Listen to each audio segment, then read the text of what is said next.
Personal notice. Danger's my stock and trade. If the job's too tough for you to handle, you got a job for me, George Valentine. Write full details.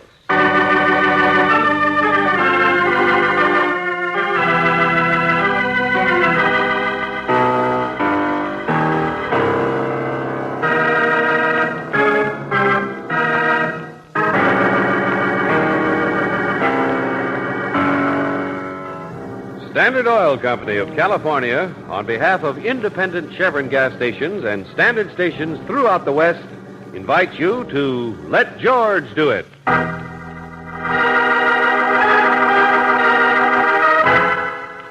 The Anthill, another adventure of George Valentine.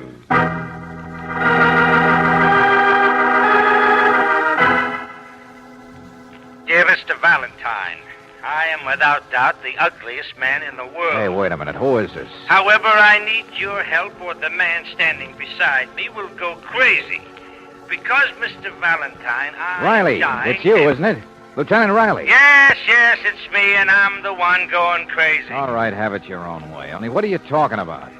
Valentine, I've got a client for you. A little ugly stumblebum wants your help. A slot machine repairman, no less. He needs help, or at least he won't help me unless somebody helps him. Only he won't trust the police department. I don't blame him. You make so much sense. Okay, then, let's say I need your help. Sure, this little guy isn't much, but the idea Riley, is... hold it, will you? You said this guy's dying? Yeah, police hospital.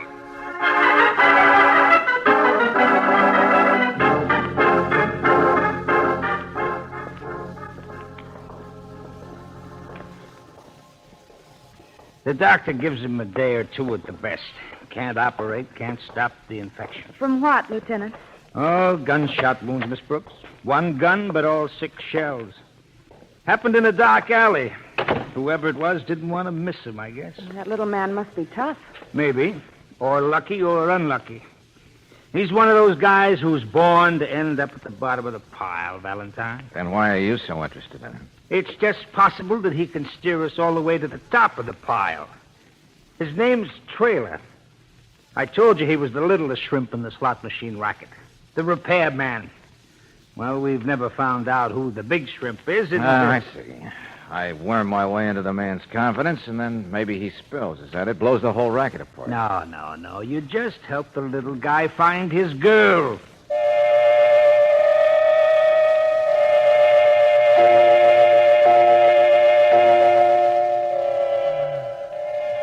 Betty. Betty, that's her name. I was going to see her tonight. Betty who, Trailer? What's the rest of her name? She's beautiful. I'm not, but she is. I'm just her Bill, she said. But you don't believe it either, do you? Trailer, can you understand me? There's nobody in the world to believe it. You got to be careful. You can't trust people. You got to test them and test them and test them. And then you can't trust them because they're all the same. What are you talking about, friend? The racket? I won't tell you anything. I won't. I should. All right. Take it easy. Ants. Ants is what I'm talking about. Ants. Huh? You ever catch ants? Climbing on top of each other, higher and higher. Like ants. Did you?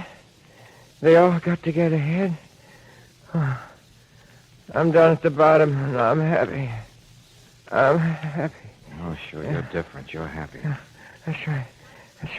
Who shot you? Ants. You can test people to see if they're ants, you know.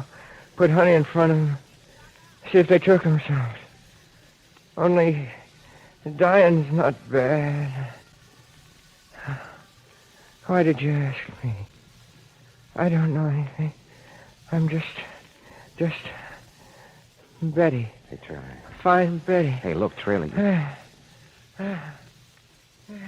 Nurse? Betty. Guess you can have him back for a while.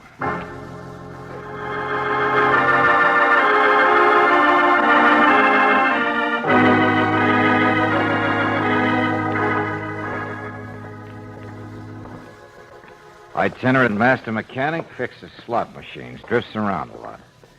Riley, I'm willing to bet he doesn't know anything that'll ever help you pry open the big time. Is that so? Well, just let me show you. Look in here. Oh, you mean the tall, skinny man over there? Yeah, Wilson, the highest-priced legal beagle in the state. Waiting to see if anybody off stage needs defending, huh? That's it. The watchdog. Ever alert. Just in case the police have a squealer who might stop worrying about the girlfriend and climb out of his delirium long enough to sing. Sing? What's this? What's all this, Lieutenant? Somebody singing? That's right, Mr. Wilson. Trailer in there tells me you own all the slot machines in this state. Yes, of course. It's just a sideline, though, rather a bother, particularly when I don't live in this town. Here on business, Mr. Wilton? I beg your pardon. Mr. Valentine and Miss Brooks. How do you do? Charmed. No, I've been retained by a client, Mr. Valentine. Oh, who's that? The Black Company. Riley here knows about it. Oh, yeah, sure. Out-of-town corporation. Manufactures will-o'-the-wisps. Well, I'm only a lawyer. I'm not familiar. Oh, the Black Company's quite an outfit, Valentine. Perfectly legal. Only nobody knows who runs it. But do they own the slot machines? Of course not. No Do more than I they do. know who they make bank deposits for? Does this bird trailer even know who he works for?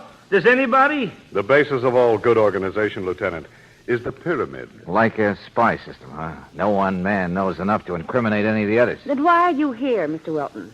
Why are you worried about this trailer person? I haven't really said I even know the man, have I?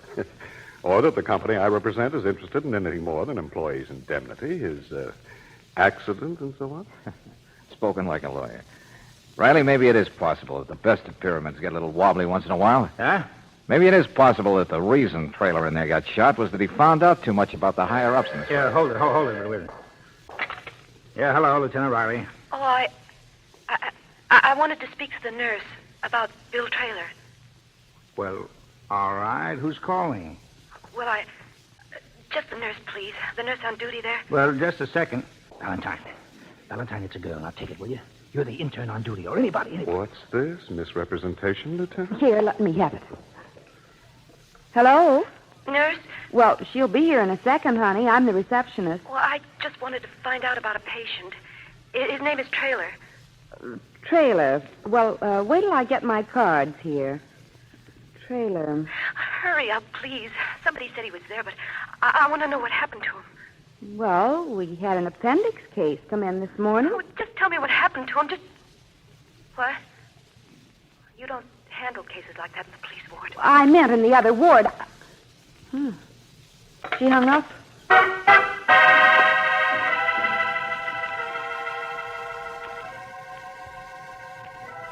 It's all right. We got the number. Call came from a phone in a bar at 1612 Commercial Lane. The old Durfee Hill section, huh? Yeah. It's quite a district. A 50-cent flop house or a $5,000 penthouse. It's what the harness boys call the anthill, Valentine. The anthill, huh? Mm-hmm. Let's go, Brooksy.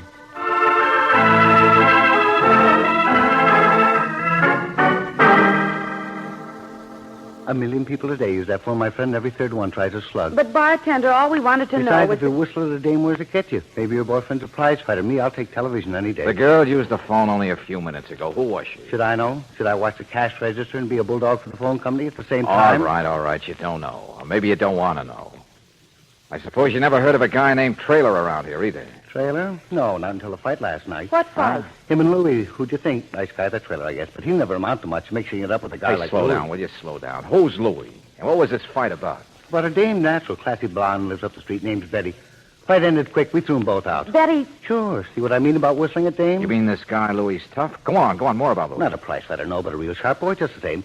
Working his way up for a good outfit. Makes collections for the Black Company. That's slot machines to use. Oh, fellow employee, huh? Only Louie's higher up in the pile. He makes collections from guys like you. From me? You're crazy. Sure. What's the rest of his name? Louie what? Ask me no questions, I'll tell you no lies. Good day, friend. Brooksy, this is where your job begins.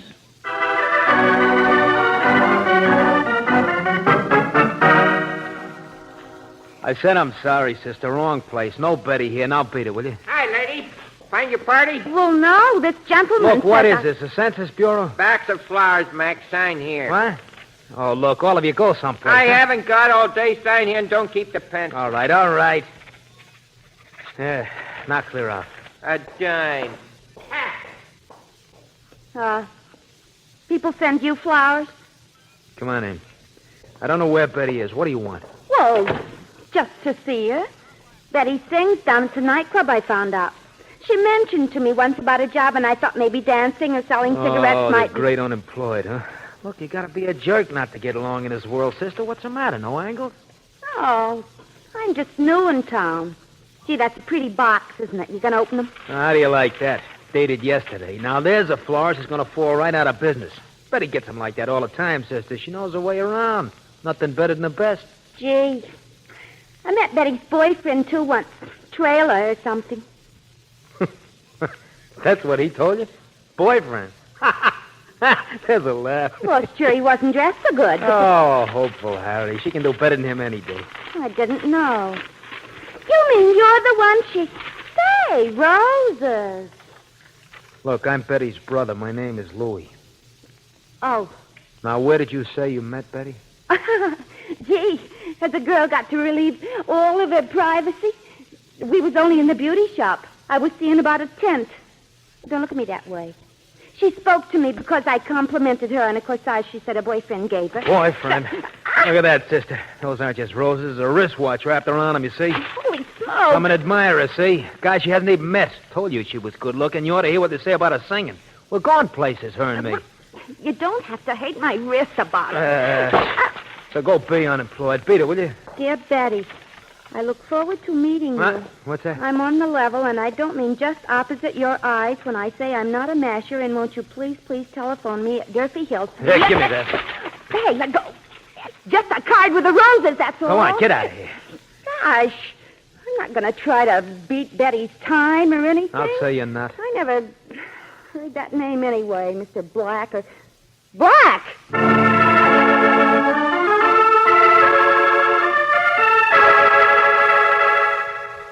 Valentine, of course she's all right. You talked to her yourself, did you?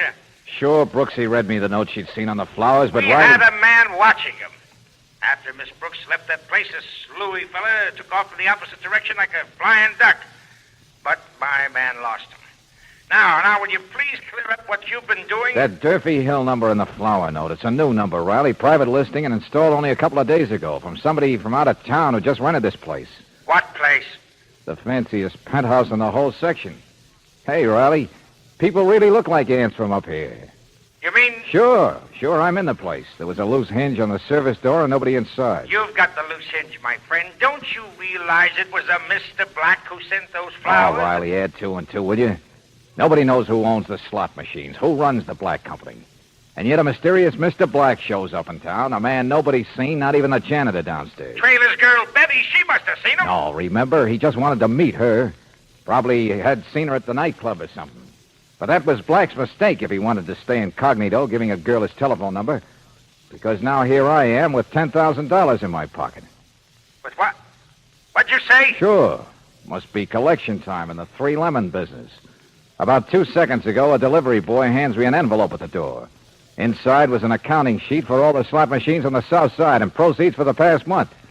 Well, I'll... Riley, I figured out who's the man at the top of the anthill.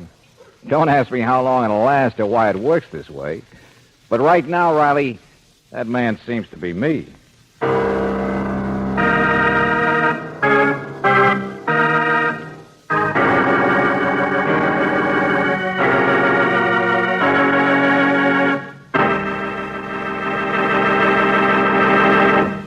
We'll return to tonight's adventure of George Valentine in just a moment. Anyone who has done a lot of driving in hot desert country knows what happens to car engines there every day. As soon as the ignition is turned off and circulation stops, engine parts get so hot they can literally fry an ordinary oil. But just ask desert motorists how they lick this problem. They'll tell you more people prefer RPM motor oil than any other brand. And here's the reason RPM is first choice where driving's toughest. It's specially compounded to keep a protective oil film on every inch of metal. Even when engine parts get super hot, RPM contains other compounds that prevent carbon formations, that stop corrosion, and keep rings working freely. It's the best engine insurance you can buy. So why not try in your own car the oil that's first choice where driving's toughest? Ask for RPM motor oil at standard stations and independent Chevron gas stations, where they say and mean we take better care of your car.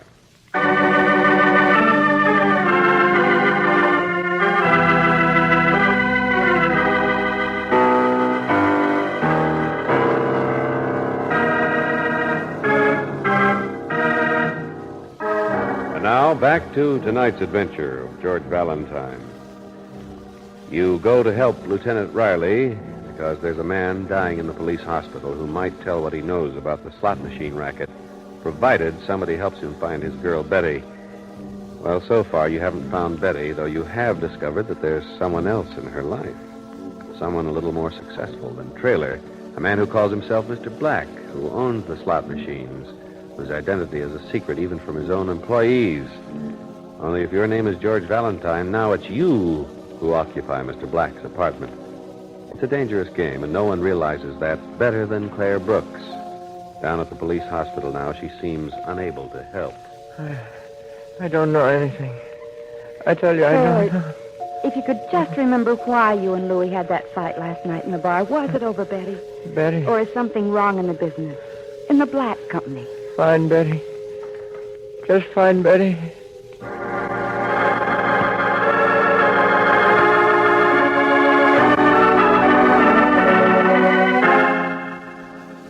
No, of course not, Brooksy. We've gone way past Trailer now. We're in the middle of the ants, the scramblers. The police have the apartment surrounded now, Well, George. tell them to keep out and lay low unless I whistle for help.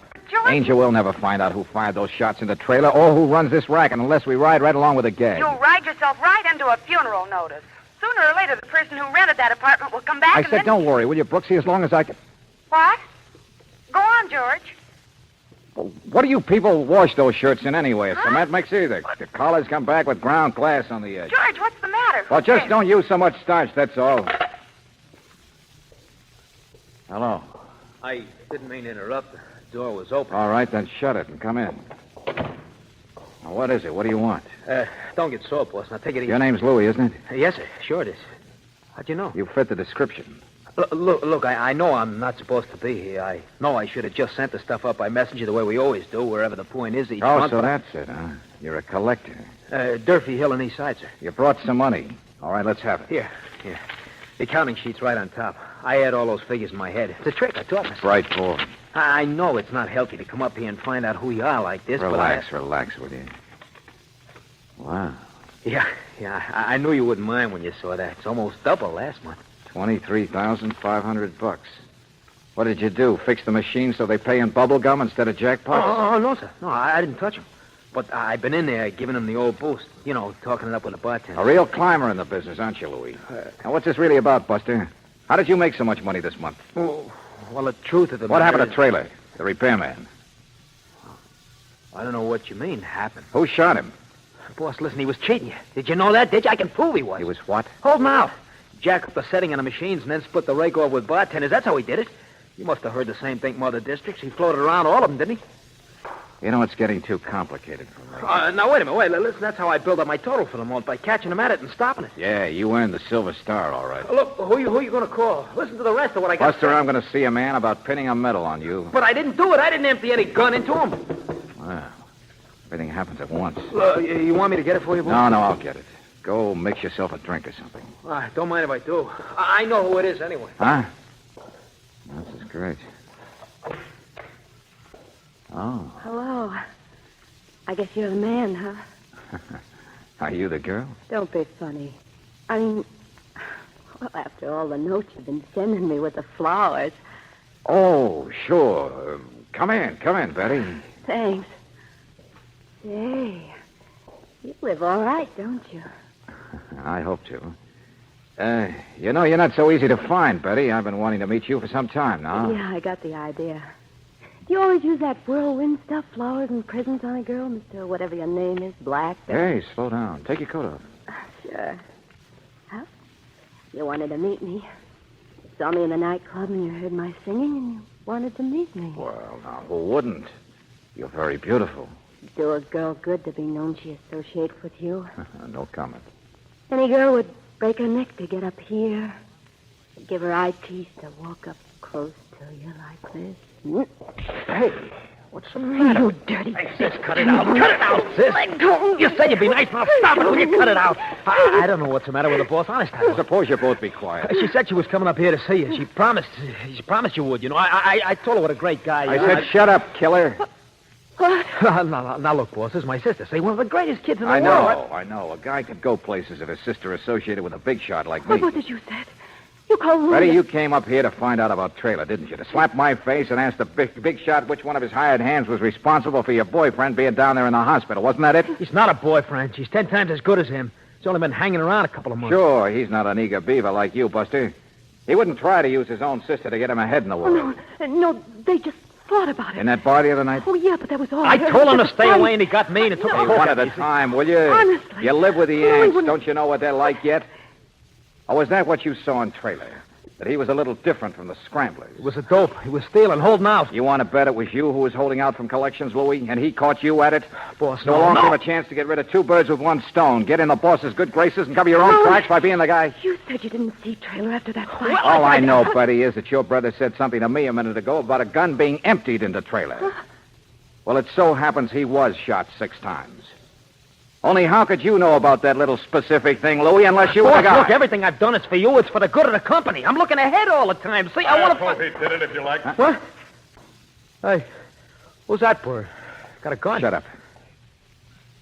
Hello, Mr. Wilton. Party's over, huh? Yes. Yes, the party's over, I'm afraid, and besides, it's making too much noise. Next door? No, I've been in the back of a wardrobe you overlooked. Oh, sure. Well, I didn't think it could last. It never did make sense that such a careful setup as this apartment wouldn't have... Wouldn't have me. Yes, me. Surprise. Yeah. So's Louis. So's Betty. I don't know what you're talking Look, about. who is this guy? Now, if the three of you will I'll just... take care of him. Down boss. that gun, Buster. Don't worry. He can't get away with Stand anything. still. Louis, stop it. You're making a mistake.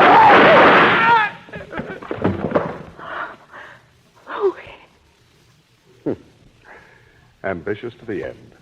Couldn't resist trying to make one last impression on you, could he, Mr. Valentine? Mr. What? Yes, Betty. I'm afraid I'm the Mr. Black who's been so anxious to meet you. Yeah, it's too bad. Things couldn't have worked out better for us. But if you're Mr. Black... A great organizer. The best of pyramids totter once in a while. I was here to make my own collections this time. I thought it was about time for a visit to South America. So if you'll just hand over my money... Why don't you come and get it? You've caused enough trouble already, Valentine. Sure. Come on. Shoot some more people. I'm warning you. No! It's the only way you're going to get out of here. Valentine, Stop that gun! Well, thanks, Riley. Mr. Slot Machine King, see what the sound of those shots brought you? 3 lemons.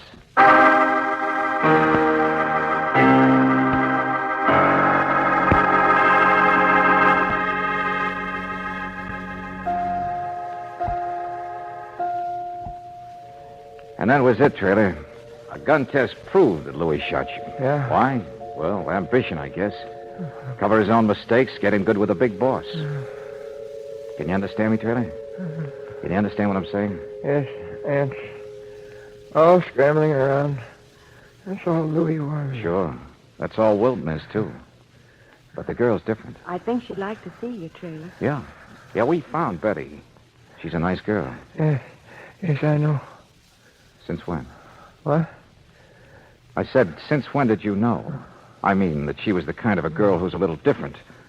Who might have really meant it when she said she liked an ugly little guy like you. Mr. Valentine, I'm very tired. Wilton isn't kidding anybody. I just want you to know that I know that, Trailer. I've begun to guess it. His biggest mistake was trying to take over the slot machine empire tonight. Like the rest, he couldn't resist the opportunity. George. Think back, Angel. Wilton's tall and skinny. Would he have ever written a note to Betty, just an ordinary-sized girl, saying, I'm on the level, and I don't mean just opposite your eyes? No, of course he wouldn't. He's only a lawyer. A rat trying to grab what he can off a sinking ship. But Valentine, I had no idea. I'll say it for you, Trailer. Wilton didn't ever own the slot machines like he claimed he did at the last minute. And he wasn't the Mr. Black in the notes. No, they'd have to be a short man, probably. A little guy. Yeah. A little guy. Like maybe a man who had made such a success out of not trusting anybody that he couldn't believe a girl liked him. He had to test her by making her think a big shot was after her, to see if she'd drop him and run for the hunting. He was in town for the collections anyway, and to nose around the way he always did, inspecting the anthill he built while looking like a repairman. You mean Trailer here is really Mr. Black? Yeah, Brooksy. What would you have done, Trailer, if Betty had dropped you and chased after you, Mr. Black, the very way her brother wanted her to? I would have killed her. No, I wouldn't have. I don't... I know, Buster. It's pretty ironic. You kept your identity so secret. You did so well. That what happened? You got shot by a guy whose only ambition was to get in good with the boss, make a big, fine impression on you. Now you still want to talk to Betty while you can, Mr. Black? No. She's... Leave her out of our anthill.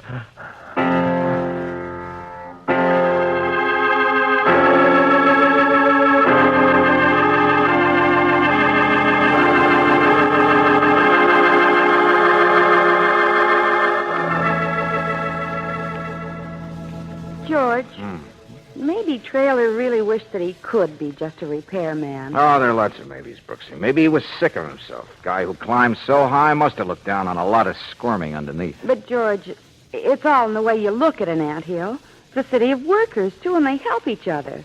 They don't climb over each other's backs or knife each other to get ahead. That's what's so wrong about the whole thing. None of those ideas Trailer had made any sense. Crime never makes sense, does it, Brooksy? Say, where's my client? Where's Riley? I wonder just how you send a bill to the police department. For services rendered?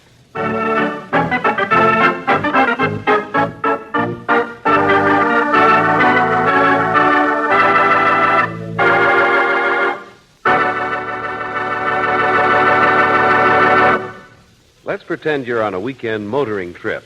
It's a bright, sunny day. Everything's fine, except it's too bright, and the eye strain is terrific. Well, you can easily avoid that discomfort for your eyes. Just stop in tomorrow at an independent Chevron gas station or a standard station and ask for Polaroid day glasses. Ordinary sunglasses merely dim reflected glare, but Polaroid day glasses are scientifically made to actually blot out dazzling reflections. The kind of glare that bounces off highways, water, beaches, and snow to hit you in the eyes. These smartly styled glasses are light and comfortable to wear. They have wide-angle coverage, and there's no obstruction of view. You can drive all day through bright weather, and Polaroid day glasses will leave your eyes feeling no strain. There's a lot of bright weather ahead, so for your own driving comfort, why not get these glasses right away? Buy them at any standard station or independent Chevron gas station where they say and mean, we take better care of your car.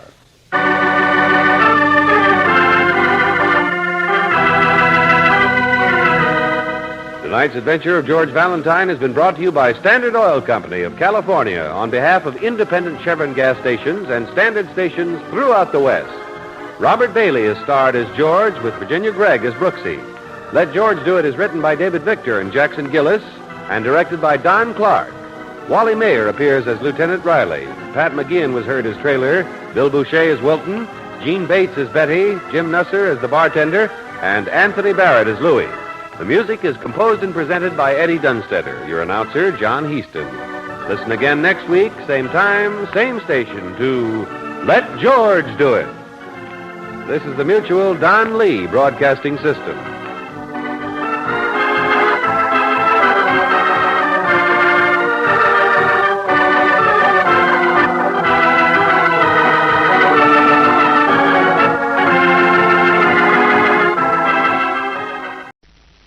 Sherlock Holmes series by Sir Arthur Conan Doyle. The first story is called The Sussex Vampire, and here to tell you about it is Dr. Watson. It was evening of a dull, foggy November day. Following our usual custom, Sherlock Holmes and I had taken our usual stroll about the streets adjoining Regent's Park. But the poisonous brown air had driven us back thankfully to the warmth and comfort of the parlor at 221B Baker Street. As I stretched out my toe to the welcoming blaze, Holmes read carefully a note which the last post had brought him. Then, with a dry chuckle, which was his nearest approach to a laugh, he tossed it over to me. What do you make of this, my dear Watson? For a mixture of the modern and the medieval, or the practical and the wildly fanciful, if you like, I think this is surely the limit. Well, let's see. 46 Old Jury, November the 19th. Sir, our client, Mr. Robert Ferguson, of Ferguson and Moorhead, tea broker of Mincing Lane, has made some inquiry from us in a communication of even date concerning vampires. Vampires? Go on. Yes. As our firm specializes entirely upon the assessment of machinery, the matter hardly comes within our purview, and we have therefore recommended Mr. Ferguson to call upon you and lay the matter before you. We have not forgotten your successful action in the case of Matilda Briggs. We are, sir, faithfully yours, Morrison, and Dodd. Matilda Briggs? I don't remember her, Holmes. It wasn't the name of a young woman, Watson. It was a ship which is associated with the giant rat of Sumatra. Giant rat of... A story for which the world is not yet prepared. Ah. But what do we know about vampires? Does it come within our purview either? Make a long arm, Watson, and see what V has to say. Right.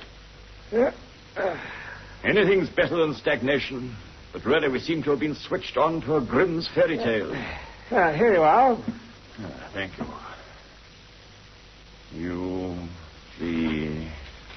Now, Voyages of Gloria Scott. Bad business, that. I have some recollection that you made a record of it. I was unable to congratulate you upon the result. Victor Lynch, the forger, venomous lizard or healer. Remarkable case. Victoria, the circus belle, Vanderbilt and the Yeggman, Vipers, Vigor, the Hammersmith Wonder. Hello. Found something? The good old index. You can't beat it. Listen to this, Watson. Vampirism in Hungary, and again, vampires in Transylvania. Oh, rubbish, Watson, rubbish. What are we to do with walking corpses who can only be held in their graves by stakes driven through their hearts? It's pure lunacy. But surely the vampire wasn't necessarily a dead man. A living person might have the habit. I've read, for example, of the old sucking the blood of the young in order to retain their youth. Quite right, Watson. It mentions the legend in one of those references. But are we to give serious attention to such things? This agency stands flat-footed upon the ground, and there it must remain. The world is big enough for us. No ghosts need apply. Bravo, Holmes. So you're not going to take the case of Mr. Robert Ferguson seriously? The postscriptum to that letter, which you failed to read out, my dear Watson, advises us that the gentleman himself will be calling upon us at 10 o'clock tomorrow morning. Oh. I fancy he himself may be able to throw some light upon what is worrying him. Hello, Watson. You don't look quite the man you did when I threw you over the ropes into the crowd at the old deer park. Oh, Ferguson, it's you. I never for one instant connected the name. I deduce that you gentlemen know one another. How we do indeed. Big Bob Ferguson, the finest three-quarter Richmond ever had. The days when I played for Blackheath. I never get your limits, Watson. There are unexplored possibilities about you. Well, you could scarcely picture me playing rugger as you see me now, Mr. Holmes. Nor Watson, I fancy. That's true. Pray sit down, Mr. Ferguson, and tell us what brings you to us. Thank you. May I ask where you live? Lumberley, Sussex, south of Horsham. The house is called Cheeseman's. Yeah, I know that part pretty well. Full of old houses called after the men who built them. Audleys, Harveys, Carringtons. Cheeseman's, yes, that's so, Watson. But I'm not here on my own behalf. Oh? No, I'm acting for a friend. I see. Pray let us have the particulars, then. Yes.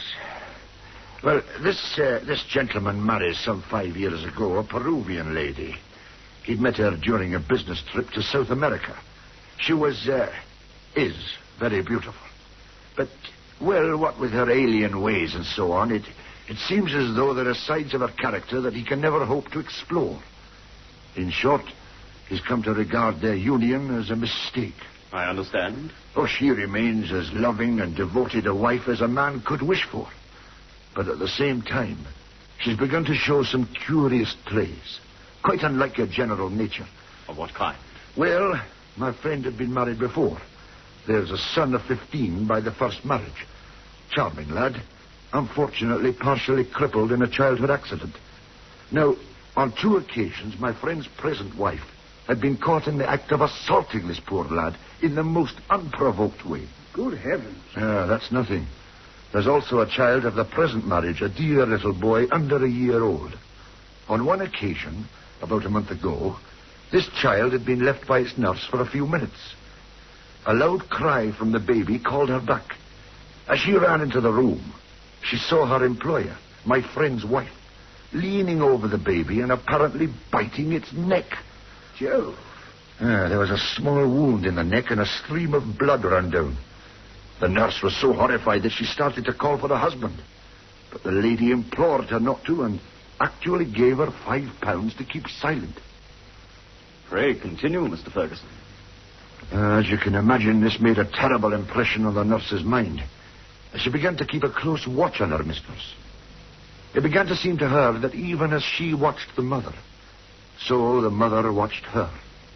And that every time she was compelled to leave the baby, the mother was waiting to get at it. Day and night the nurse covered the child, and day and night the watchful mother seemed to be lying in wait as a wolf waits for a lamb.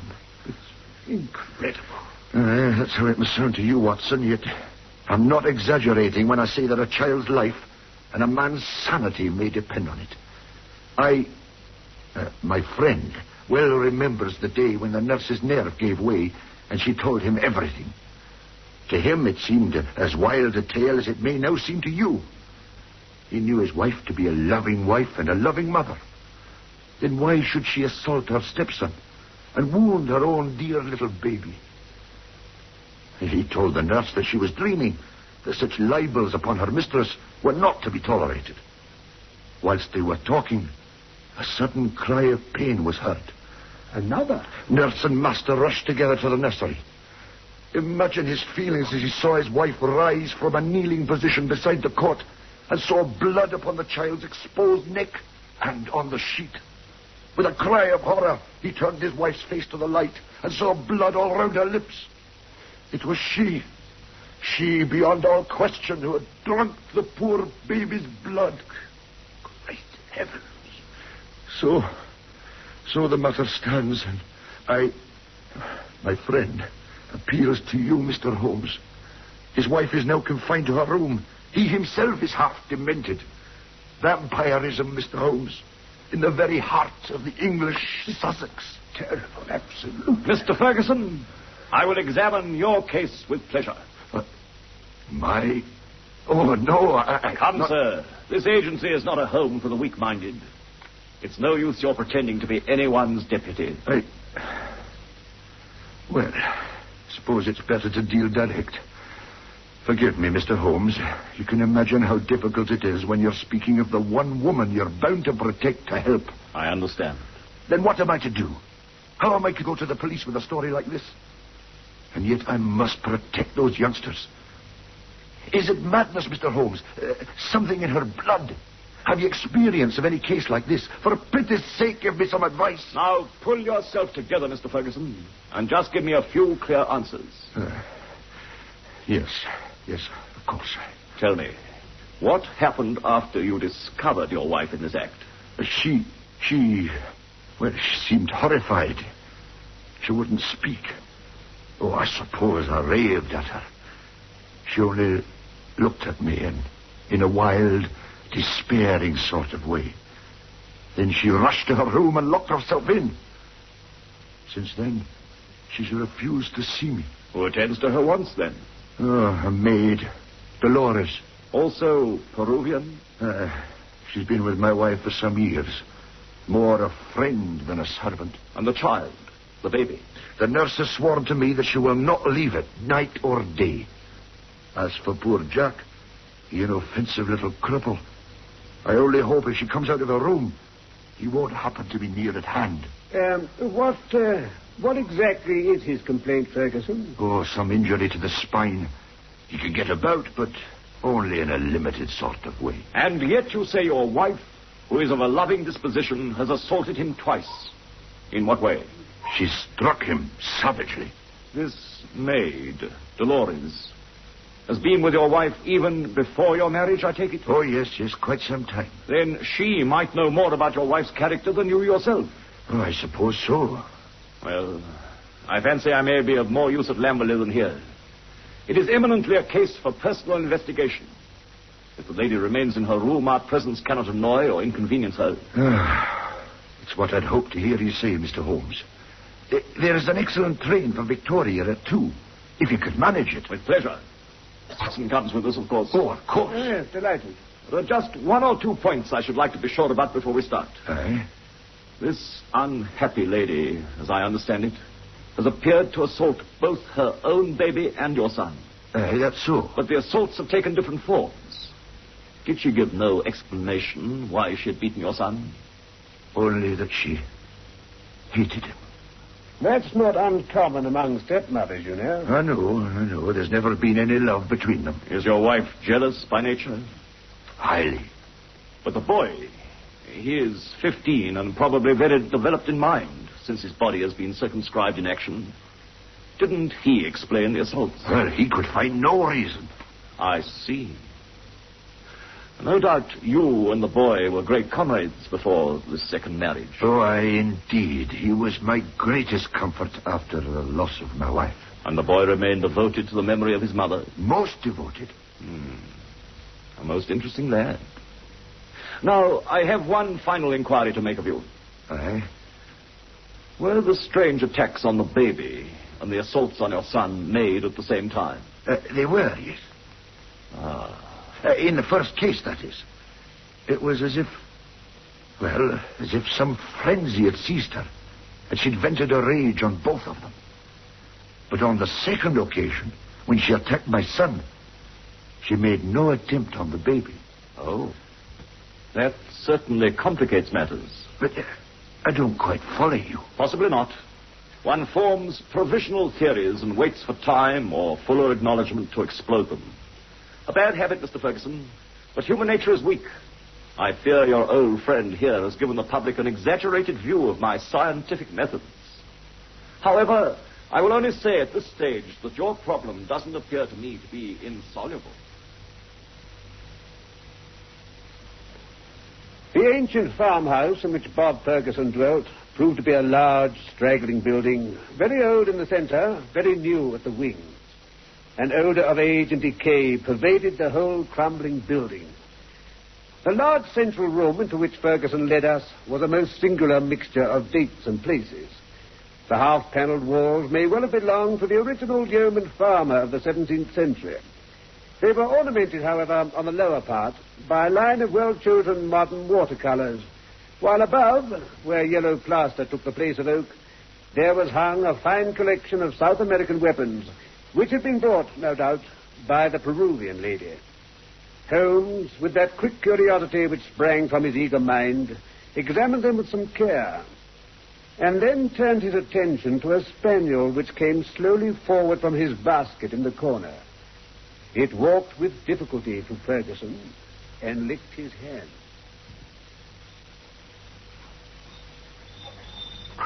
Dear me. What is the matter with your dog, Mr. Ferguson? That's what's puzzling the vet. A sort of paralysis. Spinal meningitis, he thought. But it's passing. Isn't it, boy? You'll be all right soon, Carlo, eh? Tell me, did it come on suddenly? In a single night. How long ago? Oh, well, it's about 4 months. Very remarkable. Very suggestive. What do you mean, Mr. Holmes? It confirms what I had already thought. For heaven's sake, what do you think? Look here, this may be just an intellectual puzzle to you, but it's life and death to me. My wife a would-be murderer. My child is in constant danger. Don't play with me, Holmes. I'm afraid there is pain for you, Mr. Ferguson, whatever the solution may be. I would spare you all I can. I can say no more for the moment.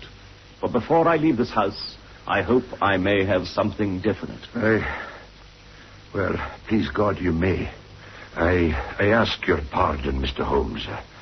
Well, if you'll excuse me, gentlemen, I'll go up to my wife's room and see if there's been any change.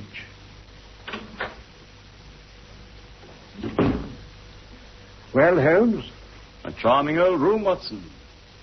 Just look at those oak beams. Magnificent. Holmes! See that iron fire screen. 1670. And all these fascinating weapons and trinkets. A most interesting collection, my dear Watson. Holmes, I do wish... No, sir. Please. Me? Yes. You are doctor, sir. I am. Oh, my mistress is very ill. She don't want food. Very ill. She need you, doctor. You are Dolores? Si, senor, si. Would your mistress see this gentleman? She need, sir. She see him. I say so. But she will not see Mr. Ferguson. Oh, no, sir. Watson? Of course I'll go, if it'll be any use. Oh, sir, I thank you 1,000 times. You follow me now, sir? Quick.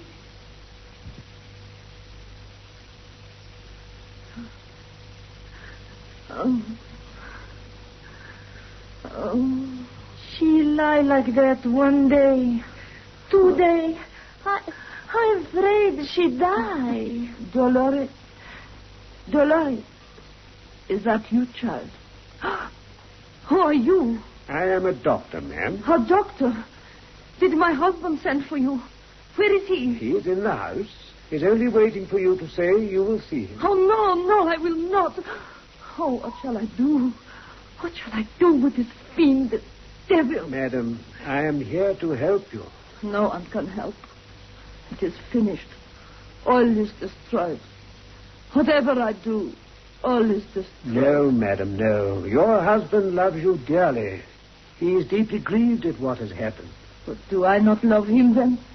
Do I not love him enough to sacrifice myself rather than break his dear heart?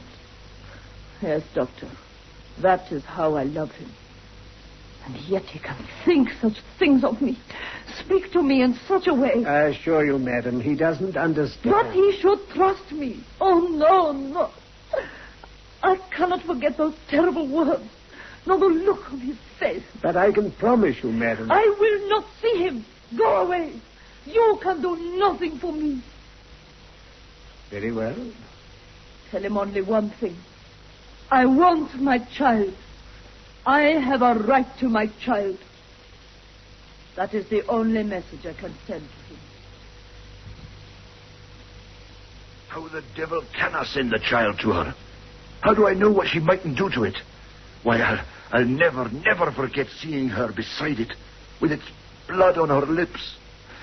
No, the child stays with Mrs. Mason, where he's safe. Oh, Father. Jack, my boy, come in, lad. I didn't know you were home, Dad. I was there to meet you. That's all right, old chap. I came home early because my friends Mr. Sherlock Holmes and Dr. Watson have come to spend an evening with us. Hello, Jackie. Mr. Sherlock Holmes, the detective? None other, my boy. How do you do? And what about your other child, Mr. Ferguson? Might we make the acquaintance of the baby?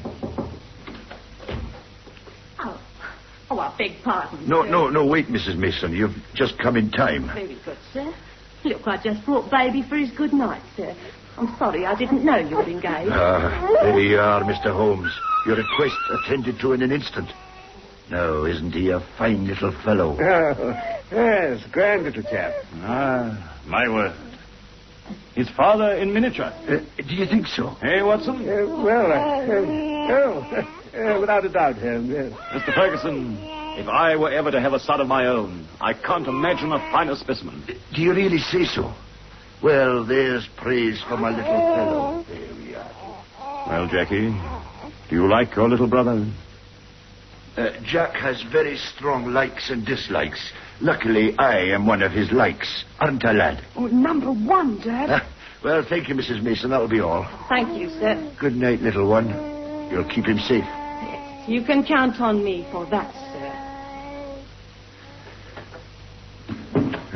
Dear little thing. Fancy anyone having the heart to hurt him. Quite. Now, run... Go along, Jack. These gentlemen and I have important matters to discuss. All right, Dad. Don't be too long. I won't.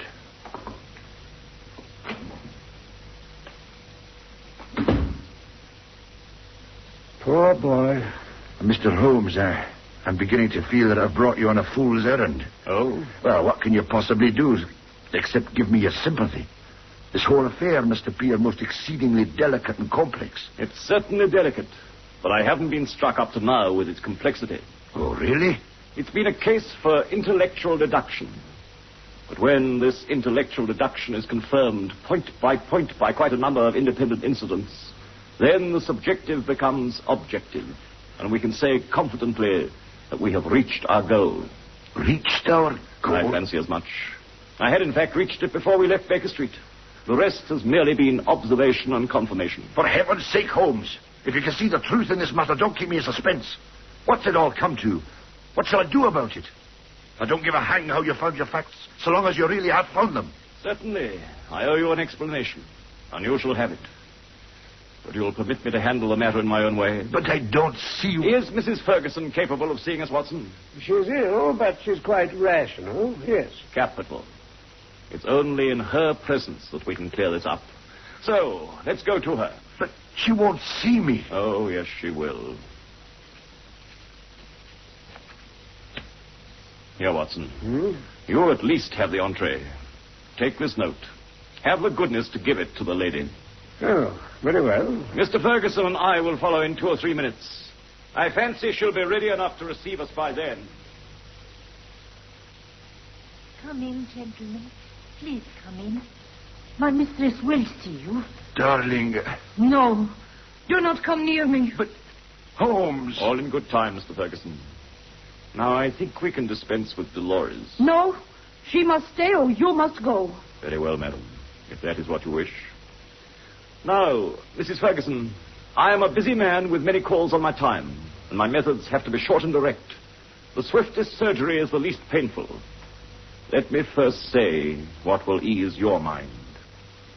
Your wife is very good, a very loving, and very ill-used woman. Oh, Mr. Holmes, prove that and I'm in your debt for life. I will.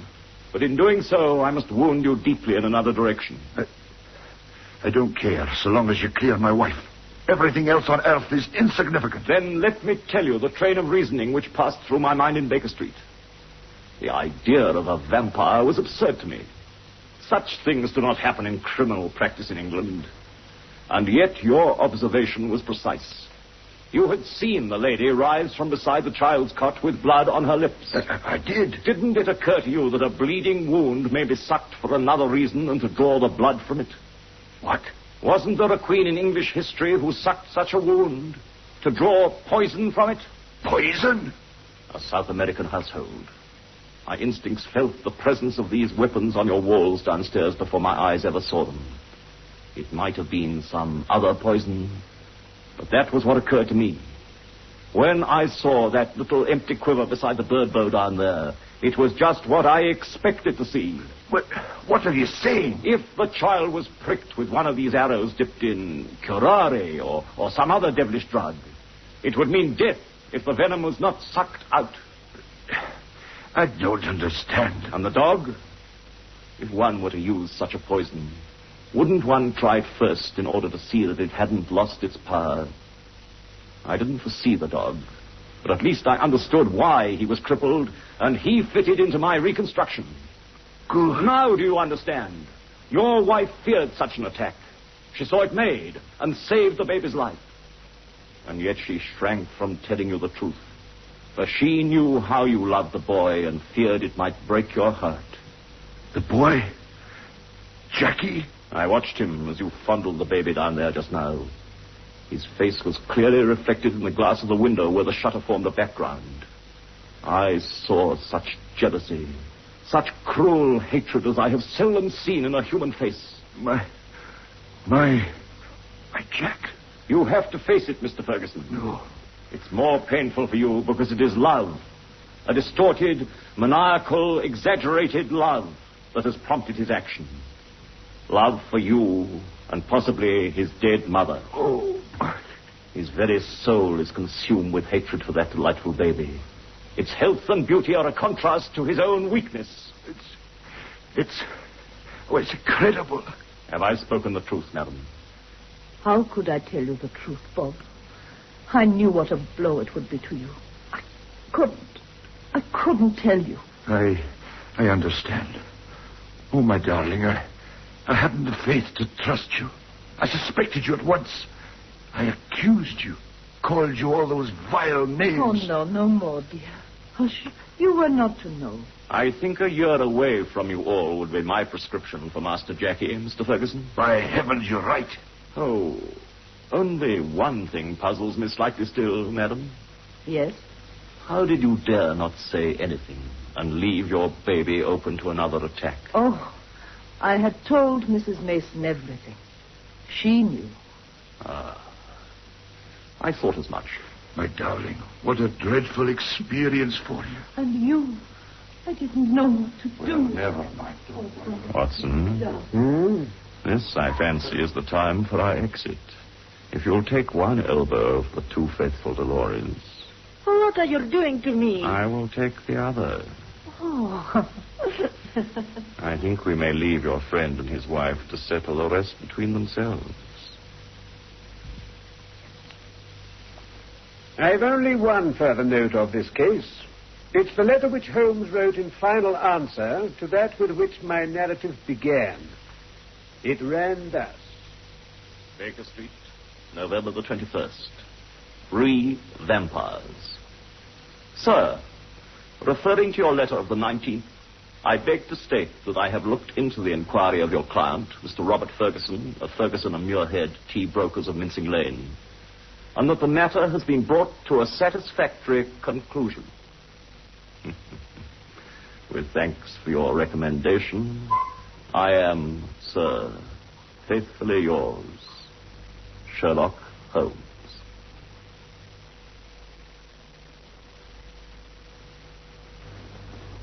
That was The Sussex Vampire, the first of another series of Sherlock Holmes stories by Sir Arthur Conan Doyle. As Sherlock Holmes and Dr. Watson, you heard Robert Langford and Kenneth Baker. Others in the cast were Tony Jay, Jacinta Rosero, Elizabeth Hamilton, Linda Stewart, and Beth Boltler.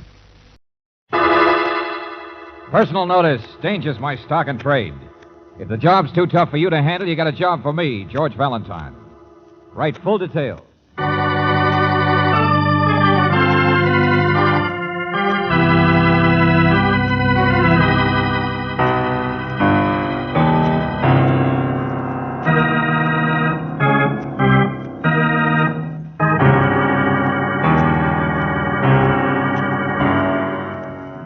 Standard Oil Company of California, on behalf of independent Chevron gas stations and standard stations throughout the West, invites you to Let George Do It.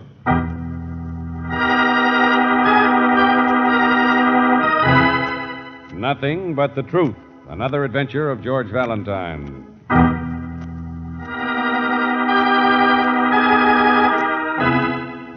Dear Mr. Valentine, first letter I ever written 17 years, since the last time I filed a gold claim in Nogales.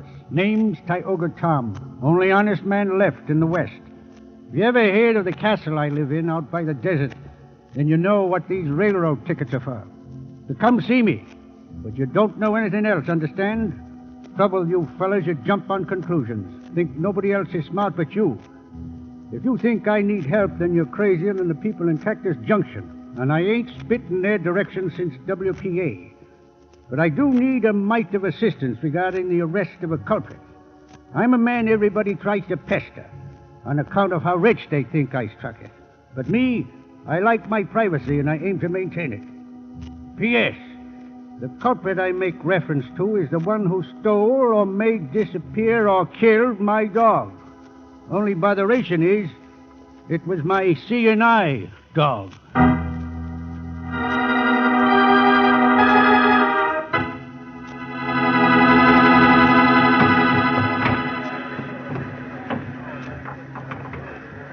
Like a chicken leg, dearie, I brought a whole fryer along with some hard-boiled eggs. You know how trains are. Oops! Excuse me while I just get my valise on the rack. It's here. all right. I'll move my coat, only this... Guess you came all the way through from the city, huh, dearie? Claire Brooks, it says on the baggage thing. Oh, my, that's a nice name. I had a boarder named Brooks once, but he died with his kidneys, poor darling. How you like our town, Cactus Junction? It ain't much, is it? Please, excuse me, but really, this seat is... There we are. Guess there's no room for my hats, though. Have to jab it in across the aisle. Mind me to keep my eye on it. You never know. So now let's eat. Well, I'm awfully sorry, madam, but I'm trying Go to tell on, you that... dearie. There's plenty of chicken for both of us. Oh, but I had the most awful time wringing its neck. Oh, you should have seen me. I chased him all around the Oh, yard. no. I said, will you please not sit down here? The seat is taken. Oh, George. George. Yeah, here I am, Angel. Well, if I'd known you was that type. Oh, that's all right, lady. Sit still, sit still. But, George... Going out for a smoke. Have a nice time, Brooksy. Oh, George! Isn't he sweet after all? Now, my name's Carmichael, dearie, and let me tell you about this chicken. Let her go, Jake. Well, here we go, Mr. Valentine. Last stop before Emery Switch. Emery Switch. That's where we get off, huh, conductor, for Tom's? Yep. 2-3 mile walk, I guess, up the hill. But there's a moon tonight. Road around the back way, but of course it's its father. Uh-huh. Kind of a lonely spot for a blind man, isn't it? Yeah, desert rat with money. Probably never let a doctor touch him in his life. Seen him out there once, just a couple of weeks ago. Was fumbling along, hanging onto his dog. Doesn't like people, huh? Oh, there's an old Oriental been with him for years, if that's what you mean. Po Sing, cook and bottle washer. Richer and creases, Tom is. A whole fortune might have paid in his castle, they say. I can't feel too sorry for him. Tioga Tom, last honest man in the West. Says him. Well, you'll be the first visitor up there for a long time, I guess. Maybe you can get your hands on some of that gold. Underway now. Hey, save me another. Hey, wait for me! Hey, stop it! Oh, conductor, there seems to be a guy out here who wants to Never get make off. it, will he? Always somebody too late for a train. Huh? Ridiculous. Shows a man's got no efficiency. I'm never late. Wait, will you?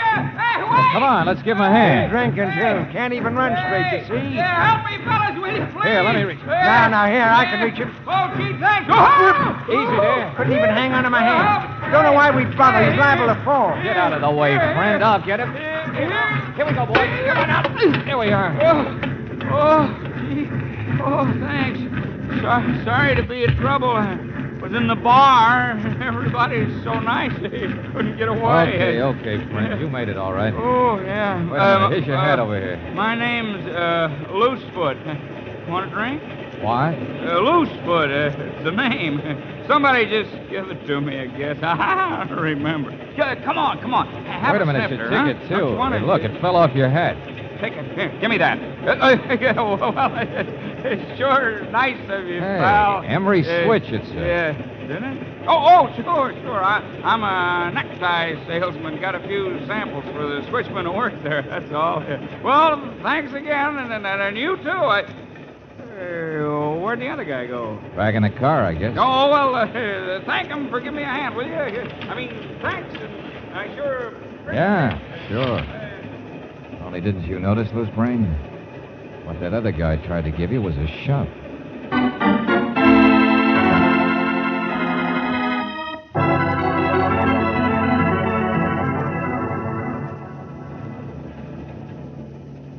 I didn't shove him, Mr. Valentine. I just didn't help him much. I didn't want him on the train. What of it? Well, Mr. Flannery, I don't know. I'm just curious. Perfect right. Perfect. His name's Loosefoot. You know him? Who doesn't? I've done business in Cactus Junction. Lawyer. Coming this time from the city, though. As far as Emery Switch, huh? You too, maybe, huh? And why not? Now, Loosefoot's the kind of a person who's always in the way. Son of an old partner of Tioga Tom's, or claims to be. Always claiming to have a claim on him. Oh? And why are you going? What's your claim, Mr. Flannery? Never ask a lawyer a direct question, young man. Spoken like an ambulance chase. Or presume on a man's guilt before it happens. Now, I haven't really seen Tom since before he lost his eyesight. Many's the time I've handled his legal affairs. Oh, wait a minute. What do you mean, guilt before it happens? What happens? What's going on tonight? You and Loosefoot. That makes three of us headed for the same place to visit a guy nobody ever visits. And all on the same night. Why? Oh, you too, eh? Well, well. What's your angle? You need counsel, say so. You don't, leave me alone. Why should I say why? I'll tell you this, though. There's 4, not 3. Huh?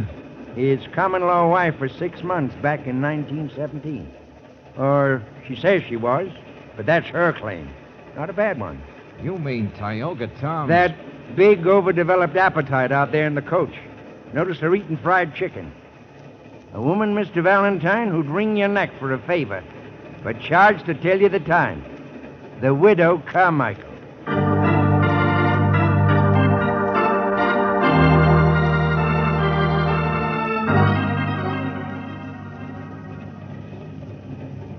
My land, yes. That's where I live in Cactus Junction.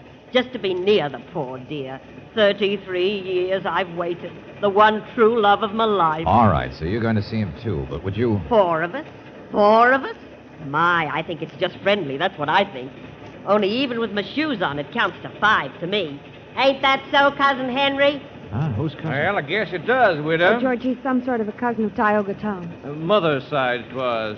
Never very close, but blood's always thicker than water. That's the way I was raised. If you count Miss Brooks. Here it's 6 of us, ain't it? Tioga, he never liked crowds. Family trait. I told them we were going up to do a magazine story on him. Oh, yeah, that's right. But the rest of you, Mrs. Carmichael, will you please... I don't hold no secrets. I'm sure you don't. I ain't afraid to speak up. Remember, blood's thicker than strangers, too, widow. And to whom is bereavement a secret? What? Oh, but he'll be well again. I know he will. I brought along my nursing things. It's my opportunity as well as my duty. It's the telegrams, Mr. Valentine. We all got 'em. Even that loose foot up in the bar car. Where Tom's nearest. Bless his adorable old soul. Now, widow. Telegrams? But I don't know Got why... 'em this evening, miss. From Po Sing, that heathen up the castle. Yeah, read for yourself. Oh, thanks. Boss, very bad. Fall down, very bad. Come quick, please. Signed, Po Sing. Boss, very bad. A blind man, and he's already had some kind of a fall. Emery switch. 10 minutes stop. Emery switch. Come on, Brooksy, I got to get to a phone.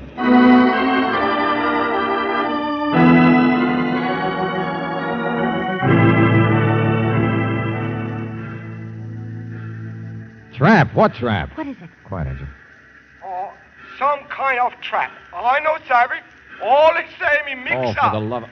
Look, Posting, I told you this is Mr. Valentine. I'm on my way up, but I want to find out what happened since Tom wrote me. Now, if you need a doctor or something... No. Boss, he say doctor just for horses and descending he bills. Boss dying, that's all. What? Come quick, that's all. Boss is dying. Dying? Come on, Brooksy, let's get our stuff off the train and get up there. I don't know what's going on. But, George, day before yesterday, a blind man's dog was stolen or killed, and then he has an accident. I know. A rugged character who probably kept moving around, dog or no dog. Sure, somebody's up to something. This bunch of people. Haven't you realized what they are? Yeah, they all got telegrams. You know what I mean. They're the only people in the world, apparently, who have any sort of claim against Tioga Tom. They're nothing but vultures. Well, I'll go you one better, Angel. Say ghouls. Because you want to bet a guy like Tom has never made out a will? So if he did die, they'd all want to be handy to stake out those claims, start grabbing for his gold. There they go, George. All walking out together. Yeah. About 3 miles up the hill, somebody said. Only suppose you and I just walk fast and beat him, huh? Let's get to Tom first. All right. Loose foot and the widow. Look, there's certainly a pair. Cousin Henry, he's as slow as they are. Characters, I tell you. But there's one who's not so slow. Hey, he's not with him. Who, Mr. Flannery? Yeah. Still in the compartment. Let's drag him along with us. I want to ask him about what he did with that seeing-eye dog. Ask him. George, what makes you think I'm that just guessing. I'll tell you later, Angel. Hey, Flannery, let's go. George. Mr. Flannery's dead. Yeah. Murdered.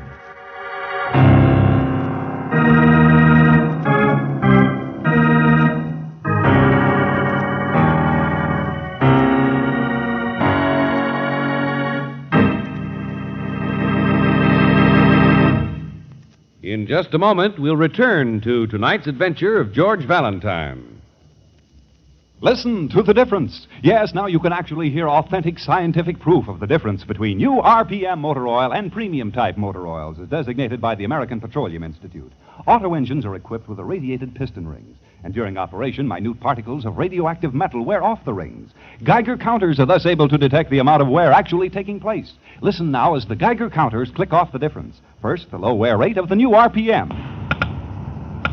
Now, the much faster wear rate of the conventional oil. Now, new RPM again. You have just heard authentic scientific proof that new RPM motor oil cuts in half the wear rate of critical engine parts, doubles the life of the average auto engines between major overhauls due to lubrication. Proved in the laboratory and checked out in severe road service, new RPM motor oil is sold with a money-back guarantee of satisfaction.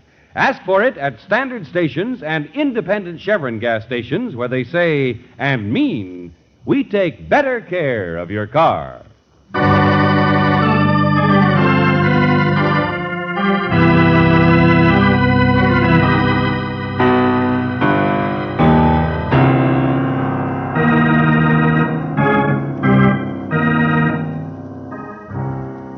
And now, back to tonight's adventure of George Valentine. Tioga Tom, the legendary man in the castle overlooking the desert. He thought he didn't need help, but that was yesterday, when all that worried him was the disappearance of his seeing-eye dog. Once his protection was gone, something happened to Tom, an accident. And his only friend, Po Sing, says that he is dying, says, come quick. The vultures, the only relatives or ones with claims against Tom, they're gathering too. But if your name is George Valentine, you can't hurry to the castle quite as quickly as you'd like, because one of the vultures is dead. Yes, Mr. Flannery has been murdered. Holy brother McIntosh, what are we going to do? All right, take it easy, conductor. Take it Some easy. sort of a sharp weapon, George. Yeah, a little tiny wound in his throat. Yeah, but I got a train to worry about, and them people all scattered now. I better get on the telegraph. George, you said you had a hunch Mr. Flannery was the one who did something to the dog. Why? Oh, any of these people could have got at that dog, you know, Angel. It happened yesterday. It's only 20 miles from Cactus Junction out to the castle, so they could have gone back and forth. Well, what's on your But mind? Mr. Flannery told you he'd come all the way from the city, didn't he? Yeah, he did. Neat, sharp little guy, man with efficiency. How about that, did he? Well, I don't know. I don't remember. I'm so rattled that I can't tell. There's mud, clay on the bottom of his shoes, and the instep, see it? I noticed when he crossed his leg and carefully creased his trousers. Mr. Valentine, wait till the sheriff... He'd been in the city the day before. How'd mud get there? I'm the kind of guy who'd have a shine before breakfast. Hey, well, wait a minute. I got the stubs here. Yes. Flannery, compartment... But you're right. He just got on at Cactus Junction, just like the others. Uh-huh. So then maybe I'm wrong about the dog. Oh, George, now you're confusing me even worse. Well, why was he murdered? Who murdered him? Maybe somebody else did something, and he was up here snooping around and saw it. Quite an operator, you know that. That'd be his style. See something and just keep quiet. Hey, Al, you see him? No. See a little woman, a little wobbly guy, and a stiff-jointed slowpoke? I know, sure. I know. No, I didn't see him. I couldn't catch up. Already left the road, I guess. Took the trail up the hill. Oh, brother. This road run around the backside of the castle? Sure, about 5 miles up there. There's a place you Okay, stay and help the conductor, will you? Let me have your truck. Well, he's got to get us off on the side, and All anyway... right. You guys worry about the train and the body. Come on, Brooksy. The ghouls are on foot. We can beat them. Yeah, sure, Only George. get that sheriff here fast. One murder's enough for tonight. Particularly if the second one should be me.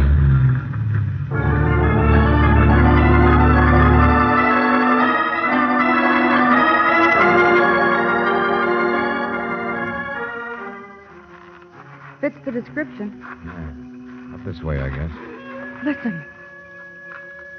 Coyote. Oh, There's a rock wall here of some kind. Pretty crude, too, but I can make it all right. Ooh. easy now. Yeah. Barbed wire. Guy really does like his privacy. George, in the moonlight, that's the house way up there, isn't it? Yeah. Old ranch house, all run down. But with stone around it. And only one light.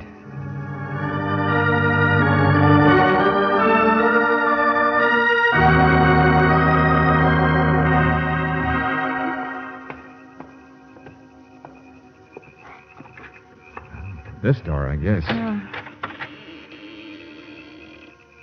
Don't see anybody inside there. At least we're ahead of the others. Yeah. Uphill, it'll take him another half hour. Only George, the murderer, if he's one of them, wouldn't stay with the others. Wouldn't he run away? Oh, maybe whatever this is all about isn't finished yet. Here we are, Angel. I guess we walk right in. Oh, kitchen. Living room in here, apparently. Yeah. Hello? Anybody here? Hey, Tom, where are you? The place is so empty, but it's clean. That must be his room. It's the only one that... Yeah, maybe he's asleep. George. Hey, a man dying, but his bed's empty. He's gone. Yeah, he gone. Huh? What? Oh, Mr. Valentine. Hello, miss. You're posing, but where's your... Tom gone. Yes, gone. Now, look, friend, what is this? A man who takes a bad fall and is dying doesn't just disappear like that? Oh, Mr. Tom safe. Mr. Tom gone.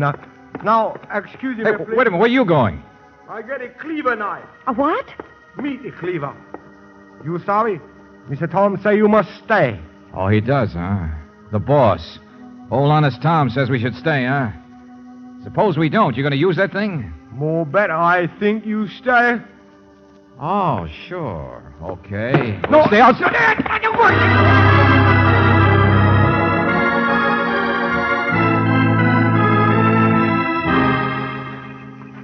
Oh, brother. Valentine the sucker. Valentine George, the there's smart a fence down here the front way, too. Supposed to be a gate half a mile from the house. Yeah, and this was a path when we started out on it. Where the deuce did we lose it? Valentine the Pathfinder, the Boy Oh, Scout. George, you don't know yet. Hey, look out now. Easy there. Oh, We seem to be down in a gully. What? yeah. Trail must be up there, George. Little bridge right up over us. Come on. Now, wait a minute. Wasn't what I was looking at. Sawdust. Huh? Yeah, sawdust. Scattered. All around here, too. Farther under the bridge. Seems to be just a little footbridge. Pretty far up there, though, isn't it? Yeah, sawdust has been here for a day or two. Wet.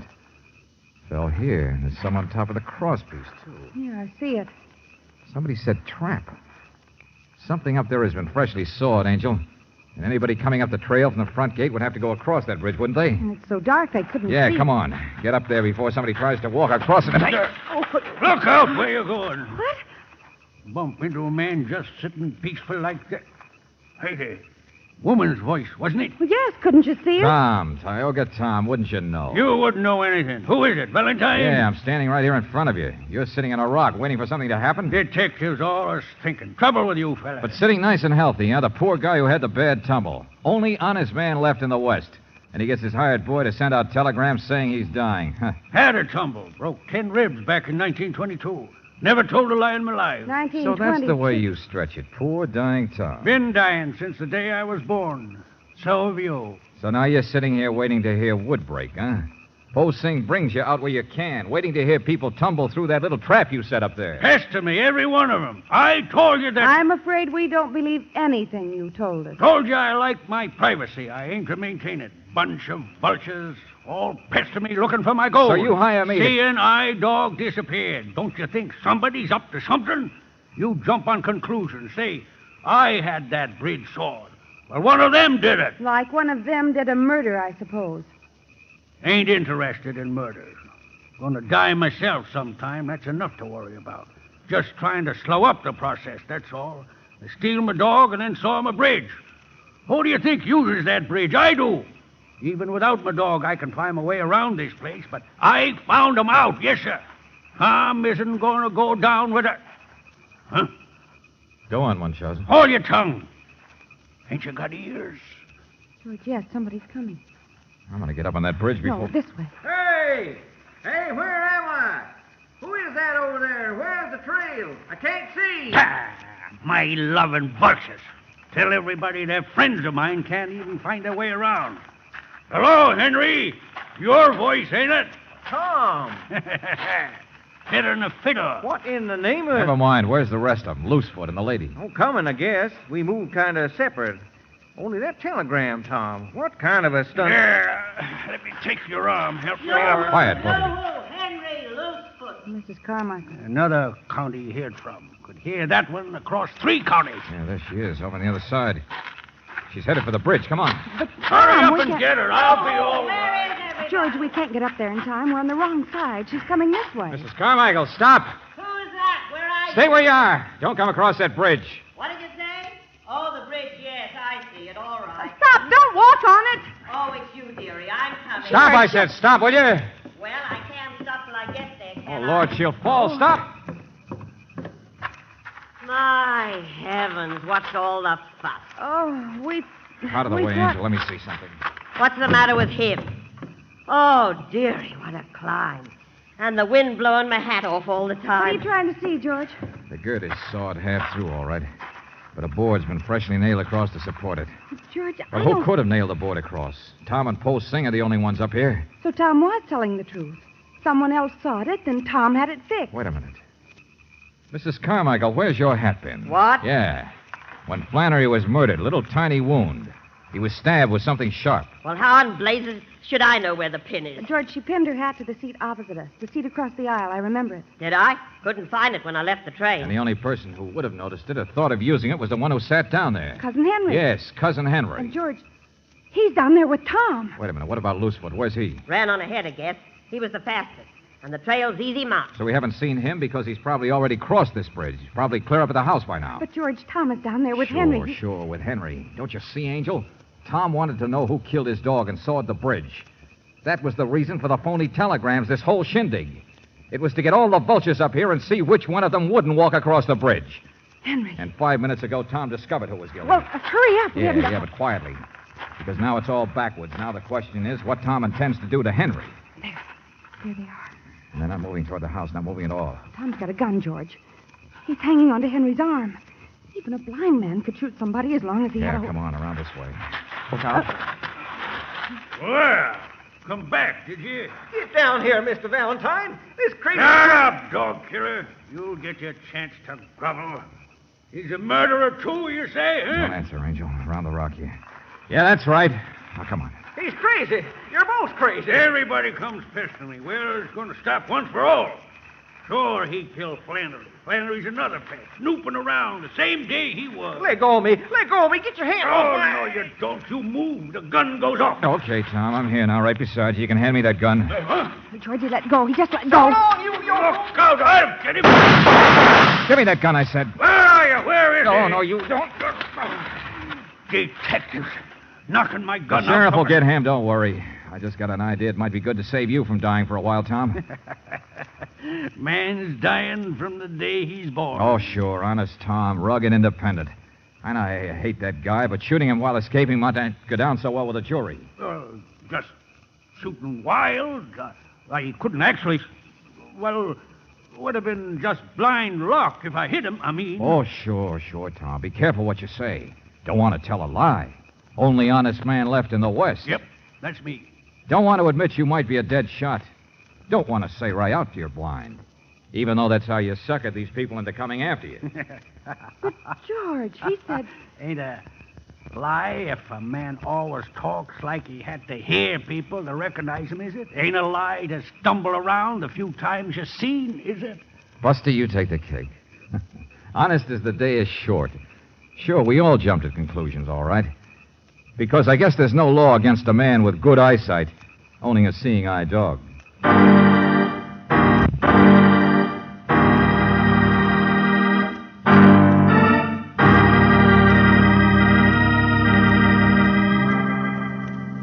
Listen.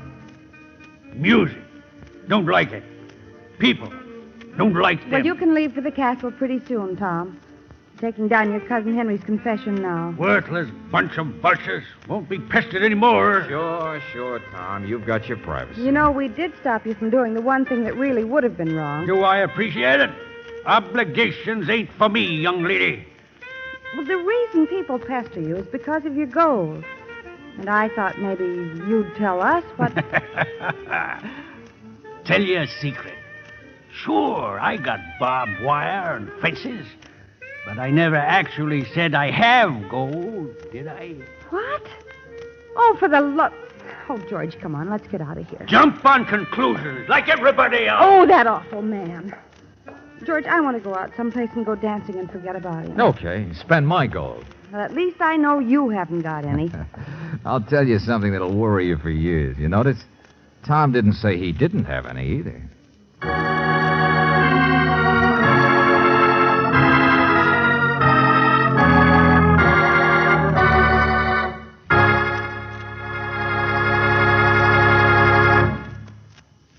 Listen to the difference. In a few seconds, you'll hear Geiger counters measuring automobile engine wear. The engines are equipped with irradiated piston rings, which make it possible for the Geiger counters to detect wear as it occurs. You will hear authentic scientific proof that new RPM motor oil cuts in half the wear rate of critical engine parts, doubles the life of the average auto engine between major overhauls due to lubrication. First, let's listen to the Geiger counter slowly click off the low wear rate of new RPM. Now, the much faster wear rate of a premium type oil, as designated by the American Petroleum Institute. Now, new RPM again. You have just heard Geiger counters clicking off the scientific proof that new RPM motor oil is years ahead. Yes, years ahead. New RPM doubles engine life between major overhauls due to lubrication. Try it.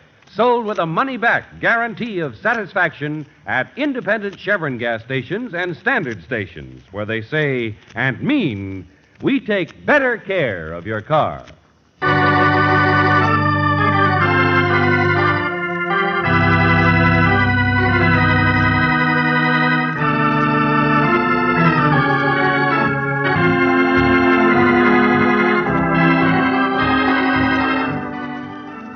Tonight's adventure of George Valentine has been brought to you by Standard Oil Company of California on behalf of independent Chevron gas stations and standard stations throughout the West.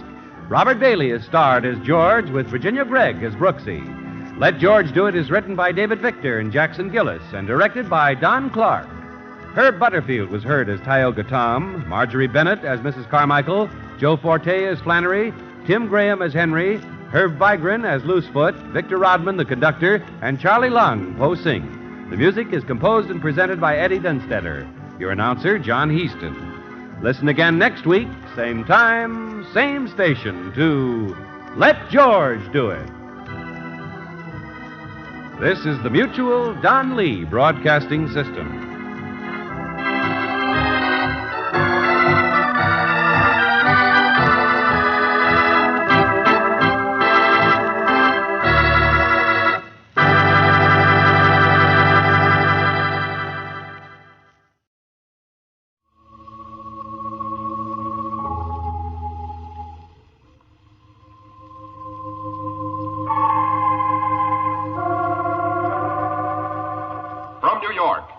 Of Clippercraft clothes for men and 924 leading retail stores from coast to coast present the world's most famous detective, Sherlock Holmes.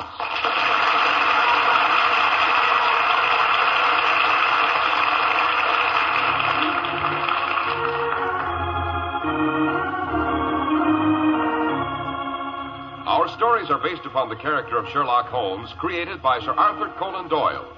Sherlock Holmes is portrayed by John Stanley, Dr. Watson by Alfred Shirley, and the dramatizations are by Edith Meiser. Well, here we are, about to enter Dr. Watson's familiar study. Hello, what's this? We find the good doctor hanging up his Christmas holly. Not forgetting a sprig of mistletoe, Mr. Harris. Hope springs eternal, as they say.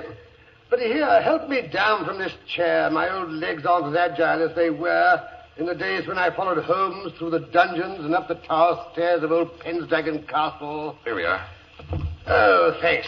That sounds suspiciously like the beginning of a Sherlock Holmes yarn, Dr. Watson. It is, Mr. Harris, it is. Holmes always called it the adventure of the Christmas bride. It concerns a ghostly lady in white who was supposed to have disappeared centuries ago. The honor of a noble family and a certain Father Christmas who suddenly sang bass. And now, while I fix us both a Yuletide toddy, suppose you tell our friends and listeners about a gift every man in our audience would welcome from Father Christmas, or as you Americans call him, Santa Claus. With pleasure, Dr. Watson. And not only from Santa Claus. A thrifty man can give himself a worthwhile gift anytime if he insists on Clippercraft. For Clippercraft clothes keep on giving for a long, long time. First of all, you've never seen such truly fine clothes at such really low prices. That means you pocket the savings. That's the first gift to yourself. And they also give you superb styling, perfect fit, and long wear. Clippercraft clothes give you so very much because of the unique Clippercraft plan, concentrating the buying power of 924 of the nation's leading stores from coast to coast. That means tremendous savings in manufacturing and distribution costs. And yours are the savings this brilliant plan makes possible. Clippercraft suits are only $40 and $45. Clippercraft top coats and overcoats only $40, and sport jackets only $26.50. Clippercraft values are so amazing, we urge you to compare them with clothes selling for many dollars more.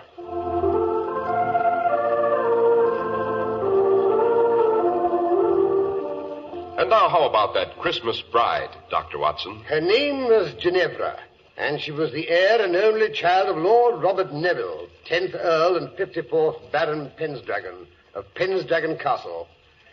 Yes, I shall never forget my first glimpse of that ancient and somewhat forbidding edifice. The walls grey and bleak, without their summer covering of ivy. The towers square and defiant, with the red or rouge dragon pennant angrily defying the winter gales. Well, as I was saying, a rather urgent message from Lord Neville on elegant embossed stationery had arrived at 221B Baker Street. Would Mr. Holmes and Dr. Watson do him the honor of a visit to Pendragon over the Christmas holidays? The visit to include the wedding of his daughter, Lady Ginevra, to the immensely wealthy but slightly middle-aged Wentworth Trimmingham, which was due to occur on the second day of the new year. Now, don't tell me the eminent Mr. Sherlock Holmes was called in to guard the wedding presents, Dr. Watson. Hardly, Mr. Harris. At any rate, the day before Christmas found us alighting from our train at a small station in the Cumberland Hills, which, as you know, are situated in the north of England. There had been a slight fall of snow. An ancient carriage with red wheels and the Neville arms on the door was drawn up to the station platform, while the anxious face of the lord of the manor himself, in top hat and earmuffs, peered through one of the steamy windows. Mr. Holmes and Dr. Watson. That's right. This way, gentlemen. His lordship's expecting you in carriage. Quite a fall of snow you've had here. Aye, sir. More are coming. By rights, we should have brought the sleigh. Only his lordship loaned it to the vicar for tomorrow night. Vicar always plays Father Christmas at the Hall on Christmas Eve, thou knows.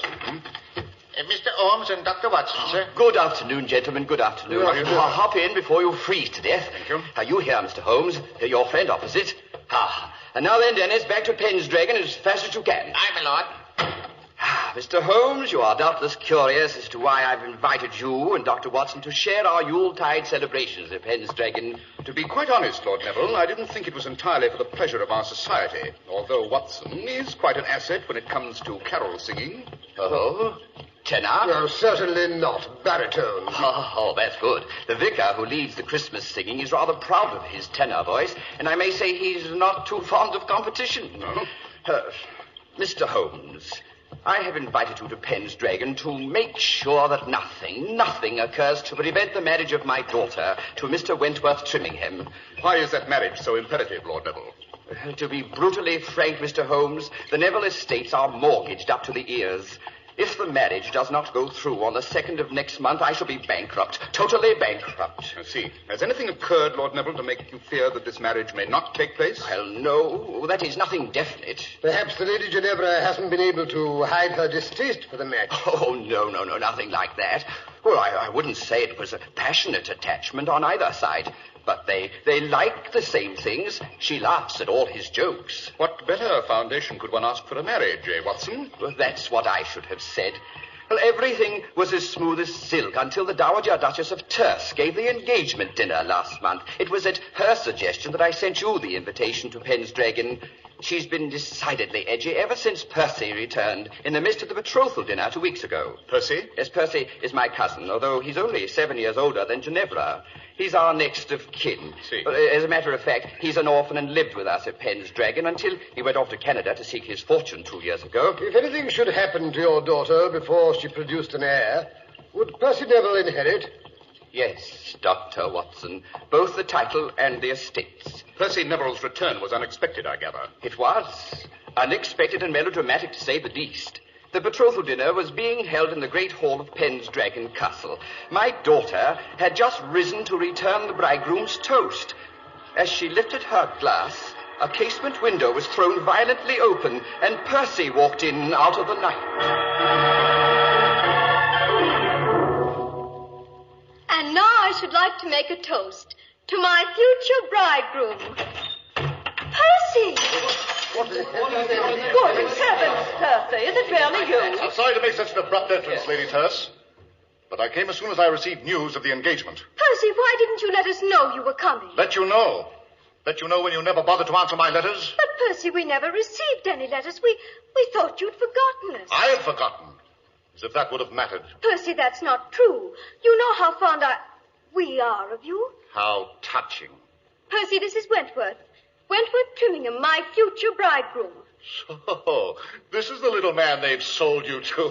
Stop that. Stop it at once. I'm very fond of Wentworth. Are you, my dear Ginevra? Percy, why do you look at me like that? To think you should so soon forget our family motto. Ne vile velis. The name Neville means that, you know. Ne vile velis.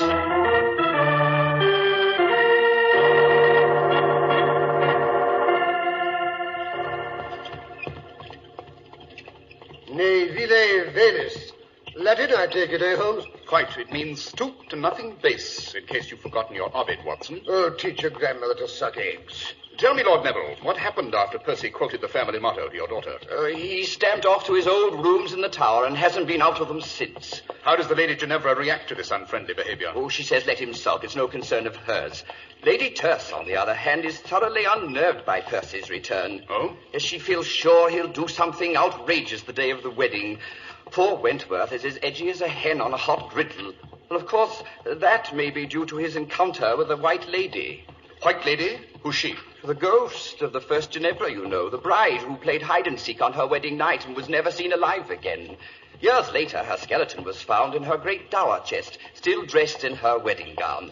She'd hidden in there, and somehow the hasp must have fallen down, and she was locked in and smothered to death. Seems to me I remember a rather famous poem on the subject. Oh, yes. So all the Ginevras in the Neville family have been named after her. She's supposed to walk through the halls of the castle whenever a misfortune is due to occur. Oh, cheerful damsel, eh, Holmes? When and how did Wentworth Trimmingham meet the lady? Well, Mr. Holmes, it seems it's his habit to knock on my daughter's door on his way to bed to wish her good night.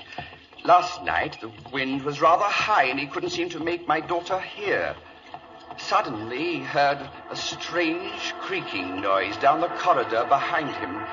Looking round, he saw the lid of the dower chest rise slowly.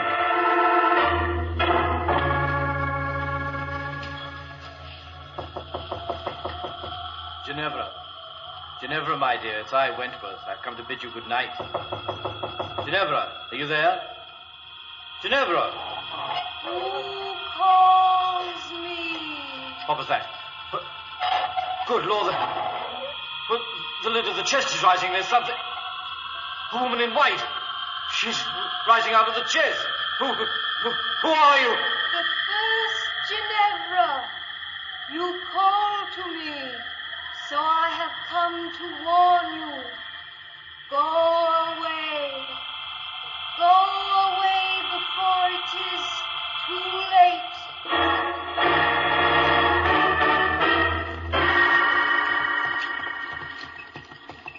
Then what happened, Lord Neville? Nothing, Mr. Holmes. Apparently the white figure glided past my daughter's fiancé and disappeared up the tower stairs. What did the lady look like? Blonde, brunette? Wentworth says her features were hidden by the bridal veil. Yes, interesting. I suppose anyone in the house would have access to that tower chest. On the contrary, Mr. Holmes, too many people are possessed of insatiable curiosity. I keep the silly thing safely padlocked, I promise you. How many keys are there to that padlock? One, which I keep by me, here, on my keyring. A very wise precaution.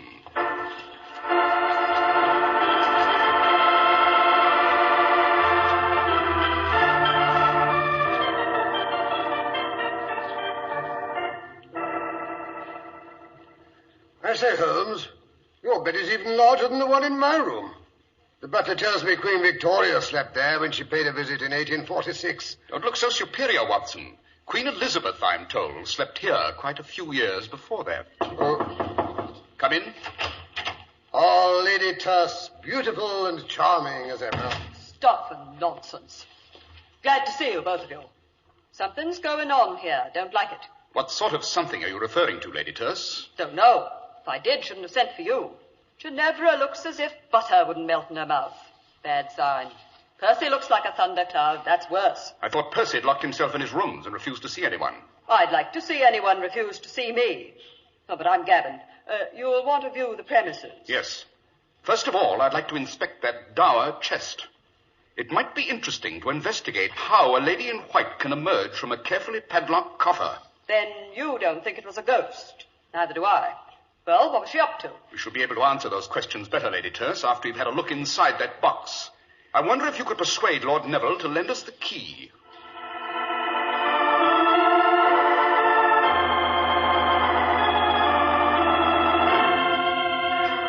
Here's the key, Mr. Holmes. Lord Neville insists I bring it back the moment you've finished with it. Suspicious old boy, eh, Holmes? Not suspicious, Dr. Watson. Fussy.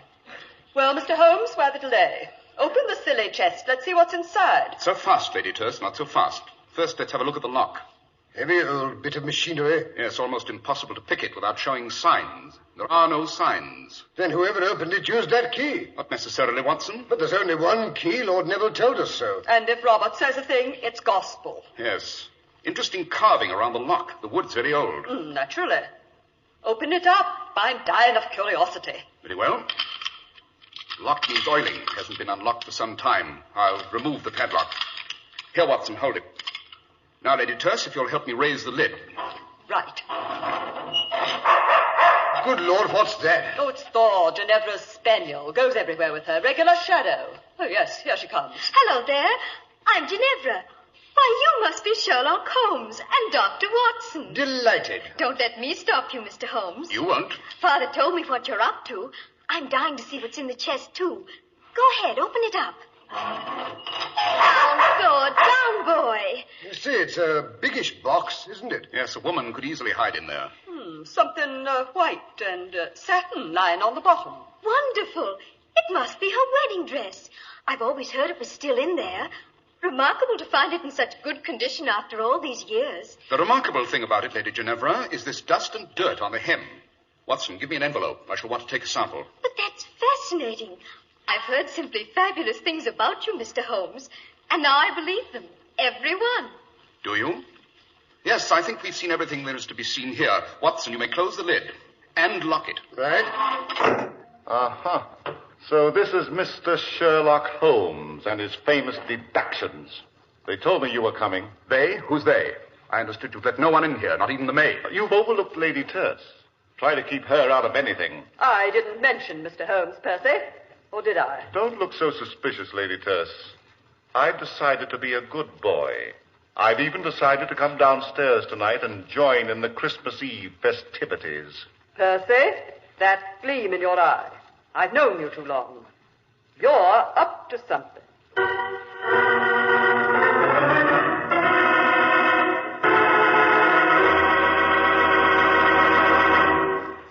If you want to know what satisfying people really means, ask any man who wears Clippercraft clothes.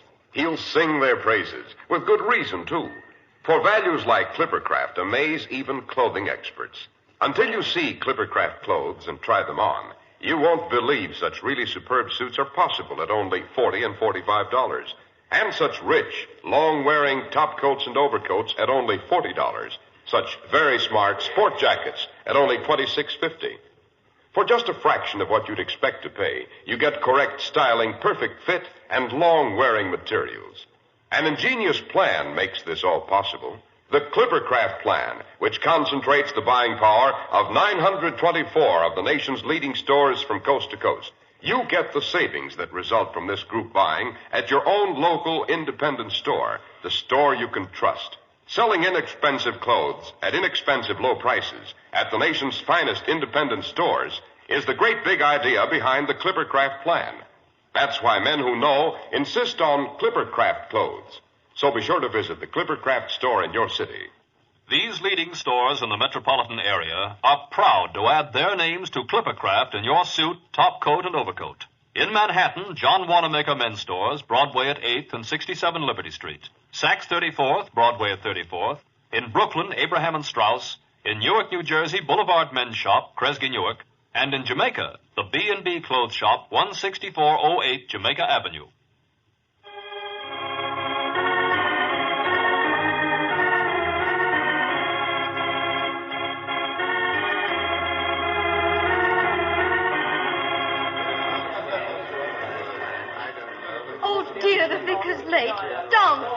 calm yourself, Ginevra. He'll be here. But, Percy, the snow's so deep. What if he can't get through? Now, don't worry. The sleigh is light, and he has Vixen, the best horse in the county. Nothing can pass her, you know. Oh, dear, I hope so. No, fall down. What ails the dog? He may prove to be a bit of a problem, don't you think? Goodness, I hope not. Oh, Mr. Holmes, I didn't see you behind that chair. An ancient wing chair often provides a good listening post, my dear. Now, look here, you meddling busybody. Percy, please, you promised. Suppose you allow me to solve the problem of the dog, Lady Ginevra. Would you? I mean... Listen, sleigh bells. The vicar's driving up. He's here. Father Christmas has arrived. Open the door, Paddleford. Now then, everyone. Good King Wenceslas looked down on the feast of Stephen when the snow lay round about. I declare I've never been so cold. My right ear's half frozen. Come along, Father Christmas. Percy will take you into the dining room. You can have a hot toddy while you get out of your wrap. That's a good idea. A good idea. And better disguise your voice, sir, or all the children will guess who you are. That's a good idea, too. Gather round all. Bring in the Yule log. Father Christmas will be with you in a moment to give out the presents to all the good boys and girls. How is that? Vicar, you're wonderful. Now go along. Take good care of him, Percy. Never fear, my dear. Mr. Holmes, they're bringing in the Yule log. Come and help me set fire to it. Oh, look, Dr. Watson has caught Lady Terse under the mistletoe. I declare I've never had such a Christmas. Oh, come along, Ginevra. They're ready for you to light the fire. Dear, where did I put the matches? Allow me, Lady Ginevra. Oh, thank you, Dr. Watson. Oh, look at that. I say, Holmes, how she burns, eh? Oh, lovely. I do like to toast my feet in front of a Yule log. I beg your pardon, Lady Ginevra, but haven't you raised your skirts a bit too high? Oh, my goodness. I forgot. Oh, Ginevra, my dear, your fiancé is making quite an ass of himself. Runs into the library every other minute to see no one's lifted one of the wedding presents. Well, all that silver and your present, Lady Terse, the diamond tiara. I'll admit that tiara is a temptation. You shouldn't have given it to me, Lady Terse. It's wonderful. Oh, not at all. A confounded nuisance. Given me a headache for years. Glad to be rid of it. Oh, here comes Father Christmas. Gather around the punch bowl, everyone, and we'll have a drink or so before we give out the present. I say, we should. That's the ticket. I say there, Vicar. Father Christmas, I mean. Start us off on a carol. Can't drink your eggnog without a song. Right you are, fair lady. God rest you, merry gentlemen, let nothing you dismay. Remember Christ our Savior was born on Christmas Day. Jolly, eh, Holmes? Nothing like a good old-fashioned English Christmas. Straight out of Dickens, don't you know? Oh, tidings of comfort and joy, comfort and joy. Oh, tidings of comfort and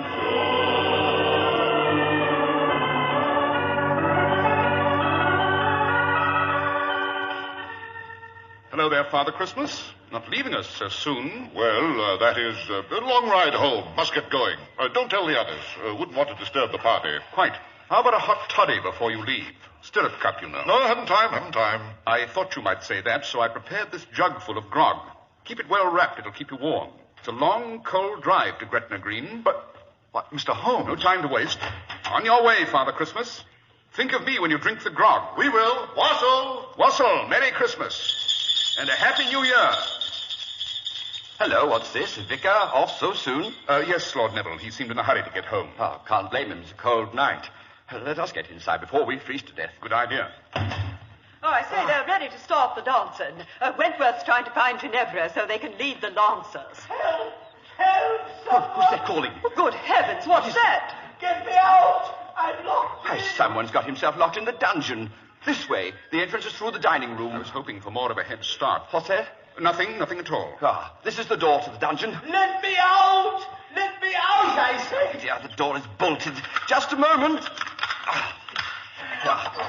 Get me out of here! Good Lord.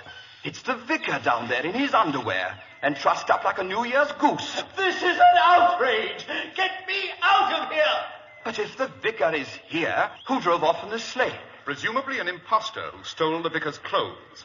I thought it might be, you know, when I heard Father Christmas sing bass. Say, Holmes. Holmes, where are you? Lady Ginevra, her fiancé can't find her anywhere. She's disappeared, vanished into thin air. Great Scott! Someone get the vicar out of the dungeon. I've got to find my daughter. Oh, Mr. Holmes, come quickly. Ginevra's disappeared. Her dog is crouched in front of the dower chest, howling. Oh, hurry, gentlemen. The same scoundrel that locked the vicar in the dungeon has undoubtedly put Ginevra in the dower chest. I only hope we're not too late, Holmes? Wentworth's tried to break the chest open, but the dog won't let him near. There, you see? Easy, thoughtful boy. Yes, I know what you're trying to say. We'll get her out. Oh, confound it, the key. Lady Terse, what did you do with the key? But I gave it back to you. No, you didn't. Oh, yes, you did, too. Quite all right, you know. No key needed. The wood's so old and the staples so loose, it's quite possible to lift the lock right out, like this. That's it. I'll raise the lid. Great Scott, there's nothing in there but a roast of beef. Yes. Thor's made off with it, I'm afraid. That explains his interest in the chest. But if Ginevra isn't here, where is she? With Father Christmas, I imagine. They're heading for the Scottish border in the sleigh. You'll never catch them, I'm afraid. Oh, of course. She's eloped with Percy. So she did talk him round. Good for her. So that's why she trailed off up the tower steps in that old bridal gown. I suspected as much when I discovered some of Percy's ashes on its hem. But this is dreadful. I should be ruined. We'll have to return all the wedding presents. Fiddle-dee-dee. Personally, I'll make mine a much handsomer contribution. Ginevra shall have the tiara and my emeralds as well. They're worth a king's ransom. Lady Terse, you are an astounding female. All women are. Oh, but we're keeping the dancers waiting. You shall lead the lancers with me, Robert. Come along. Say, Holmes, you old fraud. I believe you knew what was going on all the time. I suspected, Watson. I suspected. But when I saw the Lady Ginevra raise her ball gown and display a pair of traveling boots, I was sure. But come along, Watson. We shall have to go down to the kitchen and make peace with the cook. Oh, why that? For making off with Sunday's roast of beef. Something had to be done to keep the dog interested, or he'd have given the show away.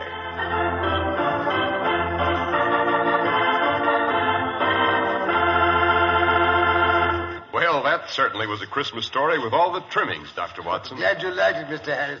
And now, while I fill up our glasses, so we can drink a Christmas toast to our listeners and our sponsors. Nothing would give me greater pleasure, Dr. Watson.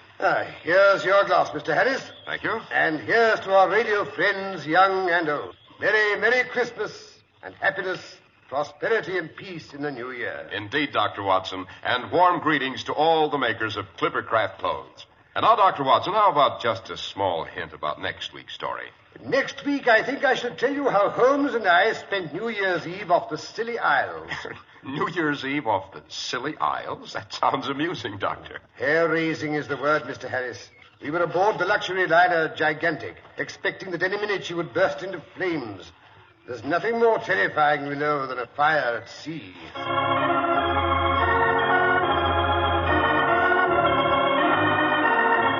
The makers of Clippercraft clothes and 924 leading stores from coast to coast have brought you another in the new series of broadcasts featuring the world's most famous detective, Sherlock Holmes.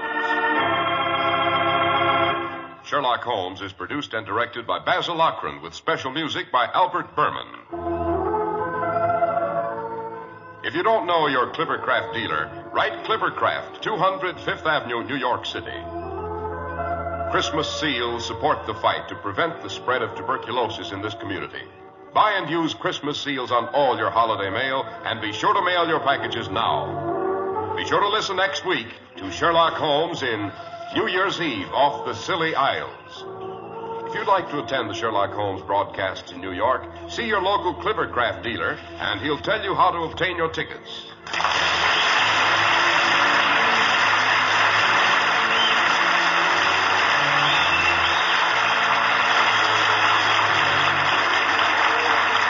Cy Harris speaking for Clippercraft Clothes. This is the world's largest network, serving more than 450 radio stations, the Mutual Broadcasting System.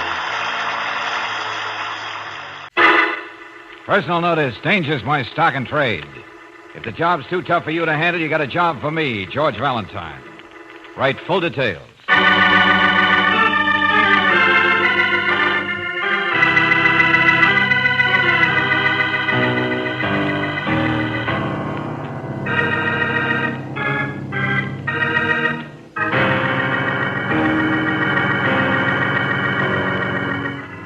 Standard Oil Company of California invites you to Let George Do It.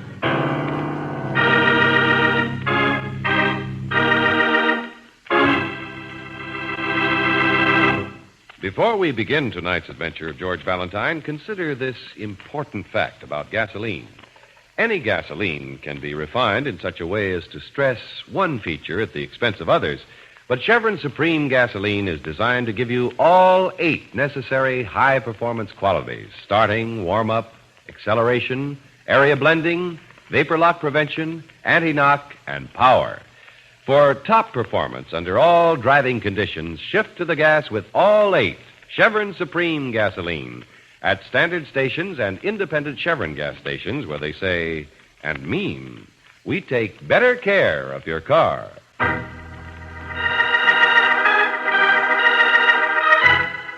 Starlight Pier, another adventure of George Valentine.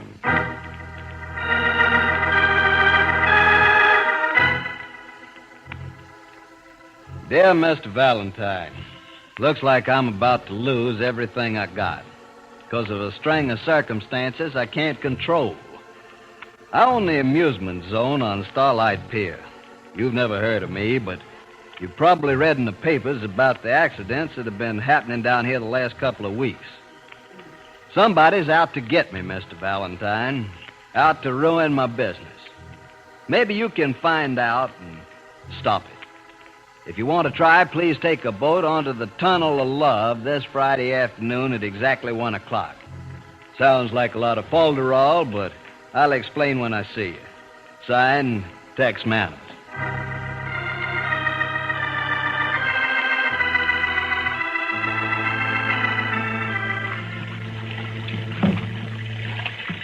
George, Yeah, Brooksy? I don't like this. Too dark in here for you? Oh, don't worry. I'm a very exemplary character, Angel. Oh, I was look. in, huh? Oh, the goon boy with the eerie green light on him, huh? Ah, you've seen him before. Never used to scare you. I know it. Guess I'm just silly. Why the owner of an amusement park should want to meet you in this Tunnel of Love place instead of his office. Well, maybe just another way of drumming up trade. Business does seem pretty slim today out there. There isn't another boat going through here, darling. Maybe it's some kind of a Valentine. plot. George. Yeah, I'm Valentine. You Tex Manners? That's right. Waiting for your boat. I can't see it, but I can stop it when it... yeah, I got it. Hey, you in the front seat? Yeah, that's right. Okay, I'll get in the back. If I can find it in the dark. There. Say, I thought I heard a woman's voice. You did. Miss Brooks, my assistant. Oh. Well, okay. Wait, I'll let the boat drift along again. Mr. Manners, why did you want us to meet you here? Didn't want anybody to know I've hired Mr. Valentine. Figure you can work better if nobody knows who you are. Yeah. Well, just what do you want me to do? Find out who's trying to sabotage my business, like I told you in my letter. You've read about what's been going on. Well, yeah, I saw where your Ferris wheel broke down. Car came off when it was up high, mighty close to killing somebody. And didn't something happen to your roller coaster? Sure did. Train was almost at the top of the pull. Broke loose, raced all the way back down. One lady broke her arm. What makes you think it's sabotage, Mr. Manners? Those things do happen, don't they? Not with my equipment. Never have any accidents. And they both happened on a Friday. Last 2 weeks. Well, still, it might be a coincidence. Couldn't be. I examined the gear both times myself. It had been tampered with by somebody who knows carnival machinery. Well, I'll have to take your word for that. You think it's somebody right here on your own pier, huh? Looks that way. Except I can't understand it. All the people who run my concessions are all right. No enemies among them, huh? Not that I know of. Both of these accidents have happened on Friday? Yes, ma'am. Not that I'm superstitious about Fridays, you understand, but nobody wants to ride the wheel or the rolly anymore. Another one or two of these things, and nobody will come to the pier. Uh-huh. Got any idea where I ought to start on this job, Mr. Manners? Valentine, I haven't got a thing to help. George, there's another one of those horrible things. Oh, now, look, watch your nerves, Brooksy, just because it's my... George! Where are you, Brooksy? Right Take it easy. The water's shallow. You can stand in it. Yeah, I got you, Angel. Come on, now, stand up. That's right. I am. All right. That big monstrosity fell right over on our boat. It almost hit us. All right, I know now. Easy. Hey, how do we get out of here, Manners? Wade over this way. There's a ledge. Yeah, it better be. I'll help you, Angel. Keep coming. This way. Follow my voice. Okay, we're with you. You feel the ledge? Yeah, got it. All right, up with you, Brooksy. Yeah, sure. Okay, there you are. Oh. Well, nice experience you're giving us, Manners. Friday again. But I didn't think they'd do anything to the tunnel of love. Yeah, well, they did, all right. Now, where do we go from here? That thing's wrecked the boat. Hello! Pull out, I'm coming. That's Ned Parker. He runs the tunnel. He'll get you out back. Wait for him. Well, what about you? There's a trap door just down here. I'm getting out. Don't tell Ned you saw me in here. Oh, you think he's mixed up in this? I don't know. That's for you to find out, Valentine. Make some excuse to come to the office when you want to see me, but stick with it. I'll see you later. Where are you people? Call out. We're here, all right, and we ought to sue you. What do you mean you ought to sue me? I waited for your boat to come out of the tunnel and... Where did I turn on my flashlight? Well... Is that all you have to say? What are you doing sitting up there on the ledge, dripping wet? Maybe you can tell us. Look at our boat. What? Why, what happened? One of your big dummies fell over on us. Darn near killed us. I think we will sue you. Oh, no, don't sue me. I don't own this concession. Just run it. If you're going to sue anybody, it's the owner, Tex Manners. Oh? Tex Manners. He might settle with you if he can afford it. Now, I'll get you out of here.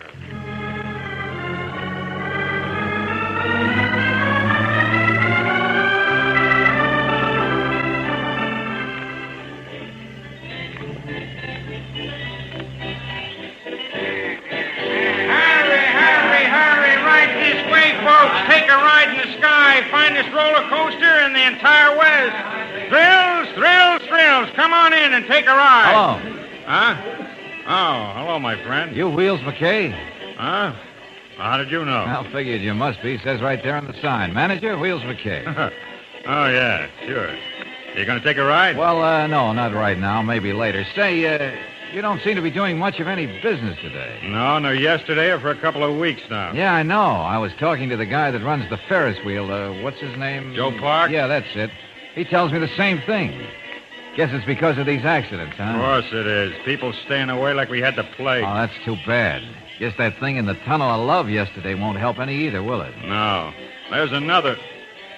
Say, ain't you the one that was on that ride when it happened? That's right. Yeah. Saw you come out all dripping wet. How come you're back again so soon? Oh, I don't know. It's sort of like these places. Besides, I don't have to worry today. It isn't Friday. No, you're right. Look, you're up to something around here. What is it? Insurance company? Oh, no. Just curiosity. Well, might come back and take a ride later, Wheels. Yeah. Do that. The secrets of the future. Madame Zelda knows all, tells all. Your future is an open book. You, sir. Sell your fortune. Oh, well, sure. That's a good idea. How much? For you, 25 cents. That's a deal. There you are. Let's hear the worst. Ah, yes. You said the worst. Well, that's just a figure of speech. Perhaps not. No? What do you mean by that? I see for you danger. Danger in the near future in this place, on Starlight Pier. Yeah? But you may avoid the danger. Do not come here again, or evil will befall you. Uh-huh. Does it have anything to do with these accidents out here? Perhaps.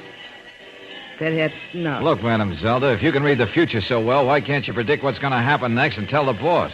It is not given to me to tell this yet.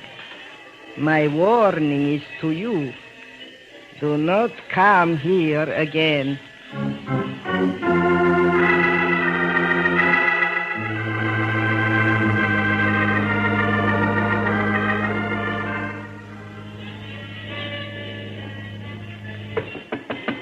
Yeah, come in.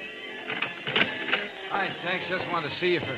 Oh, I'm sorry. I didn't know you were busy. Valentine, what are you doing here? I thought I said...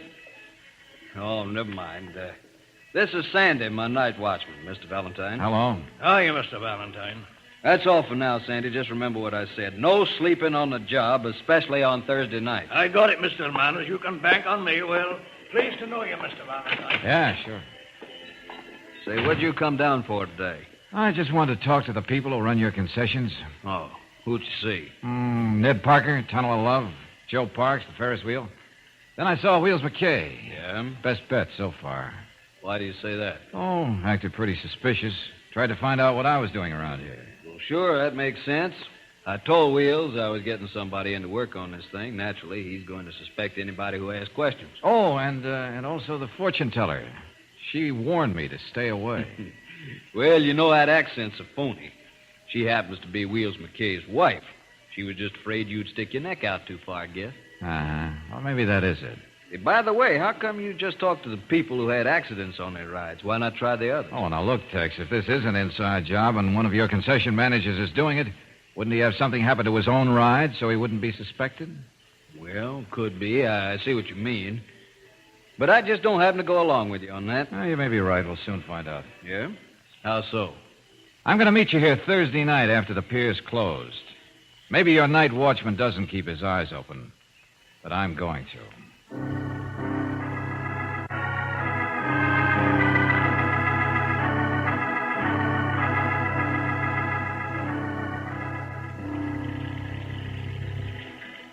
Afraid you're off on a wild goose chase, Valentine. Maybe. By the way, did you tell anybody at all that I'd be here tonight? Nope. Nobody. Good. Hey, where's the watchman? What's his name? Sandy? Yeah, he's probably making his rounds somewhere. I haven't seen him since we started down the pier. No. Or anybody else, for that matter. Well, I told you, probably they're not going to Wait a minute. Hold on, will you? Listen to that. Hey, comes from over there by the diving bell. Yeah. Hey, duck back in the shadow. Okay. Sure. I can see a figure over there now. Somebody tinkering with a power plant for the bell. Come on, let's get over there. No, wait a minute. We won't. I will. Two of us will be spotted too easily. You go back to your office. Stay in the shadow so they won't see you. How about you? I'm going around the other side of the bell and surprise them. I'll get back to you in a few minutes. Okay, but be careful, son. Can't tell. Sure. Okay, Buster, what's the idea? That's better, friend. Just stay where you are. This is one Thursday night party that didn't come off, huh? Now stand up. Oh, wait a minute now. You look out.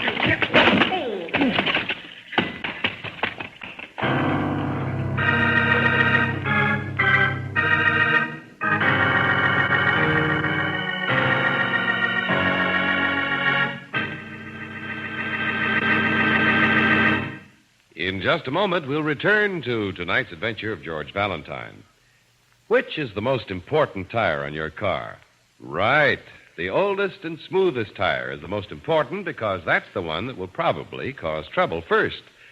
And that's one reason why it pays to have your tires checked regularly by car savers at standard stations and independent Chevron gas stations.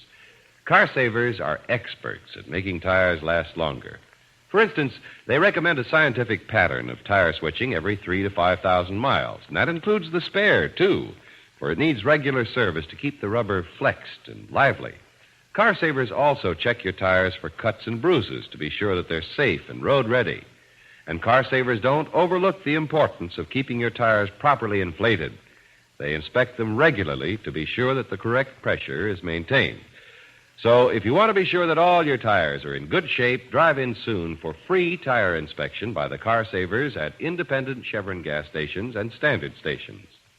For tire switching at regular intervals, for new tires, for any kind of tire service, you can depend on car savers. They'll help you get more and more miles out of your present tires. And it's just one of the many services available to Western motorists at independent Chevron gas stations and standard stations where they say and mean we take better care of your car.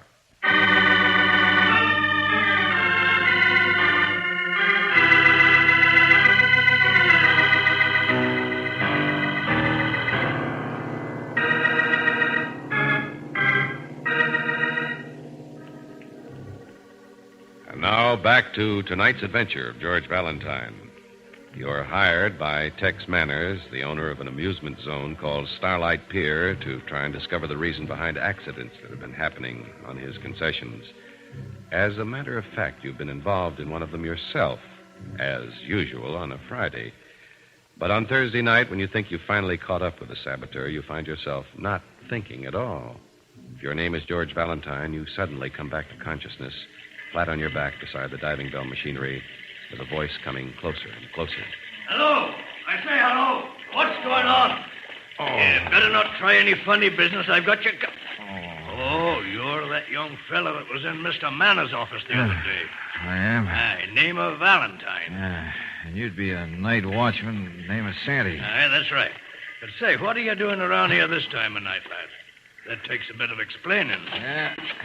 By the way, where were you a few minutes ago? That takes a bit of explaining, too. Look here, lad, what kind of talk is that? I was down the pier on my rounds. I heard a noise back here. Sure you weren't right close by here at the time? What are you trying to say by that? I'd better turn you over to Mr. Manners. Or the other way around. Give me that flashlight. I will not. Oh, yes, you will. Something I want to look at. Now, look here. That's better. Yeah, just what I thought I saw. Huh? What? Knuckles on your right hand there. They seem to be bleeding. Aye, I know. I hurt my hand on a gate. Or on somebody's face. Somebody's face? What are you talking about? Mine, maybe. Look, lad, you're out of your head or something. I'll take you back to Mr. Manners' office. Wait a minute, will you? Thought I saw something. All right, lad. No tricks now. What are you looking for? Nothing. I just thought whoever hit me left a calling card. I was wrong. You picked up something. No. I thought I saw a piece of paper on the ground over there. It was just this wrench. Now, lad, don't try anything. Actually not. You've got the gun. I've only got a flashlight. And a wrench. Well, here, take it if you're worried. Now, come on, let's get back to Tex Manners' office so you can turn me in.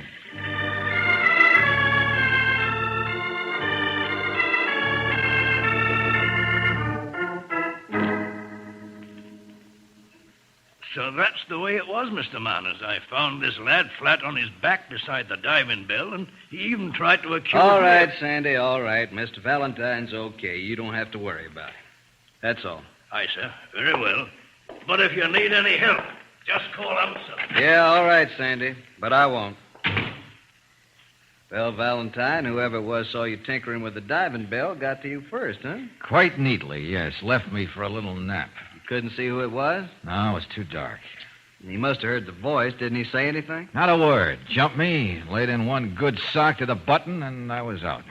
That's too bad. That's an understatement. Incidentally, do you know a cafe up the street called the Tropicana? Tropicana? Yeah. No, can't say I do. Just might help us to clean up this case. How? That's what I got to find out.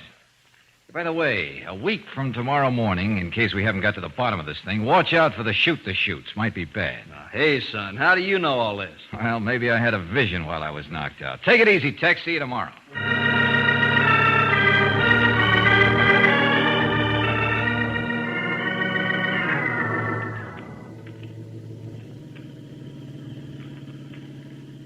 George. Yeah, Angel? I'm not trying to butt in, but you said we're going to a cafe called the Tropicana. That is right.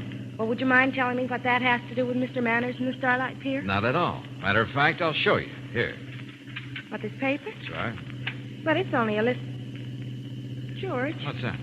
This is a list of the rides at Starlight Pier. Sure. In the order of their fate. I picked that up beside the diving bell after I came to last. Roller coaster, Ferris wheel, tunnel of love, diving bell, shoot the chute. Darling. Well? But those are the rides that have had accidents. Sure. Oh, but the shoot the chute's in Virginia Reel. Turn it over, Brooksy. What? Oh.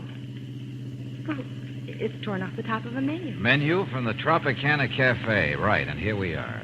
You think they'd know who made that list? No, probably not. But they know who comes here from Starlight Pier. Come on, let's go.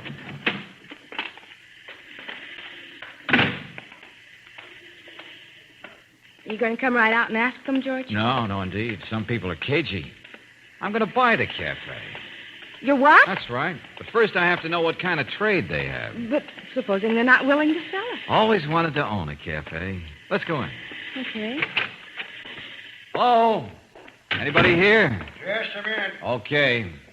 Sorry, folks, we're not open yet. We open at 11. Oh, that's all right. I just wanted to see the owner. Well, I'm the owner. Good. How do you do? My name is Valentine, and this is my friend, Miss Brooks. How do you do? And you're... Fowler, Matt Fowler. Matt what Fowler. can I do for you? Well, I'll tell you, Mr. Fowler, I'm in the market to buy a cafe just like this one. You interested in selling? I don't know. Maybe, if the price is right. Uh-huh. How's business? Pretty fair. Not great, but pretty fair. Well, you ought to get a pretty good play from Starlight. You're so close. Those people? They eat hot dogs and hamburgers on the pier. Oh, no. I mean the people who work there. Some of them must eat here, don't they? Can't say. All I know about my customers is they eat and pay for it. Don't know who they are. You haven't owned the place very long yourself, have you, Mr. Fowler? What do you mean? Well, I just noticed the car outside. It's yours, isn't it? Yes, that's... With Arkansas license plate, so I thought naturally... Yeah, that's right. I came from Arkansas just a few months ago. Oh, figure the restaurant business is better here? I wasn't running a cafe there. I had a carny. Carnival, huh? Say, that's interesting. It wasn't. Business dropped off and I lost it. Had to start all over again. Oh, well, that's too bad. Well, I'm not interested in carnivals anyway. I got a little Frank stand in town called the Barking Dog, but I want to branch out. See. Drove up here last night. Was going to stop in, but it was after midnight. Didn't think the owner'd be in. I was right here all night until 2 in the morning. Oh. Well, think you'd be interested in selling? Well, in a month or so I might. Oh, say, that's great. Of course, I couldn't swing the thing alone. I got a backer. He'd have to see it first. Yeah, I understand. But I'm sure he'd like this location as much as I do. Say, where's that door in the back go to? That's my office. Oh, I see. Hey, look, I got an idea. What is it, George? Well, while we're here, I'd like to take a picture of the place to show Larry. That's my backer. Oh, that's a good idea. Yeah, you don't mind, Mr. Fowler? No, go right ahead. Good, okay. I got a flash camera out in the car. You and Miss Brooks sit over there at that table. Kind of dress up the picture a little, huh? All right, yeah. Well, now you two get all set and I'll bring in the camera. Believe me, this ought to sell a bill of goods.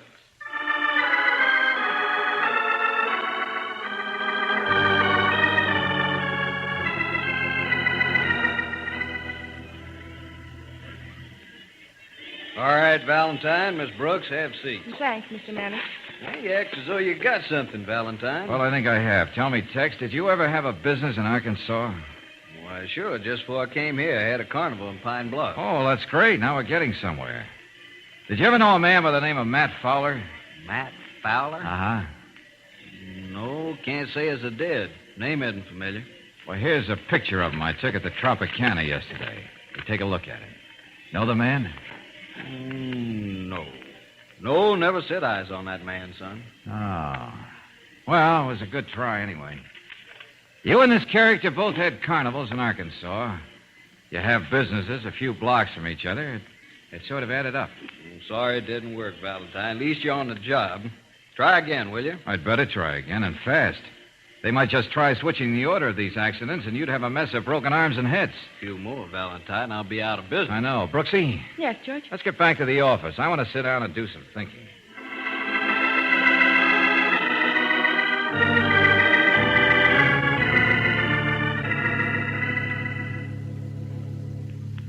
George, you're not getting anywhere, and you know it. Let's close up the office for the day. It's gonna add up.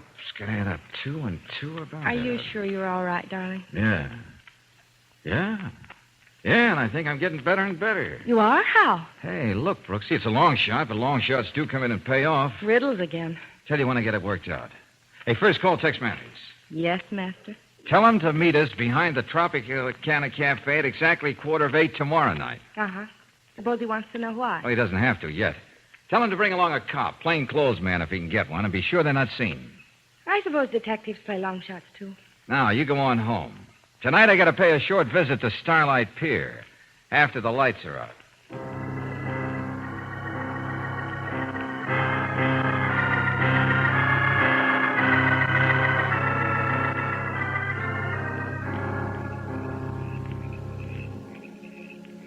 George, somebody's coming. It must be Tex. Yeah, about time. Valentine? Yeah. That's you, Tex? Sure. Where are you? Over this way, right back of the building. Okay. I don't know what kind of tomfoolishness you're up to, Valentine. Oh, this is Sergeant Laird. Hello, Valentine. What's up? Well, you'll see for yourself in just a minute, Sarge.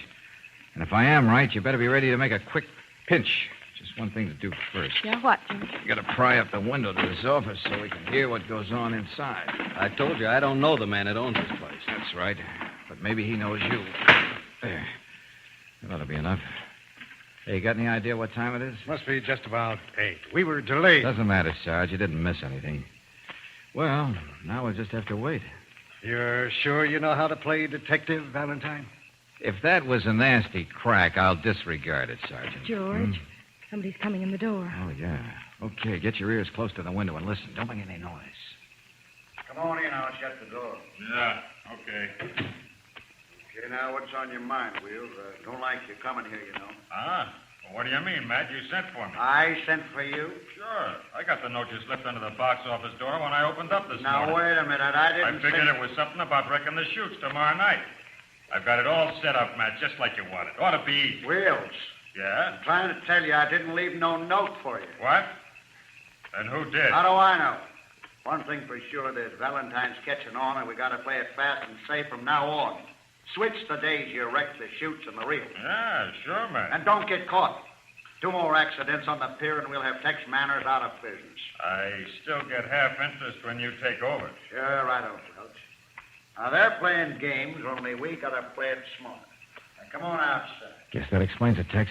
Well, I'll be. Sure does, Valentine. You got enough on him to make the arrest, Sergeant? Yeah. Come on, Tex. We'll go around and take him at the front door. We sure will. Come on around, Valentine. Yeah, be right with you. George, you left that note for Wheels McKay yourself. That's right. But how did you know he was the one? I didn't. Tell you about it when we get those boys in custody, Brooksy.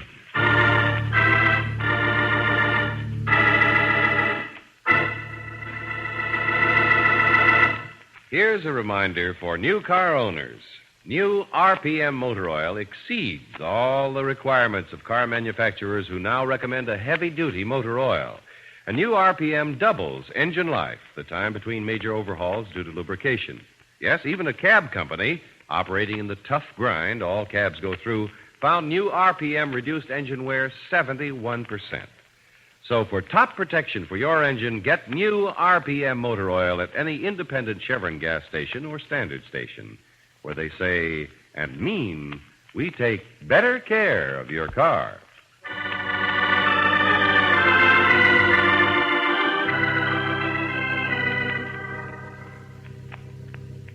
But, George, if you didn't know it was Wheels McKay who was wrecking the rides, what made you so sure he'd show up? I didn't know who'd show up. I didn't take a chance.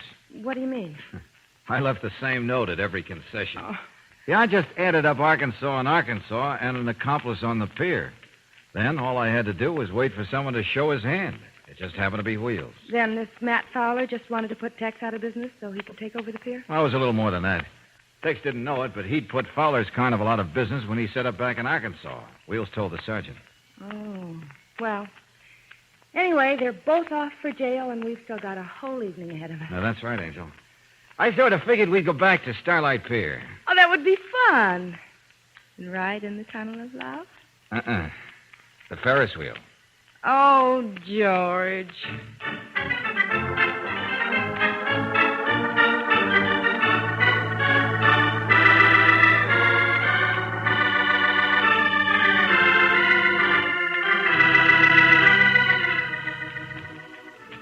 Tonight's adventure of George Valentine has been brought to you by Standard Oil Company of California on behalf of independent Chevron gas stations and standard stations throughout the West. Robert Bailey is starred as George, with Virginia Gregg as Brooksy. Let George Do It was written by Lloyd London and directed by Kenneth Webb. Harry Bartell was heard as Tex, Frank Gerstle as Wheels, Jerome Sheldon as Ned, Hal Gerard as Matt, and Eric Snowden as Sandy. The music was composed and presented by Eddie Dunstetter. Your announcer, John Heaston.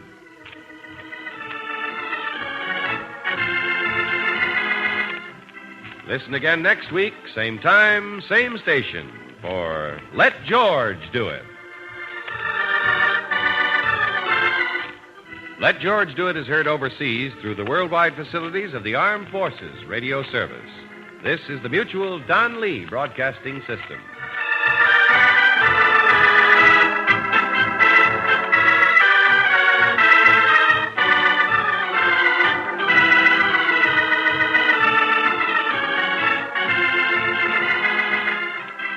Petri Wine brings you Basil Rathbone and Nigel Bruce in the new adventures of Sherlock Holmes.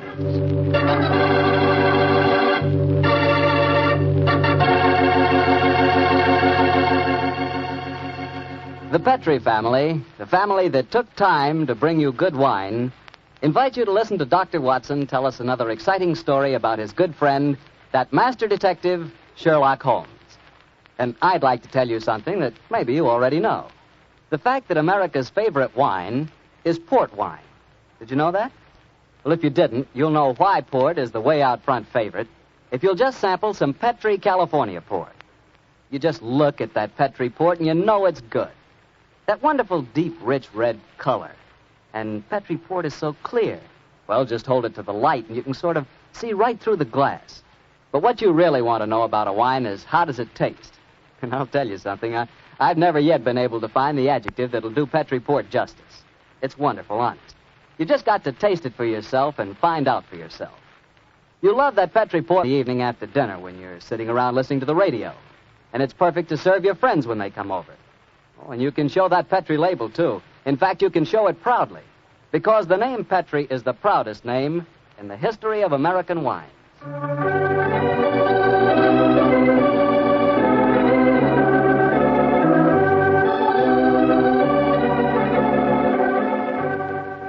And now I'm sure our old friend Dr. Watson's ready for us, so let's go in and join him. Come in. Good evening, Mr. Bartow. Good evening, Doctor. Well, the puppies seem very happy tonight. Yeah, tonight, yes, but you should have seen them this afternoon. I doubt if there were two more frightened little dogs in the whole of California. Come on, Winnie, now. Marty, control yourself. What happened, Doctor? Well, I took them for a walk on the beach. As we were scrambling round a rocky point, a seal popped his head up in the water quite close to us. What'd the puppies do? Oh, both of them barked at it furiously. And the seal? Blew a few bubbles and then barked right back. I don't know what the world speed record is for short-legged dogs, but I'm sure they broke it. You know, Doctor, I'll have to join you on one of those afternoon strolls of yours. You always seem to be having such exciting adventures. Oh, and talking of that, how's about tonight's new Sherlock Holmes adventure? Well, I'm all ready for you, my boy. In fact, I was looking over my notes on the case just before you arrived. This is another story in which Sherlock Holmes' elder brother, Mycroft, played an important part. Mycroft Holmes was 7 years older than Sherlock, and some said it is superior in powers of observation and deduction. That sounds like heresy, Doctor. No, young fellow, my lad. Holmes himself was the first to admit it. In fact, if it hadn't been for his incurable laziness, Mycroft could have been a formidable rival to his younger brother. However, Mycroft did hold a position of considerable importance at the Foreign Office, and it was there that tonight's story begins. It was in the winter of 1899, and Mycroft Holmes, after a gourmet's lunch, was reclining full length on a leather settee. His eyes were closed, his hands were folded across his stomach, and his breath came rhythmically. A cynic would have declared that Mycroft Holmes was taking an after-luncheon snooze. But Mr. Holmes' secretary, a gentleman by the name of Gardner, was a realist. He tapped on the door discreetly. Then he rapped on it. And still there was no response, so he opened the door and entered. After a moment, he gave what he thought was a discreet cough. Mycroft Holmes opened his eyes, folded his hands, and said, "Found it, Gardner. Must you come in here and bark at me so soon after lunch?" I'm sorry, Mr. Holmes, but I thought that... You thought that as I was lying down with my eyes closed that I must be bored, and so you came galloping in. Oh. Well, what do you want? There's an old lady outside, sir. She insists on seeing you personally. I've tried to get rid of her, but... What's her name? Mrs. Hudson, sir. Mrs. Hudson? Huh. Show her in, Gardner. Show her in. Very good, sir. Undoubtedly a message from young Sherlock. How are you, Mrs. Hudson? Oh, good day, Mr. Holmes. I'm sorry to interrupt you, but I won't take up much of your time. Sit down, won't you? Don't leave us, Gardner. I may need you in a few minutes. Very good, sir. Now, Mrs. Hudson, what's the message? Message, sir? Didn't my brother send you with some message that he was afraid to entrust to the ordinary channels? He's always so confoundedly dramatic. Oh, bless your heart. No, sir. I've come to you with a little problem of my own. I didn't like to bother Mr. Sherlock Holmes with it. He's been so busy lately, and he's looking very tired. And so you came to me. Oh, delightful. I thought you wouldn't mind, sir. You've always been so nice and friendly to me. Pure laziness. It is less effort to keep an old friend than to make a new enemy. But tell me your problem. Well, it's really my sister's problem, sir. She keeps a boarding house at 14 Kensington Garden Square in Bayswater. And she's convinced that one of her boarders, a man who has a room on the first floor back, she's convinced that he's a birdman. And what in heaven's name is a birdman? Do you know Gardner? No, sir. I can't imagine. Oh, it's like a werewolf, gentlemen, except that the man turns into a bird. Oh, come now, Mrs. Hudson. Oh, I know it sounds daft, but my sister's in a dreadful state. Of course, I've been with your brother long enough, sir, to know that such things are nonsense. But how can I prove it to her? What reason does your sister give for holding a strange belief? She keeps finding pigeon feathers in the room. Now, the man doesn't keep pigeons, sir. My sister knows that for a fact. Has she found any traces of scattered food on the window ledge? None, sir. No signs of any pigeons, except the feathers. My sister's a wee bit fey, Mr. Holmes. She's the 7th daughter of a 7th daughter, and you know what that means. Just the same, she's not imagining things, sir. She's shown me the feathers herself. Where were they, Mrs. Hudson? Oh, somewhere on the floor by the end of the bedstead, sir. I brought some along with me. Here, sir. And we found some more in the gentleman's cupboard where he keeps his clothes. By George, I wonder What is it, sir? I'll tell you in a moment, Gardner. Mrs. Hudson, this matter will require a little private investigation. You may return to your sister and tell her not to worry. I shall get in touch with you as soon as my inquiries are completed. Good day to you. Good day, sir. And I'm very much obliged to you. Well, Gardner, what do you make of it? An old wives' tale, sir. You're not treating it seriously, are you? Yes, I am. One of these feathers shows evidence of having had string tightened round it. That suggests a captive bird. Now, a captive bird smuggled into an obscure boarding house would point to something of the greatest importance to us, Gardner. By George, sir. You mean carrier pigeons? Exactly. And remember that we're at war and that the Boers have obtained several important and highly confidential secrets of ours lately. We know there's a leak somewhere. This requires an active investigator who can work with discretion. Now, I could work with discretion, but I don't feel too active at the moment. I have it. I want you to write this letter to my brother. Disguise your hand, use plain, cheap notepaper, and don't sign the letter. He won't be able to resist that combination. Are you ready, Gardner? Yes, sir. Very well, then. My dear Mr. Sherlock Holmes, we know of your proposed investigation of the tenant in the first floor back at 14 Kensington Gardens Square. We warn you, as you value your life, keep away from the...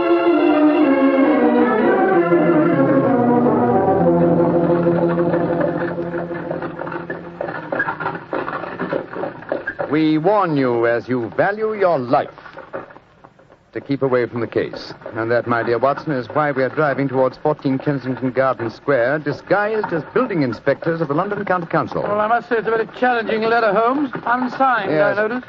Written on cheap notepaper and in a disguised hand. No clue there, I'm afraid. Well, we're entering the square, Holmes. Let's stop the cab here. You can drop us here, cabby. Right you are, Governor. It would seem a little incongruous in these costumes for us to arrive in a cab. Yes, I suppose so. Here you are, cabby. Oh, thank you, Governor. Supposing this mysterious tenant of the first floor back should be in his room when we get there. And we must hope that our disguises are convincing and keep our wits about us. Now, this may be a trap. Yes, just what I was going to say. After all, you've never heard of 14 Kensington Gardens Square until you received an unsigned letter 2 hours ago warning you to keep away from it. I don't like the look of it. There we are, number 14.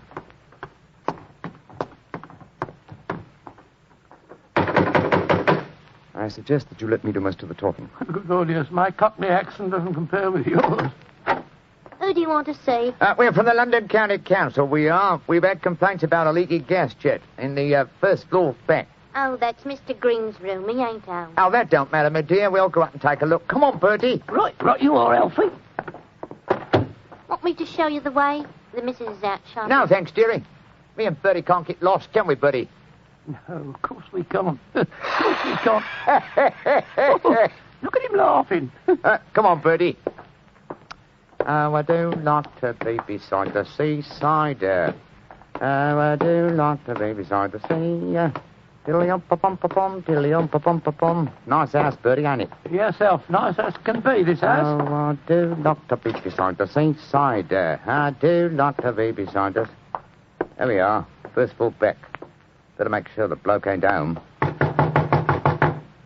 Oh, I do like to be beside... No, he ain't home, Alfie. Huh? No, well, all right, let's go in. Oh, so this is the mysterious room, eh? Well, it looks perfectly ordinary, doesn't it? Yes, a depressing example of the squalor of boarding house life. Hello. What's this on the bedspread? Feathers. Must have come out of the pillow. No. These are pigeon's feathers, old chap. And look here, Watson. Attached to the bed rail. No, it's only a piece of string. String, yes, but with a small metal ring on the end. A ring such as is used to place around a homing pigeon's leg. But why should someone keep carrier pigeons in an obscure boarding house like this? Yes, why indeed, why indeed? The answer could be that the tenant of this room is engaged in some sinister activity that requires the use of carrier pigeons in sending messages. Yes, there's no evidence of the birds being kept here. That's true, old fellow, that's true. Possibly the owner of this room is given a pigeon by one of his superiors, brings it here, affixes his message, and releases the bird. But why couldn't he just take the message to where they keep the birds? Well, in that way, he would run the risk of being picked up with dangerous and incriminating messages on him. What kind of skullduggery involves the use of carrier pigeons, you suppose? We're at war with the Boers in South Africa, Watson. What could be more logical than that a spy in their pay should be using this method to smuggle important information out of the country? By Jove, yes, Holmes. I wouldn't mind betting... Somebody coming. Look out. Who are you? What the devil do you think you're doing in my room? Well, my name's Bertram, and I come here to look at your gas pipes. No, don't lie to me. Who are you? It's like I say, Governor, my name's Bertram, and I come from the London County Council. Very well, then. If you won't tell me the truth, perhaps this revolver will make you change your mind. Look here, Governor, look here, Governor. Grab his revolver, Watson. Yes, right. Holmes, where were you? I slipped behind the door as this gentleman opened it. Yeah, me, sir. Your overcoat seems extraordinarily well filled with chest, doesn't it? Why not slip it off? Yeah. It's a bit warm in here. Let me alone. Joe, you were right, Holmes. He had a pigeon under his coat. Yes, see if you can catch the bird, will you, old chap? All right, here. Come on, Pigeon. Come on, little fella. Come along, Pigeon. There he comes. That's it. Look at the little fella. Snuggled up on my arm. Friendly little fellow, isn't he? Yes, Look out, Watson. The gentleman's revolver. He's going after it. When I get it, I'll... A beautiful uppercut, Holmes. I'm afraid he'll be unable to talk to us for some time. How fortunate he told us where the message was hidden before we indulged in this little set, What do you mean? He didn't say anything about a message? No, not verbally, but I was watching his reflection in the mirror as he entered the room. His eyes first glanced at this top drawer on the dresser here to see if we'd touched it. It was obviously the most important spot in the room. Let's see. Here we are. A message already rolled up and in its container. Oh? What does it say, Holmes? It's in code, which is not surprising, but I don't think it will be very difficult to decipher. Yes, and when you've done that? Then, my dear fellow, I shall compose a code message of my own and persuade this pigeon to lead us to its master.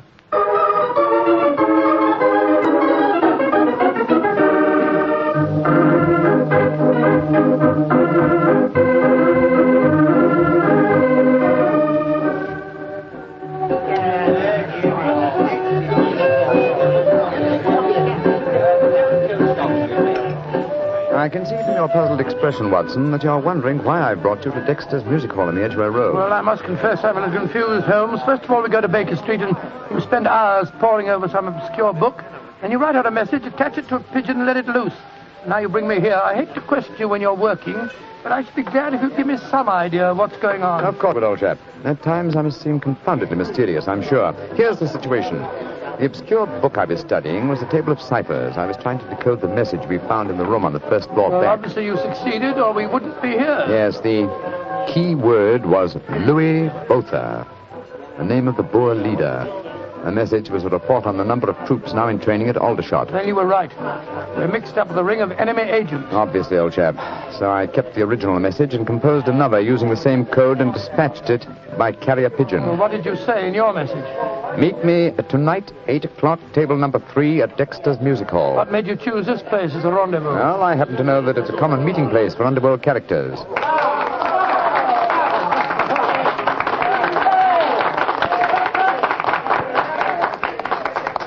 And which is table number 3? The one over there in the corner. I reserved it. Then why don't we go and sit down there instead of standing it here at the back of it? I thought we'd give our visitor the opportunity of showing his hand first. He won't be expecting Sherlock Holmes and Dr. Watson, I fancy.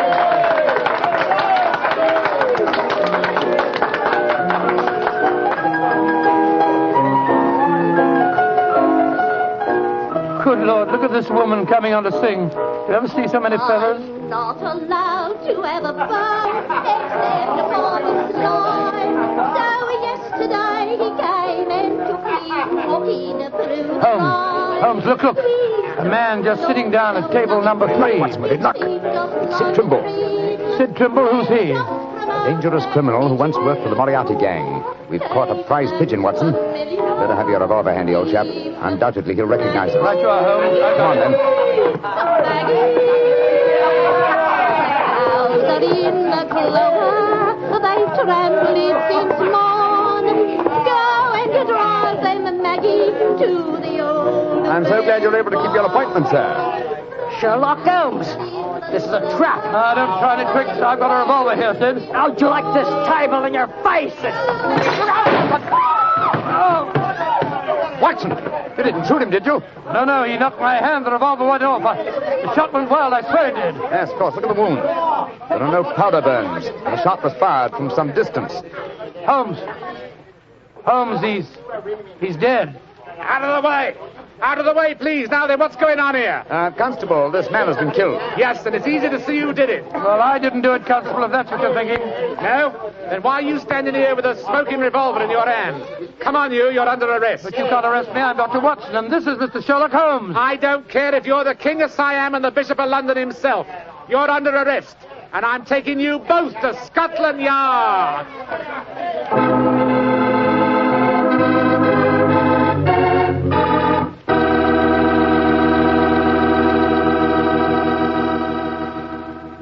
You'll hear the rest of Dr. Watson's story in just a second. And if you don't mind, I'll take that second to say just one word to the ladies. And that word is muscatel. Petri California muscatel. I want you women to know about it because Petri muscatel is one wine that practically every woman likes. Maybe because it's such a beautiful color, like pale gold. But I guess really because Petri muscatel brings you the wonderful flavor of luscious, sun-ripened muscat grapes. And that's a flavor. Try Petri muscatel after dinner or any time as a change from Petri port. Have a bottle of each on hand. When you buy Petri wine, don't buy one, buy two. Remember, if it's a Petri wine, you know it's a good wine. Dr. Watson, that was really one for the books. So you got yourself arrested on a murder charge. Yes, Mr. Bartell. It's a very humiliating experience. I was taken off to Scotland Yard in the Black Marat. If like any common criminal. The wretched constable wouldn't listen to a word that I'd got to say. Well, Sherlock Holmes went with you, of course. Naturally, but as we arrived at Scotland Yard, my mortification was complete, and I found that I was led into the presence of our old friend, Inspector Lestrade. Holmes spoke to him at some length, but I could see from Lestrade's expression that my position was a very serious one. Now I can see what it is, Mr. Holmes. You see, I know you both. But I must say there are lots of them here at the yard as don't like what they call your high-handed method. But, Lestrade, personal likes or dislikes have nothing to do with this. No, of course they haven't. This is purely a matter of evidence. Well, I know that, Dr. Watson. And the constable's evidence was as clear as the nose on your face. The dead man was shot through the head, and you were standing in front of the body with a drawn revolver But, my in dear your hand. Lestrade, there were no powder burns on the wound. Yeah, that's what you tells me, Mr. Holmes. But I'll have to wait for the official report on that. The police surgeon's examining the body now. You understand, gentlemen, I'm not saying I'm sorry that Sid Trimble's dead. He's been a thorn in our side for a good many years. In fact, here's the police surgeon now. Dr. Hendricks, this is Mr. Sherlock Holmes and Dr. Watson. How do you do? How do you do, gentlemen? I'm a great admirer of you both, and I'm sorry to see you in such a very unfortunate plight. Thank you, Doctor. Thank you. What were your findings, Dr. Hendricks? Well, I've just extracted the bullet, Lestrade, and I'm very much afraid it's the same make and caliber as the one missing from Dr. Watson's revolver. Yes, but that doesn't prove that I fired the fatal shot. A .45 Colt's a very common weapon, Doctor. It proves nothing. Dr. Hendricks, as I was just saying to Inspector Lestrade before you came in, the only fact that would show my friend guilty would be powder burns on the wound, thereby proving that the bullet had been fired from close range. I entirely agree with you, Mr. Holmes. Then, as there were no powder burns on the... But there are powder burns, Mr. Holmes. What? Very distinct ones, too. Lord, I don't understand the whole thing. I'm sorry, gentlemen, to be the bearer of bad tidings, but I have my duties to perform. Yes, and I'm sorry, too, Dr. Watson. I'm afraid I'm not going to be able to let you leave here. Of course. You must consider yourself under arrest.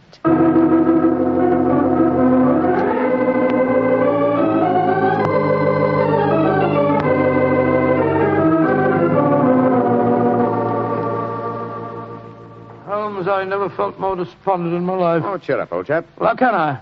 Locked up in a prisoner's cell. Looks as if I might end up at the gallows. Don't worry, Watson. You'll be out of here before the night is over, I promise you I that. wish I felt as confident as you do. How do you propose to do it? Oh, with the aid of a little hard thinking. Thinking? That won't unlock any cell doors, thinking. But it will, old fellow.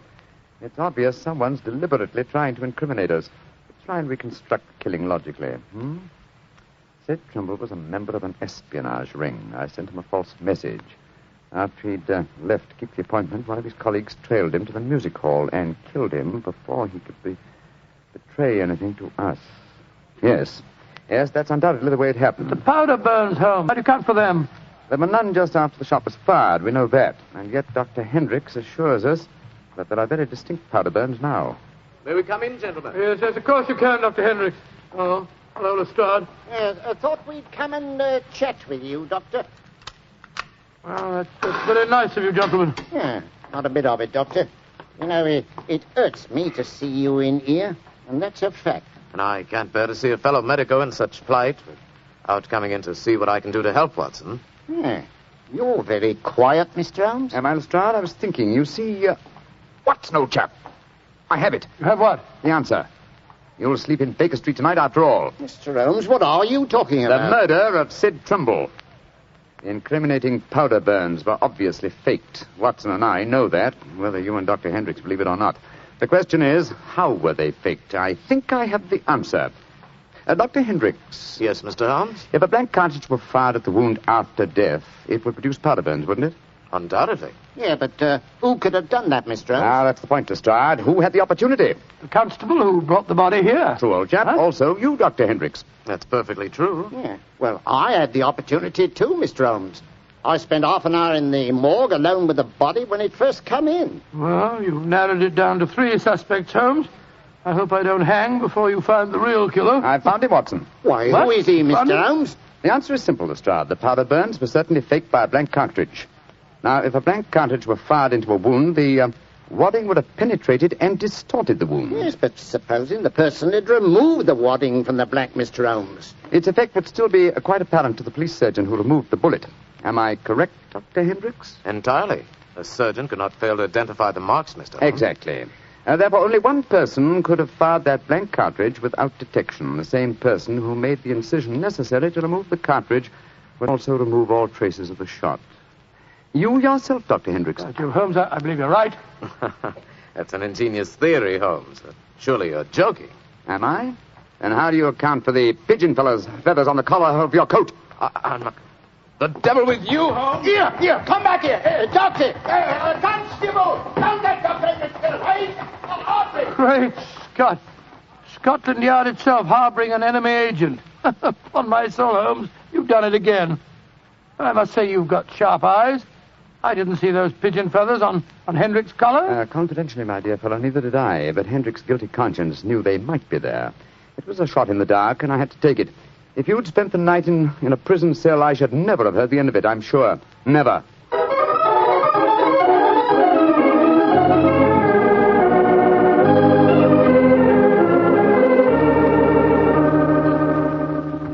I want to see Mr. Mycroft Holmes, please. Follow me, Mrs. Hudson. He's expecting you. Aye, sir. Ah, there you are, Mrs. Hudson. Come and sit down. Oh, thank you, sir. I got your message and came over right away. In the first place, Mrs. Hudson, you may tell your sister that she needn't worry any more. I'm sure she'll find no more pigeon feathers in her room on the first floor back.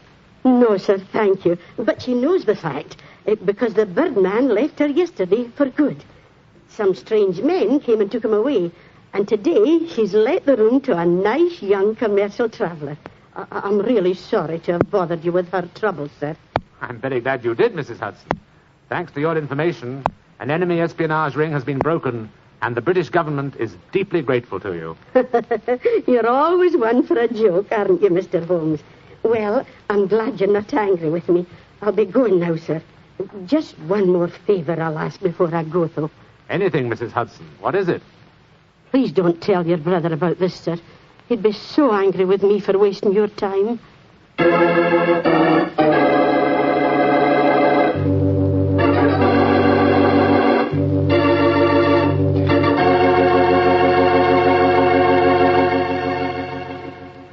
Well, Doctor, that was really a swell story tonight. Although it was a bit unexpected for you to have been arrested. Yes, indeed. Mr. Bartell, when you're a detective like Holmes or a doctor like myself, well, you've got to be prepared to meet the unexpected every once in a while. I suppose so. Of course, you wouldn't know about things like that, being a wine expert yourself. Oh, now, wait a minute, Doctor. From the way you talk, you'd think I spent every waking moment in a nice, cool wine cellar, tasting wine from morning till night. Well, don't you? Oh, now, Doctor, I'm no more a wine expert than you are. All I know about wine is that it either tastes good or it doesn't. And I know that Petri wine does taste good. And that's because the Petri family took time to make good wine. Generations of time. Why, the Petri family's been making wine ever since they started the Petri business way back in the 1800s. And since the business has always been family-owned and operated, they've been able to hand on down from father to son, all they've ever learned about the fine art of turning luscious, sun-ripened grapes into fragrant, delicious wine. And they've learned plenty. So no matter what type wine you want, for any occasion, you can't go wrong with a Petri wine because Petri took time to bring you good wine. Well, Dr. Watson, what story do you have lined up for us next week? Well, now, next week, Mr. Bartell, I'm going to tell you a weird adventure that Sherlock Holmes and I had in the East End of London. It concerns a most unusual stage play, a badly frightened actor, and a blood-stained razor. I call it The Strange Case of the Demon Barber.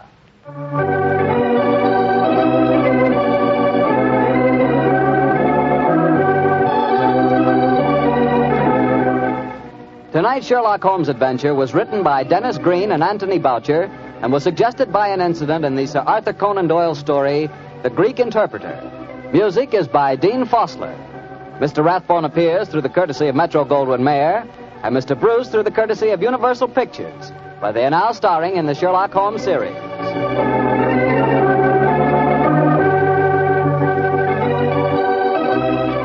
The Petri Wine Company of San Francisco, California, invites you to tune in again next week, same time, same station. Sherlock Holmes comes to you from our Hollywood studios. This is Harry Bartell saying goodnight for the Petri family.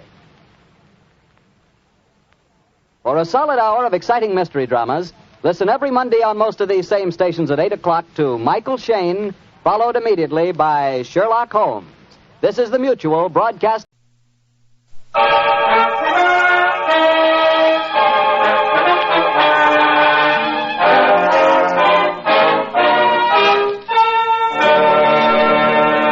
Kreml Hair Tonic and Kreml Shampoo present the new adventures of Sherlock Holmes, starring Nigel Bruce as Dr. Watson and Tom Conway as Sherlock Holmes.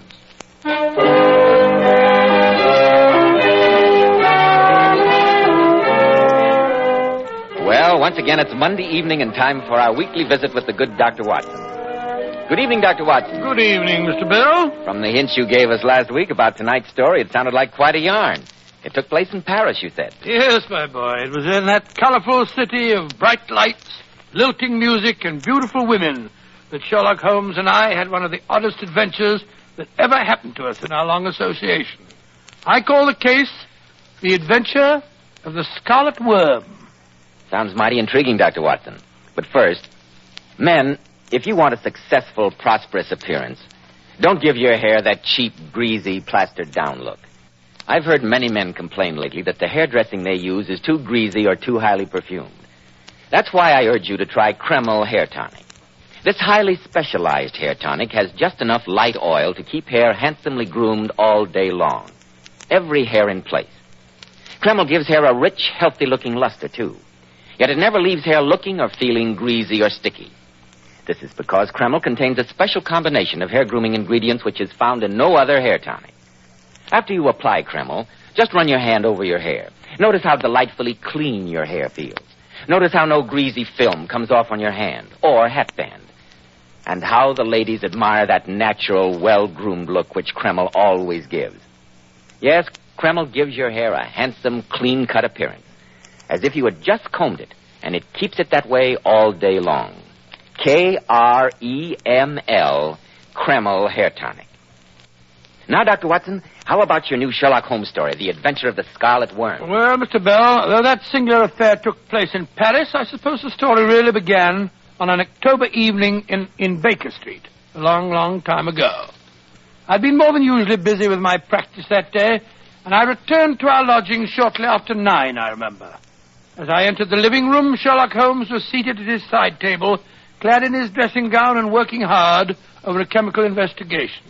A large curved retort was boiling furiously in the bluish flame of a Bunsen burner. Finally, he brought a test tube containing a solution over to the table. In his right hand, he held a slip of litmus paper. You come at a crisis, Watson. If this litmus paper remains blue, all is well. If it turns red, it means a man's life. Good Lord, Holmes, really? Aha. As I thought, it turns red. And now to send a telegram to Scotland Yard, and I need have no further connection with the case. Well, you didn't tell me that you were working on a new case, Holmes? It was a shoddy little affair, my dear Watson. An orthopedic shoemaker in Wapping became somewhat fretful with his wife. He added poison to her morning pot of tea and was stupid enough to leave a sample of the deadly brew. It was purely a routine matter. Let's forget it. You look tired, old chap. Yes, I'm home. Busy day. I hope you won't be too tired to accompany me to Paris tomorrow. To Paris? Why? This afternoon I received a very rare visitor in these rooms, my brother Mycroft. All is not well at the Foreign Office. They need our help. Oh, what's wrong, Holmes?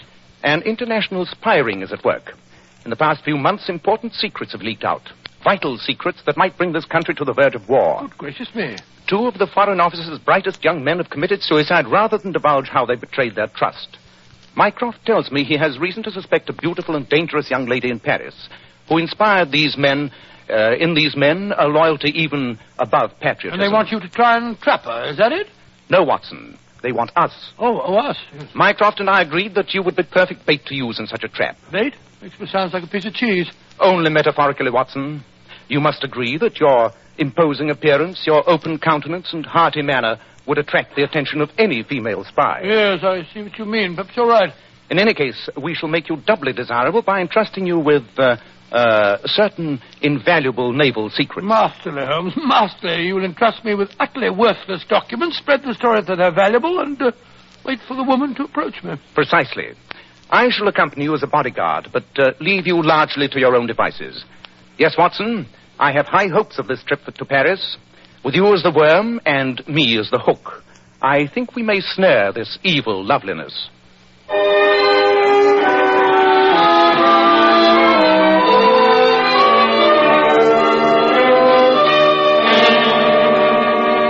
Mr. Holmes, Dr. Watson, you have shown me your credentials and explained your mission. We are aware of this spy ring. We are on constant watch. But I think you would have done better to have stayed in your own country. We of the Paris police are perfectly capable of handling such an affair ourselves, I assure you. Inspector Reigate, the fact remains that 2 Foreign Office men died here under sinister circumstances. Yeah, nasty business, you know. British officials. Monsieur, I myself investigated the deaths. They were both self-inflicted. We of the Deuxième Bureau cannot fathom the mind of a suicide. Quite. But I doubt if the deaths were coincidental. Surely there must be some connecting link between them, Inspector? The only facts I can give you, monsieur, are these. Both men frequented an American-owned gambling casino in Montmartre. The name of it, please? Slater's on Rue Fontaine. The only other fact I can give you is that both the dead men were seen there in the company of a certain Mademoiselle Elvira. Ah, that must be the woman that Mycroft spoke of. Can you describe her, Inspector? Oh, what a woman. Although she is very young, princes have dueled for her favors. What? At the moment, a high official of the Banque de France lies in a prison cell because he appropriated funds that he lavished on her.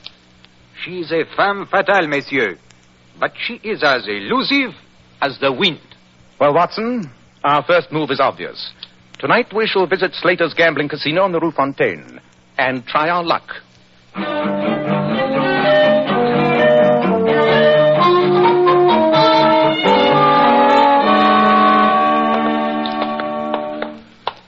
I say, Holmes, this is all rather exciting, isn't it? Paris at night. We're on our way to an American gambling casino in the hopes of meeting a beautiful young spy named Elvira. Just like a novel. Quite. Incidentally, since the young lady apparently moves in high society, I think it would be wiser if we give you a more impressive name. A fictitious title, perhaps. Well, how about the title I used once before? Sir William Norton. Splendid. Sir William Norton it shall be. And I trust that Sir William remembers the role he is to play? Yes, indeed, Holmes. If I do meet the young lady, I'm to appear very susceptible to her beauty. Not too hard for you, I imagine. And I'm to drop dark hints about the valuable secret that I'm carrying. Precisely, Watson. And if the lady proves as intrigued as I hope she will, you will follow the matter through to its logical conclusion. Oh, logical conclusion, Holmes? Yes, I don't quite know how to take that. Ah, here's the casino. Courage, Watson, and good luck. Good evening. I'm Sam Slater. You gentlemen haven't been here before. No, Mr. Slater. My name is Sherlock Holmes, and this is Sir William Norton. How do you do, Sam? Holmes? Sherlock Holmes, the detective? Not here drumming up business, I hope. Oh, no. Just showing Sir William some of the sights of Paris. Fine. Then relax and enjoy yourself, gentlemen. Forget your profession, Mr. Holmes. In Paris at night, there's no crime. Or if there is, the police are conveniently blind to it. Glad to have you. Oh, nice place, Holmes. I think perhaps I'll take a little flutter at the tables. Pardon, monsieur. You wish to speak to me, sir? Yes. I could not help but overhear Slater mention your name. It is a great honor to meet Sherlock Holmes. Permit me to introduce myself. I am Andre Flandon. How do you do? And this is Sir William Norton. I flatter myself that perhaps you have heard of me. My poetry has been published in England. Poetry, oh, Lord. No, Monsieur Flandon, I'm afraid it's escaped me. You have not heard my verses? Étincelant, où s'arrangea mon cœur? Charming, do you not think? Quite. Though the metaphor seems a little involved, if you don't mind my saying so. What do you think, Sir William? Well, as far as I'm concerned, there's only one language. That's English. Bon. Then I shall recite a poem of mine in English translation. Oh, monsieur. I say, Holmes, look at that stunning creature sitting by herself at the chemin de fer table. She's smiling at me. Oh, you are fortunate, Sir William. That is Mademoiselle Elvira. Elvira? Oh, never heard of her. And now, gentlemen, in translation, my poem begins... Grave as the grave, August as August heat. Yes, I think I'll try my luck at the tables over there. I'll see you later, Holmes. Much later, I hope, Sir William. Sir William Norton, is it not? Yes, it is. I can't think how you recognize me, Miss, Madam... You may call me Elvira. Oh, well, that's very friendly of you. Elvira? How do you know me? Sam Slater told me who you were. He knows that I have a certain penchant for distinguished Englishmen. That's extremely flattering. Perhaps you'd care to join me in a glass of champagne. Oh, yes, I would like that. Let's sit at this table. Right, you are. Garçon! Oui, monsieur. Deux champagne. Bon champagne, too. Oui, monsieur. You are here in Paris on business? Yes, I am. Very important business. You see, I'm handling an extremely delicate and confidential matter for the British government. Oh, how very impressive. And I suppose you will be too busy to let me show you some of the sights of Paris. Oh, no, I don't think so. All work, no play, you know. I must be very flattered to escort you, but... Oh, good. Then if we are to be friends, I can't go on calling you Sir William. I think I shall call you Willie. Do you mind? Willie? No, like it. Willie. Go for a champagne, monsieur. Oh, yes, thank you. Mercy. Open up, will you? Oui, monsieur. Well, we must drink a toast, Elvira. May I propose one? To Willie, the man of mystery. Oh, thank you, my dear, and I shall drink to Elvira and to our better acquaintance.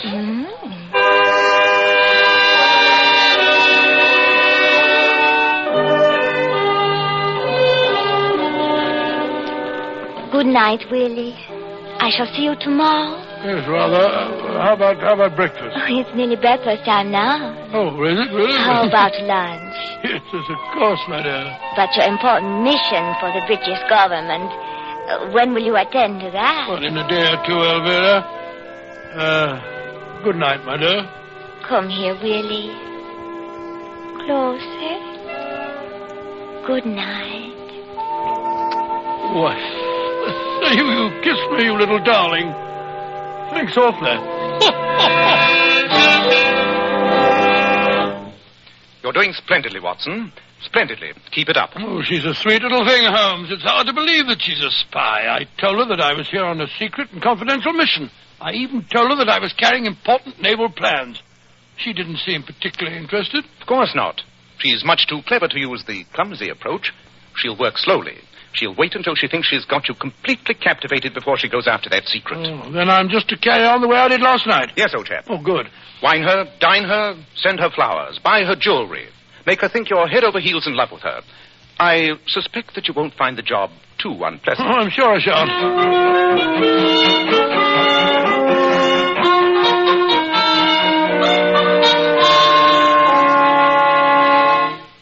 For 3 days now, Elvira, you've been showing me Paris, but this is the first time I've actually been in your flat. You like it, Willie? Yeah, very much. I thought it would be much quieter here.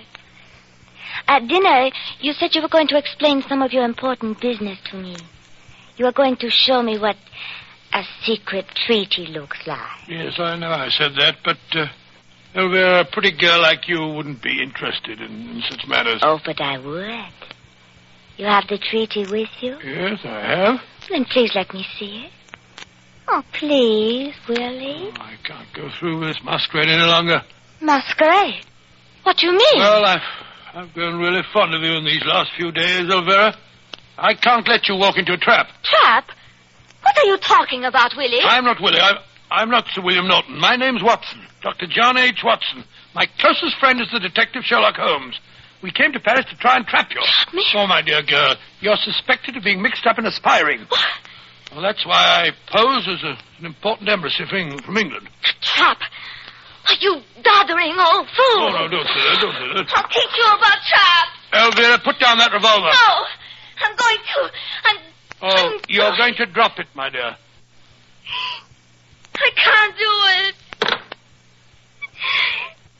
I'm just a stupid, weak female after all. I've grown fond of you, too. The bumbling old walrus. Oh, there, Elvira. You remind me of my father.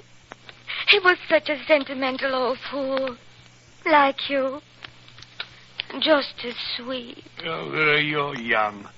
I know you don't really want to stay mixed up with a bunch of criminals. No. Now, look here. You tell Sherlock Holmes and me what you know about this spy ring, and we'll see that no harm comes to you, my dear. I've wanted to get out of it for months.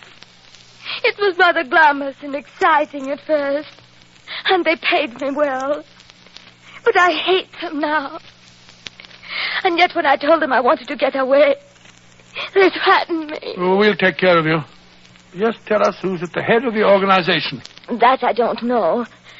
But I can tell you a lot about some of the members. That's splendid. Then slip on your coat and that funny little bonnet, and we'll go over and talk to Sherlock Holmes. Oh, and have him see me looking like this. Oh, bleary-eyed and red. Oh, no. You go and bring him here.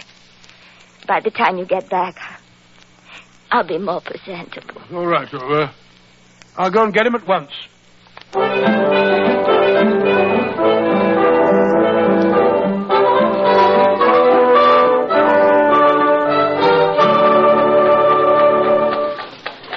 Watson, I'm occasionally astonished at the many facets to your character. Oh, thank you very much, Holmes. It's nice of you to say so. Your personal charm has apparently convinced a dangerous woman that crime does not pay.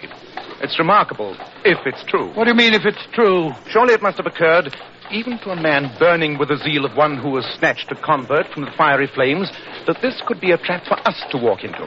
The delay while the young lady makes herself presentable would provide an excellent opportunity for her to summon her associates. Oh, upon my soul, Holmes, you're utterly cynical. I don't believe you have a heart. Possibly not, but I do have a head. Well, here's our place now. Stop, cabby, stop. Arrêtez. I bet you £100 to a shilling that she's still waiting for us and alone. Long odds, Watson. Very long odds. Look. The concierge is sweeping up the steps. He'll be able to tell us if anyone's been here since I left. True. Bonsoir. Bonsoir, monsieur. Vous parlez anglais? Yes, monsieur. Splendid fellow, parlez anglais. Look here, we were calling on Mademoiselle Elvira. Has anyone been to see her in the last half an hour? Oui, monsieur. A man. She left with him only 5 minutes ago. Though I do not think she wished to go. You mean that she was taken away by force? Not exactly, monsieur. But I could swear on the Sacré-Cœur that the man who accompanied her was holding a pistol to her back. You don't mean it. I think she has been, how you say, kidnapped.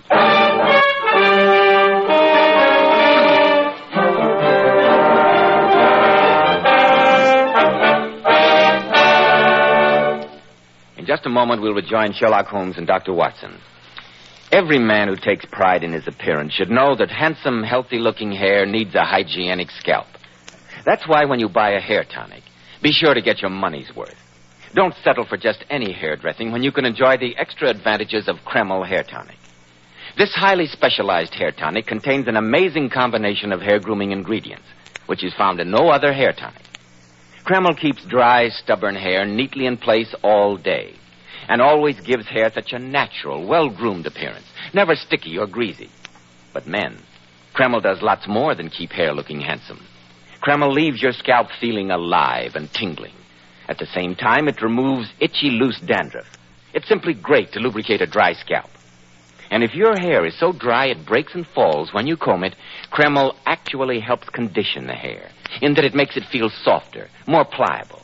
So men, buy a bottle of Kreml at any drug counter. Ask for an application at your barber shop.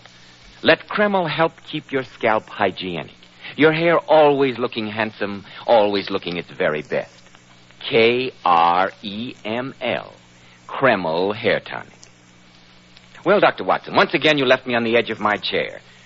So when you went back to the girl's flat, she'd been kidnapped, What did you do next? Well, fortunately, the concierge was able to give us a good description of the cab driver, and with the aid of Inspector Reigate, we were able to find the man and question him. He'd driven the couple, he told us, to a Val-a-Pache den in the alleys of Montmartre, a club known as the Scarlet Worm. Holmes and I, accompanied by the French inspector, lost no time in taking a cab to the place. Monsieur, I should not permit you to visit Le Ver Écarlate, the Scarlet Worm, as you would say, without my protection. It is a cesspool of the underworld. Men have been known to enter there and make their exit by back door, head first into the sewers. Good Lord, they've taken that poor little girl there. Inspector Reigate, as I said, Mademoiselle Elvira told my friend that she does not know who is at the head of this organization. Have you any suspicions? Yes, but little else, my friend. One thing we are sure of. This man of mystery, the brain behind these criminals, is not French. Probably he is English. An Englishman, or so surely not. Ah. Le Ver Écarlate is waiting for us. Be on the alert, my friends, and keep close to me. I told you we didn't want to do it. You'll have to come around. Hello, there's Sam Slater, the man who owns the casino we went to the other night. Yes, and he seems to be involved in a violent argument. Yeah, a rat hole like this, you don't know what you're doing, Chabert. Latin, you know what you in here? Stay in your own golden pigsty. Who's the man that Slater's arguing with, Inspector? That is Chabert, the owner of this establishment. Slater's leaving. I wonder what he was doing in a place like this. Come, we'll speak to Chabert and find out. Bonsoir, Chabert. Bonsoir. I am honored with a visit from the inspector, the detective.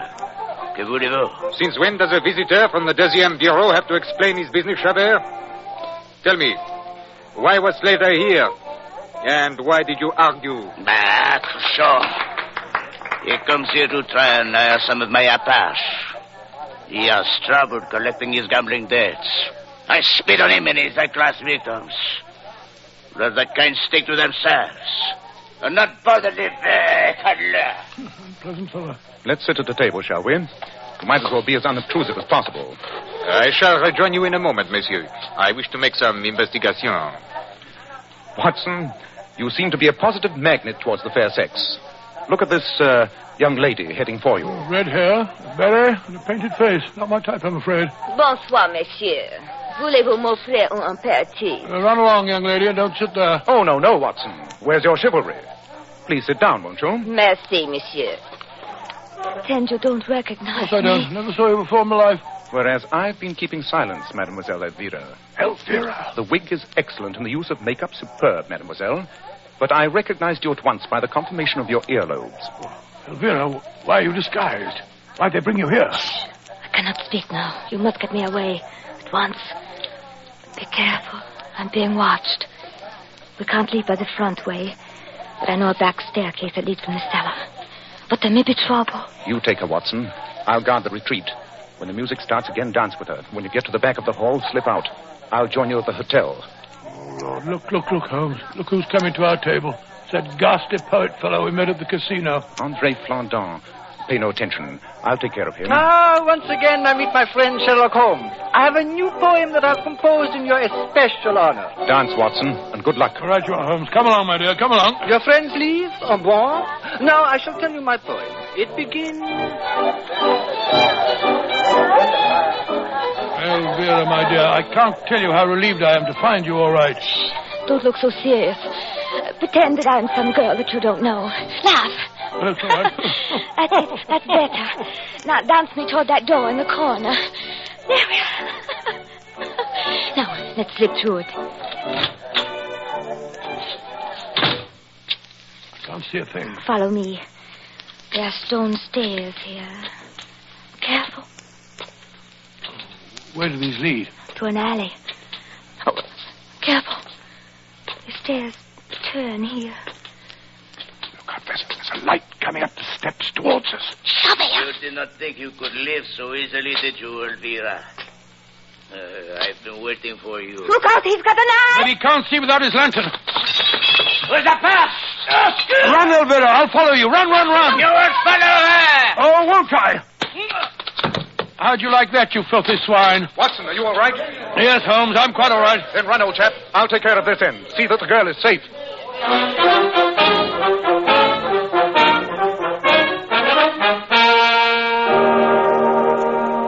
Well, now that we're all safely back at the hotel, I can tell you, Holmes, that I hated leaving you in that filthy den. Inspector Regaud had a revolver. It's more efficient than a knife. Eh, Inspector? It was a near thing, Monsieur Holmes. You fought bravely. And so did your recumbent friend on the sofa there. Andre Flandin, the poet. I wondered why you brought him back here. For a poet, he uses his fists with surprising skill. He must be hurt. He seems to be unconscious. I think he's suffering from the effects of a trifle too much absinthe. I hadn't the heart to lead him. Ah, there you are, Mademoiselle Elvira. You're feeling no ill effects, I hope? No, Mr. Holmes. Splendid. Then now that we're all assembled, supposing you tell us your story. Who kidnapped you tonight? It was one of Chavert's men.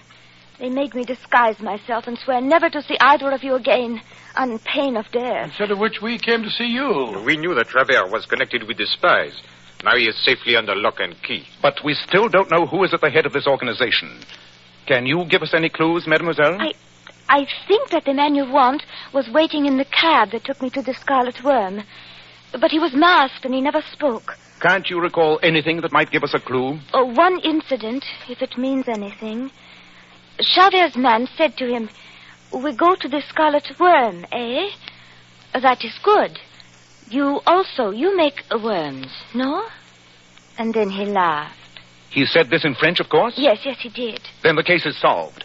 I'm an idiot. I should have spotted it sooner. The man you want, Inspector, is lying asleep on the... Look out! He's not asleep. Watson, he's got a revolver. Oh, no, you don't. Oh! He's gone to sleep again. Really, Watson, you're in splendid form tonight. But, Monsieur Holmes, why do you say that man is the culprit? You yourself gave me the clue, Inspector, when you told me that the criminal was an Englishman posing as a Frenchman. But you only met the fellow on 2 occasions, and then not for more than a few minutes. It was long enough to realize that Flandin was really an Englishman. The first time we met him, he quoted a poem that he said was translated from the French. The translation was, "Grave as the grave, August as August heat." The poem could not have been translated from the French because both of those puns are possible only in the English language. But how did my repeating the conversation in the cab give you a clue, Mr. Holmes? Because it was another pun. In French, the word for worms and for verses is the same. Ver, spelt V-E-R-S. I see it now. When the man in the cab said, "You make worms," he also meant, "You make verses." Precisely, Watson. And thereby pointed directly at the poet there.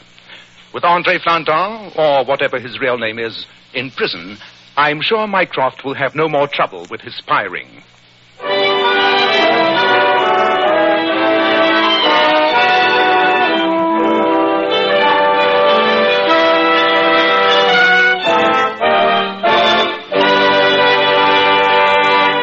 Ladies, of course you use a shampoo to wash your hair, but just a word of caution.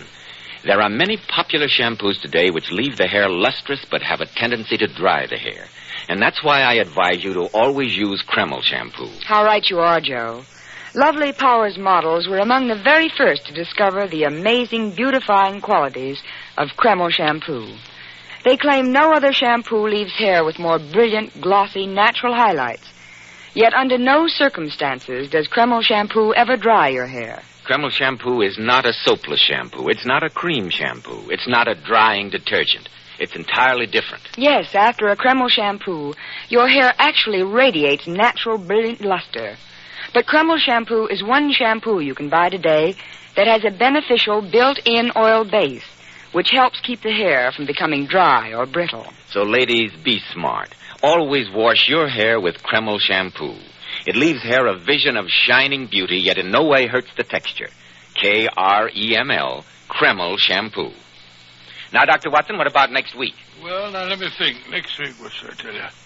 Next week, I think I'll tell you the story of how Sherlock Holmes, by solving an ancient musical cipher, managed to save the estates and restore the fortunes of the Earl of Moultrie.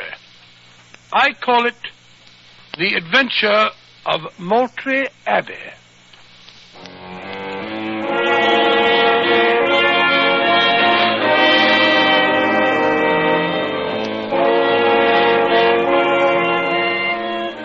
Tonight's newest Sherlock Holmes adventure was suggested by an incident in Sir Arthur Conan Doyle's story, The Naval Treaty. Nigel Bruce appeared by permission of California Pictures. Tom Conway through the courtesy of Eagle Lion Pictures. Sherlock Holmes series is produced by Tom McKnight with original music composed and conducted by Alex Steinert. This is Joseph Bell speaking for Kreml Hair Tonic and Kreml Shampoo, inviting you to be with us next week at this same time when Dr. Watson will tell us about the adventure of Moultrie Abbey.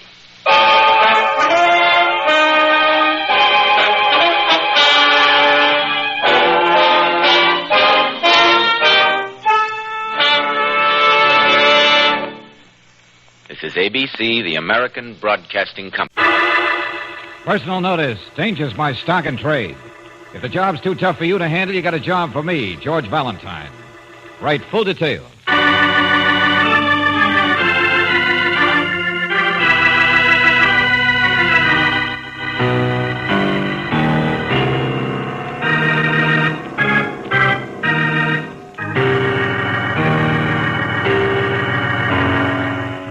Standard Oil Company of California invites you to Let George Do It.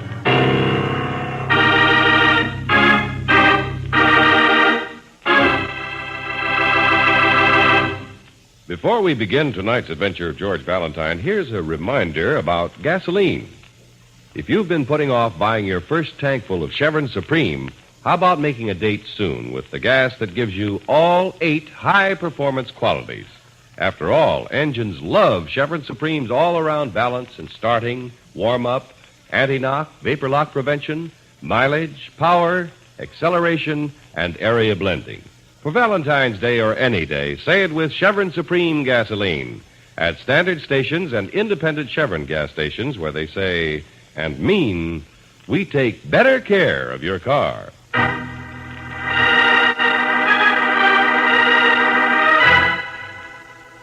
Cortez Island, another adventure of George Valentine.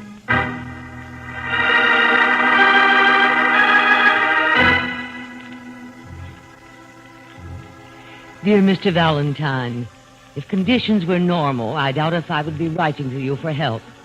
Ordinarily, I can handle the situation quite well. In this case, however, I am powerless to do anything. As a matter of fact, I cannot even leave my own house. And this matter involves a certain amount of action. Please forgive me if I seem vague, and please call on me as soon as possible. It may already be too late. Signed, Mrs. Alice Jensen.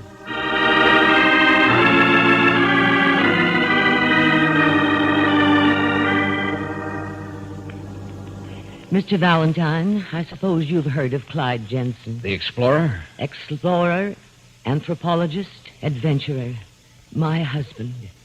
We always worked together until now. He's away? Yes, Miss Brooks, he's away, and I'm so worried. I have a feeling that something has happened. I want you to find him. Oh, well, just where is your husband, Mrs. Jensen? That's what you're to find out. I only know where he started for. Mm-hmm. And where's that? I'll show you. Here. Do you know what that is? sure. It's a sort of crudely drawn map. It's a copy. Clyde has the original, which is about as crude. But what's it a map of, Mrs. Jensen? It looks like an island. You're quite right, my dear. It is. Cortez Island, to be exact. Oh, yeah, just off the coast here. Supposed to be a fisherman's paradise or something. My husband didn't go there to fish, however. You see, he came into possession of some very old papers, and among them was the original of this map. But why would that interest him? If you'll notice carefully, here, it indicates a place where pirate loot is supposed to have been cached away. Oh, yeah. Yeah, I see. Looks like a cave. That's right. Clyde was determined to go over and try to find it. Why, he left over a week ago. And you haven't heard from him since? Not a word. There's no regular boat service to the island and no communication from there. But the water taxis call in every day or so to carry fishermen and pick up the mail. So I should have had some word. And you think perhaps he's ill or had an accident? Why, at this point, I don't think anything, Mr. Valentine. I only know that my husband said he would write me in 2 or 3 days if he wasn't back by then. Uh-huh. Any place to stay over on Cortez Island, Mrs. Jensen? There's a very small hotel, I understand. He was planning to stop there. Oh, you'd better take the map. Mrs. Jensen, what makes you think something might have happened to him?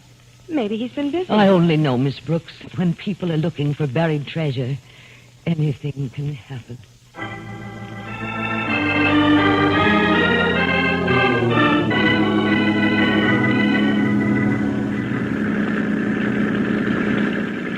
Hey, folks. Yeah? Here she is, Cortez Island. There's the dock. Yeah, so I see. Hope it stands up until we get ashore. Yeah, well, not as rickety as she looks. That's a reassuring thought. Hey, mister. Well? None of my business, but dames don't come over here very much. Kind of a rough life, you know. Oh, that's all right. My brother and I have roughed it a lot together. Why, Brooksy. I would have said my husband, but that might lead to complications. I'll say. Well, there have been funny things going on around here lately. Yeah? What kind of funny things? I don't know. Nothing you can put your finger on. I brought a few people over who didn't look like they was going to fish. Just like you don't. Oh, yes? The best fishermen don't wear hats with flies stuck in the brim, you know. Yeah, that's right. And people who come here don't fish with flies anyway, lady. Oh, well, none of my business. Hey, friend, did you by any chance bring over a man named Jensen a little over a week ago? Look, fella, did I ask you your name? Well, no. So that's the way it is. I don't ask nobody what their name is. Maybe I brought Ike Walton. I don't know. I see what you mean. Okay, here you are. Hop out. Oh, when will you be back? How do I know, lady? I just work for somebody. Well, we got some passengers, some mail, maybe tomorrow, maybe next day, next week. Good thing we like to fish, Angel. By the way, where's the hotel? You're looking right at it, mister. That dump over there. Oh, yeah. Well, it was a nice trip anyway. And give us a holler when you come back.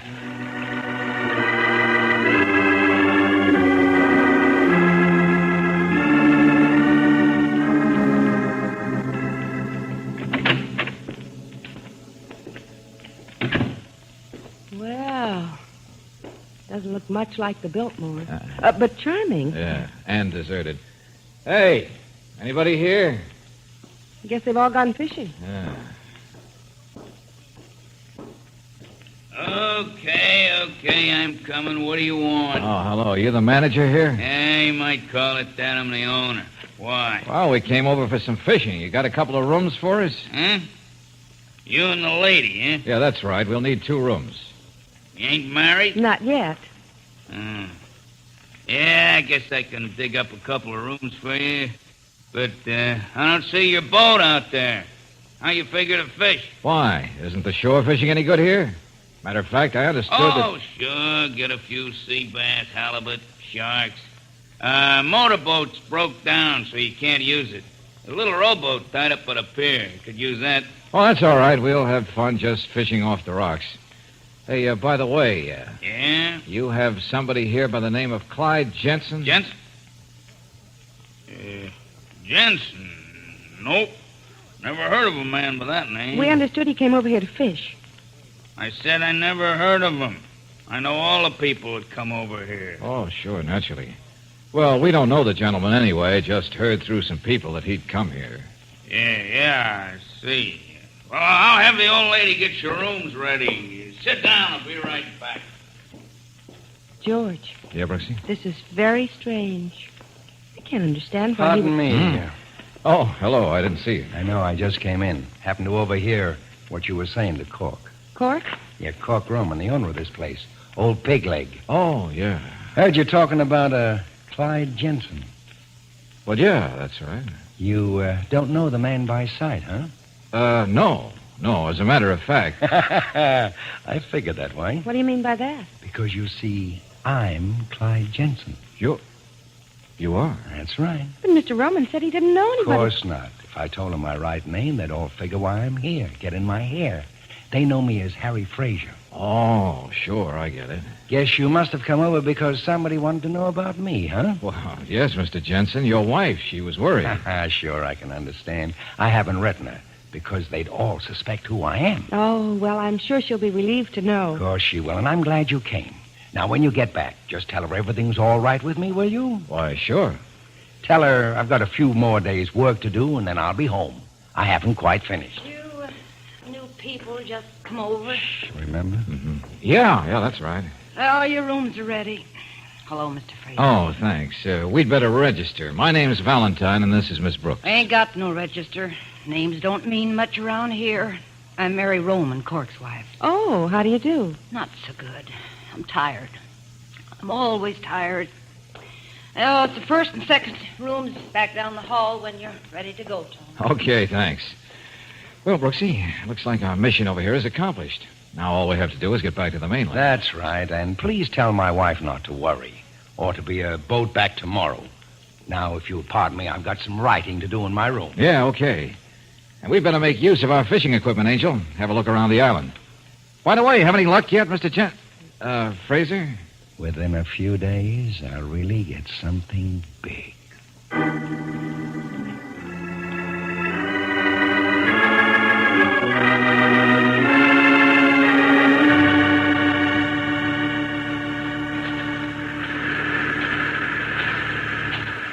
Okay, here we are, Brooksy. We'll stow the fishing tackle over behind these rocks. Darling, aren't we going to fish? No, not just yet. Going to do a little exploring first. What do you mean? Look at this, right over here. What? Oh, George, it's the cave. Yeah, map was pretty accurate. Come on, let's go in. All right. This is sort of exciting, isn't it? It'd be more exciting if there really were some buried treasure in here. Aren't you romanticizing a little, darling? Sure. Maybe Jensen is, too. He seems like a practical enough guy, though. Oh, it's good I brought the flashlight along. It's dark in here. It's creepy, too. I think I'd rather have Mr. Jensen do the exploring. We might catch some fish, you know. That's possible. We'll try later. Hey, the walls are dry in here. Ocean never gets up this far. Oh, wait a minute. What? What's the matter? Yeah, somebody dropped it. Yeah, it is a wallet. Over here, almost hidden by a big rock. Yeah, probably be glad to get it back. It must be Mr. Jensen's, don't you think? Yeah, pretty likely. Here, hold the flashlight, will you? I'll have a look. Maybe some identification. He shouldn't be so careless. Mm-hmm. That's Jensen's, all right. Here's a driver's license. Home address. Clyde Jensen. Age, height, weight. Hey, wait a minute.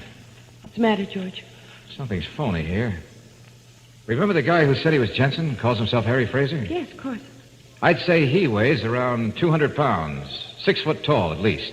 So what? So that character doesn't have to be Jensen at all. Now listen to this. 5'6", weight 136, light brown hair. He had dark hair, almost black. You're so right. Maybe Mrs. Jensen had reason to be worried about her husband. George, what can we do? Why must you always be so stupid? Quiet, Brooksy. Here comes somebody. I'm a short, Nellie. Shut up. I had trouble starting the outboard on a dinghy. Quick, Angel. We got to get back farther in the cave. Keep it quiet. Yes, George. What'd you do with Jensen? Nothing yet.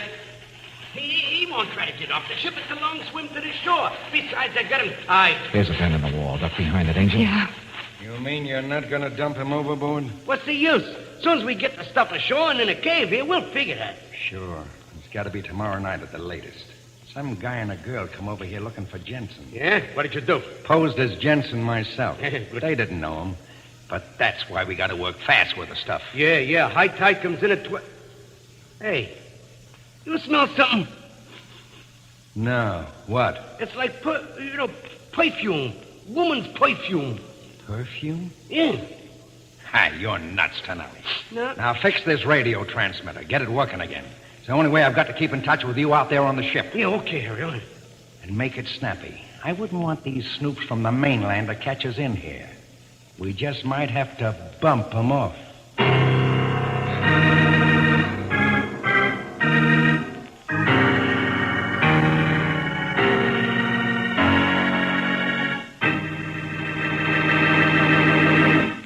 We'll return to tonight's adventure of George Valentine in just a moment. American motorists have to call for emergency service because of battery failures 10 million times a year. Yet most of these failures need never happen. You can escape any part of this annoying trouble by having your battery serviced regularly by the car savers at independent Chevron gas stations and standard stations. Car savers make it their business to take regular care of your battery. They give it a periodic cell-by-cell check and see that it's kept filled with water. Car savers clean the terminals and coat them with a corrosion resistant. And, of course, they test your battery to be sure it's capable of dependable starting. And say, that's another part of Car Savers' all-round battery service. If your battery should need recharging, Car Savers are equipped to handle the job. They'll do their darndest to keep your battery young and full of pep. So don't forget, friends, over 10 million car failures a year are due to battery trouble, which means that the difference between comfort and discomfort depends on getting your car to start. If you'd rather be safe than sorry, then stop in soon for complete battery service at any standard station or independent Chevron gas station where they say and mean, we take better care of your car.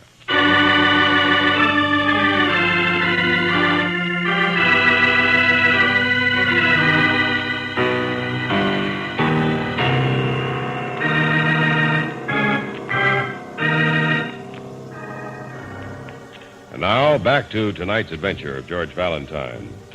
It seems like a pleasant enough assignment, being sent to a little island 3 miles out in the Pacific to find a man who's searching for buried treasure. But just when you think you've located the object of your search, you discover that he's not only a phony, but also the captor of your client's husband. If your name is George Valentine and you happen to be in a spooky cave on the island holding Brooksy's hand, you wait motionless for long minutes until... Okay. That's it, Harry. It works all right now, eh, Tonelli? Oh, sure. Loose correction. That's, connection All was right, that. now let's get out of here. Now listen to me. Yeah? You get in that motor dinghy and head back out to the boat, you understand? Sure, Harry, sure, yeah. Get out there and sit tight. That's all you have to do, except... Yeah?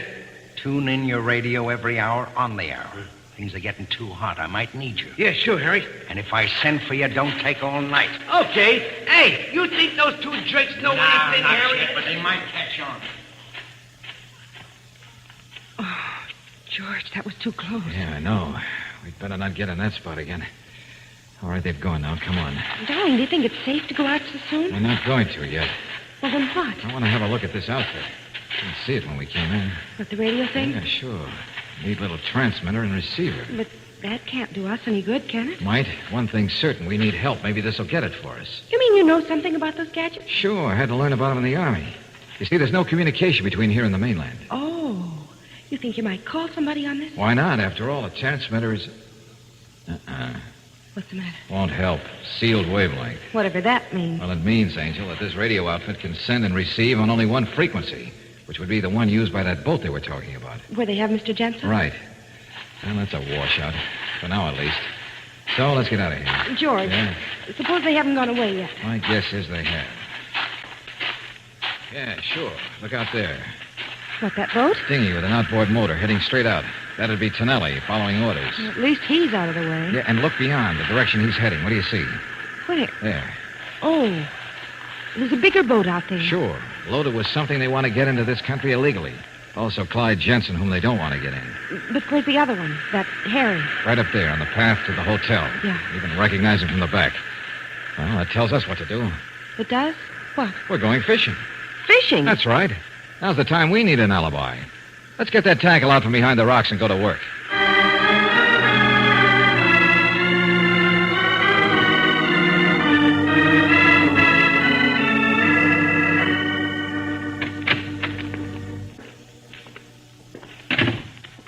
Well, Mr. Valentine, Miss Brooks, been doing some fishing, eh? Oh, hello, Mr. Fraser. Yeah, we had a try at it. Not much luck today, though. Plain you had some. Nice one.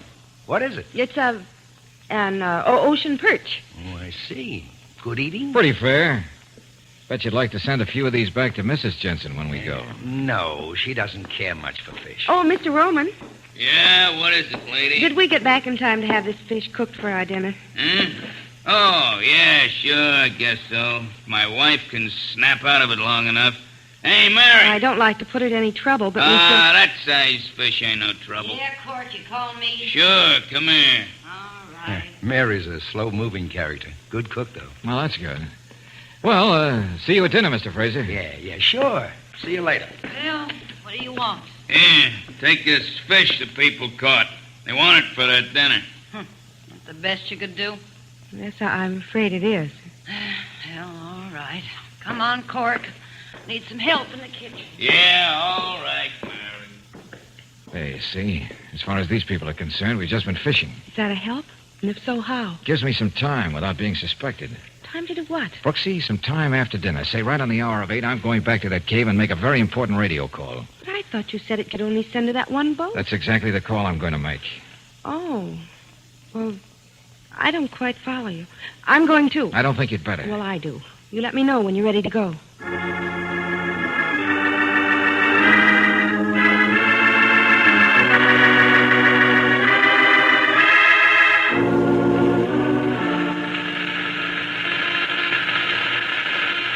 That's got it. You got the set turned on? Yeah, everything seems to be okay. Now, what time have you got? Oh, well, wait till I get my watch in the light of the flash. It's just, almost exactly 8 o'clock. Good. I'll turn on the mic and give it a try. George, you'll get that Tonelli person. That's what I intend to do. All right, quiet. Hello, Tonelli. Hello, Tonelli. Come in. Yeah, hello. What is it? Harry, Tonelli. Now listen to me. I need your help. Things are getting hot over here. Yeah? What happened? Don't be dumb. You know I can't tell you on this thing. Yeah, you could... Hey, you sure this is Harry? Certainly. Who else could it be? Now, get over to the island as fast as you can. Yeah, okay, Harry. Bring your boat in by the cave and meet me in here, understand? Sure. Need anything? Just you. And make it snappy. Be right there. Well, Angel, that worked all right. Yes, but why do you want Tonelli to come ashore? And what are you going to do? Tonelli will land the dinghy right out here by the cave. When he does, I'll be way back there by the pier in that little rowboat Cork told us about. Oh, where are we going in it? We're not going anywhere. After he comes ashore, you're going to do one more thing, then go back to your room. I'm going to row out to the big boat and find Jensen. But as soon as he gets here, Tonelli will find out that call was a fake. Sure, and he and Fraser will come tearing back to the boat. But in the meantime, I think I can get things pretty well under control. Well, I hope so. All right, no time to lose. I got to be ready to take off in that rowboat.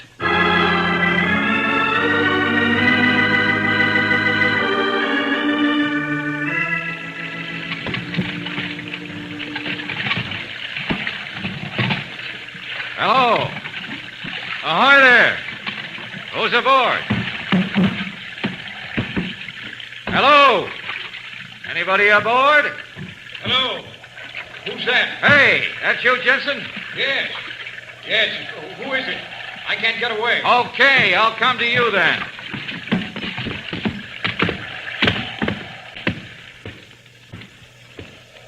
Where are you, Jensen? Call out. Right here. In the cabin. Okay.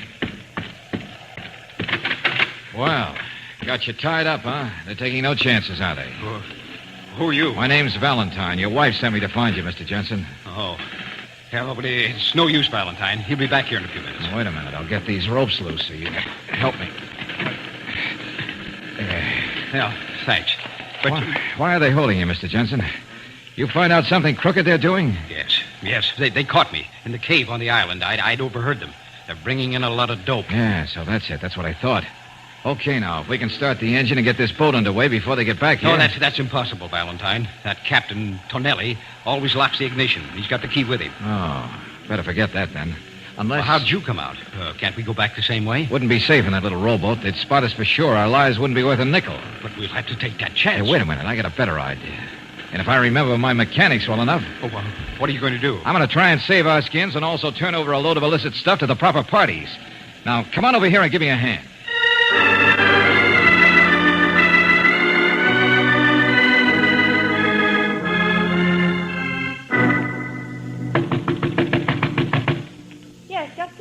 Okay, she's in there. Now I'll do the talking. Yeah, all right, Harry. George, you... Oh. Yeah, hello, Miss Brooks. What do you want? I just knocked on your boyfriend's door. Didn't get an answer. He isn't in. Oh, but he must be. I said he isn't. Now, where is he? Oh, I don't know.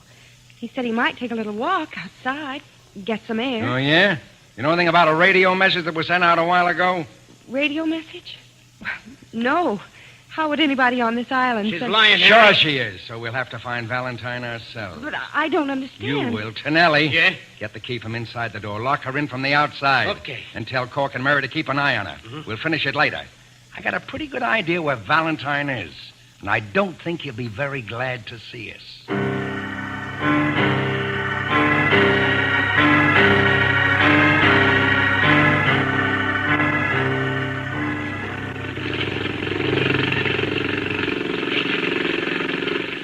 He's aboard, all right. There's the rowboat he came out in. Yeah. What are you figuring to do, Harry? Get rid of him, of course. Get the stuff ashore and then clear out. The boss will have it picked up. What about the girl? We'll take care of her when the time comes. Okay, get aboard.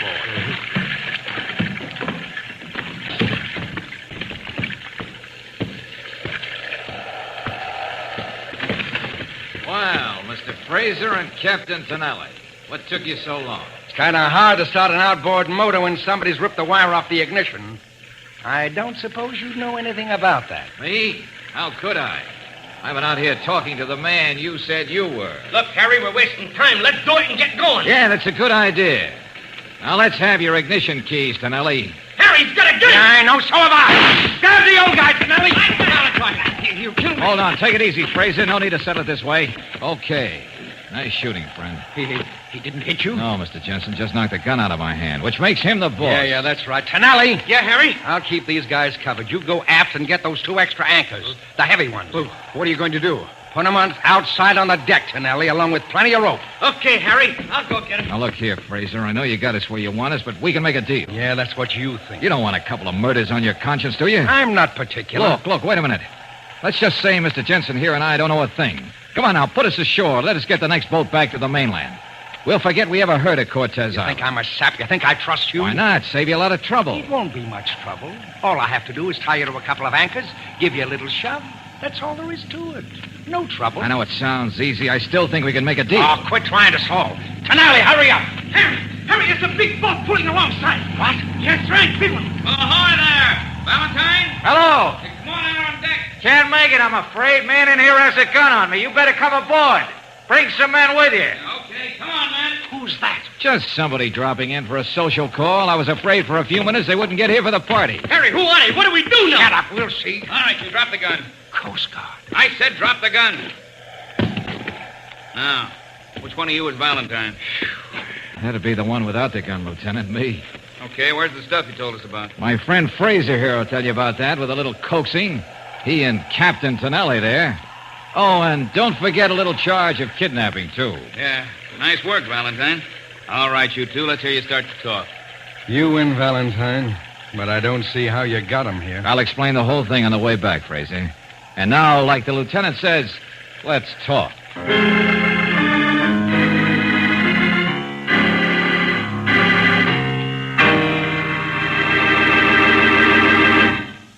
Check these figures if you want proof that new RPM motor oil actually doubles engine life, the time between major overhauls due to lubrication. Even a cab company operating in the tough grind all cabs go through found new RPM added 100% to engine life. A new RPM exceeds the requirements of all automobile manufacturers who now recommend a heavy-duty type of oil.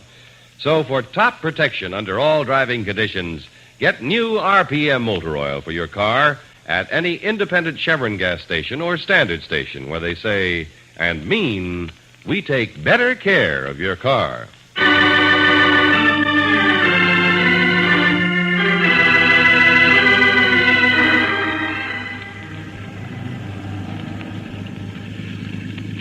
George, Yeah, Angel? I hate to think what would have happened if this Coast Guard boat hadn't come along to save you. Oh, I knew they'd come all right. Just hoped they'd get there in time. But how did you know they'd come? Remember I told you that radio set in the cave would only send on one frequency? Yes. Well, the one in the boat was a standard job. I found the call book out on the Coast Guard wavelength. You told them where you were. That's right. That's why I had you rip that wire off the outboard motor. Hold them up just long enough. Oh. but it was too close for comfort. George, why don't you give all this up and we'll settle down? Yeah, that's a good idea. Let's go aft and settle down for a little fishing. I noticed some tackle back there. George!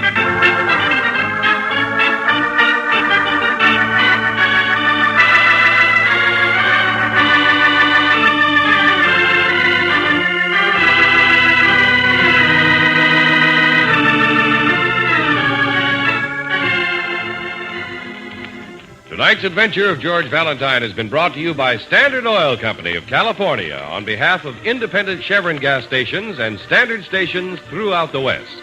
Robert Bailey is starred as George, with Virginia Gregg as Booksy. Let George Do It was written by Lloyd London and directed by Kenneth Webb.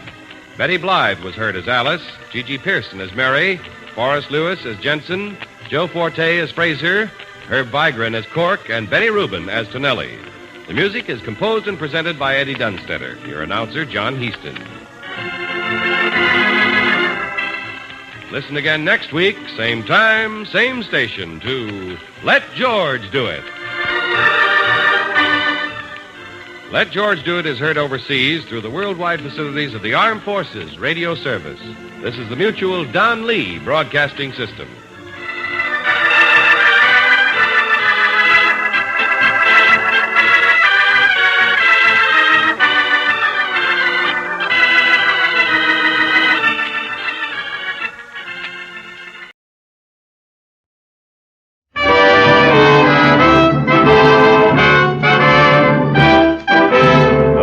Of Chevron Supreme Gasoline and RPM Compounded Motor Oil invite you to Let George Do It. The Adventures of George Valentine, brought to you on behalf of Chevron gas stations and Standard stations throughout the West.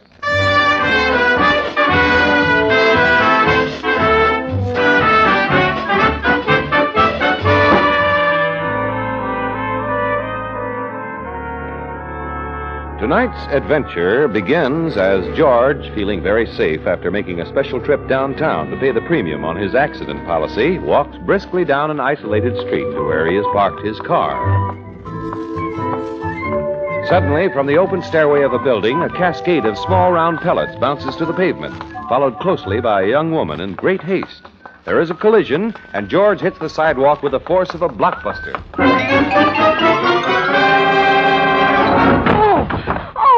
Are you hurt? Oh, you don't have an extra sacroiliac on you. Can you get up?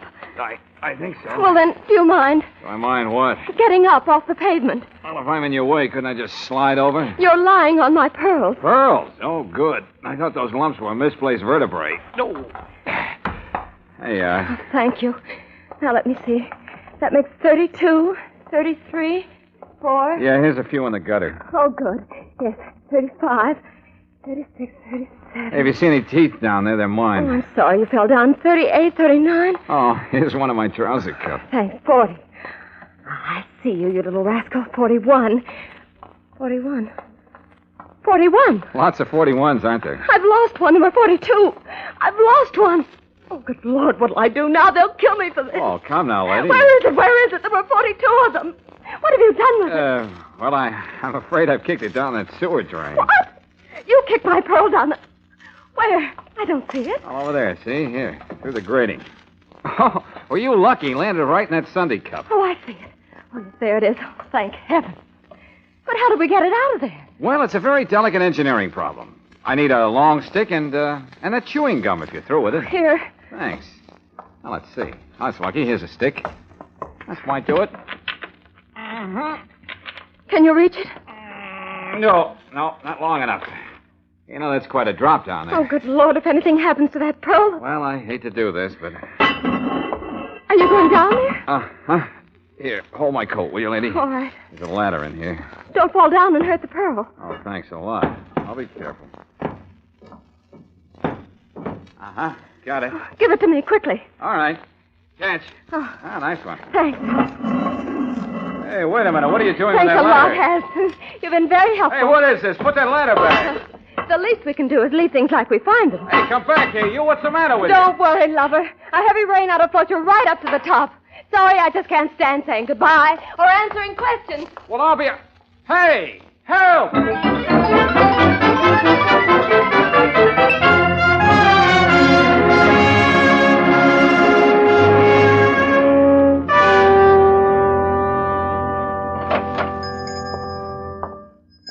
Yes? Something for you, sir? Yeah. This looks like the right place.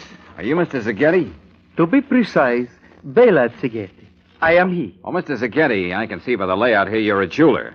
Now, I wonder if... To be precise, I am not a jeweler. I manufacture artificial gems. To put it this way, I do my small part to brighten the lives of those who otherwise are not very bright. Is this exact? Yeah, probably. Well, what I want to know is, have you recently brightened the life of a young lady with a string of artificial pearls? To be precise, a blonde, Miss Dale Quidden. Yeah, that's right. I saw her coming out of this building, and I thought that... A beautiful job. Smooth and pink and utterly perfect. Yes, she was. To correct myself, I refer to the string of matched imitation pearls. Pink ones. 42 on Europa. She was pretty particular about the specifications. Oh, yes. They were a duplication of... But if I may ask you a question? Sure, of course. To put the question in this way, why do you ask this question? Well, I admired her set. I was interested in buying it, but she wouldn't sell. I wondered if you could arrange for me to have a duplicate set. Oh, it would take many months. How much would it cost? To be precise, $300. Well, that's a little too precise. She told me you made hers for $200. But no, it was the same. The price is not different. Oh, well, maybe I misunderstood. But I'd like to check. Not that I distrust But no, you. there is no doubt. I am an honorable man. Please, verify this. Yeah, I'll do that, if you'd like to give me her address. But, of course, I have a record of my sales. You will find out. That's all I want, Mr. Zaghetti. I just want to find out.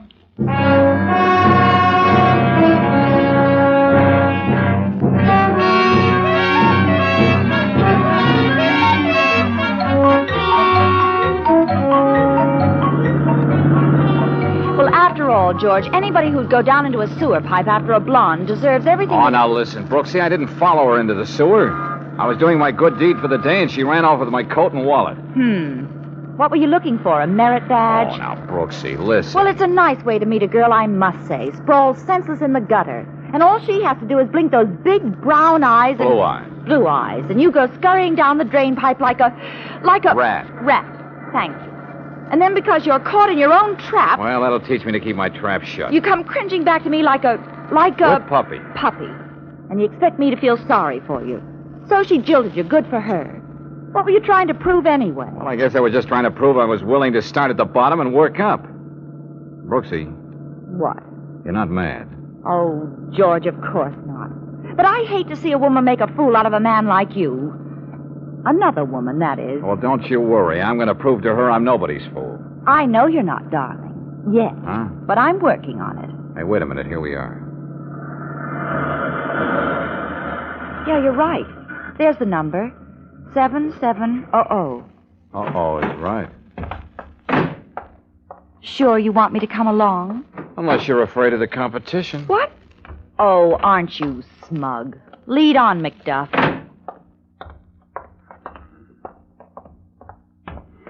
Yeah, here's her name on the box. Miss Dale Quillen. I'd like to give her a piece of my mind. Now, Brooksy, let me do the talking. Yeah? Miss Dale Quillen? You're kidding? I mean, she means, is Dale Quillen at home? You're kidding? Well, is he kidding? Well, someone is. Hey, did you get a look at that house? What, through that solid wall of muscle? Well, the place is a wreck. Furniture turned over, paper scattered on the floor. Poor housekeeper as well as a crook. What are you going to do? What is this, a gag? We've decided to wait. What are you, a mad character or something? Blow. Oh, come off it now, handsome. Anybody can see you've got a heart as big as all outdoors. Yeah? Then stay outdoors. Hey, character, get your foot out of the door, I'll chop it off. You know, you could be a lot of company for us while we're waiting. Yes, sir. A lot of company. Yeah? Give me your address and I'll drop you a postcard. If you want it any clearer, I'll step outside. Come on, I dare you. Hey, take it easy, Claire. I warned you, joker. Let him go, Nubbin. You're too quick with the fist. You're old friends now. Yeah, that's a great little equalizer you got there. It is small but persuasive. Bring him in, Nubbin. I think we have interests in common. Come on, you... In one piece, Nubbin. Perhaps you can take him apart later. Inside, kidder. Yes, Nubbin is just a big, playful child. He loves to take things apart, but he has never quite learned how to put them together again. Now, shall we talk?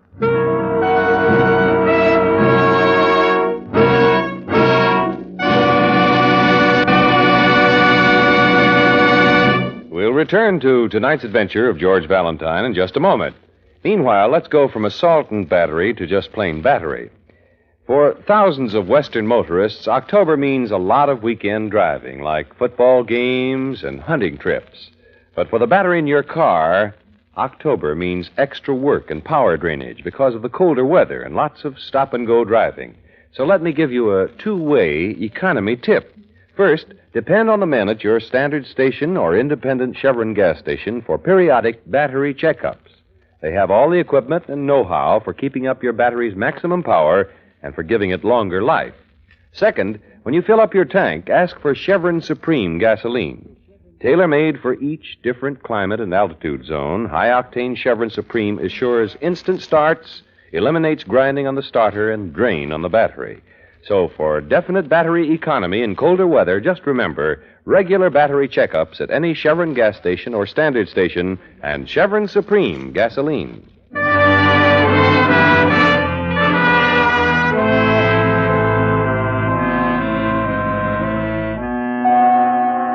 And now back to the second part of 42 on a Rope, tonight's adventure of George Valentine. Well, it seems that George's curiosity following his strange encounter with a mysterious girl and a broken string of pearls has landed him in a tight spot. For minutes now, Baptiste and Nubbin have been questioning George and Claire until... I've told you everything I know. This girl, this Dale Quillen, made me look silly, so I came here for an explanation. Now I feel even sillier. You have come here looking for something. So have we. Naturally, we are all sincere people. Perhaps we can help one another, Monsieur... Valentine. George Valentine. And it depends on what we're looking for. Naturally. Pink pearls, no? 42 on a rope, is it not? We're looking for Dale Quillen, remember? Naturally. Because when we find Miss Quillen, Baptiste Lavon also finds his pearls, n'est-ce pas? I wouldn't know. Who's Baptiste Lavon? Oh, my apology. It is I. Oh, I see. Well, what makes a string of phony oyster fruit so important anyway? Phony? I do not know this phony. Ringers, fakes, dupes. Artificial, counterfeit, paste. Ah, the replicas. You refer to this fraudulent string, huh? Huh? Yeah, that's it. Where'd you get them? They were left by Miss Quillen at the check room of the Union Station. She sent me the claim check. At the same time, no doubt, boarding a train for some distant city. Why would she do that? Because they are worthless. Good imitations, no more. Value perhaps $300. As you say, phony. You're trying to say she pulled a switch on you? Ran off with the real pearls, your pearls, and left you the ringers? That is correct. As always, Baptiste Lavon was sincere. I trusted her with 42 exquisite gems. Gems collected by no other than Louis XIV to give to his Antoinette. Tell me, Lavon, where did you get hold of Marie Antoinette's choker? Spoils of war, Monsieur Valentine. As an officer of the Vichy government in France, my job was to appraise and catalogue war prizes for the victorious Nazis. Naturally, the sincerity and integrity of Baptiste Lavon were above approach. Naturally. So you held out the match picks? Naturally. Oh, when the fortunes of war were reversed, Baptiste Lavon reversed too. Miss Quillen came to Paris with an entertainment unit, and we became friends. And she smuggled them into the States for you. That is correct. That'll teach you not to be so sincere. Are you kidding? Well, hello. Now, you are friends of Miss Quillen. You see my predicament. I must know where she is. You will tell me? I've told you. I don't even know the girl. Your mode of entry contradicts you. You are her confederate. We are not quite fools here. Yeah, we ain't no dopes, you know. You do not help, Nubbin. Well, they're stubborn. Now you may take the man apart. The girl adores him. She will weaken first. You may proceed. Yeah. I'll loosen him up first with my belt. Then I'll get technical. No, don't. He doesn't know anything. Let go of my arm, lady. Stop it. Let him alone, you fool. Can't you see he doesn't know anything? You won't let go, Baptiste. I would advise you to do as nothing said. Claire, better sit this one out, honey. I won't let them. Who's that? I don't know. It seems to be a messenger of some sort with a package. Package? I will not insult your intelligence by warning you to keep quiet. Answer it, Nubbin. Yeah. I've got a package here addressed to Handsome. Handsome, that's all the name it's got. That's me. I'm handsome. You? Are you sure? You're kidding? Give me the package. Well, can you identify yourself? Sure. Take a good look at me. Now, wouldn't you say I was handsome? Yes, sir. You got pretty eyes, too. Okay, give me the package and dust. Handsome, is it? This is surely not Nubbin, nor is it Baptiste Lavon. Handsome, then, is Monsieur Valentine. Oh, no, not me. No, it's... Oh, yes, Monsieur Valentine. I will open the package for you. Sacre bleu. They're not here. It's nothing but a map. Yes, but a large map of the city, with 4 small crosses marked on it, and these words, X marks the spot. But there are 4 X's. Yeah, one at High and 23rd. And one at Elm and Valley. And 14th and Underhill. And Cast and Granite. 4 spots marked with X. What does this mean, Monsieur Valentine? Well, how should I know? Oh, go ahead, Handsome. Tell them. They'll find out anyway. What? What do you... Oh, yeah, okay. Well, it's obvious, isn't it? She planted the 42 real pearls in different places. So even if you found one hideout, she'd still have 3/4 of them hidden away at other places. Excellent. You know these hiding places? Naturally. Excellent. We will all go hunting. Nubbin, the young lady, you and I, and the gun. Please do not forget the gun.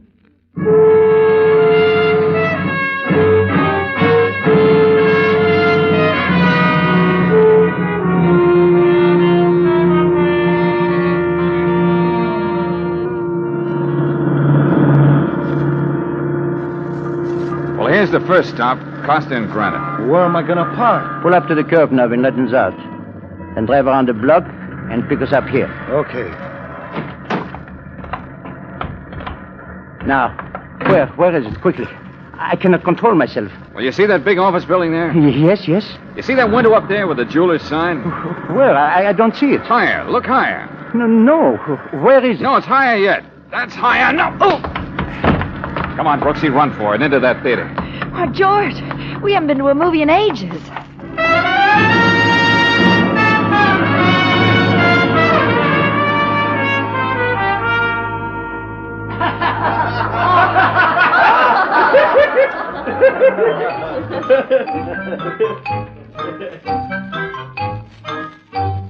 Oh, it's a cartoon. Good, I could stand a laugh. We didn't come in here for laughs, Brooksy. Do you think Levon saw where we went? I don't know. It's pretty dark in here. Can you see?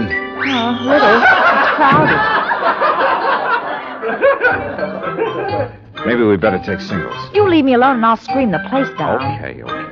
Hey, that looks like 2 in the middle there. Good. Excuse us, will you? Pardon me. I beg your pardon. Oh, this is fine. We can hold hands. Oh, George, are you all right? I think so. Oh, did you see that? That was very funny. The mouse was run over by a steamroller. I know just how he felt. What's it all about, George? What did those 4 X's on the map really mean? I don't know, but I'm working on it.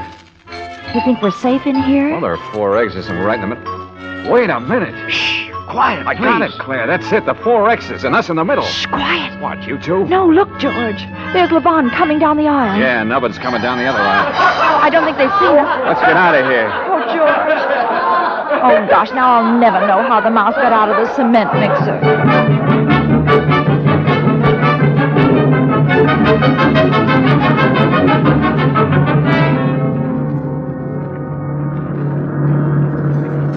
Is anybody following us now, George? No, I think we've shaken him. Driver? Yes, sir. Got a map of the city? Yeah, here you are. Good, thanks. Say, pull over to the curb a minute, will you? Sure. What is it, George? I only hope Levon doesn't figure it out as fast as I did. Hey, you got a pencil, Brooksy? Yeah, an eyebrow pencil. Good. Thanks. Hey, now look. You remember the 4 intersections where the X's were? Yes. Now I fold the paper here. Yeah. And draw a straight line from this X to this X. Fold it again and draw another from here to here. And you get a big X. Yeah, Brooksy. X marks the spot, intersecting at DeLong and King Avenue. And that's where we'll find Miss Dale Quillen.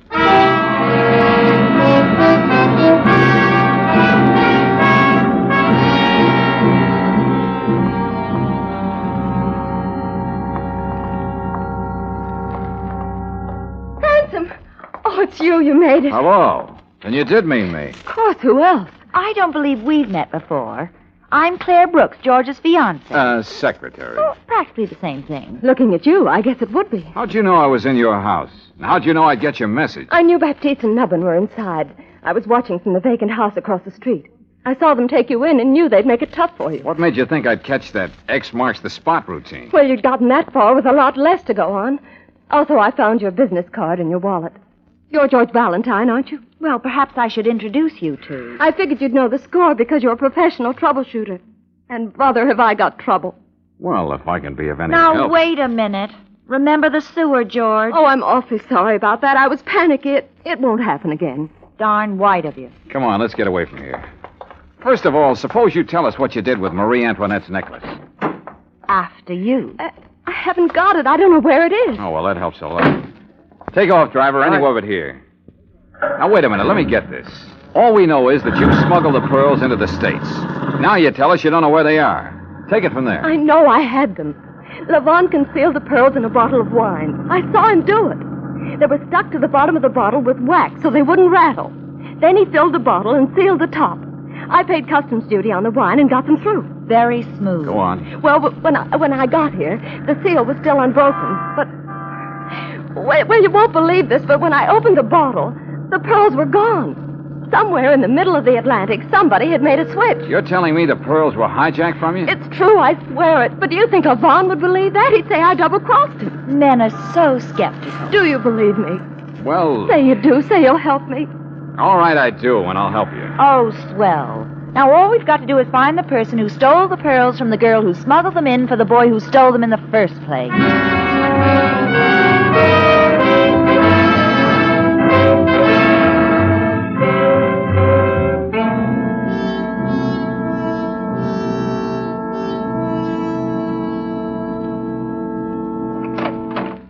It's okay, Dale. This is my office. You'll be safe here. Yes, I'll see to that. Come on in, Claire, and shut the door. Better lock it.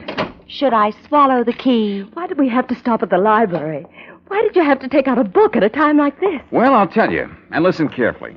Levon's desperate. We've got to have some answers ready for him before he catches up with us. Oh, I have a feeling he's close by. You don't know him like I do. He's closing in on me. I know he is. Look, Dale, look. Keep calm. He's not in the filing cabinet or under the desk. Hey, Brooksy, open the closet door and show Dale he's not in there pointing a gun at her head. Okay. I have a surprise for you. He is. Huh? Keep your hands away from that desk, Monsieur Valentine. Back up, please, both of you. Miss Quillen, remain where you are. Oh, no. No, I knew it. I knew it. Face the wall, both of you. Your hands high. Higher. Nubbin? Yeah, Baptiste? Keep them covered. If either one makes a move to interfere, squeeze the trigger twice. I'll do that thing. And that's no gag, Joker. And now, we come to you, Sherry. At long last, eh? Baptiste, listen. You've got to listen. You've got to give me a break. You made a fool of Baptiste Lavon once. For that alone, I hate you. Should you do it twice, I would hate myself. No, Sherry. Your luck has run out. I didn't double-cross you, Baptiste. I swear I didn't. No? What do you call these? Pearls? You rotten little cheat. No, listen. I had them made, but give me a chance. I can explain. No, Sherry, they're phonies. Phony like yourself. Baptiste, the pearls, they were gone when I opened the bottle. Somebody took them. You've got to believe me. You carry the light to the end, eh, Sherry? Your last chance, my darling. Where are the pearls? I don't know. Don't move. Stay just as you are. I want to remember you like this forever. Bonsoir, Sherry. Levon. Quiet, Joker. I know where the pearls are. I said quiet. Wait. What was that, Monsieur Valentine? Call off your dog, Levon. I'm ready to talk. Don't listen, Baptiste. He's a kidder. You can talk, Monsieur Valentine, from where you are. All right. Your story about Marie Antoinette's necklace got me interested in famous jewels. I've been to the library and picked up a book. That's it on my desk there, the red one. Now go on, open it. To the page I have marked. If this Wait, is now, gag... Ben. The book, yes. Jewels of History. Go on, read it. Read what it says. I am reading. What is it, George? It's Dale's life insurance, Claire. Uh-huh. I have read it. Well? Well, I guess you win, Valentine. Can we put our hands down now, Levon? Of course. Let them alone, Nabin. You have very nearly made a tragic mistake. I thank you, Monsieur Valentine. Baptiste Lavon thanks you. I don't get this, Baptiste. Come, Nabin. We've worn out our welcome. Monsieur Valentine, we will trouble you no more. You will never see us again. Bonsoir, chérie.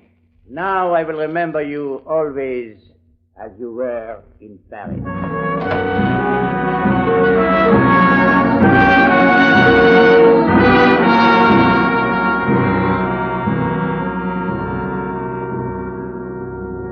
It was a miracle, that's all it was, just a miracle. What did you do to him, George? What was in that book? Read it, Claire, out loud. Oh, yes. Cleopatra's Pearl. Cleopatra, to impress Mark Antony, once dissolved a pearl in vinegar and drank it to his health. Dissolved? Now, wait a minute, listen. Go ahead, Claire. Pearls which consist of carbonate of lime are extremely soluble in weak acids. They will dissolve in vinegar containing 6% or more of acetic acid or in wine which is turned sour. It was the wine that did it, the wine in the bottle. According to the U.S. Bureau of Chemistry and Soils, pearls consist of 91 7/10%. Never mind the rest, Claire. That's enough. Well, how do you feel now, Dale? Completely dazed. Levon didn't have an argument in the world. He knew he planted the pearls in that wine bottle himself. He had nobody to blame but himself. I can't believe it. You saved my life, and I... Oh, George. Now what? Now I have to go to jail. Well, it's going to be kind of hard to hold you there. Why? Well, technically, since there weren't any pearls in the bottle when you brought it through the customs station, you actually didn't smuggle anything in, even though you meant to. Levon filched the pearls from the Nazis, but I doubt if any of them will turn up to claim them. No, it was all a wild goose chase for something that simply didn't exist. Well, I'm going to confess my part of it and take what's coming to me. First, George, Yeah? may I kiss you? He saved my life, Miss Brooks. May I? Where I'm going, it'll be a long time between kisses. Well, things aren't much better around here, but... Oh, all right, go ahead. Honestly, I think I must be going loony. Goodbye, George. Dale. Just a minute. Yes? Be a nice girl and hand it over. What? Oh, come on, Dale. You certainly haven't forgotten why I got into this in the first place. And if you think I'm going to let you walk out of that door with my wallet, you're loony.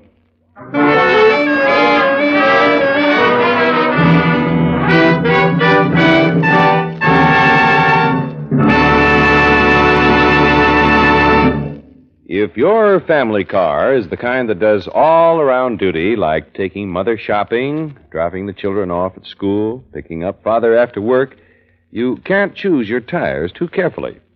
That's why I'd like to talk to you tonight about Atlas Grip-Safe tires. The Atlas tire has a specially designed tread that actually grips the road and brings you to a sure, safe stop whenever you apply the brake. Tomorrow, ask at your independent Chevron gas station or standard station about the built-in safety features of Atlas tires. Then try them on your car for extra protection and extra riding comfort. Best of all, when you buy an Atlas passenger car tire, you get a written 1-year guarantee against the cuts, bruises, and blowouts that threaten the life of ordinary tires.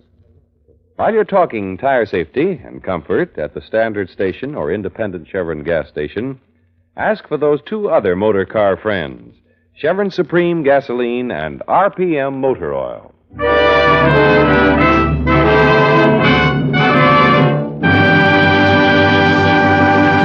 Next week, when you tune our way for The Joke Was on the Killer, another adventure of George Valentine, you'll hear George saying, Some joke, I'd say.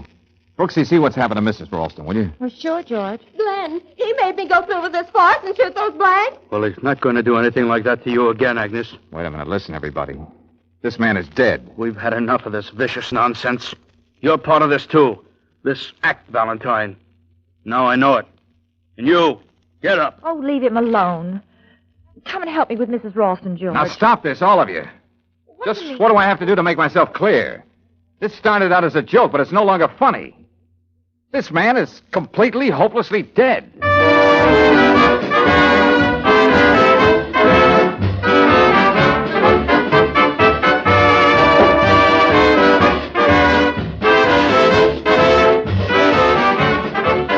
Clinic care, hospital care, a visiting nurse in your home. They are made possible by funds from Community Chest. Thousands of persons, old and young, benefit each year from health services of Community Chest. So give generously this October for your community's health and welfare. Chevron gas stations and standard stations throughout the West invite you to be with us again next week for The Joke Was on the Killer, another adventure of George Valentine, brought to you by the makers of Chevron Supreme Gasoline and RPM Compounded Motor Oil. Let George Do It stars Robert Bailey as George with Frances Robinson as Claire. Tonight's story was written by Doug Hayes and directed by Don Clark. Also heard in the cast were George Sorrell, Jim Nusser, Betty Moran, Jack Crucian, Victor Rodman, and Dick Ryan. The music is composed and conducted by Eddie Dunstetter. Your announcer, John Heaston. Listen again next week, same time, same station, to Let George Do It.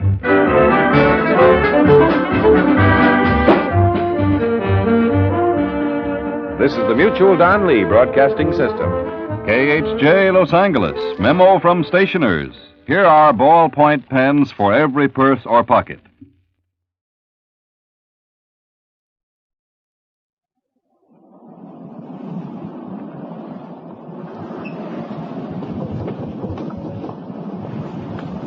Captain. Captain Calhoun. What is it, Mac? Noon sounding, sir. 76 fathoms. Sand shells and hake's teeth. Mm-hmm. Another day or so, we'll raise the lizard. Then we're there. It done yet? Just finished. Hell of a quick turnaround this time. Won't give us long. What we do doesn't take long.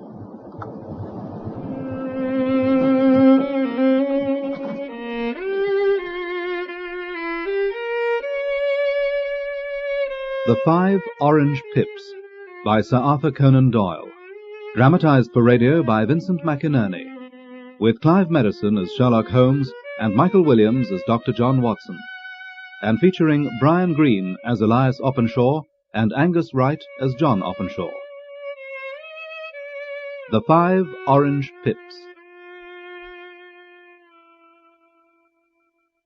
Glancing over my records of the cases handled by my friend Sherlock Holmes between the years 1882 to 1890, I note the year of 87 to be particularly interesting. The adventure of the Paradol Chamber, of the Amateur Mendicant Society, and not least, the Camberwell poisoning case, solved by Holmes winding up a watch. But none of these presented such singular features as the strange train of circumstances that began one day towards the end of that September, when, my wife paying an extended visit to an aunt, I had taken up again for a short time my old quarters in 221B Baker Street.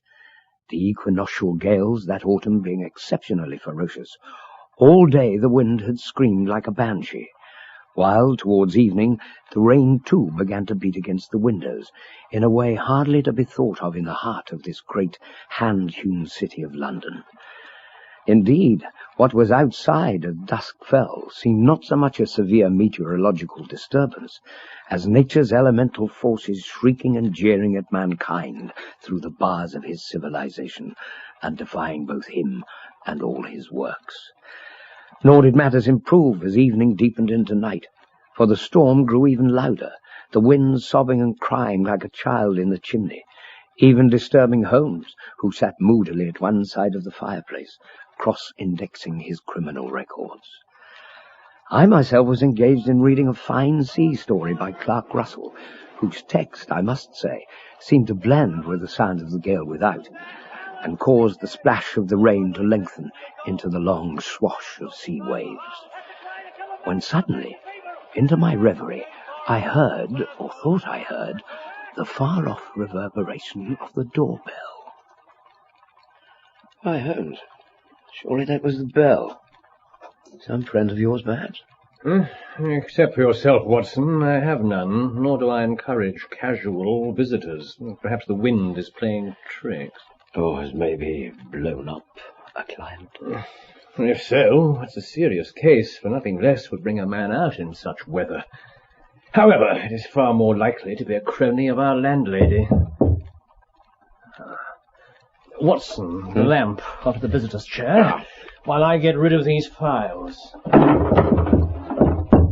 Come in. Mr. Holmes?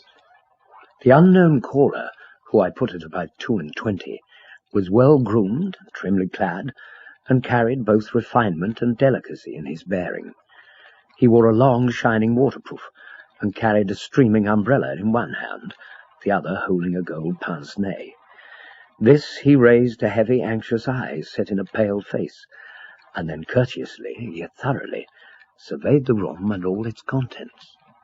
I fear I owe you an apology, Mr. Holmes, intruding on you on such a night, and bringing these traces of the storm and rain into your snug chamber.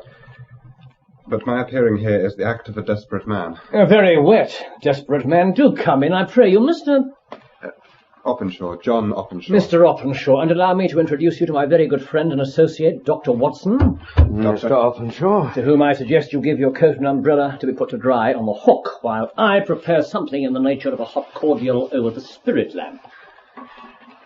You come from the southwest, I see. Horsham, on the Sussex borders. Yes, the clay and chalk mixture on your toe caps is quite distinctive. Mr. Holmes, I come for advice. That is easily got. And help. That is not so easy. But I heard from Major Prendergast how you saved him in the Tankerville Club scandal. Ah, yes. That wrongful accusation of cheating, Holmes. That is most incisive. Which echoes Major Prendergast's opinion entirely, who said Mr. Holmes could solve anything. He said too much. I've been beaten 4 times, 3 times by men, and once by a woman. Even so. What is that to your successes? Mr. Holmes, what I have here is no ordinary case. None are, but come to me. I asked Court of Appeal. But now drink this, draw this chair to the fire, and give me the initial facts, and afterwards I will question you as to the more important details. Thank you. Well, my name, as I have said, is John Openshaw. Although, to begin with, we must go back to my grandfather, who had 2 sons. My father, Joseph, and my father's brother, my uncle, Elias. Men who went different ways. My father opened a small factory in Coventry. He enlarged at the invention of bicycling. It was he, in fact, who patented the Openshaw unbreakable tire. I knew it. The man who advanced the use of the tangent spoke, if I'm not mistaken, and cemented solid India rubber tires into steel fellers.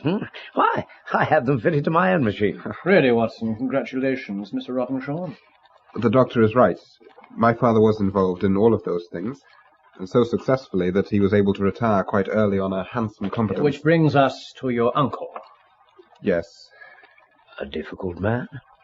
Difficult and different. For England not being big enough to hold him when young, he emigrated to America. Florida, to be precise. He became a planter and did very well. At the time of the Civil War, he fought for the South, reaching the rank of colonel under Hood, but then retiring back to his plantation when Lee surrendered to Grant at Appomattox Courthouse on Palm Sunday of 1865. Though not to stay. No.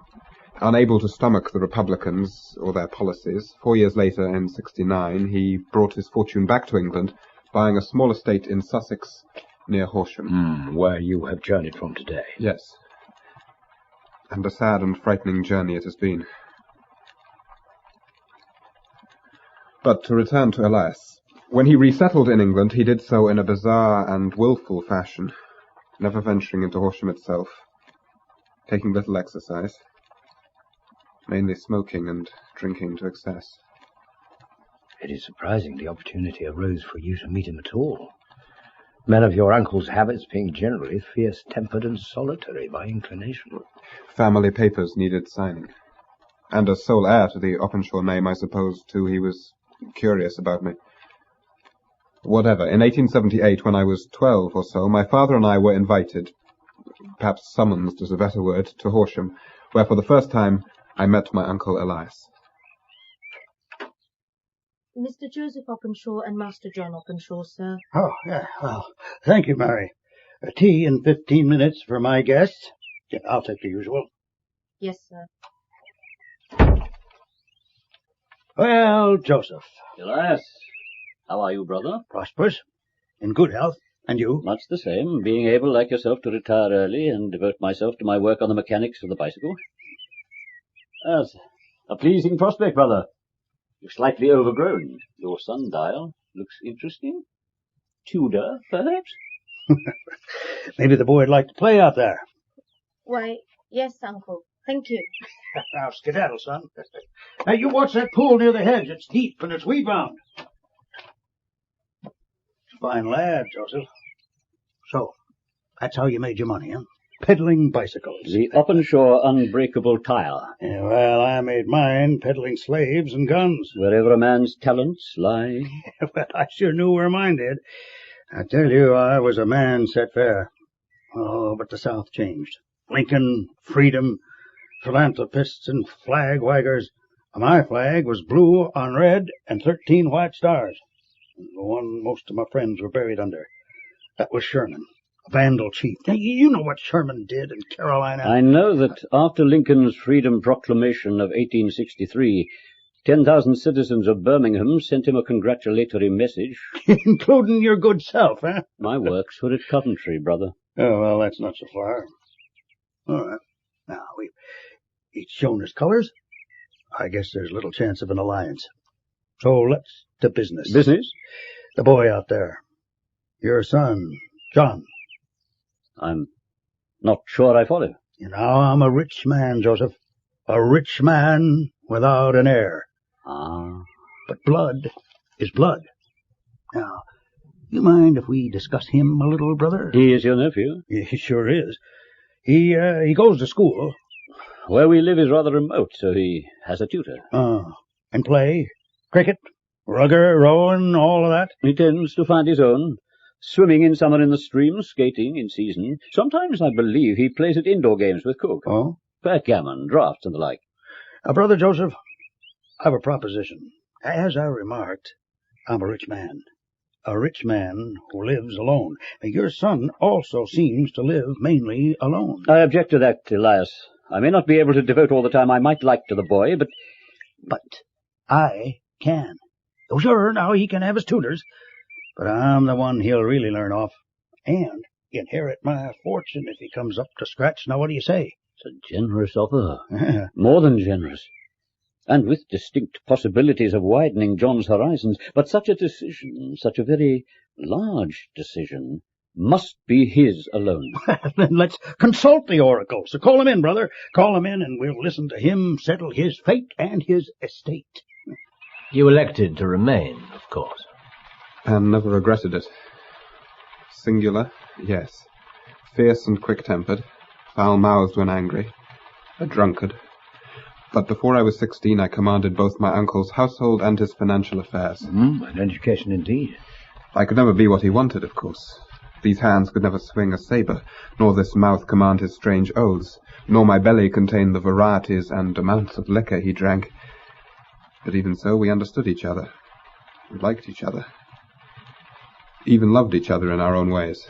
And it was to me he trusted the keys of every room and cabinet. Except one, I think.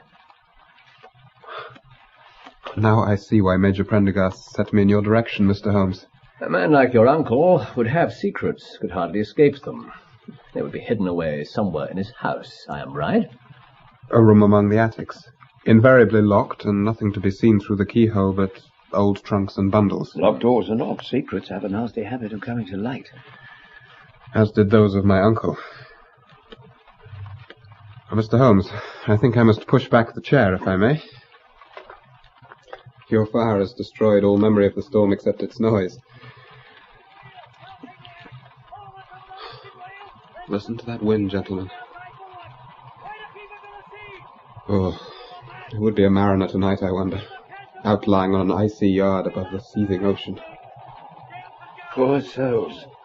To have to earn a crust thus in such weather. Mr. Openshaw, Dr. Watson.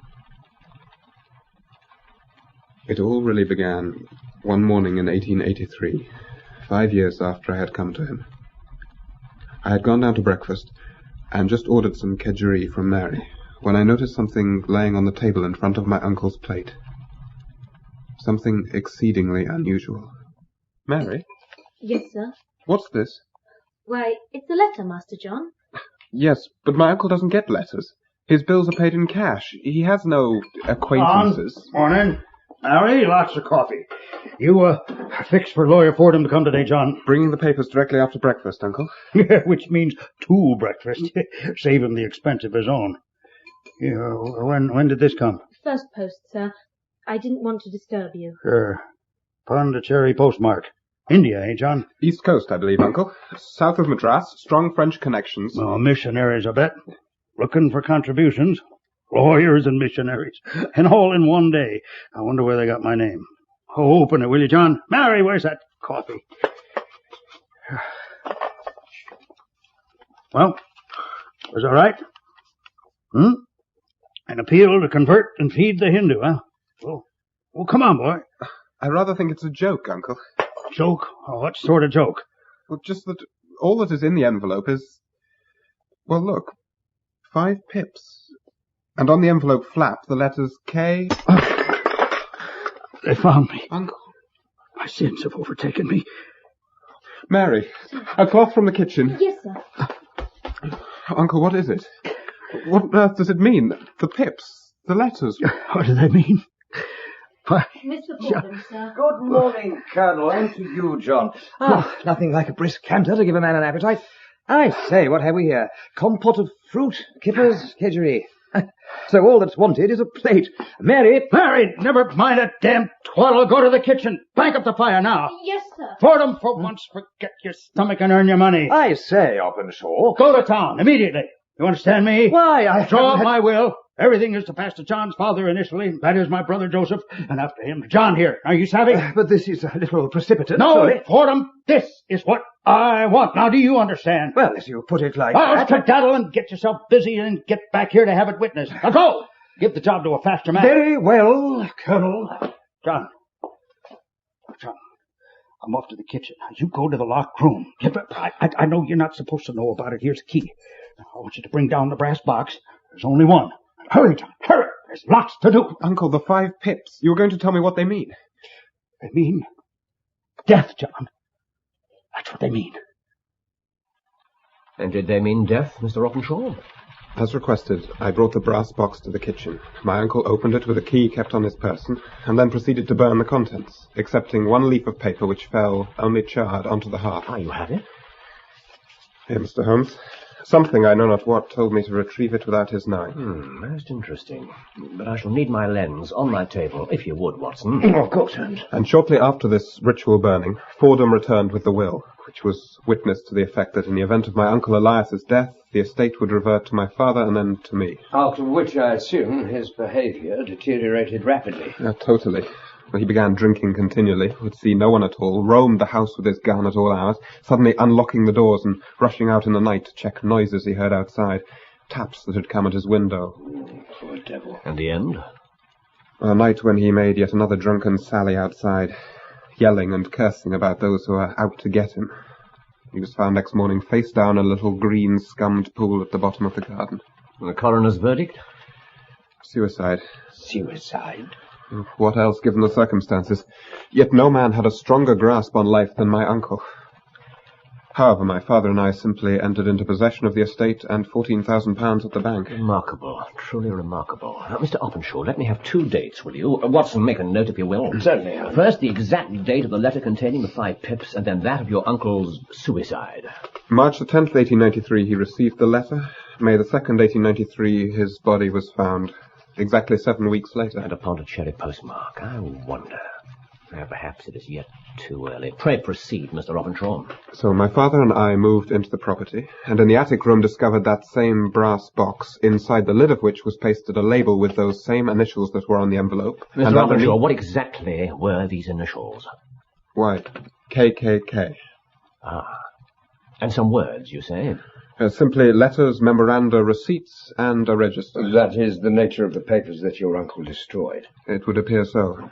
And which same papers I tried to convince my father were directly responsible for my uncle's death.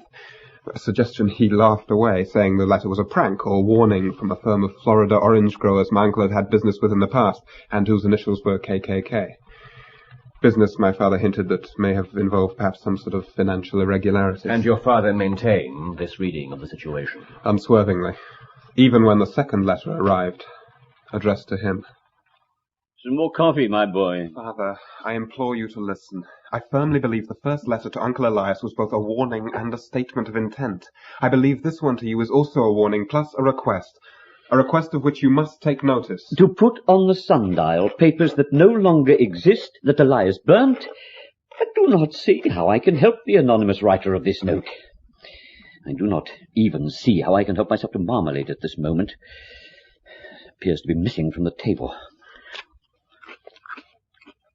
Although, should the writer call in person, I will gladly talk to him about it. From Dundee, was it? Well, Dundee is a long way. So is Pondicherry. John, I really see no use in pursuing this line again. Elias's death was self-inflicted in more ways than one. I don't know about you, my boy, but I find this toast rather crusty this morning. At least let me contact the authorities on your behalf. To lay what before them? My father's safety. Oh, very well. You recall Major Freebody, who commands the forts on Portsdown Hill, and who is continually inviting me over there to look at some lighting apparatus he has evolved, which he hopes to fit one day to his bicycle, though mark my words, it is the likes of Freebody who will have these wonderful machines of ours subject to Acts of Parliament before he's finished. Father... However, to calm your fears and satisfy his self-aggrandizement, I suppose for a few days, certainly no more than a week. How will that suit you? I could hardly speak, so relieved was I at my father's decision. As I imagined, the further he was from home, the further from danger. Then, on the second day, I received a telegram to contact the Major. My father, having apparently missed his way the previous twilight, had been found at the bottom of one of many deep chalk pits in the area. Nothing missing, no signs of violence. Death from accidental causes. Sympathies, Mr. Openshaw. Thank you, gentlemen. But that was nearly 3 years ago, and not directly what brings me here today. Then what does, Mr. Openshaw? These. Which arrived in a letter yesterday morning, and this time addressed to me. Good Lord. And the postmark? London, Eastern Division. And the message? To put the papers on the sundial, and signed with 3 Ks. And what have you done? Nothing. Nothing? Well, to tell the truth, gentlemen, my first feeling was one of complete helplessness, like a rabbit transfixed by a snake. I seemed to be in the grip of some relentless, inexorable evil. Well, then I thought of my uncle's fighting spirit and decided I'd make a stand. Good man. And so went to the police, who listened with a smile. But my standing and my dreadful earnestness eventually persuaded them to allot me a man. Who is where? Horsham. His orders are to stay in the house. Why did you not come to me at once? I did not know who to turn to. This morning, however, I decided as a gesture to come to town, which is how I met Prendergast, who directed me to you. And well he did so. But you've left it late. Very late, however. So, first the paper. Watson, the lamp directly overhead, if you will. Yes, these charred edges make it difficult. That's, March 1869. 4th Hudson came, same old platform. 7th set of pips on Macaulay, Swain, and Paramore of St. Augustine. 9th Macaulay cleared. 10th John Swain cleared. 12th visited Paramore, all well, which I think is all we'll get. This is your uncle's hand, Mr. Openshaw, on this scrap. Without doubt. What do you think, Mr. Holmes? That you return home immediately and put this remnant in the brass box, plus another note signed by yourself explaining the burning of the other papers. You must write this in a way that will carry conviction, and put the box on the sundial as instructed. And this will satisfy them? I think it may deter them, to give us extra time to discover their identities and invoke the law. You can really do this. If Holmes cannot help you, Mr. Openshaw, no one can. Then I will return immediately. Here, let me help you with your coat. If the sun or the wind is anything to go by, you will still need it. You go back by train from Waterloo? Thank you. Yes, there is one at 9:30. Then you must hurry, Mr. Robbinshaw. We'll take a cab, of course. If there is one available in such weather. Even so, I am armed. One of my uncle's many pistols. Not that I'm sure how to use it. The threat is often enough. Good, then set off, but take care, for you are in real and imminent danger, and tomorrow I will work upon your case. In Horsham? In London, Mr. Robbinshaw, for that is where the answer lies. London, Eastern Division. I saw Openshaw downstairs and opened the front door. A cloak of wind swept past me with a howl and up the stairs. Watching Openshaw being buffeted down Baker Street, searching vainly for a cab, I thought of Holmes warm and dry upstairs in our cosy rooms, already in an introspective silence in front of the red glow of the fire, his pipe alight, watching the wraiths of smoke chase each other towards the ceiling like strands of seaweed being fantastically wound in the middle of great green waves. Then... Here, Watson, you're waterproof. You must follow until he finds a hansom, even to the railway station itself, for it seems to me he walks in more perils than even the Sholtos did in the Sign of the Four. Quickly! He's near the corner. But what are these perils? Who's behind all this? You have some idea? Indeed, but I can do no more until it's light. Until, in fact, the public libraries reopen in the morning. Should there be any doors left on them to open. Ah, he turns into Oxford Street. You can tell me nothing? You remember, Doctor, in the early days of our friendship, how you once defined my limitations? Indeed. Philosophy, astronomy, and politics, zero. Botany, variable. Geology, profound, as regards mudstones from any region within 50 miles of London. Chemistry, eccentric. Anatomy, unsystematic. Sensational literature, crime record, unique. Then, violinist, boxer, swordsman, lawyer, and self-poisoner by cocaine and tobacco. Yeah. Anatomy unsystematic. Well, Doctor, what can you tell me about Cuvier's feather or bone, as some refer to it? I'm not sure I can tell you anything. Although I seem to have heard, when a student... Cuvier was a French comparative anatomist whose great coup de théâtre was to take a fossilized feather that had been found belonging to no known species of bird and from it deduce the shape of the bird's wing. From the wing, the body, from the body, the head, from the head... Well, needless to say, they prophesied what the whole creature would look like should one ever be found. And when one was... Remarkable. What is Cuvier? Now, if our feather is what drove Colonel Openshaw from the charming climate of Florida and all his American friends and contacts for the life of a semi-recluse in an English provincial town, I think we may adduce fear. But fear of what? Oxford Street. There he goes. Now keep close to the shops. Should he glance back? Holmes, fear of what? This we learn from the letters. You recall again their postmarks. Pondicherry, Dundee, London. That is East London. From which we deduce whole seaports. Excellent, my dear Watson. So there can be no doubt that the writer of them is on a ship. So let us look further. In the case of Pondicherry, 7 weeks elapsed between the threat contained in the letter and the threat's fulfillment. In Dundee, it was 3 or 4 days. So... those involved had a greater distance to travel. But then the letter surely had the same distance to come, and therefore should have arrived with the sender, should it not? What on earth are you driving at? That from the information we hold, we can adduce the sort of ship, a sailing ship. It looks as if the malefactors in this matter always send their singular warning to their intended victim before beginning their mission. I believe they sent their first letter by steam mail packet from Pondicherry, arriving themselves 7 weeks later on a sailing ship, much less reliable, usually very much slower. Of course. This would explain why the second letter from Dundee arrived 3 days before they did, the time it took them to sail round the coast, their letter coming overland. The third letter, though, comes from London, Eastern Division, that is, the East India Dock. My God! They're already here. Which is exactly why we are dogging John Openshaw's footsteps on such a night. Holmes, who is it we're looking for? What do they want? How will you find them? At last. Strange tableau. Just one cab in an almost deserted Oxford Street. When you consider the carts jamming the middle of this thoroughfare during the day. Every day.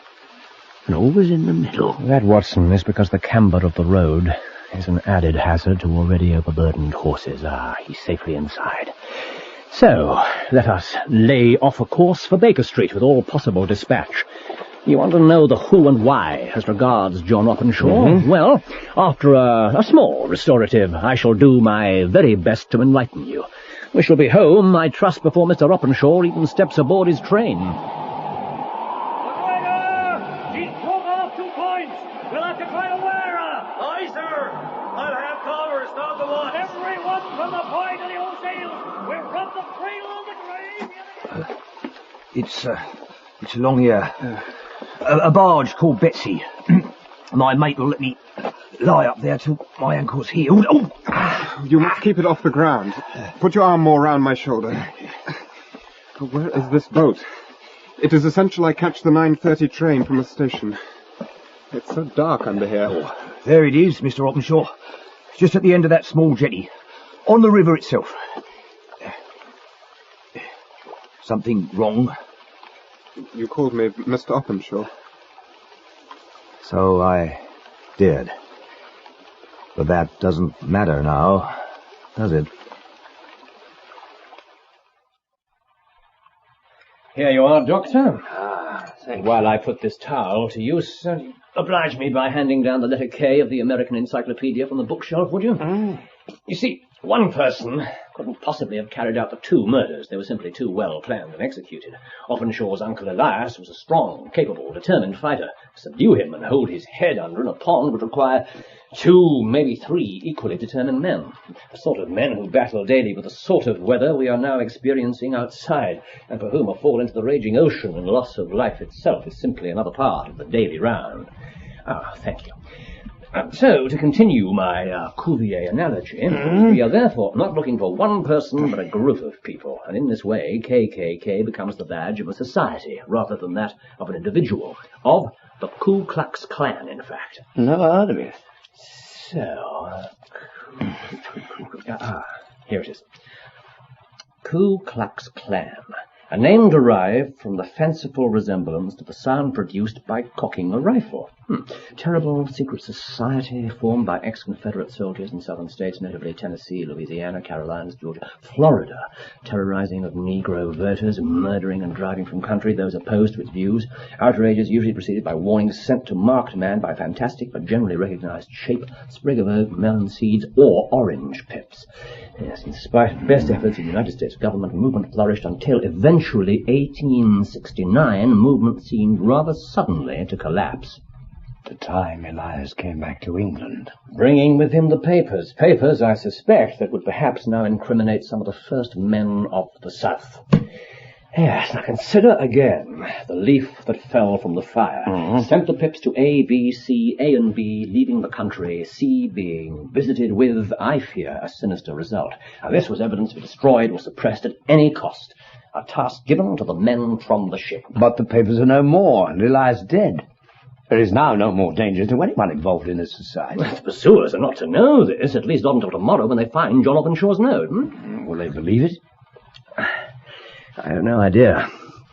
You see, I think the men questioned Elias before drowning him, but would have had no means of deciding the truth, because Elias would have claimed all the papers burned, but had nothing to show them one way or the other. But with the proof now of the charge sheet... Would they not have searched the house after killing Elias? No, they would have expected Elias to live alone. Given his character, would not have allowed for his nephew being there, and secrecy is essential to the aims of their society. And once Elias was dead, of course, only the papers could then incriminate the principals. Indeed. So they threatened On's father, Joseph, for them. A stubborn man, he refused to make known what he knew, which cost him his life. But, as it said in the encyclopedia, they exist through fear, and will now hope to have scared Openshaw to the point where he'll give them anything he has. What devils? What do you intend to do? Deliver them to the law. But how? When you've no idea where they are? When there are 1,000 ships in the East India docks? That is tomorrow. For tonight, hand me my violin, and we'll try to forget for half an hour the miserable weather outside, and still more miserable ways of our fellow men.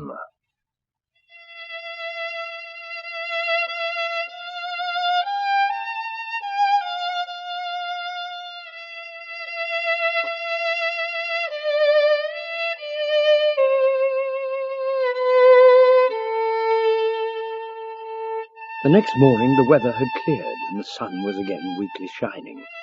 Holmes arose early, and in a positive fever of impatience.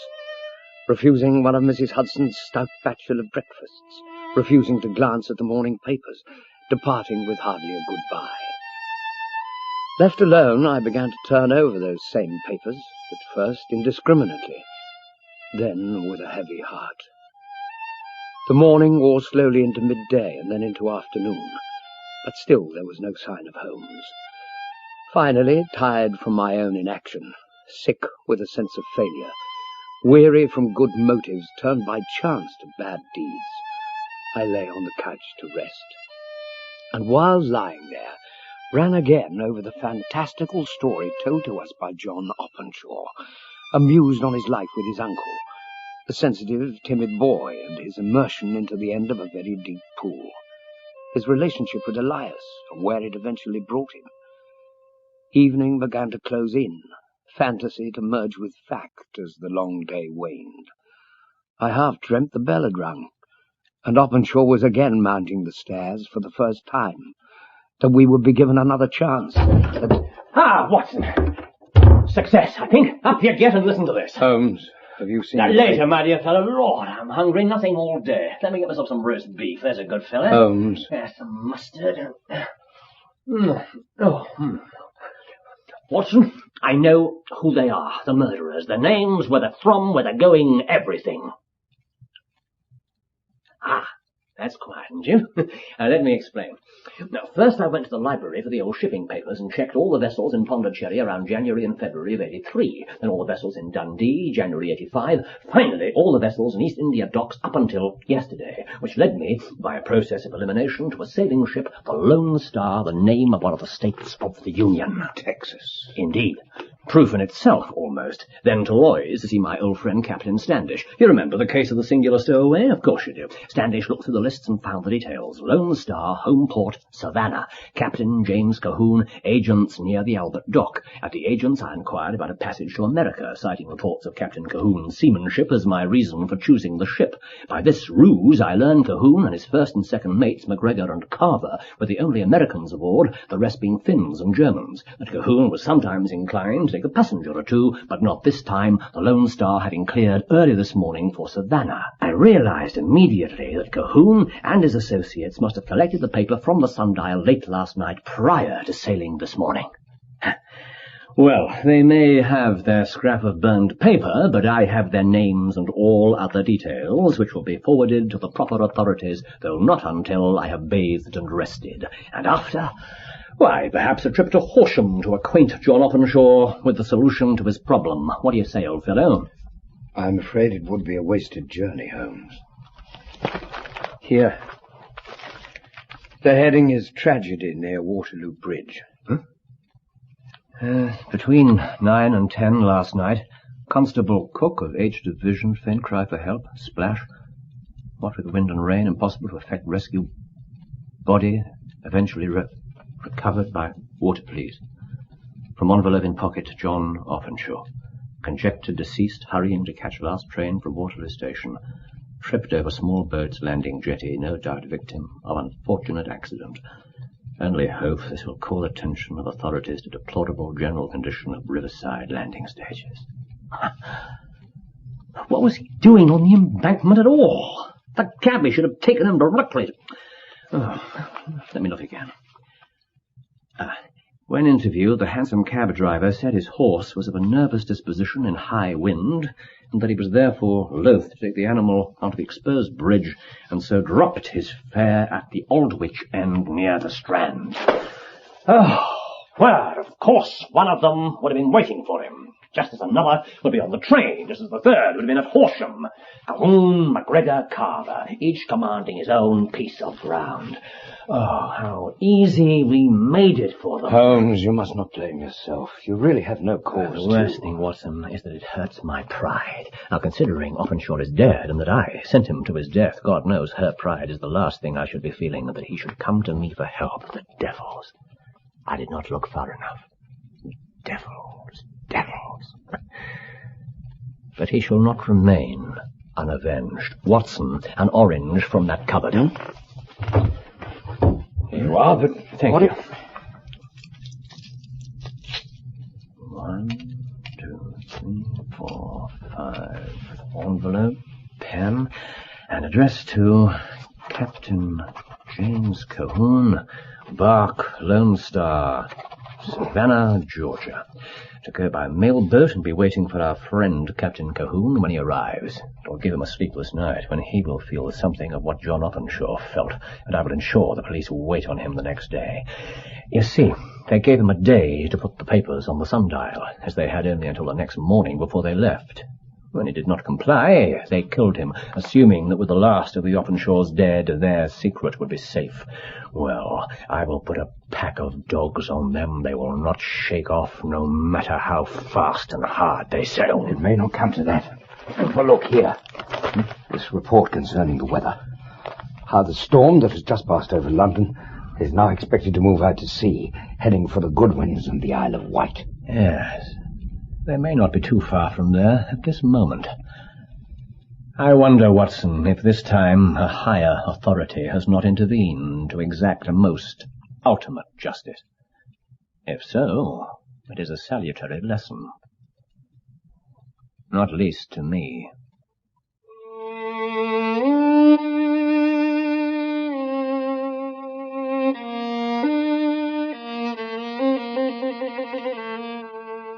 And so, we think it transpired. For the Lone Star never made port, and for all we know, Holmes's letter, with its dried-up orange pips, still lies yellowing in an agent's office in Savannah. Some long time later, Holmes again had occasion to meet Captain Standish of Lloyd's on another matter, and not unnaturally, the name of the Lone Star eventually came up between them. After a moment's pause, Standish mentioned how, months before, the skipper of a packet for Boston had claimed, far out in the Atlantic, to have seen a shattered sternpost swinging in the trough of a wave. The man had immediately called for his glass and turned it upon the splintered remnant of wood moving to and fro in the water. The carved letters it bore, he claimed, were simply L.S. With that last one, Carver to... Back! Stay here in the wheel! I'll take the axe! Pull the trouble on the pin rail, then cut the stays away from the outside bulwark! Try to keep it to the sea! We feel the mast, he might right herself! Give it a chance to move the ballast! Wish me luck, man! Captain! Captain Calhoun, no! Not yet! Wait! Coming on the quarter again! Look out, sir!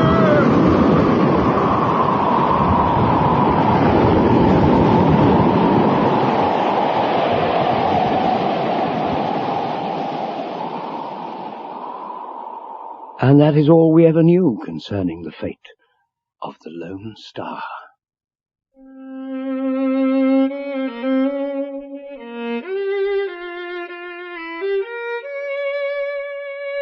In The 5 Orange Pips, Sherlock Holmes was played by Clive Medicine and Dr. Watson by Michael Williams. Elias Openshaw was played by Brian Greene and John Openshaw by Angus Wright, with Danielle Allen as Mary the Maid, Michael Turner as Joseph Openshaw and Captain Calhoun, and Brett Usher as Fordham and MacGregor. The violinist was Leonard Friedman. The 5 Orange Pips was dramatized for radio by Vincent McInerney and directed by Patrick Rayner.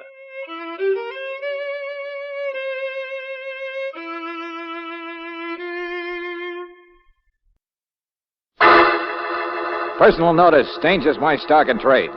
If the job's too tough for you to handle, you got a job for me, George Valentine. Write full details.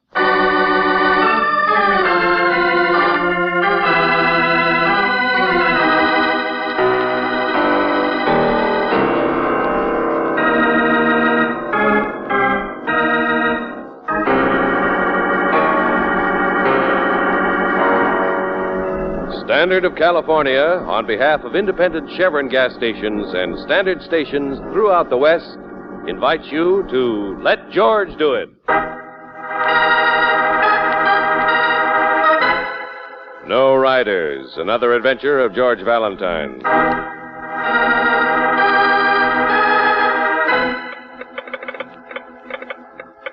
Mr. Valentine, there's a boy needs your help terribly.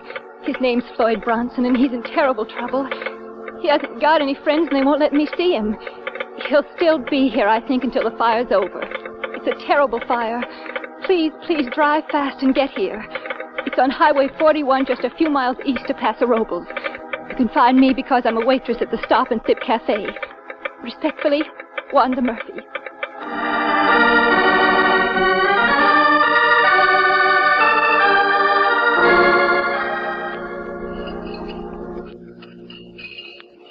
Hey, Mudface, where's the coffee? I'm fixing it as fast as I can. So, Mr. Valentine. Hey, what's this? I'm so tired. Everybody's tired. Well, Wanda, can't you sit down? Oh, I've been on alone since 6 last night. That's when he was here eating supper. Tommy Tucker, I mean. One that died. The what? He's a truck driver for a San Francisco fur company and... Hey, Mudface, what's this about Tommy? Oh, Ask one of the men down the counter, Mr. Evans. They know more than I do. Oh, okay. Salesman, that's all. Sore because Mabel's not here. She's good looking. Yeah, we'll skip it. Now, look, Wanda, I know you're groggy, but in words of one syllable, what's it all about? Yes, and you said something about a fire. We saw carloads of men on the highway. But... Well, that's what I've been doing, feeding all those men. You see, Mr. Valentine, last night a truck went over the grade 11 or 12 miles east of here towards Bakersfield. Went out of control and the driver was killed. Uh-huh. That's Tommy Tucker. And the fire was from the wreck, is that it? Truck caught the grass on fire? Brush and scrub timber, yes. But they were afraid it would spread. They're only just now getting it out. Okay, I follow you that far, only... Hey, boy, what do you think of that old timid Tommy, huh, Mudface? Say, how long's he been on this run, anyway? Oh, George, give me a nickel. Yeah, here. Did you hear me, Wanda? I said, how long's he been on this run, anyway? Thanks, Angel. That's much better. Now, all right, Wanda. There was a wreck and a fire. But you wanted us here for something else, didn't you? Something like a boy in terrible trouble? Floyd Bronson. Okay, let's hear it. He's... Oh, well, I don't know what it is exactly, but... Well, I just met Floyd yesterday, Mr. Valentine. Yeah, go on. Well, he was just going through, but I had the afternoon off, and I was sitting here playing records when he stopped by. He sort of talked, and I talked, and I guess we talked nearly all afternoon. Salesmen and truck drivers don't pay much attention to me except a kid about the food. He was different. He liked you, and you liked him. Oh, yes, it's very mutual. I mean, well, he said he'd write to me. He hasn't got a family like I don't either. But he's expecting a very good job down in Bakersfield, and... Anyway. Floyd isn't working now, huh? No, but he's really expecting... I meant yesterday he was going through hitchhiking, right? Yes. He left here late in the afternoon with a farmer who said he'd take him the first few miles. Hitchhiking on 41, going east, right? Yes, sir. The same way as the truck that was wrecked later on. What happened, Wanda? Oh, I don't know. But the first we saw of anything was a highway patrol car coming back here. And inside was Floyd. And they locked him up in that auto court across the highway by the woods. But if Floyd's under arrest, what's it for? Well, he hasn't got any friends or anybody to help. I told you I don't know what... All right, Wanda. I'll find out for myself. But in the meantime, do something, will you? All right, sir. What is it, sir? Well, I was going to say pour yourself a cup of your own coffee, but... Hey, look, after this, call me George, huh?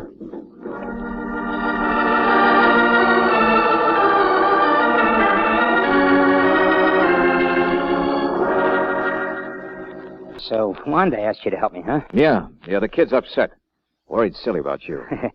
Well, you know how it is. No, I don't. Well, she's a nice enough kid, I guess, but, you know, a guy travels around like I do. Oh, I see. Traveler, huh? Okay, what happened on the highway? Well, nothing. I got a hitch from a farm 5 or 6 miles, and then, boy, nothing had picked me up. Not many cars on 41 at night, anyway. Guess I walked for hours until, well, there it was. The wreck? Sure. Burning like a house afire in the brush, too. I was just wondering where I could get help when... Yeah, when a cop's car came along and you ran. Oh, but just to get out of the way. They were coming fast and, well... Uh-huh. Well, really, Mr. Valentine, that's what happened. That's what happened.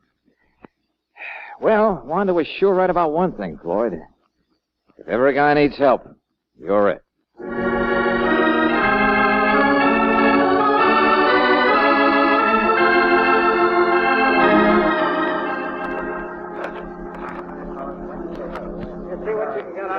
And, You're the man who owned the truck, huh, Mr. Jessup? Yeah, lots of them. Look at this here. Silver foxes he was going to deliver to a store in Bakersfield. Couldn't tell him from parchment now. Stuff's insured, isn't it? Oh, yeah, but it's a headache. Know what happens to wholesale furriers like me? They get bald. Sure not much left at the back of that truck. And this crate of Persian lamb, shish kebab. And the box of chinchilla looks like burned cigar butt. Okay, so you've had bad luck. But Mr. Cheston... Oh, Valentine, I'm not complaining just for fun. It's because I've been up all night driving to get her to see what could be saved. Well, the driver, Mr. Valentine, Tommy Tucker, nicest boy I ever had working for me. I liked him. Yeah, I understand. So, if there's anything funny about this, if it's not just a case of Tommy's clutch or brakes giving out on the grade, well, how about that kid they picked up? You know as much as I do, or the police so far. Mr. Jeston, has anyone ever tried to rob one of your trucks? I mean, on such an out-of-the-way road, it couldn't... No, this is not a movie, Miss Brooks. Cargo's all boxed and locked and bolted to the floor. Besides, it's all still here, what's left of it. Still was curious about that kid, that's all. So am I. He was running away from the wreck. Or maybe he was in the wreck and doesn't want to admit it. You mean maybe Tommy had picked him up? Sure, why not? Little company late at night. No, that doesn't make sense. Why not? Well, you see the sign? No riders. That's the one rule we're really tough about, and Tommy wasn't a boy to break rules. Yeah, I heard a salesman call him Timid Tommy. No, conscientious, that's all. Reliable. I told you, the best man I ever had. Best driver, too. That's what bothers me. Yeah. Say, what did they find up here in the cab of the truck? Ashes, mostly, see? His flashlight was here in the seat. Huh? Truck's out of gear, huh? Yeah. I got a mechanic coming to take a look. Little iron rings. What's that? What do you... 2 little iron rings about an inch in diameter. On the shelf up here, back of the seat, see? Yeah, I saw those, Miss Brooks, and for the life of me, I can't... Fire's pretty well under control now, but I sent Tucker's body off to Paso Robles. Oh, thanks, McGee. 2 facts bother me, Valentine. Yeah? Number 1, we couldn't find any jacket any place for the driver, Tucker. Not even a zipper. But in the fire, it might have burned. And anyway, maybe he didn't have one. The cab of a truck is heated, isn't it? Well, I know it doesn't mean much. But finding a wallet does. A wallet? That's right. A firefighter just phoned from several miles down the road. Says come take a look at something he picked up there. Tucker's wallet.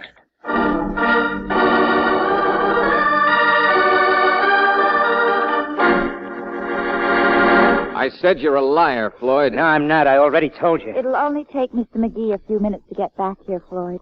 So if you expect us to help you, But this is just an ordinary leather jacket, isn't it?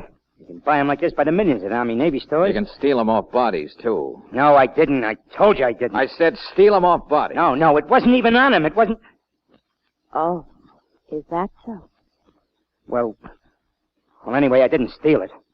It was lying there on the ground, phoned from the cab like he was. And, well, I was cold, and I knew I'd have a long way to go for help, and well, so I took it. This was when you just happened by the scene of an accident. Well, sure. And when you looked to see if the driver was dead, you looked in his pocket for his wallet. It was in the jacket, Mr. Valentine. Honest, it was. I didn't realize it until after the cops had picked me up. And I knew I'd be in worse trouble, so when they weren't looking, I threw it out the window of their car. That would explain how it was found down on the road, Floyd, when you hitchhike, do you carry a rucksack? What? I know you haven't got one now, but, you see these little iron rings? Well, they're what hold the straps of a rucksack. The rest of it was burned, I suppose. Inside the cab of the truck. Well, Mr. Valentine... Now, for the last time, will you tell me the truth? Well, what really happened... Never mind that phony preamble. Well, all right. I was walking down the road, see, and nobody picked me up, and I was worn out, so finally I stood in the middle of the road. Then a sedan came along, didn't even see me. I had to dive for the ditch. It hurt my ankle, and I was still lying there when the food truck came along. And it stopped? Sure. The driver thought I'd been hurt in an accident. He helped tape up my ankle. He did. Here, see it? Only he was such a conscientious jerk, he wouldn't let me ride. Said if anybody was seen in his cab, he'd be fired. It was the rules. Well, I pretended I was sicker than I was, and he finally opened the back of the truck where I couldn't be seen. He said he'd dump me out before he got to Bakersfield. Then what happened? Well, I was so tired, I fell asleep, and Next thing I knew, there'd been this accident. It broke the whole rear end. You saw how. Well, I was awful afraid for a second, and the fire was burning around me, and, well, you know all the rest. Yeah. Now, even forgetting it's a wild story, what bothers me is, why didn't you say all this in the first place? It's like pulling teeth, isn't it? Maybe we'll have to pull out a molar, Valentine. Mr. McGee? Yes, I've been out there listening. Some story, son. Well, it's what really happened. Is it? I just got a phone call, Valentine. Coroner in Paso Robles says Tommy Tucker was murdered. What? Hit over the head with a heavy instrument sometime before the accident. Instrument appears to be that flashlight we found. Your fingerprints are on it, Floyd.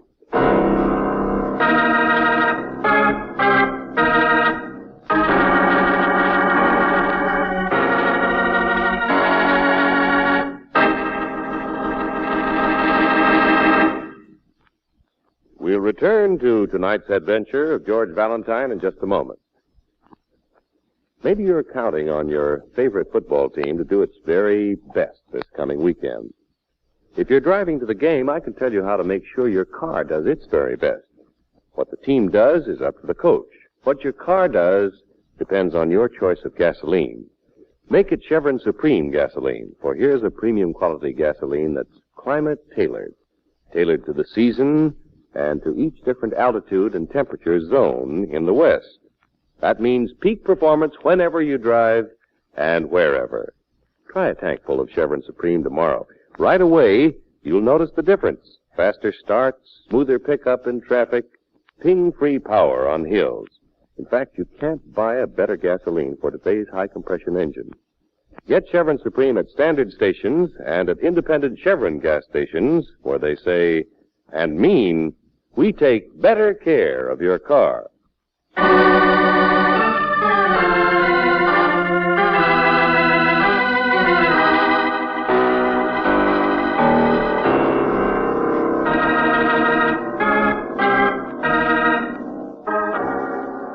Now back to tonight's adventure of George Valentine. You go to a little roadside cafe on Highway 41 east of Paso Robles. You go to help a girl who wants you to help a boy. The girl is plain and lonely. But the boy is a little harder to figure.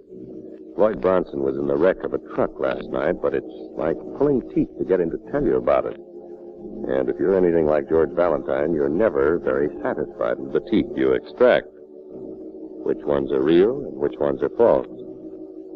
Well, just now, Mr. McGee of the Sheriff's Office has said something which may shed a little light on the subject. Good Samaritan stops to pick up a hitchhiker, then gets brained and robbed for his kindness.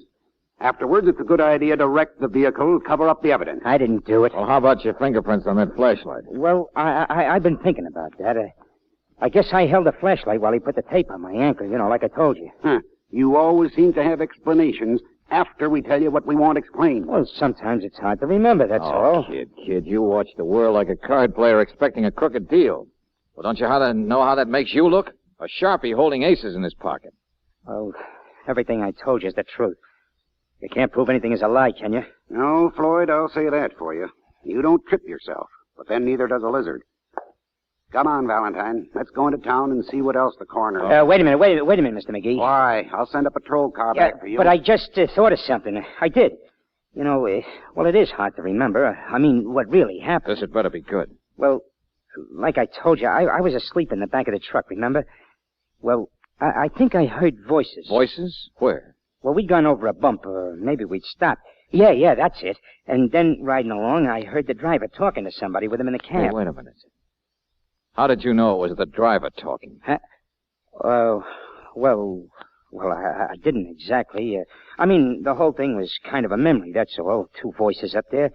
But he must have stopped to pick up another hitchhiker, don't you think? Sure, that must have been it. That must have been. It won't work, son. Who was it told us Tommy Tucker wouldn't carry riders up front? Said he was so conscientious about the rules he wouldn't take a hitchhiker up there. Huh? Oh, well, I did, but...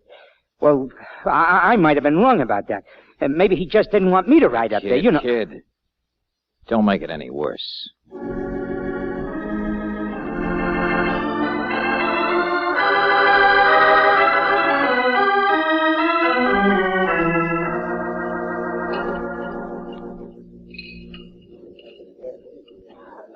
Well, Mr. Valentine, I suppose Tucker might have picked somebody up, but I can't believe it. What about a man riding in the back of the truck, Mr. Jeston? Well, he thought the boy was hurt, and there's no way the load could be bothered. I wouldn't blame a driver for He that. wouldn't have given his mother-in-law a ride to her own funeral. What's that? No, it's a fact.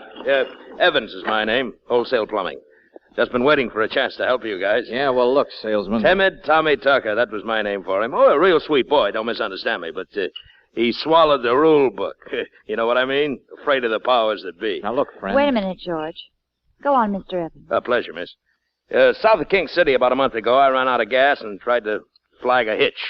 Along came Tommy, but do you think he'd pick me up? No, not on your tintype. And that's me, mind you. Travel the same route all the time. A friend, practically, you know? I think we get the idea. Thanks. Another funny thing that happened was... Thanks, mister, thanks. Huh? No, I doubt if Tommy did pick up a second hitchhiker, or that he was carrying anyone in front, Mr. Valentine, or maybe even in the back. Well, at least some of Floyd Bronson's story isn't true. How do you know? How do you know a person's guilty until they've been proven so? How do you? Wanda, come over here, will you? Excuse us. All right, sir. But how Now, do you you... listen to me. I don't get mad at a case just because I don't like the way somebody parts his hair. But that boyfriend of yours can't even look me in the eye. It's only a habit, Mr. Valentine. Is it? You've been standing around watching everything, scared to death Floyd would get himself in deeper and deeper. It's just that...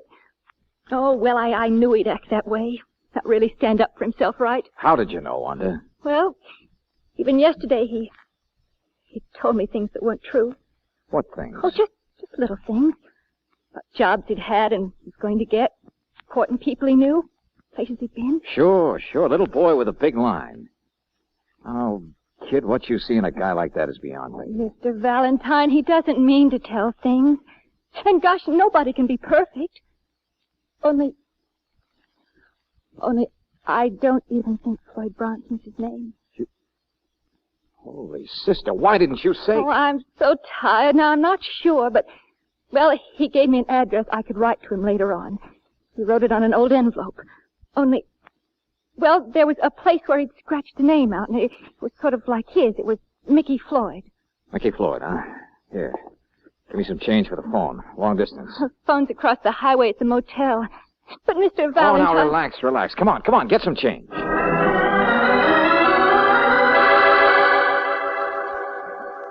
Yeah. So that's the story, huh? Okay, Lieutenant Riley, thanks. Sure, I got it. Well, George, what'd they say in the city? Same thing they'll say in the country as soon as McGee's fingerprint report comes through. George, what are you talking about? Mickey Floyd, alias Floyd Bronson, escaped from a reform school up in Idaho last week. Oh, no. Yeah, that's our boy, Angel. Oh, what are you going to tell Wanda? The truth? She'll just have to get over it. Well, George, at least it explains the way Floyd's been acting. He was just trying to hide who he is. Think again. Which would you rather have happen? Be caught and sent back to reform school, or let yourself be thrown in jail for murder? No, Brooksy, there's something else to it. Hey, come on. What's that? What the... Hey, Evans, what's happened? Oh, brother, I don't know. Somebody said the kid broke out. Huh? Patrol car came to pick him up, but they found the cabin open and the guard knocked out. Yeah, sure, listen to that. He must have headed up through the woods. Come on. No, we'll meet you. Go ahead. Brooksy, if he's running up there, there's nothing we can do. But if Floyd's really got a bad ankle, then he'd more likely head down the other way, wouldn't he? To make a getaway? What do you mean, George? I mean, I ought to have my head examined. I left the keys of my car back in the highway. So long, Angel.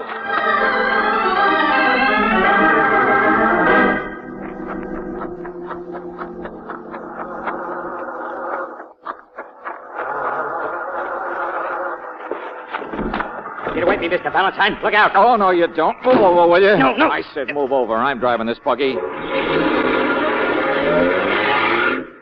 I wasn't going to steal your car. Oh, no, just borrow it. Say, whose car is that? That's it in. How should I know? Well, what are you doing? I just wanted time to tell you how crazy you are, Buster. Out of the frying pan into the fire. Run. That's all you think of. Okay, well, for my money, you're guilty. But I'm not. I didn't kill anybody. Yeah, you said that. Now, come on, describe the inside of that fur truck for me again. Huh? Come on, the back end of the truck. Oh, well, it was pretty dark and I was sleepy, but, there was a big box that had Silver Fox on it, and I laid down next to a big bolted crate that said Chinchilla. The bolts kept banging me. You gonna stick with that hogwash? Hogwash? But it's true. It's what happened. Why did you slug that guard? Listen, they're coming after us. I said, why did you slug that guard just now to get away? What guard? Oh, cut it out. The guy that was standing but there. he wasn't there. I didn't see him. I just found the door was open. I knew I had to get away before they put me in jail where I could... Listen, they're closer. Malarkey, isn't it? It's all malarkey. You not slugging the guard. But I didn't. You gonna stick with that stuff? Mr. Valentine. With all of it? Are you? You're liable to start shooting. Right, faster, faster. Now, you listen to me. Are you gonna stand on your feet for once? Look a cop in the eye and say that stuff and make him believe it because you believe it? Mr. Valentine, I'm a little guy. I'm all alone. There's nobody that I can... Look out! They're right behind you. What are you doing? Just take it easy, kid. We're not gonna be hurt. But... Yeah, that's right. I said we. Because I'm right here with you, Floyd. And I believe you. Everything you've said.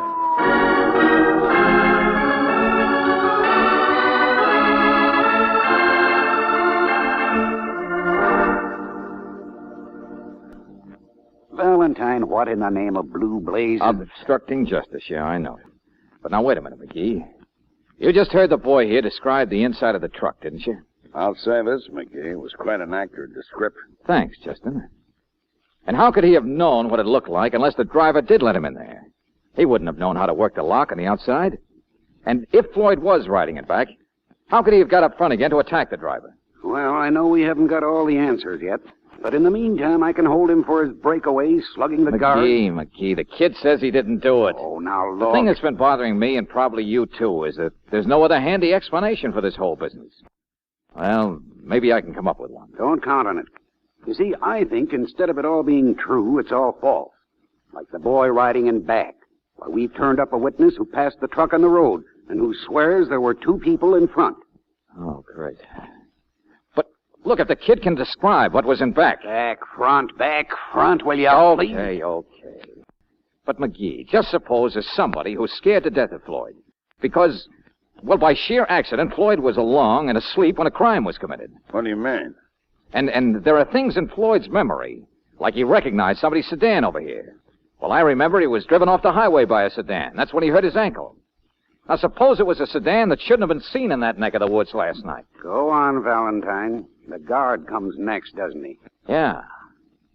Yeah, if there was someone who was terrified of Floyd's possible evidence, and at the same time knew the kid was a perfect fall guy, wouldn't it be logical to set up a chance for Floyd to escape? The crazy kid would be bound to keep running until he'd be stopped someplace by a bullet.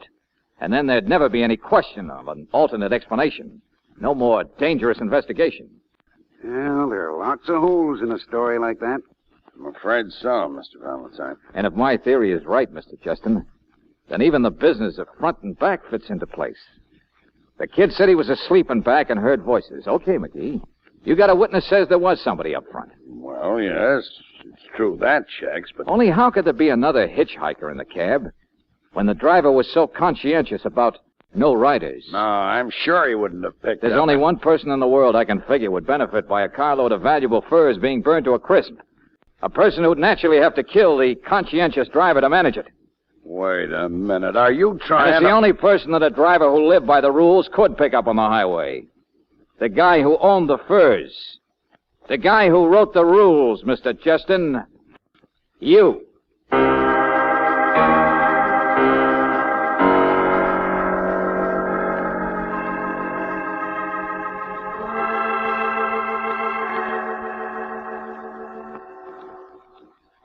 Insurance, Mr. Valentine?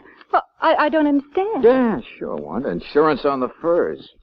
Why, there was even chinchilla in that load. Maybe some of them weren't even the real thing to begin with. And the insurance company would never know. Justin would just hold out his hand and get a nice fat check, which apparently he needed to keep his company going. And it was Mr. Justin who met the truck out there on 41. Mm-hmm. Sure. Probably pretended he had a flat tire or something. Only poor Tommy Tucker. It's all going to be made to look like an accident, wasn't it? That's right, and it would have, if it hadn't been for your stumbling Romeo wandering into it. The police found enough evidence to make Justin confess. Oh, hey, give me a nickel, will you? Here, have some music, Wanda, because this is where we came in. See you later. George? What on earth... Oh, excuse me. Hello.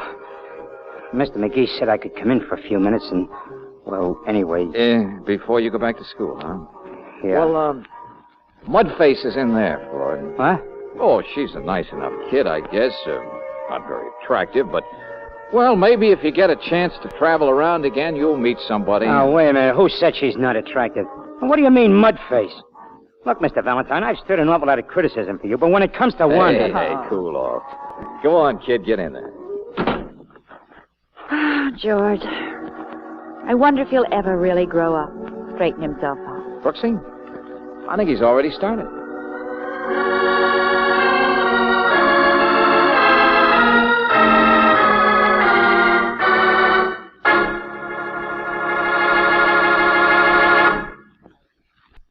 You can easily keep the outside of your car from rusting, but how are you going to protect internal engine parts when rust is responsible for 80% of the wear? That's the rust caused by acid-laden moisture. This moisture settles on cylinder walls and other vital parts the moment you turn off the ignition. The one sure way to prevent it is to use RPM motor oil. For RPM is compounded to keep a moisture-proof film on all parts at all times. Even though your car stood idle for days or weeks, that acid-laden moisture could not reach internal parts. Not with RPM on the job. No wonder this motor oil is first choice in the West. It's the oil that stops 80% of engine wear. Rely on RPM to add years to the life of your car and to keep repair bills at a minimum. Ask for it at independent Chevron gas stations and at standard stations where they say and mean we take better care of your car.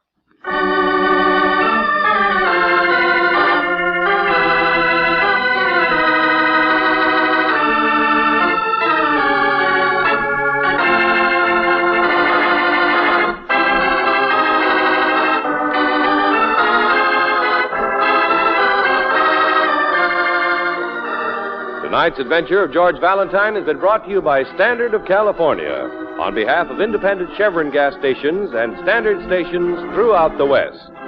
Robert Bailey is starred as George with Francis Robinson as Brooksy. Let George Do It is written by David Victor and Jackson Gillis and directed by Don Clark. Also heard in the cast were Virginia Eiler as Wanda, Bill Conrad as Evans, Walter Burke as Floyd, Ted DeCorsia as Justin, and Joe Duvall as McGee.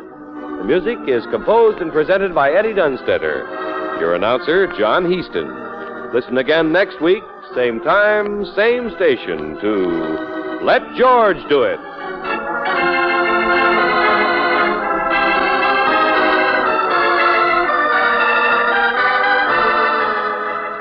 This is the Mutual Don Lee Broadcasting System.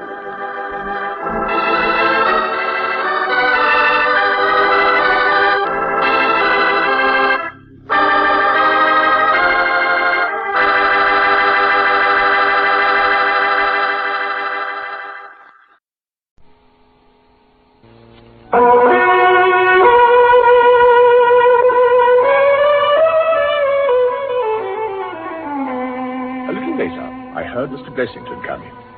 And then within a minute, I heard him rushing downstairs again. Who's been in my room, Trevelyan? Answer me, man, who? He burst into my room like a whirlwind. I demand to know at once.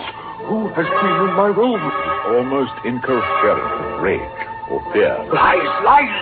Come out and look. Footmarks all over the floor.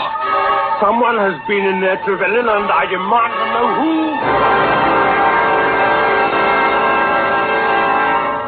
Desperate indeed was the frenzy Dr. Trevelyan described to my friend Sherlock Holmes.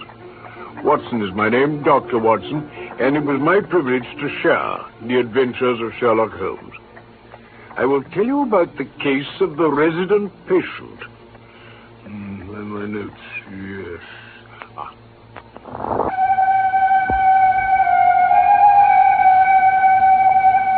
It had been a close, rainy day in October.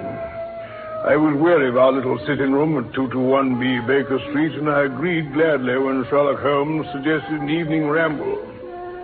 For 3 hours, we strolled about watching the ever-changing kaleidoscope of life. It was 10 o'clock before we reached Baker Street again.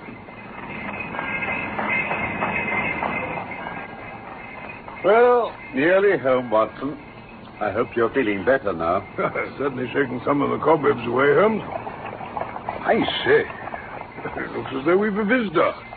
Brougham at the door. You weren't expecting anyone, Holmes? Not at all. A doctor's brougham. General practitioner, I presume. Doctor? What doctor? Oh, come, Watson. Look there, do you see? A doctor's bag lying on the seat. Come to consult us, I fancy. Well, let's see what this medical gentleman has in store for us. Good evening, Doctor. Good evening. I'm glad to see you've only been waiting a very few minutes. You had a word with my coachman? Not at all.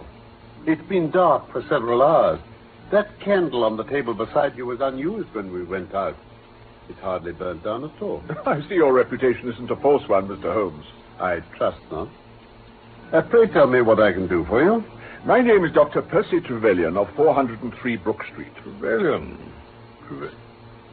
Didn't you do a monograph on obscure nervous lesions? My hobby has always been nervous disease. I'd like to specialize, you understand. But a man has to take what he can get at first. Yeah, quite so. The fact is, Mr. Holmes, a most singular train of events has occurred recently at my house in Brook Street. After what happened this evening, I couldn't wait another hour before coming to ask for your advice and help. Oh, you're very welcome to both, Dr. Trevelyan. Now, please let me have your account from the beginning. To begin with, I'd better tell you something about my own career. I'm a London University man. Ah, good. I won the Bruce Pinkerton Prize. Splendid fellow. And then, of course, there was a bit of attention for that monograph Dr. Watson mentioned. Yes, indeed. It wouldn't be going too far, then, to say that a distinguished career was forecast for you. That's exactly it, Mr. Holmes. But then there was the old stumbling block. Money. You've hit it. Dr. Watson will tell you, Mr. Holmes, that a specialist who wants to aim high has simply got to start in one of about a dozen streets in the Cavendish Square quarter. Harley Street, Wimple Street, that sort of place. Quite right. But then, suddenly, something changed the whole outlook. Just like that. It was a visit from a man by the name of Blessington. He came up to my room one morning and plunged straight into business without more than an exchange of introductions.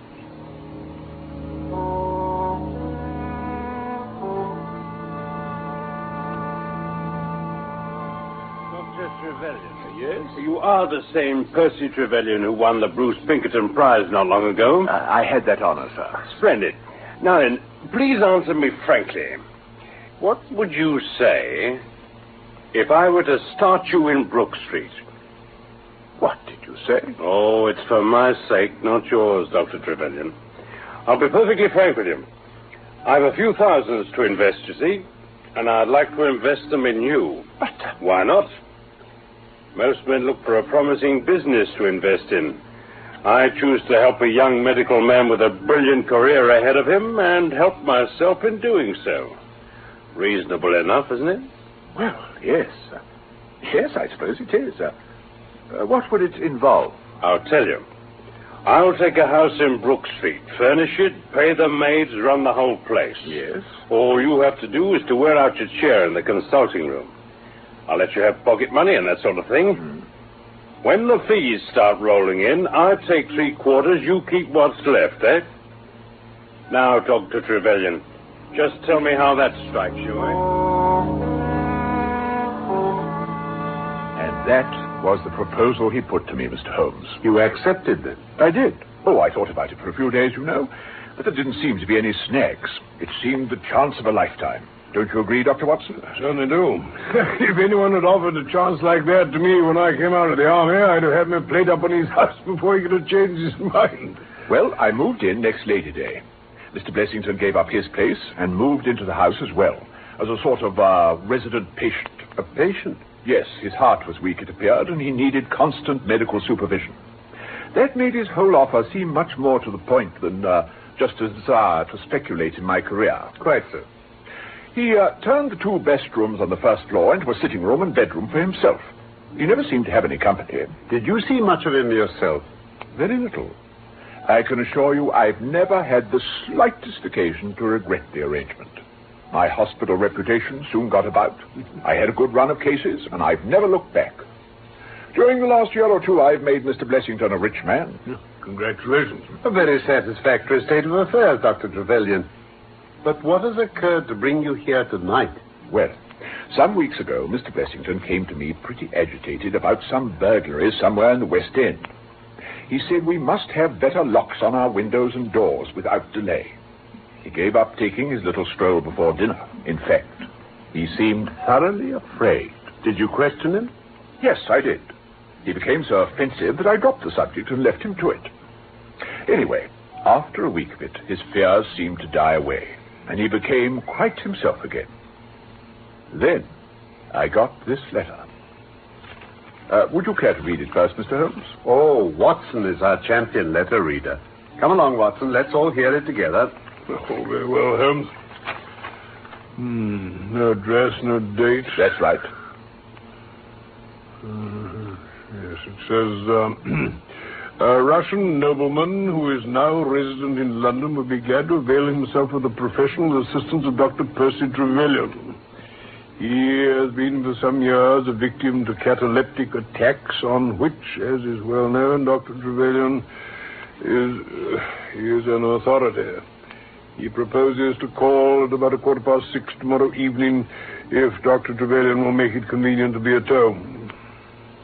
Yes, that's all. Thank you. Now, this letter interested me deeply. You see, Mr. Holmes, the chief difficulty in studying catalepsy is the rarity of the disease. Indeed? So I was quite eagerly awaiting this patient when it got to 6:15 next evening. He turned out to be an elderly man, quite commonplace. By no means one's idea of a Russian nobleman. But his companion was a tall, handsome young man, very well set up indeed.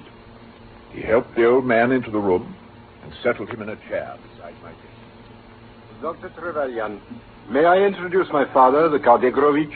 I'm honored, sir. You are kind to see me, Doctor. This is my son, Ivan. Your servant. You will excuse my coming with my father. His health is of the utmost concern to me. I quite understand. If you would care to remain while I conduct my examination. No. I cannot bear the details of my father's suffering. My own nervous system is of an extremely sensitive nature, you understand. No, with your permission, I will remain in the waiting room. By all means. Please make yourself comfortable. Thank you, Doctor. And now, sir, may I first be permitted to make a detailed examination of your condition? By all means, Doctor. First, I would ask you one thing, though. Yes? These attacks have been frequent of late. If one should occur during this consultation, I beg you not to let my son know. I try to spare him as much anxiety as I can. You will promise? Very well. I can assure you, sir, he will hear nothing from my waiting room. Good. Oh, but come, sir. Let us assume that there will be no attack. And now, if you will be kind enough to take off your coat and turn back your shirt. We finished dressing now, sir. I think I have learnt all I can at this stage about your condition. And what is your conclusion, Dr. Trevelyan? Well, I must carry out a few tests and study the results at greater length. But I believe there is every reason for confidence. Sir? Oh, Lord, he started. Nitrate of amyl. Where the devil is it? Oh, down in the laboratory. Hang it.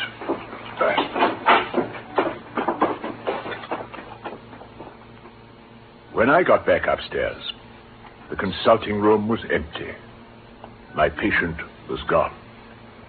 How long would you say you were out of the room, Doctor? A good 5 minutes. I had a job to find the bottle. You immediately looked for your patient elsewhere about the premises, of course. In my waiting room? Oh, naturally, I went in there at once. It was empty, too. They'd both gone. I ran down to the hall and found the door pulled to, but not properly shut. It was obvious to me that my visitors had left the building. Well, your servants? Well, there's a page who shows patients in and out. He waits downstairs for them to arrive or for me to ring. But he'd seen and heard nothing, he said. Nothing? Oh, he's a new lad and not very quick. I see. By the way, did you mention this strange occurrence to your patron? No, I didn't. Mr. Blessington came in soon afterwards, but I thought it better to say nothing. Quite so. Well, then? Well, I thought I'd never see or hear from the Russian and his son again. But this very evening, long after all my other appointments were over, they came into my consulting room, just as they had done before. Good heavens. I can tell you, Dr. Watson, I was very surprised. Well, you might be, sir. Very surprised, indeed.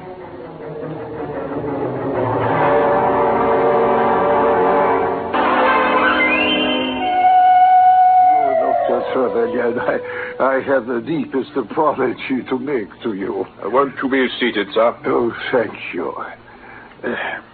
Well, Doctor, you will have thought me rude in the extreme for leaving your consulting room so abruptly the other evening. Well, I confess that I was very much surprised. Oh, naturally so, and I offer 1,000 apologies. The fact is that after these terrible attacks, my mind is clouded as to all that has gone before. You understand? I woke up in a strange room. No one was here. I made my way at once into the street. And seeing my father pass the waiting room door, I thought the examination was ended and he was looking for me to go home. It was not until we had reached home safely that he told me it had another of these so dreadful attacks while he was with you, Doctor. I, too, apologize. Well, there's no harm done, gentlemen, I assure you. I admit I was puzzled, but I was sure there must be some good explanation, as there was. Excellent. And now my father has come to ask if you will finish the consultation where it was unfortunately necessary to interrupt the other evening. Of course. Thank you. There's very little left to do, really, but I've done a little work on the results I obtained at your first visit, and it would help me to re-examine you in one or two details, if I may. Then shall I go to the waiting room again? If you please. Now, sir, if you will kindly remove your jacket again, I shall soon be able to find out all I need to know.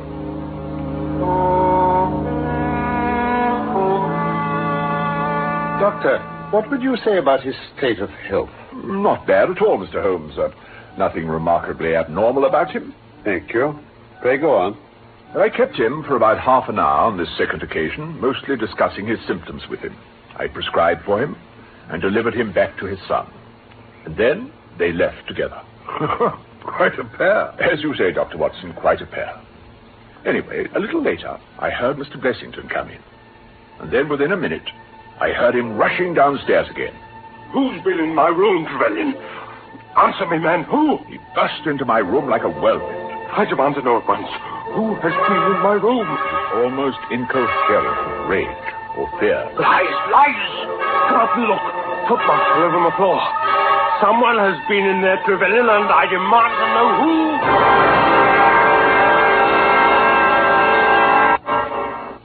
I went upstairs and saw he was speaking the truth. He has light-colored carpets on his floor, and there were quite distinct footmarks on them. Well, I could understand him being upset about it, but not to that extent. He collapsed in a chair and started to cry. Good God. It took me some time to make him coherent again. And then he begged me at once to come straight round for you, Mr. Holmes, and ask if you'd go at once. I really do apologize for all this, but what else could I do? The man was almost out of his mind. No apologies are necessary, Doctor. Watson, come along. This is a singular business. The sooner we get to Brook Street to look into it, the better.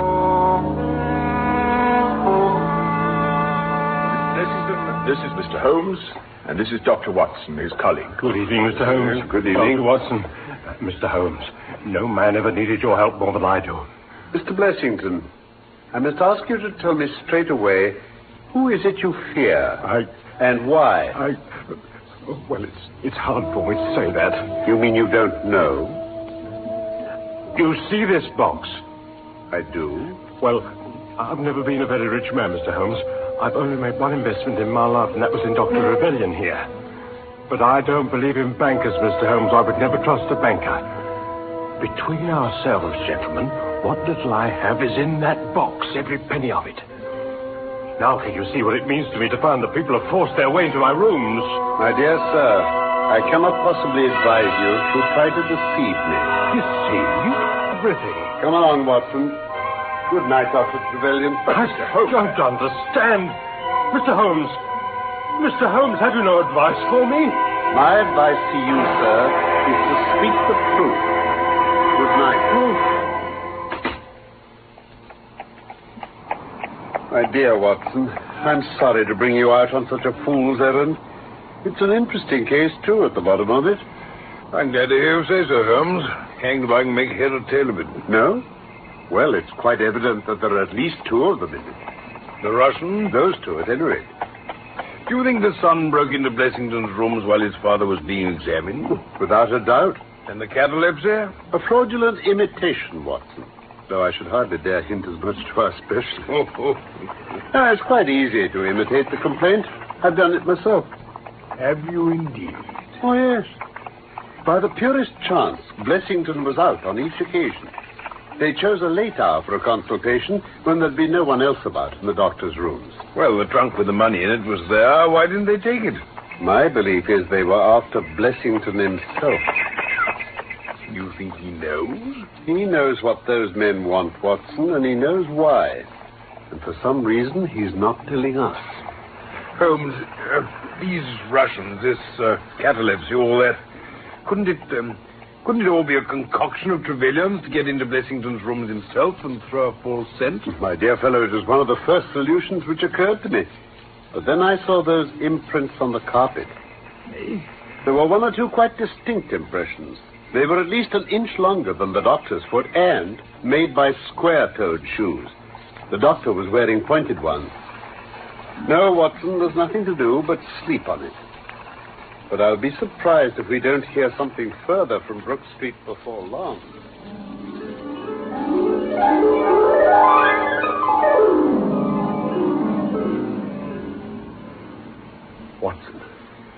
Watson. Wake up quickly, lad. Holmes, what's the matter? What's the time? Get dressed quickly, my dear fellow. There's a brougham waiting for us at the door. Oh, is the Brook Street business, Holmes? Blessington hanged himself during the night. Terrible. It's shaken me completely. You have our sympathy, Dr. Trevelyan. Blessington had a cup of tea taken in every morning about 7. When the maid went in, she found him hanging by a cord from a big chandelier hook in the middle of the room. He'd jumped off a box. That box he showed us yesterday, matter of fact. I see. In here? Yes, please. Ah, Inspector Lanner. Mr. Holmes, delighted to see you again. You too, Dr. Watson. Good morning, Inspector. Now, what's your opinion, Lanner? As far as I can tell, he did this about 5 o'clock. The most common time for suicide, you know. That's about it, Inspector. Dead about 3 hours from the rigidity of the muscles. You agree, Trevelyan? Yes, about 3 hours. Notice anything significant about the room? Bed's been slept in all right. And he seems to have smoked heavily during the night, too. There were 4 cigar ends in the fireplace. Oh? May I see them? Yes, here. Have you his cigar holder? Oh, no sign of one. Oh. Oh, his case, then? Oh, yes, that's here. It was in his jacket pocket. Ah. Thank you. Oh, no, Lanner. No.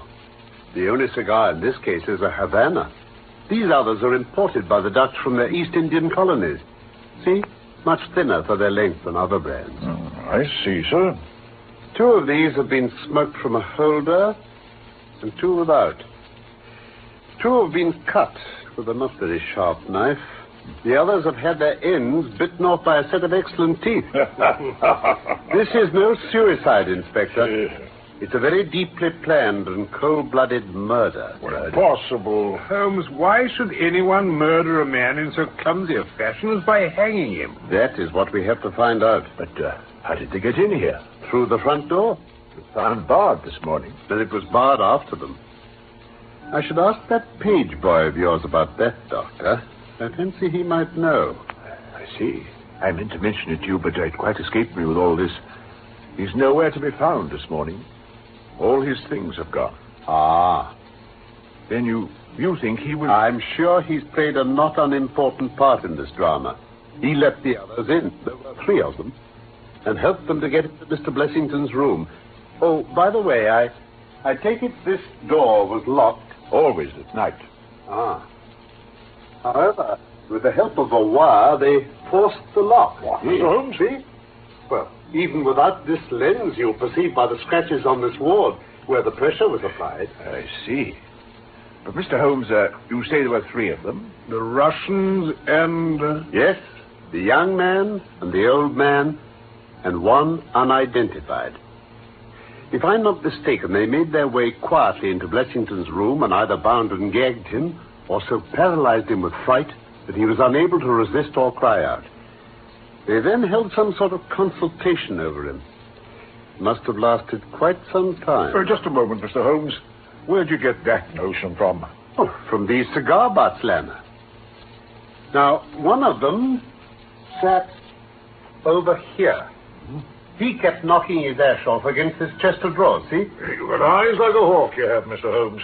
Another sat in this basket chair. This pink places, see? On the carpet, yes. While the third fellow paced up and down here. Yes. You see? The discussion ended by their taking Blessington off the bed and hanging him. Well, you may be right, Mr. Holmes. You usually are. You better let me have some particulars of this page boy before I go, Dr. Trevelyan. Certainly, Inspector. But, Mr. Holmes, what about that box? You haven't even looked to see if the money's gone. Oh, that. I doubt if there's anything of value in it at all. His story about the box was just part of his attempt to evade telling me the real truth as to why anyone should want to break into his room. Well, I don't know about these other gentlemen, but this is certainly beyond me. Oh, me too. Well, I won't speculate any further now. Oh, I'll just take this photograph of Blessington from the mantelpiece and meet you all at 221B Baker Street at 3 o'clock this afternoon. Yes, of course.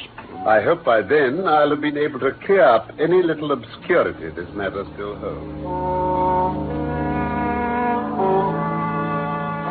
Here's the inspector at last. Any news for us? Sorry I'm a bit late, gentlemen. Oh, good afternoon, Dr. Trevelyan. Good afternoon. We got the page boy, though. Capital. And I've got the others for you. Well, at least I've got their identity. This so-called Blessington is, as I expected, well known at headquarters, and so are his assailants. Their names are Biddle, Hayward, and Moffat. The Worthington Bank gang? Yes. Oh, that Blessington must have been Sutton, the worst of the gang. Exactly. Mr. Holmes, I beg you. The inspector may know what you're talking about, but I'm dashed if I do. Yeah. Oh, surely you must remember the great Worthington Bank case. There were 5 of them in it. They got away with £7,000 and murdered the caretaker Tobin in doing so. They were all arrested, and one of them turned Queen's evidence. And that one was Sutton. You're Mr. Blessington, Doctor. Sutton's evidence got one of the gang hanged, and these other 3 15 years apiece. He himself was acquitted, of course. I see. When was all this? 1875. They were released a few weeks ago before the end of their full term. I remember reading it in the newspaper.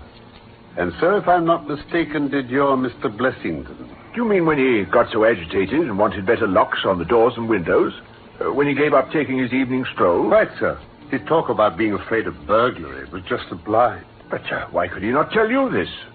Well, my dear sir, knowing the vindictive character of his old associates, he was trying to hide his own identity from everybody as long as he could. His secret was a shameful one, and he couldn't bring himself to divulge it. However, wretch as he was still living under the shield of British law. And I have no doubt, Inspector, that although the shield may fail to guard, the sword of justice is still there to avenge. Such were the singular circumstances in connection with the resident patient and the Brook Street doctor.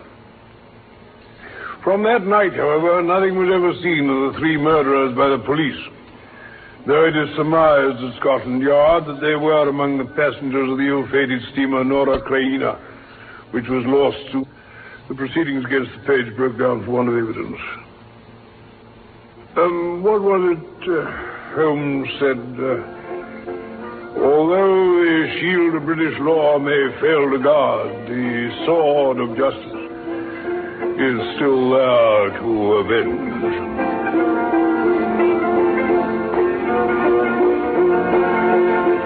The Resident Patient was one of the Sherlock Holmes stories by Sir Arthur Conan Doyle.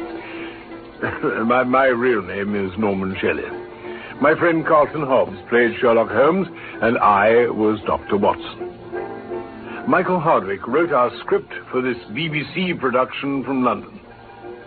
And of course, I look forward to the pleasure of your company again soon for more of the adventures of Sherlock Holmes.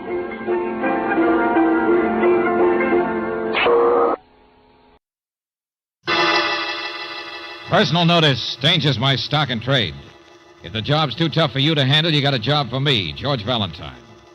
Write full details.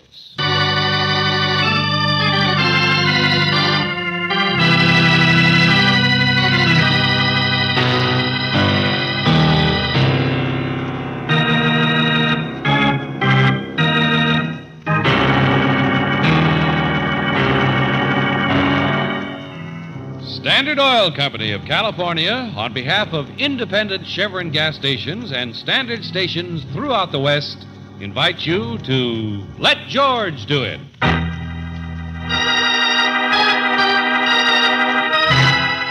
And Hope to Die, another adventure of George Valentine.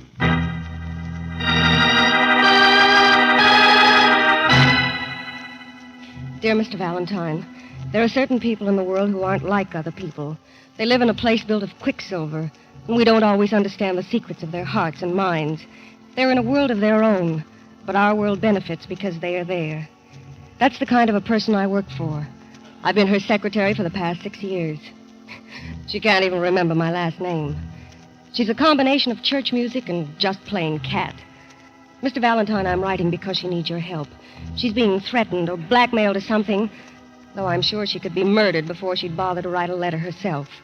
She's not well, she works too hard, and if she slaps your face, don't quit, don't slap back.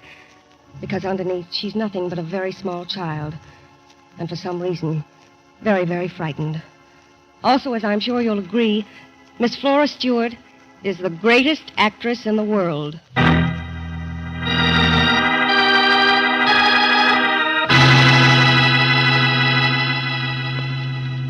Valentine? Valentine, I never heard of you. What have you done lately? Miss Stewart's secretary said we should come here to her Never home. never mind. Here, Sonny, grab that light plug. Light plug? He'll be downstairs in a minute, husband. Don't you know what a light plug is? Oh, here, I'll do it. Ask the doc there for a pill. It'll brighten you up. Real sharp dialogue. Why didn't you say plug in the phonograph? Wouldn't you like a chair, young lady? Shut up, shut up. Listen. It droppeth as the gentle You rain wanted to hear from it, Doc. heaven upon the place. All right, listen. It is twice blessed. Phonograph? It blesseth him that gives, and Is that him her, that George? takes. I guess so. 'Tis mightiest in the mightiest. Portia's speech. It becomes the Right from throned beginning. monarch better than I saw her his in crown. that 10 years ago. I said shut up. This makes me cry. You understand? Yeah, so what do? I'm crying, so yatata, yatata, yatata. If you got no appreciation, shut up. The quality of mercy is not strained. It droppeth as the gentle rain from heaven upon the place beneath. It is twice blessed. It blesseth him that gives. Excuse me, but the top... Tis mightiest in the mightiest. Well, Becomes somebody's the got to throned answer that monarch thing. better than his crown. Hello? Maybe a call from my For office. the love of horses, will you all please From Miss shut Stewart, up? from New York, long distance. She don't know anybody in New York. Hang up. They got no appreciation anyway. Wait a minute. How dare you? Flora, baby. Jake, you shut up! Give me that telephone. Yeah, here you are, Miss Stewart. Yes. Hello. Operator, I'm so sorry. Will you please tell your party in New York that Miss Flora Stewart caught cold in a Turkish bath? There's a dear girl. That she's thrown in the towel until Christmas. Well, this looks like the birth of a nation. Miss Stewart, my name is... Never mind. Doctor, what are you doing here? Get out. Well, now, Flora, for heaven's sake, we haven't seen each other since your big tour. And absence makes you so much fonder. Now go quack at somebody else. I'm busy. But you're not well either, I noticed last night when we met on the street. I'm sorry, my dear, but you're way past a checkup. Now, don't push me I'm like that. fine. I'm perfect. There's nothing wrong at all with You're me. worried, upset. You look awful. Excuse Maybe me, you but... can talk to your wife like that, but not to me. Go on, darling. Go on. Go on. You know that mortician's understudy has the nerve to think I should give up the stage. Me. It's like asking Grant to give up his tomb. Jake? Jake! Where is he? Where'd he go? If you mean that guy who cries and whose face you slapped, I don't think he liked it. He walked into the other room. What is it, a bar? The quality of mercy is not strained. It droppeth as the gentle rain from my hand. He probably could use a drink. Who is Jake, your husband? My husband's name is Kenneth. Jake is my agent for 25 years. But don't look that up. He's in love with me. He's a fool. So is my husband. But I mean in love with me, not a fool. And I love him, my husband. And they all worry about me, but he doesn't mind if I slap his face. Jake doesn't. He just likes my phonograph records. Well, look, Miss Stewart. I know. You're George Valentine, and I'm all upset, and you're here to straighten everything out, all this confusion, and... You, dear. Oh, excuse me. I'm Claire Brooks. Mr. Valentine and I work together. Oh. Well, what are you looking so serious for? Eat, drink, and be merry. I thought I might go to work on him myself, that's all. Darling, don't worry.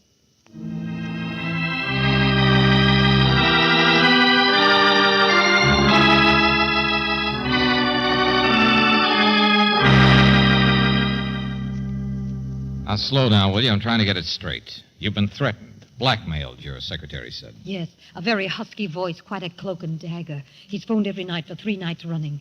You'll see for yourself maybe later on. Any connection between those calls and the one you just had from New York? The one you wouldn't answer? What? Oh, no. No, that's different. I started my tour 6 months ago in New York. That was just somebody I met there. This other voice is from town, I'm sure, and only a man could open the window like that, don't you think? Do what? Well, to break the records. Records? Please, Miss Stewart, start at the beginning. Well, some of the records I've made of my performances on stage are master records. They're not commercial, just originals, the only ones. And 3 nights ago, someone broke in the window to my study, ransacked things, and took one out and broke it all over the rug. Go on. Well, Blue Swan was the first one. That's a play 5 years ago. It only lasted a couple of weeks. Then it was Alice Adams. I just tried that for the first time on tour. And then last night it was my recording. Wait a minute. You mean every night a different record is broken and nothing else is touched? No. And then I get a phone call, and the voice says, unless you leave $10,000 tonight in the study, I'll break every record you have. And I'll tell everybody what I know about... Well, tell what he knows about what? Well, you don't think I'm going to tell you. Really, darling, I don't know you that well yet. Oh, for the love of... Lady, can't you stop acting for once? But you're here to catch him. You're not here to write my biography. Well, Deuce, for my money, you can either tell Stop or... it! Don't yell at me. You're here now. You'll help. I'm not the detective. I'm just so frightened I can't think straight. You can look around. You'll find some clues. Lady, you're going to stick around and give them to me. Oh, I've got such a headache. I can't even see you. It's my house. I'll do what I like. I want to lie down and forget you, all of it. Leave me alone!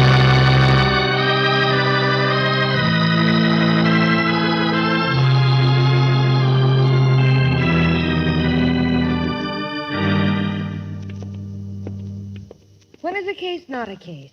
When you don't know what it is. Yeah. Well, let's take a look at the study where those records are kept. Do you ever see so many crazy people? Well, maybe that's how we clear the air, Brooksy. Be a little crazy ourselves. Door's locked. Locked? Well, listen. Well, there must be another door around through the sunroom. Oh, hello, Mr. Valentine. I didn't realize I left the catch on. Are you the secretary who wrote us, Betty Robinson? Yes, that's me. I'm just doing some work in here. Do you, smoke cigars while you work? What? Oh. I guess Miss Stewart wanted you to see the records that were broken. Yeah, sure. Stuff this prowler breaks up. She saved all the pieces, put them in an envelope. I thought you might get fingerprints or something. I doubt it. Those records look more pulverized than stepped on. This the cabinet they were taken out of? Oh, yes, right there. Mm-hmm. Say, how often do you water those zinnias out there? What? Oh, out the window. There's a gardener every day. The beds are pretty. Yeah, wet right now, all right. Only no marks on the rug. I don't understand. Well, this is a window, isn't it? Mysterious man who comes in from the outside. Easy enough to force, all right? Yes, it's been found open, or it was this morning. Only he makes no tracks on the rug. And out there, he'd have to stand in the wet flower bed. And the window could be left open from the inside so that it would only look like somebody. Oh, no. If you think there's anyone inside this house... I don't think anything yet, Miss Robinson, except that maybe you could use some Kleenex. What? Here, honey, not your lipstick, your mascara. You've been crying, haven't you? No. You're here just to do something for Miss Stewart. Okay. And you're here to say nothing. I've been her secretary for 6 years. She's the most wonderful person in the world. Why drag that in? Because you've been packing a suitcase? Yes. Yes, I'm leaving for a little vacation. It has absolutely nothing to do with why you're here. You can take care of her now.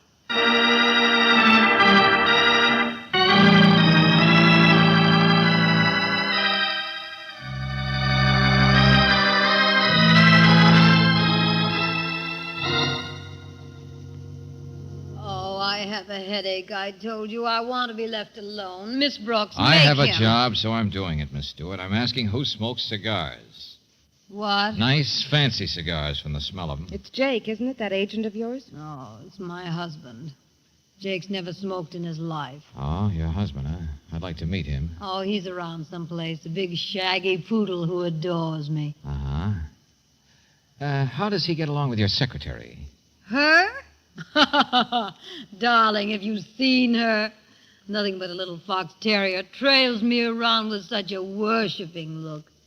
Why?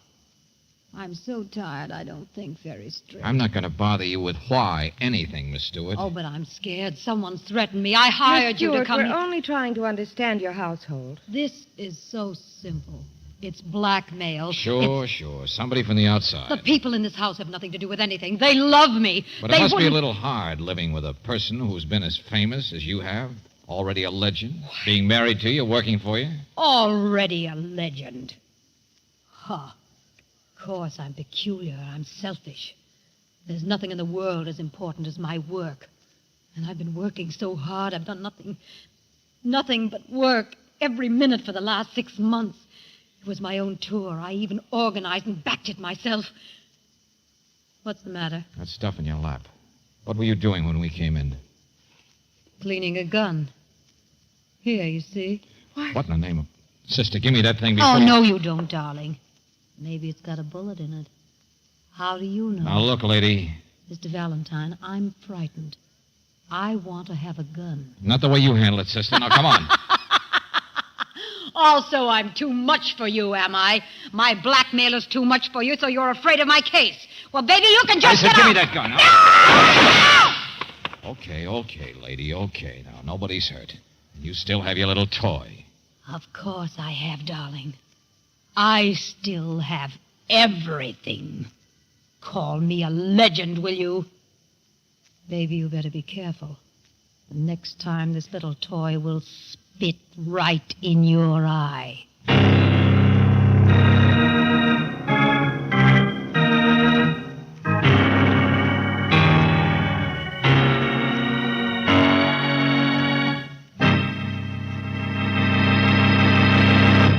We'll return to tonight's adventure of George Valentine in just a moment. Listen to the difference. Yes, now you can actually hear authentic scientific proof of the difference between new RPM motor oil and premium-type motor oils, as designated by the American Petroleum Institute. Auto engines are equipped with irradiated piston rings, and during operation, minute particles of radioactive metal wear off the rings. Geiger counters are thus able to detect the amount of wear actually taking place. Listen now as the Geiger counters click off the difference. First, the low wear rate of the new RPM. Now, the much faster wear rate of the conventional oil. Now, new RPM again. You have just heard authentic scientific proof that new RPM motor oil cuts in half the wear rate of critical engine parts, doubles the life of the average auto engines between major overhauls due to lubrication. Proved in the laboratory and checked out in severe road service, new RPM motor oil is sold with a money-back guarantee of satisfaction.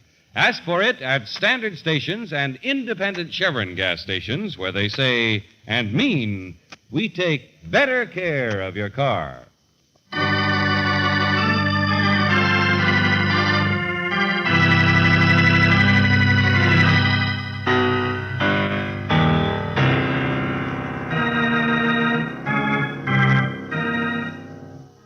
And now back to tonight's adventure of George Valentine, the greatest actress in the world, Flora Stewart. But she's scared to death of a mysterious stranger, a blackmailer, who has been breaking the master records of her famous performances and threatens to continue until she pays him $10,000. Well, if your name is George Valentine, you're convinced that there's a lot going on in Miss Stewart's strange household besides just blackmail, particularly when she pulls a gun on you. Look at the great detective. Okay, lady. So you win round one. Round one, throw in the ammonia, folks. Oh, go on, get out of here. You're not big enough to help me. All you can do is try to pad your part with guesses about things that don't matter. Well, darling, ta-ta. Oh, turn it off, Deucer. Maybe I don't slap back, but I got bad news for you. I'm staying. Oh, thank you, Mr. Valentine. And it's not true what you think. People do love me, like I've loved them. Oh, sure, lady. I love you, too. Don't you listen to the critics. I think you're still the greatest actress in the world. You act all the time.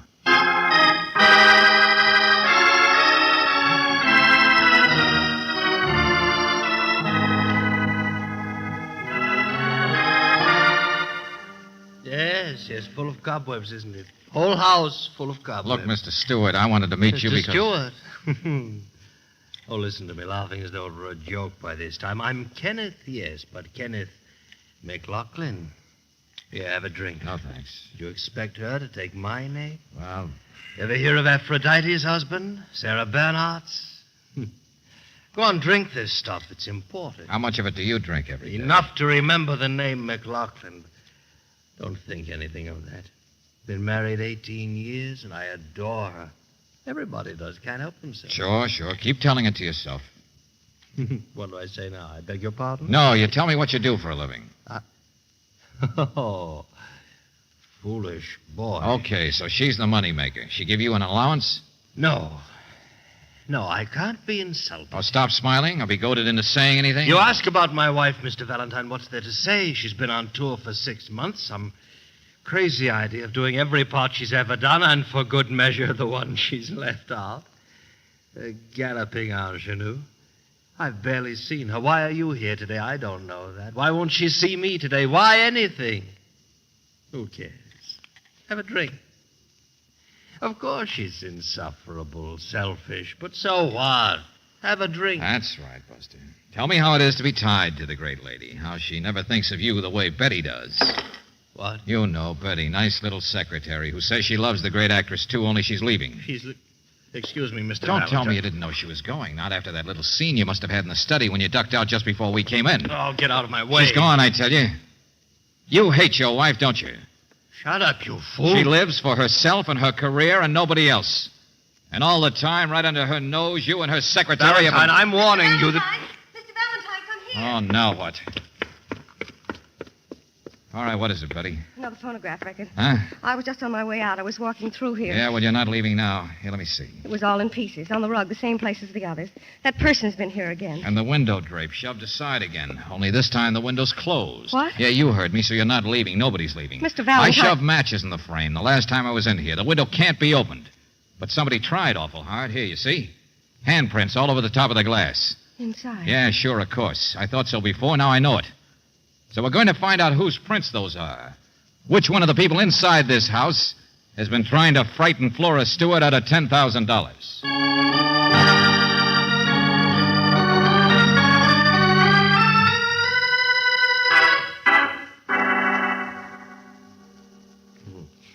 You ever swindle blood out of a turnip, Valentine? I'm business manager to a bunch of back taxes, that's all. And that Betty, if she had half a brain, would have quit long ago. She hasn't been paid in 4 months. Clear it up, will you, Jake? Okay, I'll clear it up.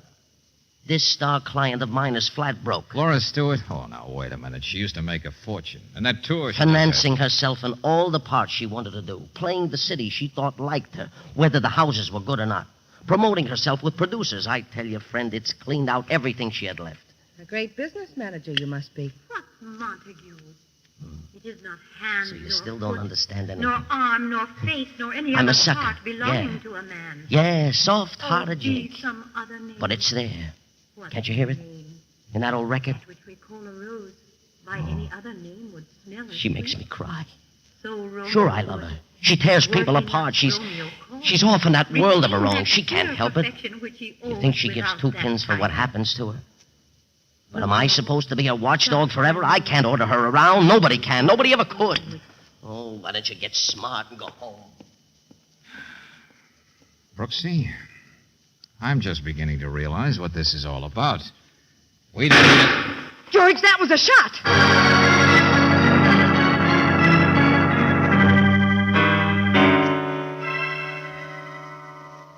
Oh, George, no. It's Flora. Yeah. Dead, Brooksy. She's dead. Oh, brother, see it all backwards until it's too late. Get a client you can't understand and then let her be killed. It must have been her own gun that was used. It's gone. She was scared to death. She really was frightened, Brooksy. Sick and upset. Oh, George, stop it. If she wanted protection, she would have Hey, said wait a minute, hold it. Hey, what happened? You hear that? Yeah, I hear it, Jake. Car starting. A car starting. Get out of the way.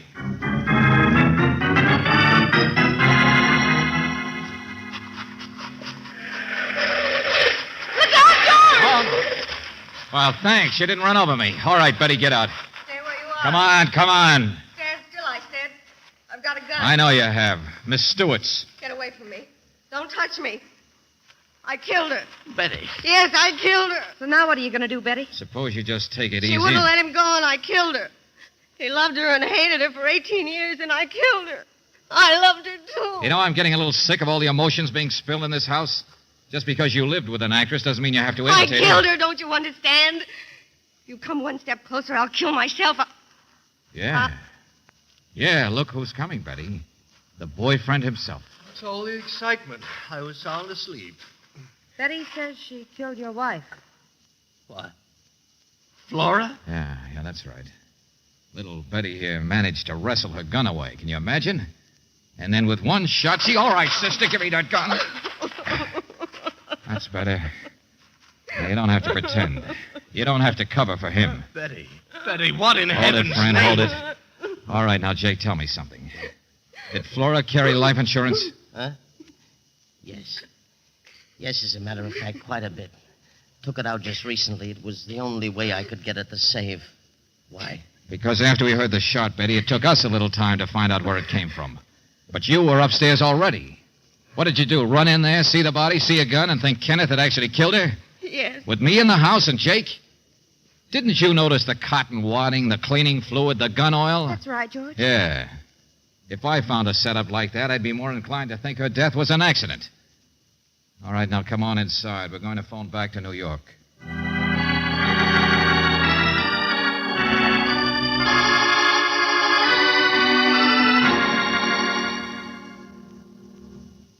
Okay, thanks, operator. Keep on trying to locate that party in New York, will you? All right, I know it's awful sudden. I know you all loved her a lot, no matter how you talk. She really tore people apart, didn't she? But an accident right in the middle of all that blackmail business. Oh, George, no. It's too convenient. Yes, Valentine, if you don't explain... I'm just guessing, Jake, adding 2 and 2. In the first place, that blackmail thing. She put that up herself. She must have. Look at the records that were so carefully broken. Alice Adams, the part of an adolescent girl, just recorded this year on tour. She might have been able to play that part well 30 years ago. And then Blue Swan, a flop that lasted 2 weeks. And then this last one, a turkey, you said, don't you see? All her recent performances, all her bad performances. She broke the records herself to get rid of them. But why would she call you? Well, she wanted me here because it was all phony. It was all an act. And she made a big point of having me see her cleaning a gun, handling it clumsily. She wanted us for witnesses. Wanted us to testify she died accidentally. That's right, Brooksy. And I don't think I need to kick myself. She would have done it anyway. Yeah, the big, selfish actress, so self-centered. But she knew she wrecked lives. And the rest of it wasn't an act. She was frightened, all right. But she had to keep on being a star. She was sick. The doctor said she'd have to give up the stage. It was her whole life. She had to keep working. Feeble, flat gesture, wasn't it? But maybe she figured it was the least she could do for all of you. Yeah, that's right. Make her death look like it was an accident. So the insurance companies wouldn't refuse to pay off on suicide. Oh, look. She went on tour to play all the parts she used to like, burning the candle at both ends for the last big try, financing herself, the great actress. But I noticed her biggest successes were in the past. She still was great, Sonny. You sure about that? Oh, there's my call. Hello? Hello, Miss Stewart there? Who is this, please? I know all about Miss Stewart. At least I think I do. Well, tell her it's James Sharon. James Sharon? The producer? Give me that phone. Hold it, Jake, hold it. Wait a minute. How about you taking a message? Maybe it'll be easier that way. Well, nothing is easy, friend, but go ahead. Well, look, tell her I love her. I love her, and I'm a heel. She's been haunting me for years to put in something big, but I can't anymore. I wrote her I could get her a small part and would phone her for an answer. For a slap in the face. She knows the truth as well as I do. What does she want to make me suffer for? I love her. Why don't you say it straight, Mr. Sharon? Candles all burned out, my friend. The ingenue's finished. She's through.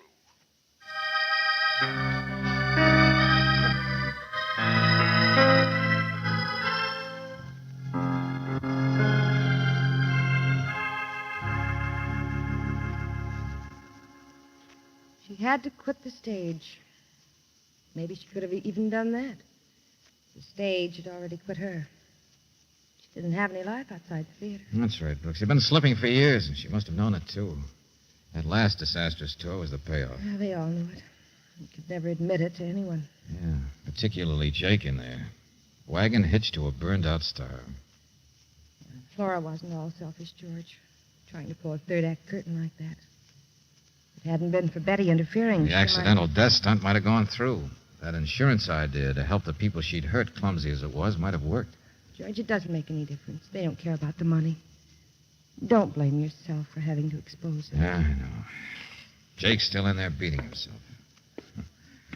She really had these people tied up in knots, didn't she? Helen's cheeks, but not her heart. Cleopatra's majesty, Atlanta's better part. Sad Lucretia's modesty. How do you explain a woman like her, George? I don't know, Brooksy. Maybe you don't. Listen. Heavenward, the Cheese's gift should have, and I to live and die her slave.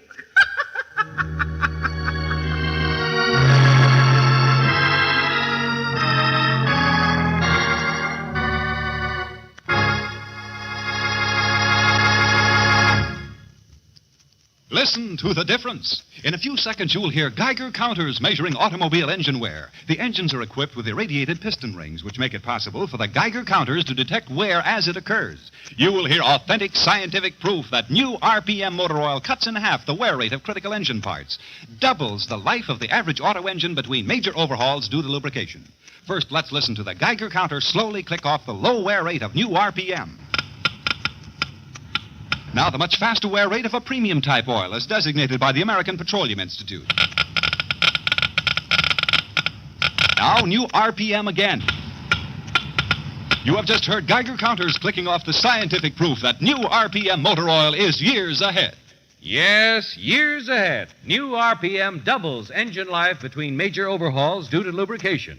Try it. Sold with a money-back guarantee of satisfaction at independent Chevron gas stations and standard stations, where they say and mean, we take better care of your car.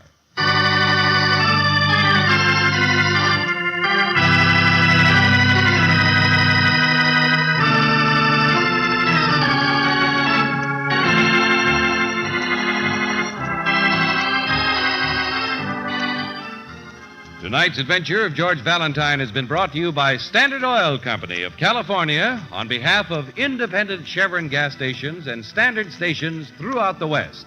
Robert Bailey is starred as George with Virginia Gregg as Brooksy. Let George Do It is written by David Victor and Jackson Gillis and directed by Don Clark. Jeanette Nolan was heard as Flora, Charlotte Lawrence as Betty, Sidney Miller as Jake, Larry Dobkin as Kenneth, and Stanley Farrar as Sheriff. The music is composed and presented by Eddie Dunstetter. Your announcer, John Heaston. Listen again next week, same time, same station, to Let George Do It. This is the Mutual Don Lee Broadcasting System.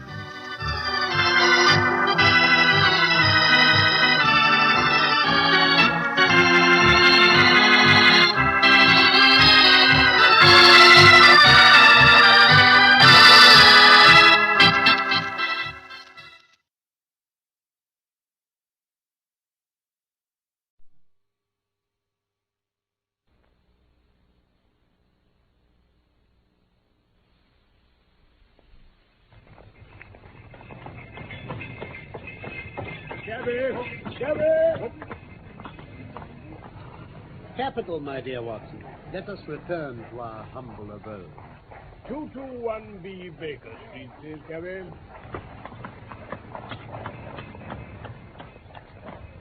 From London, we present The Devil's Foot by Michael Hardwick, based on the short story by Sir Arthur Conan Doyle. The Devil's Foot. It was in the spring of 1897 that Sherlock Holmes's iron constitution showed some symptoms of giving way in the face of constant hard work of a most exacting kind, and he was induced at last, on the threat of being permanently disqualified from work, to give himself a complete change of scene and air. Thus it was that in the spring of that year we found ourselves together in a small cottage near Poldhu Bay, at the further extremity of the Cornish peninsula. The vicar of the parish, Mr. Roundhay, we came to know as something of an archaeologist, and we also met his lodger, Mr. Mortimer Tregennis, an independent gentleman who increased the clergyman's scanty resources by taking rooms in his large, straggling house. These were the two men who entered abruptly into our little sitting room as we were smoking together shortly after our breakfast hour. Mr. Holmes, the most extraordinary and tragic affair has occurred during the night. We can only regard it as a special providence that you should chance to be here at this time. In all England, you are the one man we need. Mr. Roundhay, I really must remind you that Mr. Holmes is here for the benefit of his health. And No, Watson, please. Oh, now, Holmes. No, I insist. You were saying, Mr. Roundhay? Thank you. Shall I speak, Mr. Tregennis, or... Perhaps it'll be for the best, Vicar. Very well. Now, I may explain then, Mr. Holmes, that our friend here spent last evening in the company of his two brothers, Owen and George, and of his sister Brenda, at their house of Tredanic Water, which is near the old stone cross upon the moor. He left them shortly before 10 o'clock, playing cards round the dining room table, in excellent health and spirits. This morning early, he walked over there. When he arrived, he found an extraordinary state of things. His two brothers and his sister were seated round the table exactly as he'd left them, the cards still spread in front of them, and the candles burned down to their sockets. The sister lay back stone dead in her chair, while the two brothers sat on either side of her, laughing, shouting, and singing, the senses stricken clean out of them. All three of them, the dead woman and the two demented men, retained upon their faces an expression of the utmost horror, a convulsion of terror which was dreadful to look upon. Nothing had been stolen or disarranged, and there is absolutely no explanation of what the horror can be which has frightened a woman to death and two strong men out of their senses. I will look into this matter. On the face of it, it would appear to be a case of a very exceptional nature. Holmes, I must beg No, you... if you please, Watson. Mr. Tregennis, I must ask you a few questions. Ask what you like, Mr. Holmes. It's a bad thing to speak of, but I'll answer you with the truth. Tell me about last night. I supped there, as the vicar said. My elder brother, George, proposed a game of whist afterwards. We sat down about 9 o'clock. It was 10:15 when I moved to go. I left them all round the table, as merry as could be. Who let you out? I let myself out. The housekeeper, Mrs. Porter, had gone to bed. Uh-huh. The windows, how were they? The windows? Closed, of course. I see. This morning, everything in the room was as you left it last night? Exactly. Yet there they sat, driven clean mad with terror, and poor Brenda lying dead of fright.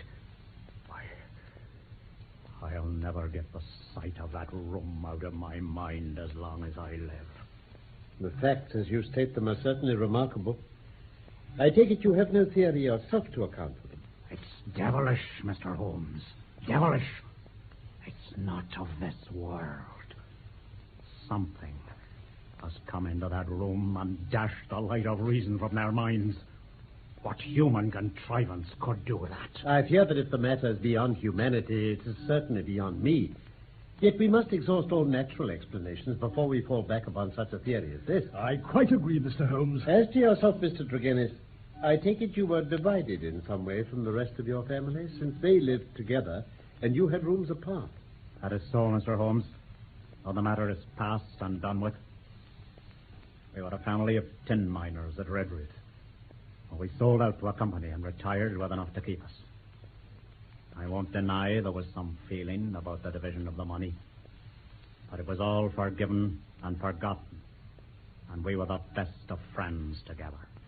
Looking back at the evening you spent together, does anything stand out in your memory as throwing a possible light on the tragedy? Any clue which will help me? Nothing at all, sir. You left them then without any premonition of evil? None at all. Remarkable. Most remarkable. I think we had better visit Tredanic Water without further delay. No, Watson. It's no use protesting. I confess that I've seldom known a case which at first sight presented a more singular problem. This is the cottage, Mr. Holmes. I see. But what is this carriage?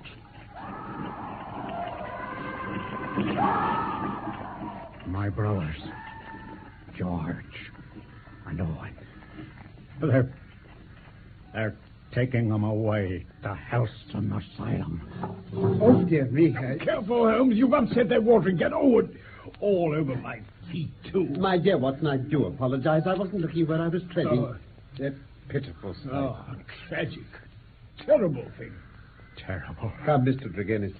Brace yourself if you can. Thank you, sir. Now, let us go inside and see what we shall find.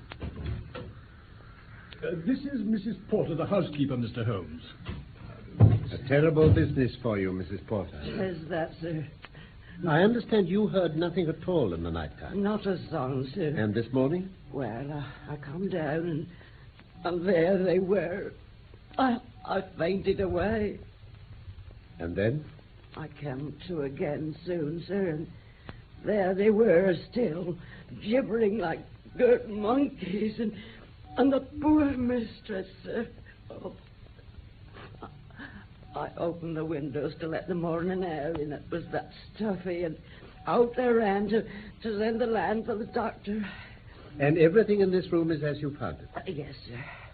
Yeah, the cards all over the table, yes, and the candles burned down. Oh, only the chairs has been pushed back, sir.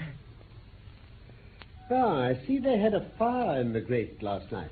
It was lit after I arrived. The night was cold and damp. Ah, yes. Well, thank you, Mrs. Porter. Thank you, sir. What are you going to do now, Mr. Holmes? With your permission, gentlemen, Dr. Watson and I will now return to our cottage.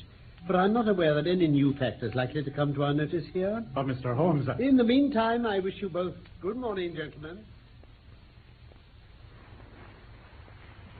Now, I take it in the first place that neither of us is prepared to admit diabolical intrusions into the affairs of men? Certainly not. Very good. There remain 3 persons who have been grievously stricken by some conscious or unconscious human agency. Now, when did this occur? Well, after Mortimer Tregennis left the room, by all accounts. Within a few minutes afterward. That's a very important point. The cards still lay upon the table. It was already past their usual hour for bed. Yet they had not changed their position or pushed back their chairs. Yes, that's true enough. But, Holmes, what about Mortimer himself? What were his movements after he left the room? Oh, I had already considered that. Oh, how? Knowing my methods as you do, you were, of course, conscious of the somewhat clumsy watering can expedient, by which I obtained a clearer impress of his foot than might otherwise have been possible. The wet, sandy path took it admirably. Oh, so that's why I got a soaking one. My apologies. It wasn't difficult, having obtained a sample print, to pick out his track, among others. He appears to have walked swiftly away in the direction of his lodgings at the vicarage. Now, then that only leaves Mrs. Porter. Oh, she's evidently harmless. You perceive our difficulties. They're only too clear. Oh, we have a visitor, Watson. A visitor? How do you know? His footmarks are clearly discernible upon the path leading up to our door, but not away from it. Let us inquire within. Sherlock Holmes? The same. My name is Sterndale, Dr. Leon Sterndale. You may have heard of me. Of course, my dear sir. This is my friend, Dr. Watson. How do you do? Oh, I'm honored to make your acquaintance, Dr. Sterndale. We have seen you once or twice in the distance upon the cliffs, Dr. Sterndale. I fancy that lions are a little scarce about these parts, sir. I find all the lions I want in Africa, Mr. Holmes. But even an explorer must have his fill of his old familiar places from time to time. I quite understand. Mr. Holmes, you'll pardon this intrusion, but I may tell you that I'd got as far as Plymouth on my way back to Africa when the news reached me this morning of this terrible happening. I came straight back again to help in the inquiry. You know the Tregennis family, then? Oh, very well. I might go so far as to call them cousins on my Cornish mother's side. This has been a great shock to me, Mr. Holmes. And you've lost your boat as a result of coming back? Oh, no matter. I can take the next. Friendship indeed, eh, Watson? Admirable. But surely this event could not have found its way into the Plymouth morning papers. No, sir. I had a telegram. Might I ask from whom? You're very inquisitive, Mr. Holmes. It is my business. Well, then it was from Mr. Roundhay, the vicar. Thank you. And now perhaps you would not mind telling me if your suspicions point in any particular direction? No, I can hardly answer that. I may say that I have not cleared my mind entirely on the subject of this case, but I have every hope of reaching some conclusion. It would be premature to say more. Then I've wasted my time, and I need not prolong my visit. Good day, gentlemen. Good day, Dr. Stern. Well, upon my word. Holmes, what are you doing? Having permitted Dr. Leon Sterndale a few minutes' start, I propose to follow in his footsteps. I doubt whether you'll see me again before evening. Oh, but Holmes...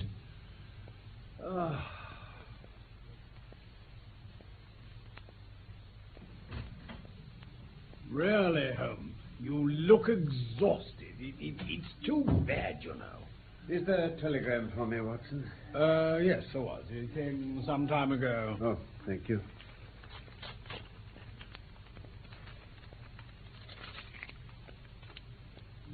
From the Plymouth Hotel. I learned the name of it from the vicar, and I wired to make certain that Dr. Sterndale's account was true. And was it? It appears that he did indeed spend last night there. Oh, well, a good night's sleep, and we may soon leave our difficulties behind.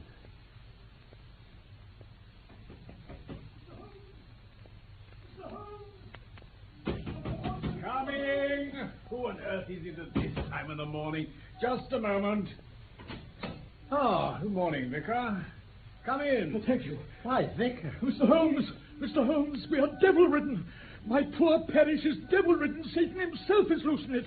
We are given over into his hands. My dear Vicar, calm yourself. No, I tell you we are. Nothing of the sort, sir. Now, pray tell me what has happened. Mr. Mortimer Tregennis died during the night. What? With exactly the same symptoms as the rest of his family. Oh. Mr. Roundhead, is your dog cart outside? Yes. Can you fit us both into it? Yes, I can. Then we're entirely at your disposal, but hurry before things get disarrayed. No doubt at all, Holmes. This man died of fright. Terror. You see the contortion of the limbs? How incredibly stuffy it is in here. I remarked on that myself earlier, Mr. Holmes. My servant drew my attention to that lamp smoking on the center table.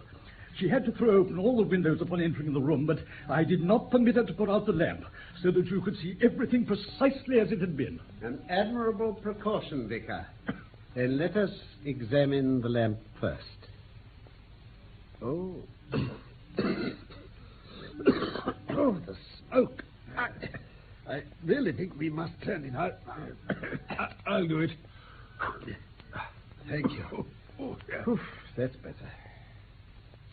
Now then, just scrape a sample of this ash from under the talc shield and place it in this envelope. Good. So much for the lamp. Now, Mr. Roundhay, may I examine Mr. Tregennis' bedroom? Certainly. It's immediately above this room. Find anything of interest, Holmes? Yes, indeed. The bedroom window and the sitting room lamp. Each is suggestive, and together they're almost conclusive. The lamp? Certainly. You'll remember, Watson, that there is a single common point of resemblance in the varying reports which have reached us. Mm-hmm. This concerns the atmosphere of the room in each case. Yes. You may recall that Mrs. Porter told us she fainted upon entering the room at Tredanick Water and later threw open the windows to let the air in as it was so stuffy. That's right, sir. In the case of Mortimer Tregennis himself, You cannot have forgotten the horrible stuffiness of the room when we arrived, although the servant had opened the window. Terrible, yes, I remember it clearly. Then you will admit that these facts are very suggestive. In each case, there is evidence of a poisonous atmosphere. In each case, also, there is combustion going on in the room. In the one case, a fire, and the other, a lamp. The fire was needed. It was a chilly, damp night. But the lamp was lit long after it was broad daylight. But why? Surely, because there is some connection between three things. The burning, the stuffy atmosphere, and finally the madness or death of those unfortunate people. That is clear, is it not? It appears to be. At least we may accept it as a working hypothesis. The facts in each case, therefore, seem to bear out the theory of a poison which worked by combustion. Yes, it seems a likely idea, Holmes. With this train of reasoning in my head, I naturally looked about in Mortimer Tregennis's room to find some remains of this substance. Yes. The obvious place to look was the lamp. There, sure enough, I perceived a fringe of brownish powder which had not yet been consumed. Half of this I took, as you saw, and placed it in an envelope. Yes, why only half, Holmes? Oh, it is not for me, my dear Watson, to stand in the way of the official police force. I leave them all the evidence which I found. The poison still remained upon the talc, had they the wit to find it. And now, Watson, we will light our own lamp. Yes.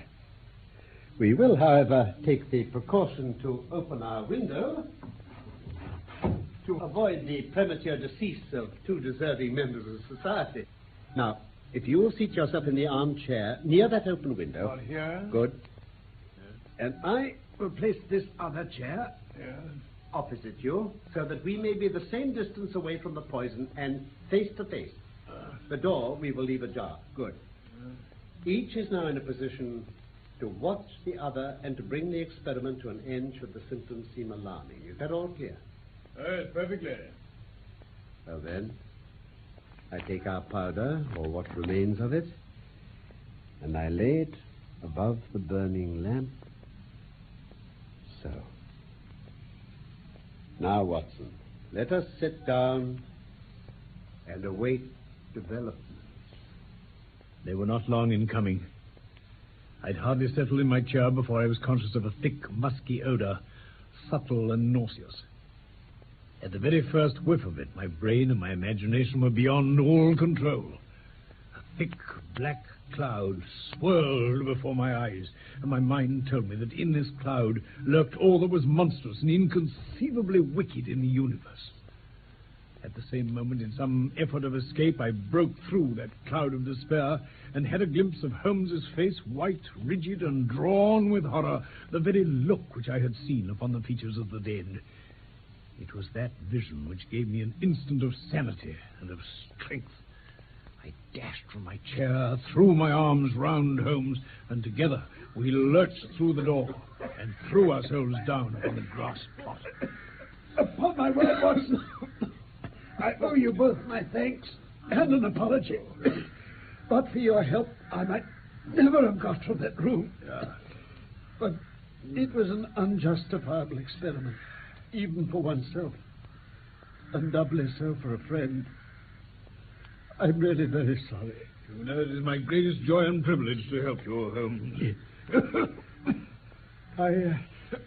I take it you have no longer a shadow of doubt as to how these tragedies were produced. Oh, none whatever. But the cause remains as obscure as before. Now come, let us sit down in the arbor here, discuss it together. Good idea. Now, I think we must admit that all the evidence points to this man, Mortimer Tregennis, having been the criminal in the first tragedy, though he was the victim in the second one. We must remember that there is some story of a family quarrel followed by a reconciliation. Yes. How bitter that quarrel may have been, or how hollow the reconciliation, we cannot tell. When I think of Mortimer Tregennis with that foxy face and those small, shrewd, beady eyes behind the spectacles, he is not a man whom I should judge to have been of a particularly forgiving disposition. I'm inclined to agree with you. But if he did not throw this substance into the fire at the moment of leaving the room, who did, sir? Who indeed? Had anyone else come in, the family would certainly have risen from the table. Besides, in peaceful Cornwall, visitors do not arrive after 10 o'clock at night. So we take it that all the evidence points to Mortimer Tregennis. and his own death was suicide. Well, it is on the face of it a not impossible supposition. The man who had the guilt upon his soul of having brought such a fate upon his own family might well be driven by remorse to inflict it upon himself. There are, however, some cogent reasons against it. What are they? There is one man in England who can answer that. Who's that? And by all the saints, here he is, and a little before his time. Oh, Dr. Sterndale. Perhaps you would kindly step this way, Dr. Sterndale. You sent for me, Mr. Holmes. I heard your note about an hour ago, and I have come, although I am at a loss to know, sir, what you're going to have to speak about which affects me in such a very intimate fashion. The killing of Mortimer Tregennis. I have lived so long among savages and beyond the law that I have got into a way of being a law to myself. You would do well, Mr. Holmes, not to forget it. I have no desire to do you an injury. Nor have I any desire to do you an injury, Dr. Sterndale. Surely the clearest proof of it is that, knowing what I know, I have sent for you and not for the police. What my next step may be will depend entirely on the nature of your own defense. My defense? Yes, sir. My defense against what? Against the charge of killing Mortimer Tregennis. Do all your successes depend on this prodigious power of bluff? The bluff is upon your side, Dr. Leon Sterndale, not upon mine. As a proof, I will tell you some of the facts upon which my conclusions are based. When you last left here, you went to the vicarage, waited outside it for some time, and finally returned to your cottage. How do you know that? I followed you. I saw no one. That is what you may expect to see when I follow you. You spent a restless night at your cottage, and you formed certain plans, which in the early morning you proceeded to put into execution, leaving your door just as day was breaking. You filled your pocket with some reddish gravel that was lying heaped beside your gate.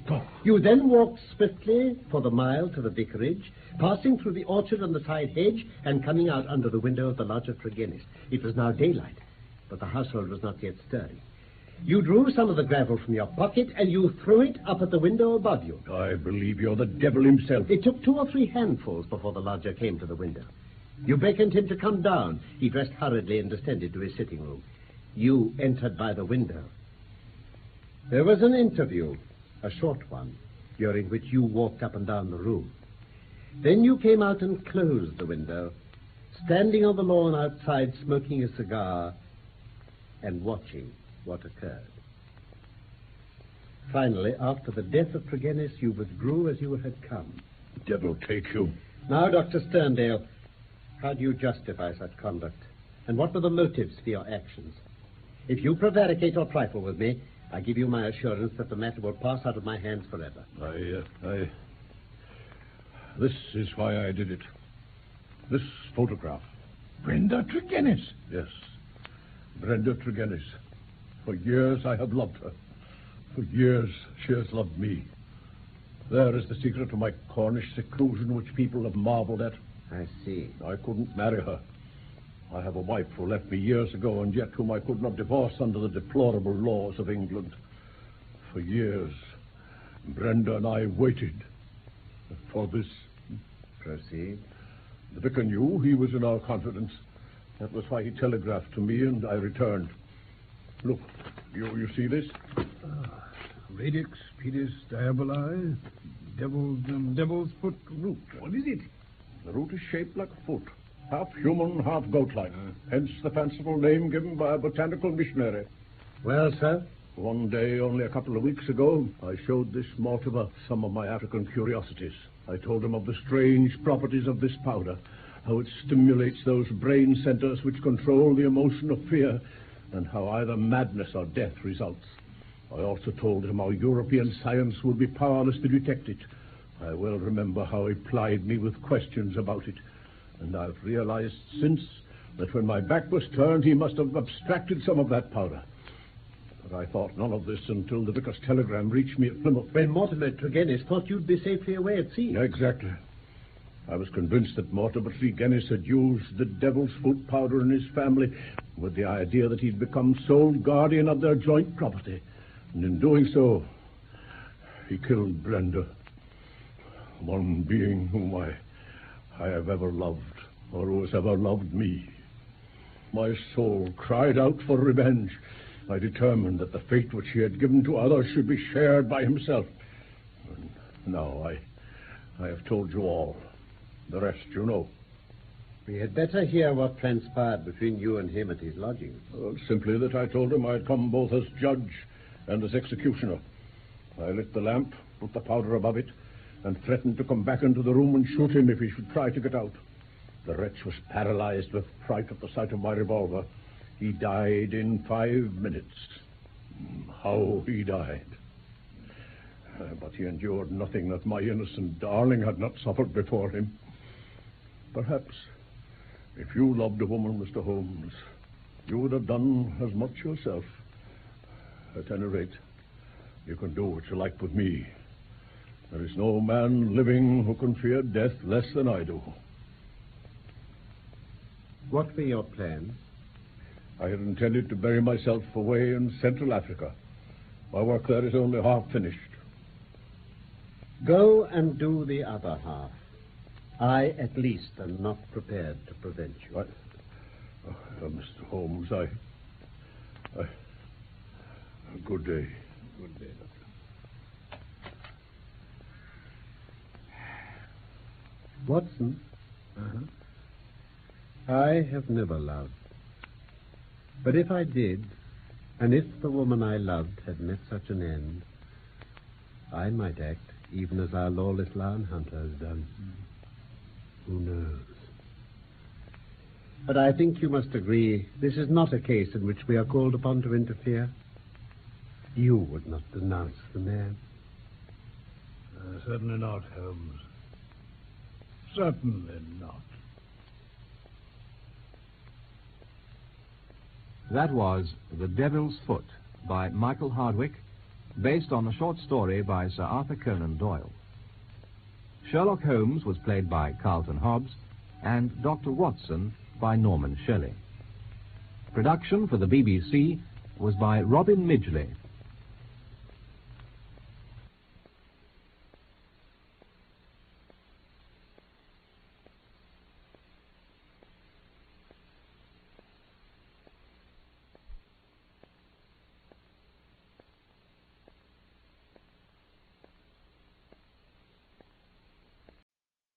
The CBS Radio Mystery Theater presents...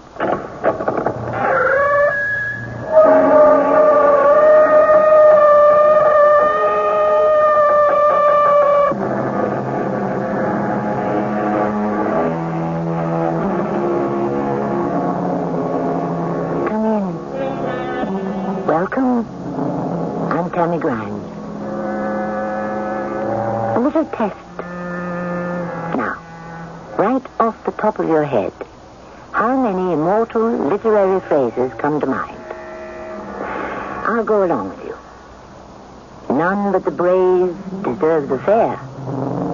To err is mortal, to forgive divine. O death, where is thy sting? And last but not least, elementary, my dear Watson. Yes, dear Mystery Theater fans, you have made the correct deduction. We are about to embark on another adventure with the fabulous Sherlock Holmes and Dr. Watson. My dear Holmes, I know you're a stormy petrel and that puzzles follow you like night to day. But this is obviously a matter of petty housebreaking, pure and simple. Watson, I quite agree with your diagnosis of housebreaking, but it is neither pure nor simple. And I fear it may yet prove to be simply deadly.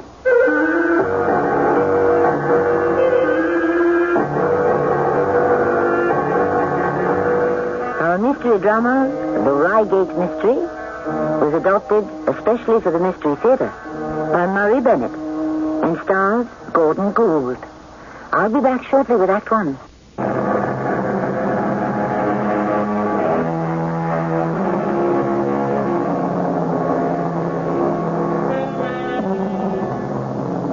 Sherlock Holmes fans, and who isn't, are accustomed to following the great detective into every imaginable situation.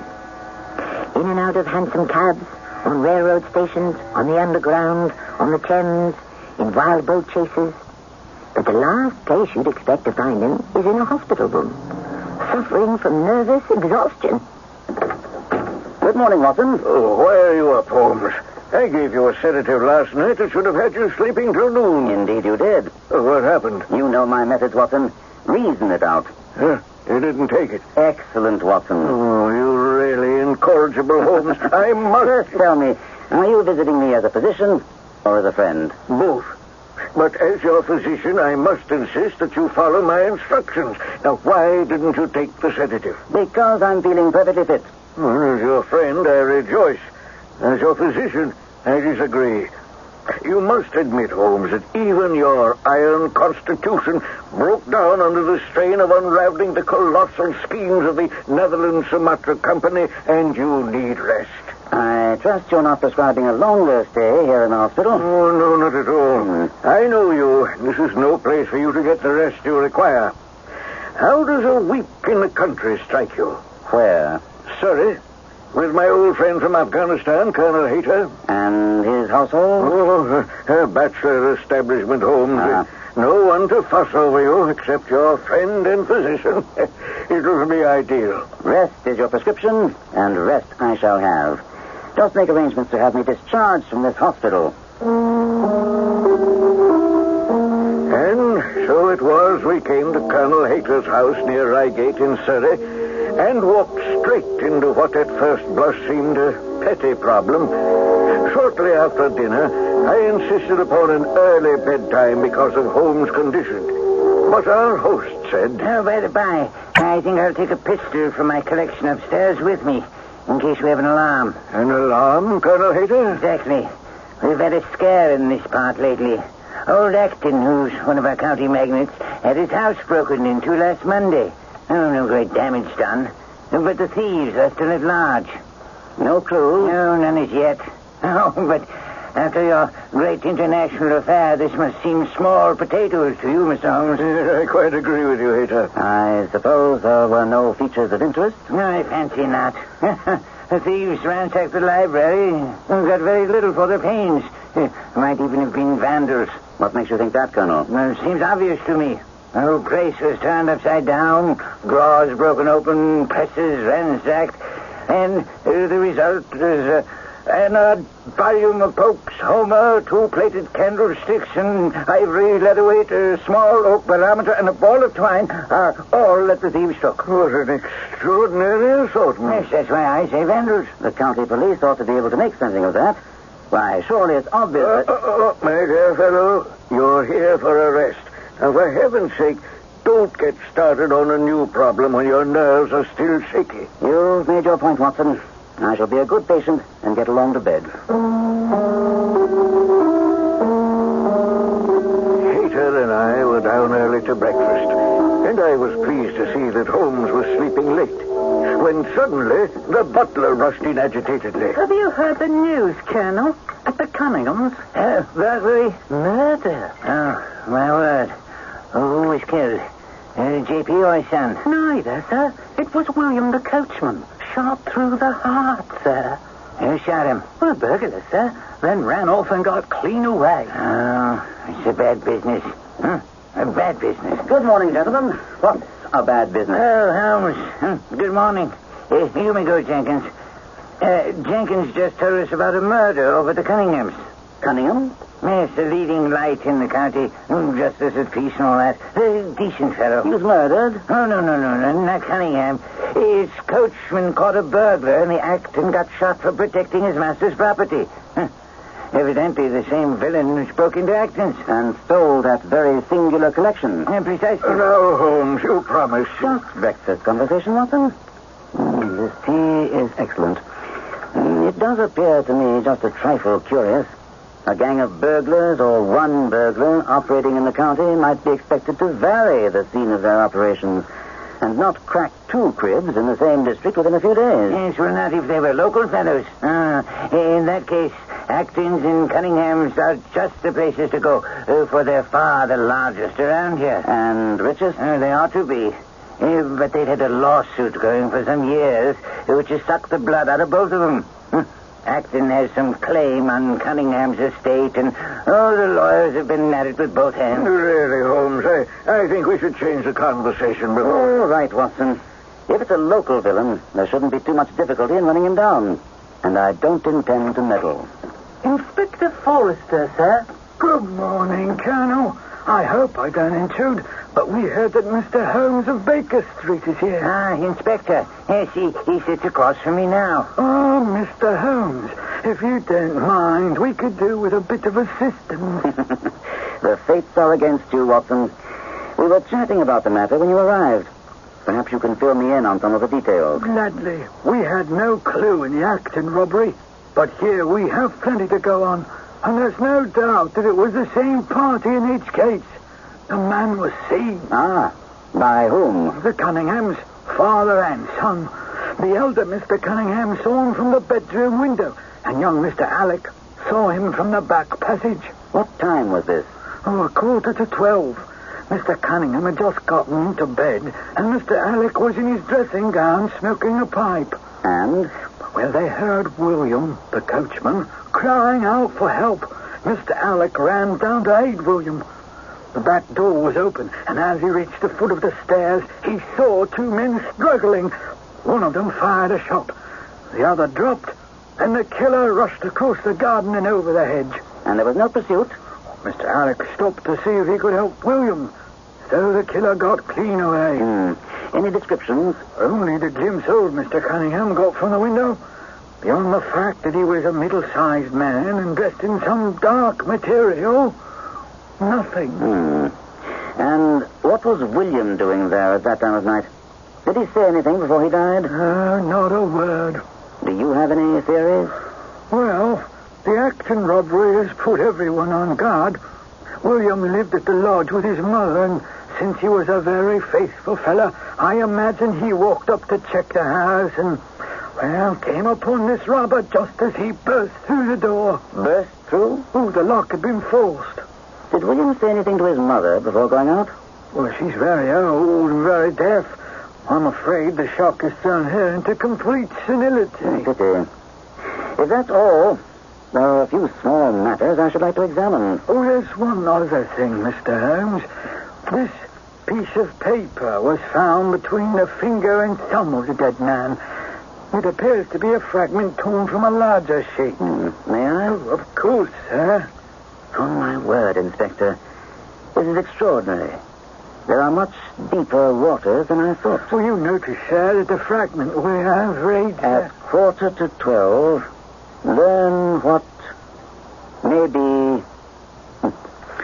And that leads you to surmise, Inspector? Well, that it may have been an appointment. The exact time, 11:45, suggests that. And then that opens up the possibility that William was some kind of accomplice. That's an ingenious and not entirely impossible supposition. But the writing, Inspector, the writing opens up a whole new area of complications which must be explored. Come, Inspector, there's work to be done. And Watson, you, Colonel, will have to excuse us. I must say I was a bit put off by being pushed out of the investigation in so cavalier a fashion by Holmes. But Holmes later gave me the reasons for his decision and also filled me in as to what steps he took. His first request was to visit the morgue with Inspector Forrester, where he examined the clothes of the murdered coachman. He certainly died from a revolver wound, Inspector. Well, had you doubted it, Mr. Holmes? It's well to test everything, Inspector. There are some very interesting things about his clothes. Remarkably neat, I should say. And their very neatness tells us a good deal. If you're referring to the fact that it supports my theory that he was there because of the appointment, well, I'll agree with you, sir. That's quite possibly.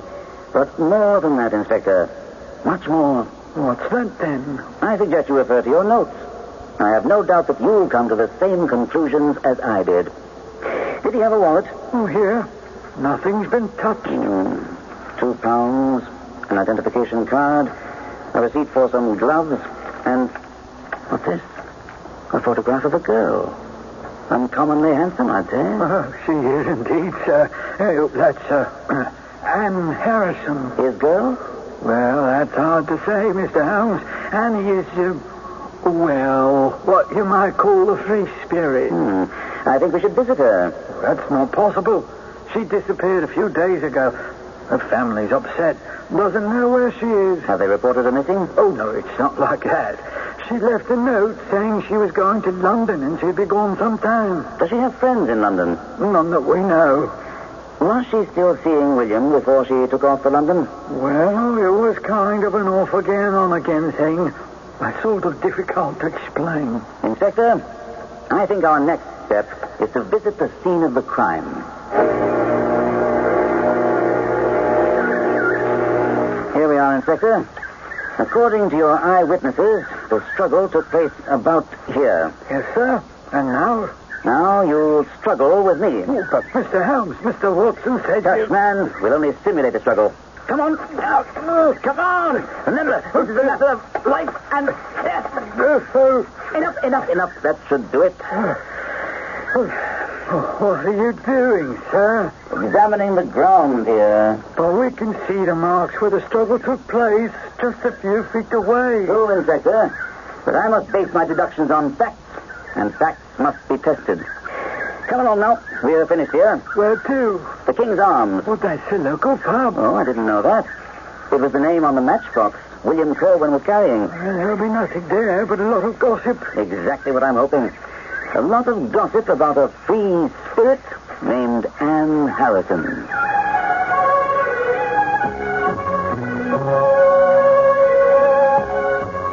Shilfilifem is an expression much used and loved by Gaelic detectives who cling to the belief that at the center of every crime is a woman.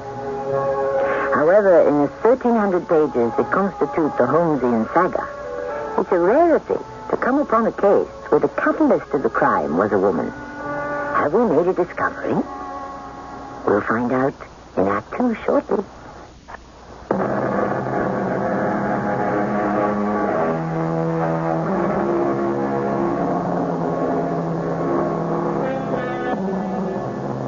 The importance of the straight man in comedy has been well established. But how about literature? There would have been no Dr. Johnson without Boswell. And in detective fiction, where would Hercule Poirot have been without his Cherami Hastings?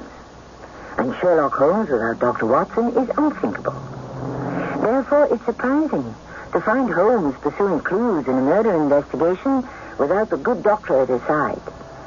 We find him at the Reigate village pub without Watson. Barney, this is Mr. Sherlock Holmes. Mr. Holmes, this is Barney Stapleford, the owner of the King's Arms. Oh, it's an honor, an honor. I never thought I'd meet the famous Sherlock Holmes in person.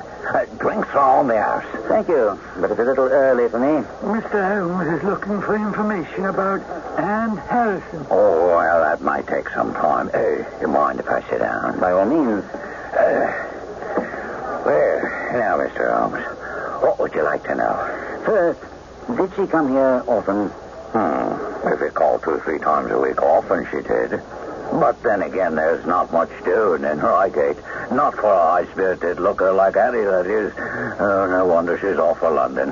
That's where she belongs, if you ask me. Did she have a particular friend among the local gentry? Well, I don't rightly know. You could call them gentry. Although Mr. Acton and young Alec Cunningham are big landowners. But William Kerwin was fair gone on her. And how did she feel about him? Well, same way she felt about anything in trousers. She loved him. Oh, come on now, Barney. That's not... Inspector, you know Annie as well as I do. As I recall, you had a bit of a fling with her yourself. Well, Barney, that tongue of yours is going to get you into a lot of trouble one of these days. Now, Inspector, nothing wrong with what our host has been saying. All I gather is that Anne Harrison engenders warm feelings in the opposite sex. She was trouble.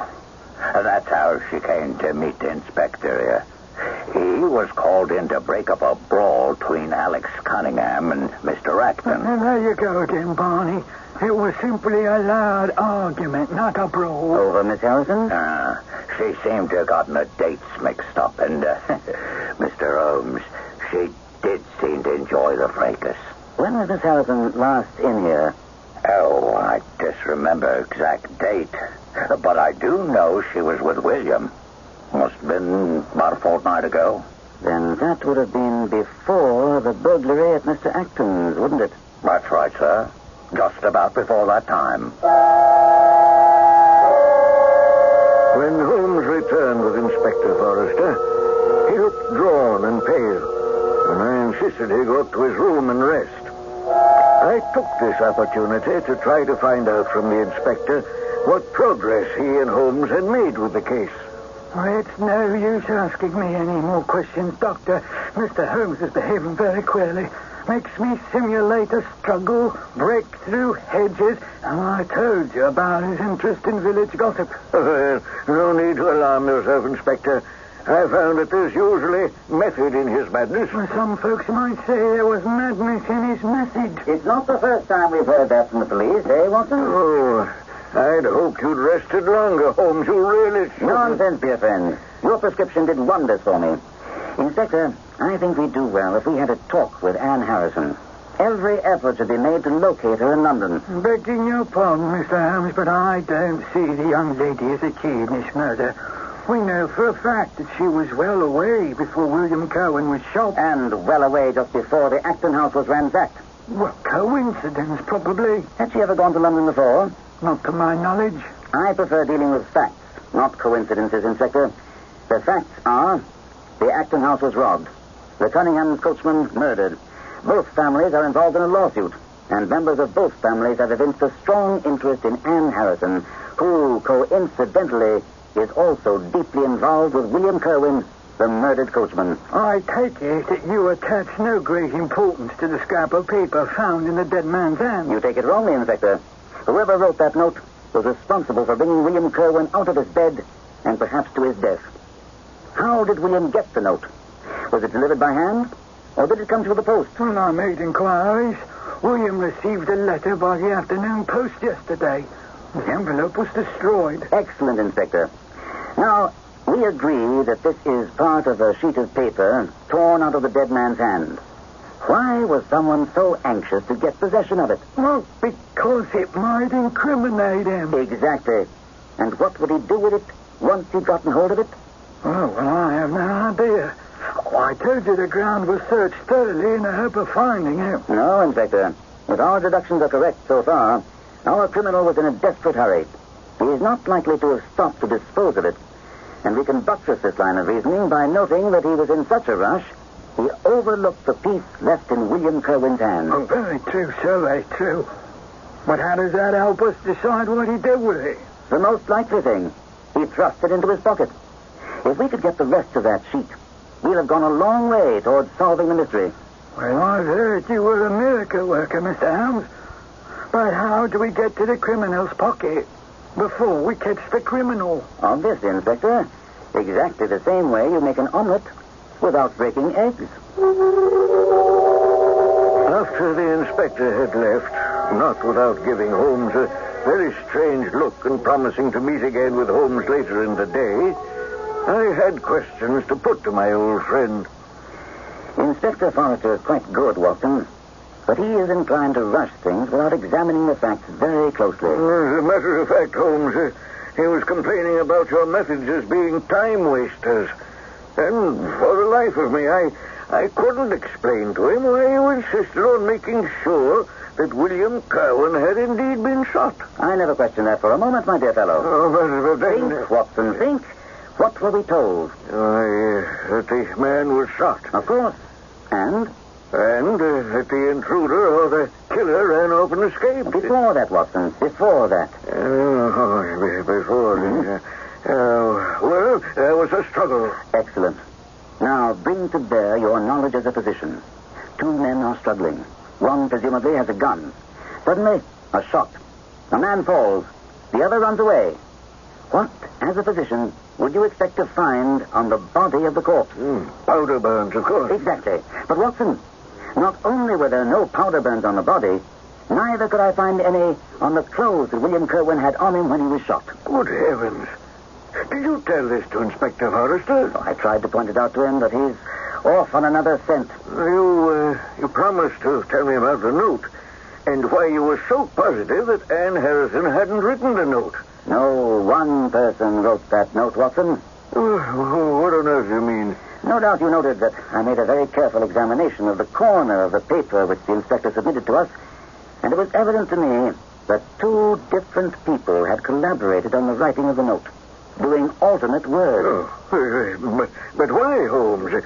Why in the world would two people go to such lengths to write a note in that fashion? Obviously, the business was a bad one, and one of the writers distrusted the other and was determined that whatever was done, each should have an equal hand in it. Well, then murder must have been a possibility when the note was written. You never cease to amaze me, Watson. That is indeed a most excellent deduction. And certainly, if not murder, a devilish bit of business. Then, of course, we can throw out the possibility that the burglaries at Acton's and this crime were in any way connected. I find it difficult to believe that two crimes such as this, committed within a fortnight of each other and involving two families who are having a dispute, is merely a coincidence. Particularly when you add the complication of Anne Harrison's involvement with both the families and the murdered man. But, Holmes, what is the connection? What could it be? Watson, if we knew that, we'd know everything. But come along. We have an appointment with Inspector Forrester at the scene of the crime. Mr. Holmes, I have news from London, and it may be important. Was she badly injured? Oh, she's in the hospital, but the doctors say that she'll recover. Hold on. I never said Annie was hurt. How did you... Come, Inspector. You have news from London of great importance and interest to me. That news could only concern the young lady, Anne Harrison. Well, that's all very well, but the fact that she was hurt... I know of your personal interest in the lady, and since you're obviously perturbed and flustered, it could only be that she'd suffered some harm. How did it occur? She was set upon by some thugs, robbed and beaten. But fortunately, they caught the rascals. And they implicated someone from this area? Not precisely, but they did say they were hired. I see. Do you recall the name of the officer in charge of the case? Well, I'm not sure. It was something that sounded like, Lester or Lestrade. Inspector Lestrade. I know him. He's a competent man, and we'll have that sort of information from him soon. But I fear we can't wait. I see you placed a constable by the kitchen door. So let us get to work immediately. If you'd be so kind, Inspector, as to go round the front, I'll have the constable open the kitchen door for me to enable me to take some tests. And what will you be wanting of me in the front, Mr. Holmes? Times. When I see Dr. Watson appear, I'll want to know the exact time. I'll be waiting, Mr. Holmes. Come along, Watson. Throw the door open, if you please, officer. Now, Watson, I'd like you to go up those stairs about halfway and tell me what you can see. With or without my glasses, Holmes? No, I want you to wear them, please. That's far enough, Watson. Now tell me, what do you see? I can see the garden quite clearly. Anything else? Oh, yes, a good part of the hedge that lines the road. Anything in particular strike you? Yes, there's a large bush in the garden near the hedge. Stands out clearly. Excellent, Watson. I'd like you to join me now. What was that all about, Holmes? It was on those stairs that young Alec Cunningham was standing when he saw the men struggling. Come along outside again. And he saw the fellow get away by crashing through the hedge just to the left of that bush. Now, look up at the house yonder. The second window from the left. That's my father's room. Oh. Then you must be Alec Cunningham. And you must be the famous Sherlock Holmes from London. Thank you. And this is my friend and colleague, Dr. Watson. Mm-hmm. Well, Watson, it seems that our young friend here is acquainted with us. As is the world, Mr. Holmes. I saw you strolling about here and came to tell you that my father's been so upset by the events of the past few days that he has taken to his bed. I'm sorry to hear that. Anything you want to know, I'll be only too happy to tell you. But I'm sure Inspector Forrester has told you everything you need to know. He's been very cooperative, but there are still some questions to be answered. Not by my father. That won't be necessary. It's obvious that your father could very well have seen the two men struggling from his window, just as you observed them from the stairs. Yes, that's right. And then you ran out and knelt beside the wounded man? Correct. I wonder if you could show us the precise spot. The ground is very hard, you see, and there are no marks to guide us. Yes, if you wish. Although I don't know what good it will do. I thought you were never at a loss. Yes, but here. Right here is where I knelt down. Just as the inspector told me. You know, Mr. Holmes, you don't seem to be so very quick as you're supposed to be. Oh, well, all of us need a little time. Well, you'll need it. Bumbling around here, I don't see that we have any clue at all. Well, now, that's not fair. You don't know that if Holmes could only lay his hands on... Oh, good heavens, Mr. Holmes, what's the matter? He's been overdoing it. That's what... Here, help me with him. Gently now. On the ground, Dr. Watson. Oh, together we can carry him into the house. And there, I'm sure he'll come round. What is sometimes overlooked by the devotees of Sherlock Holmes and Dr. Watson is the genuine respect that Holmes had for Watson's ability as a physician. Although Holmes was tolerantly skeptical of Watson's deductive powers, there is no instance in any of the stories where Holmes denigrated Watson's medical skills. That's all to the good, because it appears that Holmes himself is sorely in need of those skills now. I'll be back shortly with Act 3.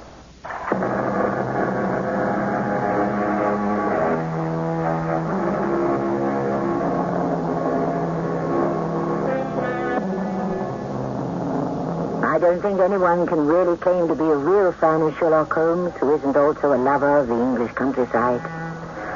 So many of Holmes' cases take him and Watson to the moors or to various charming spots in Sussex, Wessex, or as in this case, Surrey.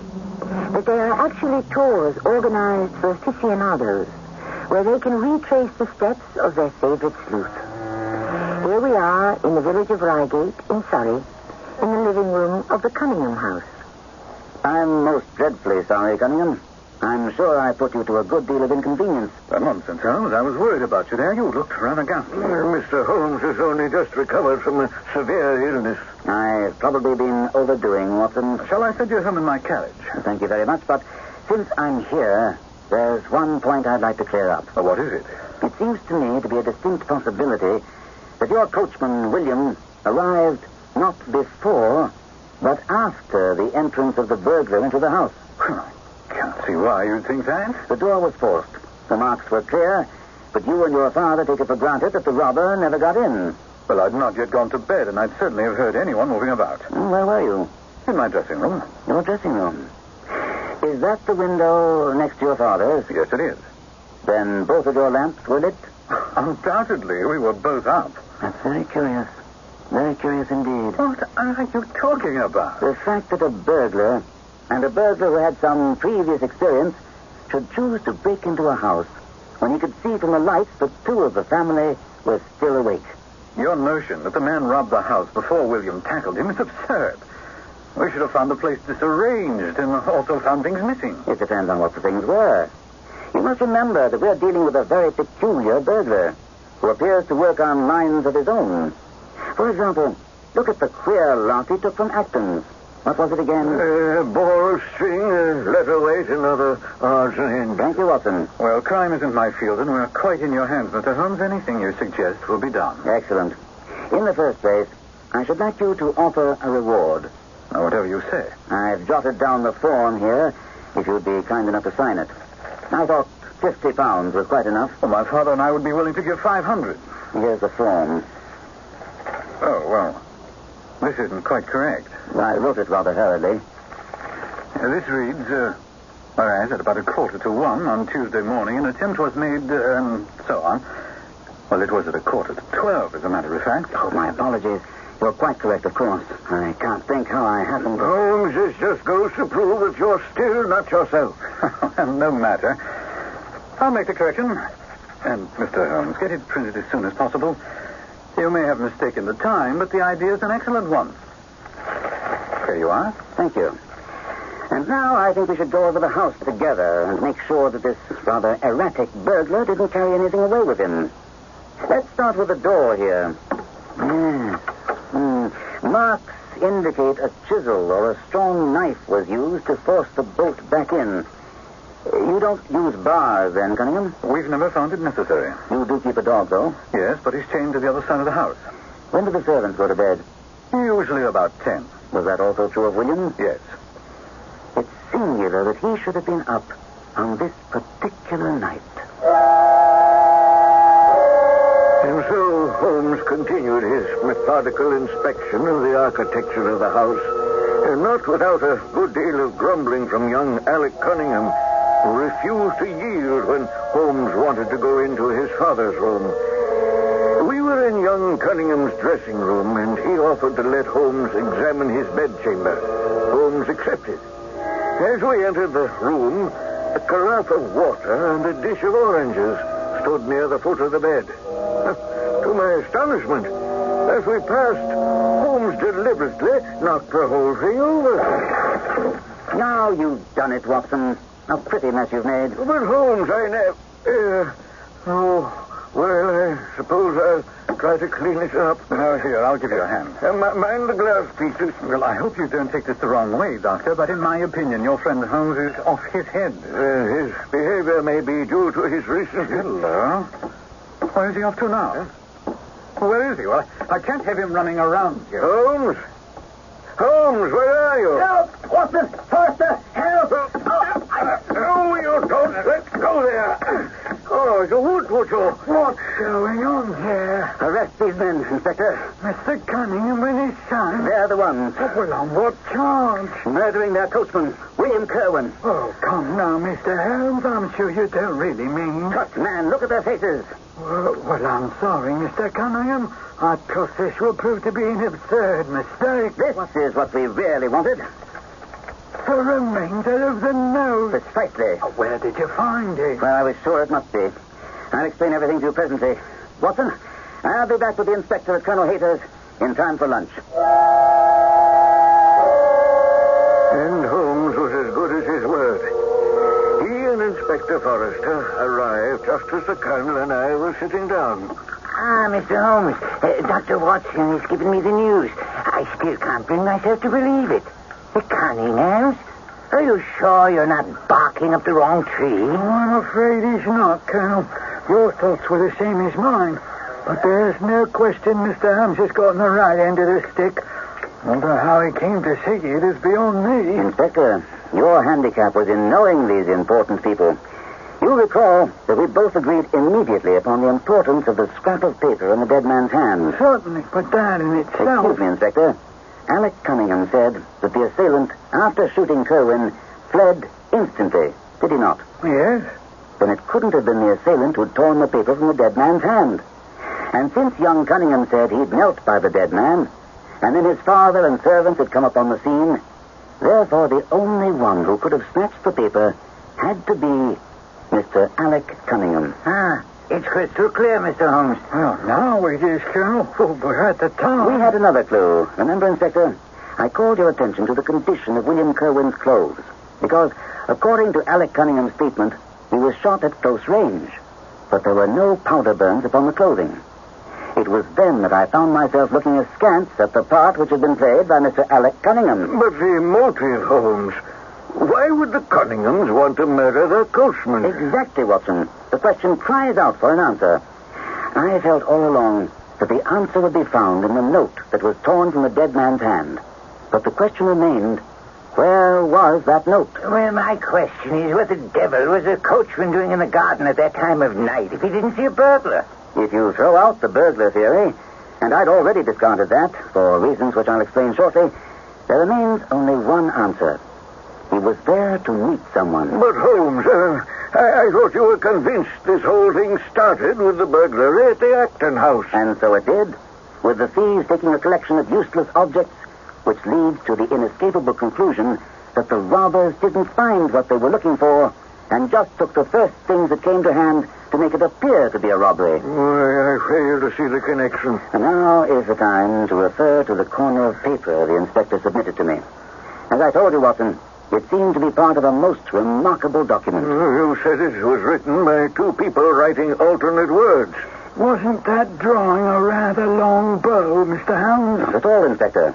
Let me draw your attention to the strong T's of at and to, and ask you to compare them with the weak ones of quarter and 12. And you'll instantly recognize the facts.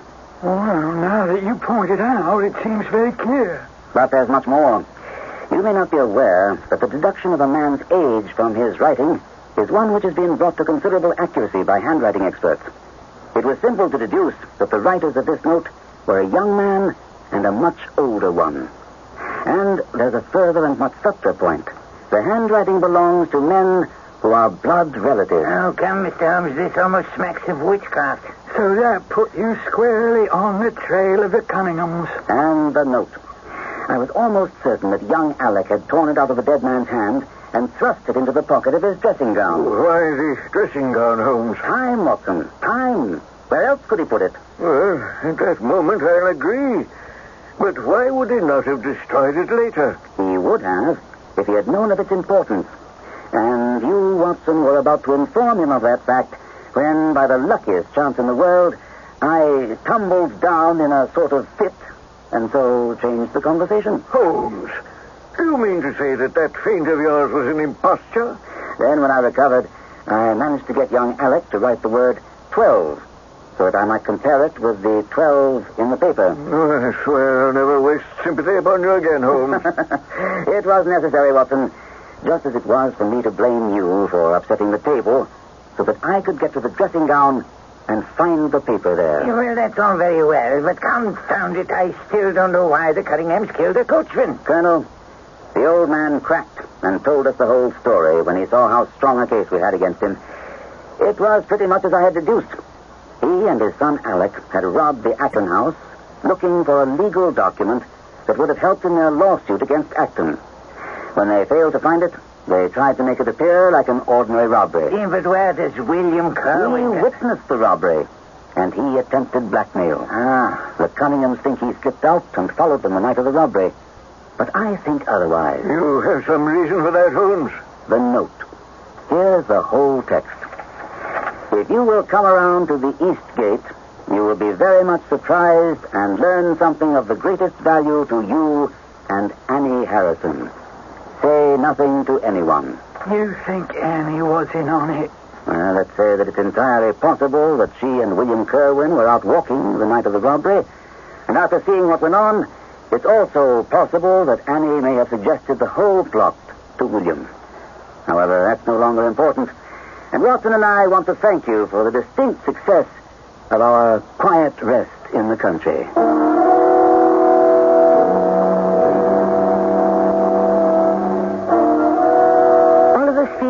That we know Sherlock Holmes and Dr. Watson intimately. A tribute to the literary magic of Sir Arthur Conan Doyle. Yet Doyle left out so many questions in the private lives of his two immortals unanswered. For example, did you know that Watson married a second time?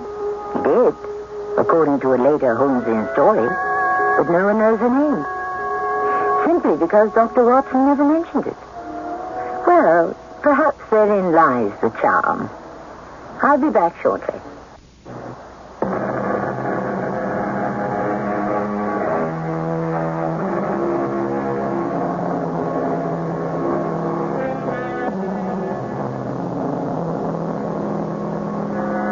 One reason for the enduring popularity of the Sherlock Holmes tales may lie in the life of Conan Doyle himself. He was not only a writer, but also a doctor, athlete, dramatist, historian, war correspondent, and spiritualist. But most of all, he was always the helper of the underdog. And that may be his biggest asset. Our cast included Gordon Gould, William Griffiths, Ray Owens, and Lloyd Battista. The entire production was under the direction of Hyman Brown. And now, a preview of our next tale. All right. Come on, now, settle down, fella. I know you're not too fond of being bathed. This will only take a couple of minutes now. Come on, Skeeter, what's this plan of yours? Well, the first thing I have to do is get on the phone to these friends of mine who do their racing out in Western Canada. Mm-hmm. What are they going to tell you? If they happen to have any bay geldings about 16 hands high, racing up there. Skeeter, I hope you're not thinking what I think you're thinking. And what might that be, huh? You're looking for a ringer. Ted, we find a horse that can pass a proud chief's twin. Except for the fact that this other proud chief can run fast enough to win races. We'll be setting ourselves up for some tidy profits. Peter, you gotta be crazy even to think of trying to pull such a stunt. Radio Mystery Theater was sponsored in part by White Westinghouse Appliance Company. This is Connie Grimes, inviting you to return to our Mystery Theater for another adventure in the macabre. Until next time, pleasant dreams.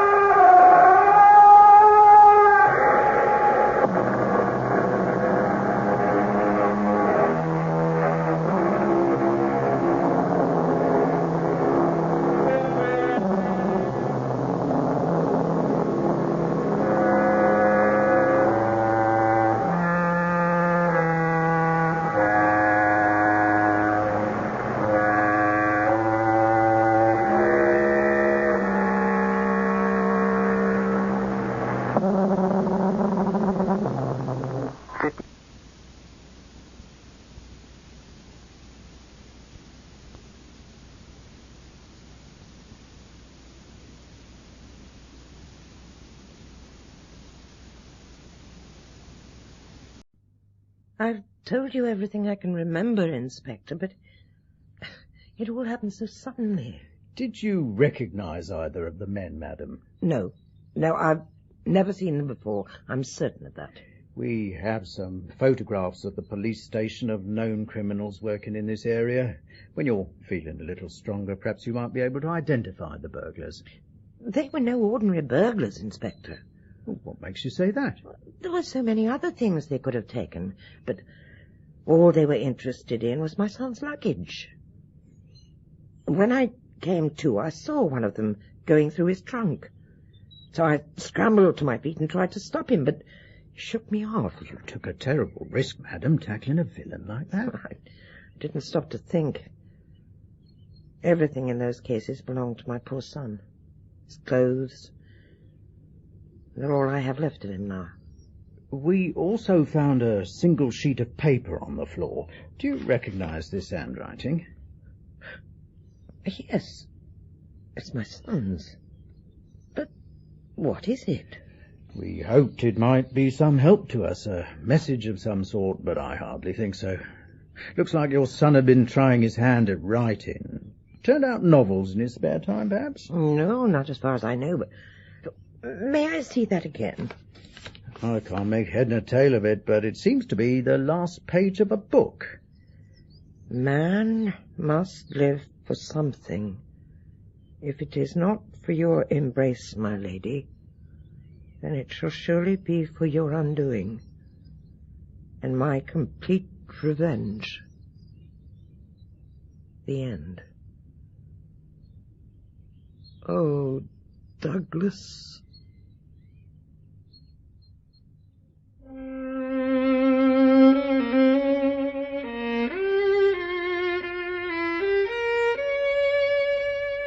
The Three Gables by Sir Arthur Conan Doyle, dramatized for radio by Peter Ling, with Clive Medicine as Sherlock Holmes and Michael Williams as Dr. John Watson, and featuring Mary Wimbush as Mrs. Maberly and John Wells as Clarence Gable.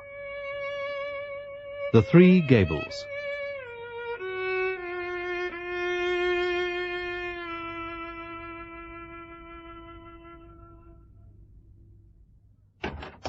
Good morning. Ah, Watson, at last. What do you mean, at last? I was expecting you yesterday. In fact, I was getting rather concerned for your welfare. Sent a message to your house, but you weren't there. There's nothing wrong, I hope? Not in the least. I had an invitation to spend the weekend with some friends in Berkshire. Oh, did you indeed? I was quite unable to account for your absence. There were no shocking fatalities reported in the press, no medical men stricken by unknown tropical diseases. In desperation, I turned to Langdale Pike. The Lake District? Now, my dear chap, Langdale Pike is the author of that fascinating daily column in the Globe entitled In Confidence. You must know it, surely. Oh, that Langdale Pike. No, certainly not. It's a disgraceful collection of mudslinging and tittle-tattle. I never read it. In that case, how do you know it's disgraceful? I may have glanced at it once or twice in passing. That was more than enough. I sincerely hope you weren't expecting to find any reference to me in the gutter press. Of course not. Merely a pleasantry. Nevertheless, I was becoming a little anxious. You suddenly disappear without a word of explanation. I beg your pardon.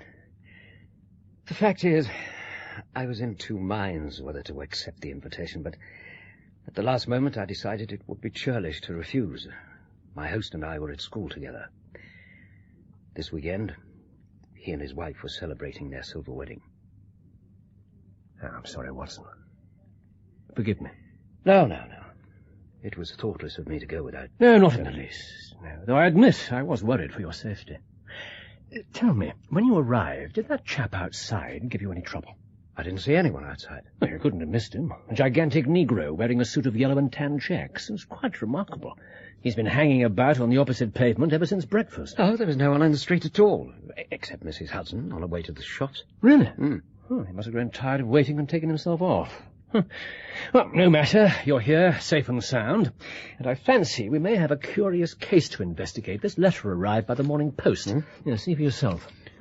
Dated yesterday. And sent from the 3 Gables, Harrow Weald. Read it through. Tell me how it strikes you. Dear Mr. Holmes, I have had a succession of strange incidents occur to me in connection with this house, and I should very much appreciate your advice. You would find me here at any time tomorrow. The house is within a short walk of the Weald station. I believe that my late husband, Mortimer Maberly, was one of your early clients. Yours faithfully, Mary Maberly. What do you think? Yeah, he must have been a very early client. I was referring to the good lady's request. Doesn't it strike you as curious? Since you ask, I frankly no, not particularly. I describe it as fairly commonplace myself. Shh, there's someone on the stairs. Good Lord! Which of you two gents is Mr. Holmes? I am Sherlock Holmes. Will you have the goodness to tell us your name? Never you mind about me. I got a message for you, Mr. Holmes. How the devil did you get into this house? Easy. The old woman left the basement window open when she went out. That constitutes an illegal entry. Holmes, should I fetch a police constable? No, not just yet. Let us first hear this mysterious message. The message is, you keep your nose out of other folks' business, Mr. Holmes. Just you leave folks to mind their own affairs. Got that? Yes, the general drift seems pretty clear, though I'd be grateful if you could fill in a few details. Grateful? You won't be so grateful if I have to trim you up a bit. Believe me, I've handled your kind before now, and they don't look so darn grateful when I get through with them. Take a look at my fist, Mr. Holmes. Take a real close look. If you lay a finger on Mr. Holmes... fascinating. Notice the overdeveloped musculature, Watson. But I fancy you'll be liable to painful spasmodic cramps before very long, my friend. You can put the poker back in the hearth, old chap. Won't be necessary. Very well. But I give you fair warning. No, sir. I'm the one giving the warnings round here. I got a friend out Harroway who's mighty interested in you, Mr. Holmes, and he don't intend to have no button in by you. Got that? Certainly. 'Cause you ain't the law, and I ain't the law neither. And if you try anything on, I'll be right there, waiting for you. So don't you forget it. I should be delighted. Oh, I've wanted to meet you for some time. Aren't you Steve Dixie, the bruiser? Well, yeah, that's my name, but how did you know? Oh, I know a good many things, Dixie.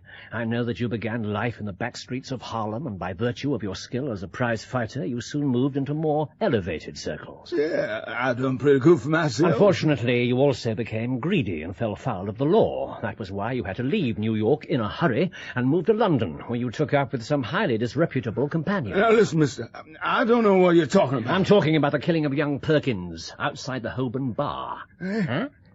Why? What's the matter? You're not leaving already. I don't want to hear no talk like that. I got nothing to do with that there, Perkins. I was training at the Bull Ring in Birmingham when that boy done got in trouble. Then I suggest you tell that to the magistrates. The police are keeping an eye on you and Barney Stockdale, so if you know what's good for you... I'm leaving. I'm getting out of here. And I hope there ain't no hard feeling about this little visit. There will be, unless you tell me who sent you here. Well, there's no secret about that. It was that same gentleman you just mentioned. Stockdale, eh? And who put him up to it, I wonder? I don't know nothing, sir. He just told me, Steve, you go see Mr. Holmes and tell him his life ain't worth a brass farthing if he goes out Harroway. That's the whole truth, so help me. And now I'm off. Yeah, I'm glad you were not forced to use the poker, Watson. He's a harmless enough fellow. A great blustering baby. He's easily cowed. But what's it all about? Who's Barney Stockdale? He runs a gang of rogues and bully boys that I hope to clear up when I have the time. He makes their services available to anyone who needs some dirty work done and can pay for the privilege. What I want to know is who's behind the Stockdale gang on this particular occasion. Why should they try to intimidate you? Well, it's pretty clear that this is connected to the Harrow Weald affair. Yes, I thought it might prove interesting. I still don't understand. Well, neither do I. But if it's worth someone's while to go to so much trouble, yes, and that settles it. We must make our way to the Three Gables Harrow Weald as soon as possible. Perhaps I should ring again. Or do you suppose Mrs. Maberly is out? Oh, in her letter, she said she'd be at home all day. All right. It's the parlourmaid's day off, and I can't be in two places at once. What do you want? We're here to see Mrs. Maberly. I believe she may be expecting us. Oh, yes. What name shall I say? My name's Holmes. This is my colleague, Dr. Watson. Well, I suppose you better come inside. I'll tell Mrs. Maberly you're here. Mr. Holmes, how good of you to come all this way. But I felt sure you would not fail me. My husband had the highest opinion of you. It's a good many years since Mr. Maberly called upon my services. My colleague remembers him well. Isn't that right, Doctor? Oh, yes, certainly. Though I don't recall the exact details of the case. Why should you? It was a very trifling matter, after all. But perhaps you would be more familiar with the name of my son, Douglas. Of course. I hadn't made the connection. I knew him slightly. But then half London knew Douglas Maberly. He made a promising start in the diplomatic service and was posted abroad, I fancy. He was first attaché in Rome until last month, when he died of pneumonia. Oh, my dear lady, I'm very sorry. Well, it's hard to speak of death and Douglas Maberly in the same breath. I've never known anyone so intensely alive. You didn't see him as he became last year. A moody, brooding creature. His heart had been broken. Within 1 month I saw my gallant boy turn into a worn-out, cynical man. An unhappy love affair with the wrong woman? Woman? I should say a fiend. But it was not to talk of my poor boy that I asked you to come here today. Dr. Watson and I are at your service, believe me. Thank you. It will be a great relief to have your advice, gentlemen. There have recently been some very strange happenings in this house. I've lived here for more than a year, peacefully enough, until 3 days ago when I had a call from a house agent. I happened to be passing the house, madam, and the moment I laid eyes upon it, I said to myself, "That's the one," I said. I beg your pardon? It's exactly what my client is looking for. The situation, the outlook, the size. How many bedrooms? Well, if you don't mind me asking. There are 3 principal bedrooms and 2 servants' bedrooms, but I don't quite see what... Making 5 bedrooms in all. Oh, dearie me, that couldn't be better. My client will be delighted. But the house is not for sale. I haven't even considered moving. Then I advise you to consider it now, madam. Very seriously. This property will suit my client down to the ground. And if you're prepared to sell, well, let's just say money will be no object. You can name your own price. That is certainly a very handsome offer, but... You purchased the house a year ago, I believe. And property values have not risen since then. In fact, they have actually fallen slightly in this locality. But I assure you, my client will be very happy to pay you £500 more than you gave for it.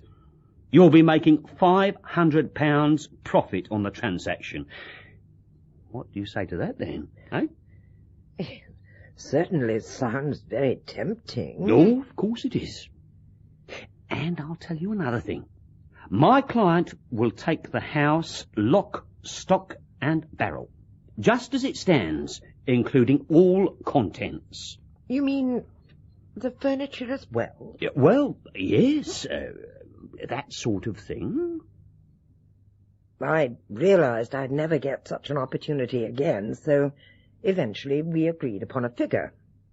You see, I've always wanted to travel, and since Douglas has been taken from me, there's nothing to keep me here. The offer was so generous it would enable me to do as I please for the rest of my life. Well, yesterday morning the agreement arrived. seemed quite straightforward. Of course, I showed it to my solicitor, Mr. Sutra, before I signed it. But when the agent returned to complete the transaction yesterday evening... Something that puzzles you, madam? And what might that be? Well, when I showed the contract to my solicitor, he examined it carefully, and then he told me something very odd. He said, "Are you aware that if you sign this document, you could not take anything whatever out of the house, not even your personal possessions?" Ah, well, you did agree to include all the contents of the house, didn't you? But surely we were referring to furniture, carpets and curtains and so on. No. All the contents, madam. Everything. But my clothes, my jewellery... Well, perhaps some exceptions might be made for personal effects. If you care to drop a list of such items, I dare say we could agree to exclude those. But nothing must go out of this house unless it is specifically listed and agreed. It still seems very extraordinary. Oh, my client is a very liberal man, but I must admit that he has his little fans. Likes to do things his own way. With him, it's everything or nothing. Oh, is it? Now, madam, if you'd care to sign where I have indicated... No. I've changed my mind. I'm sorry to have wasted your time, but I've decided not to sell the house after all. I'm sorry. And what did the gentleman have to say to that? He became very upset. He argued, he pleaded, but my mind was made up. So at last he left the house in a very bad temper. Excuse me. Take no notice of me.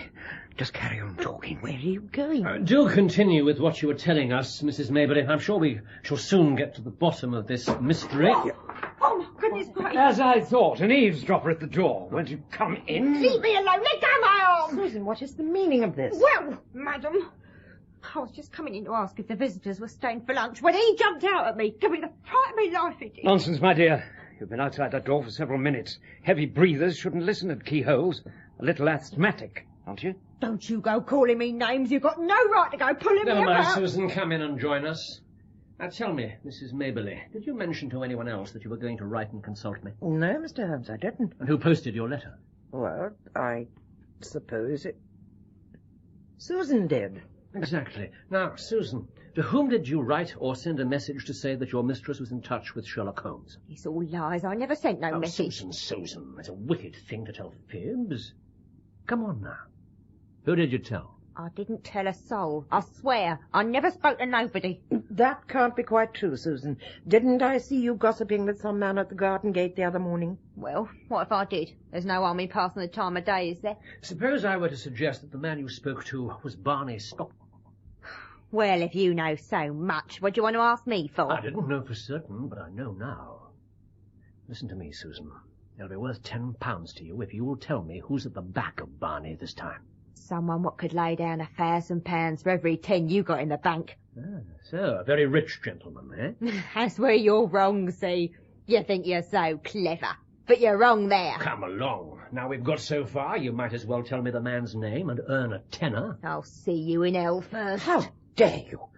Unless you apologise immediately. Apologise to him? Not likely, not to you neither. I've had enough of this dead and alive hole. I'm clearing out right now. I'll send for my box tomorrow. Goodbye, Susan. If you have any more respiratory problems, Paragoric's the stuff. Plainly, the gang means business. They didn't waste any time. Your letter to me was postmarked late yesterday evening, yet Susan passes the word to Barney. Barney has time to go to his employer and get his instructions. Black Steve is called in, and by 11 o'clock this morning, I'm warned off. Quick work, eh? Yes, but what do these ruffians want? Yes, that's the question. Why are they so desperate to get hold of your furniture, Mrs. Maberly?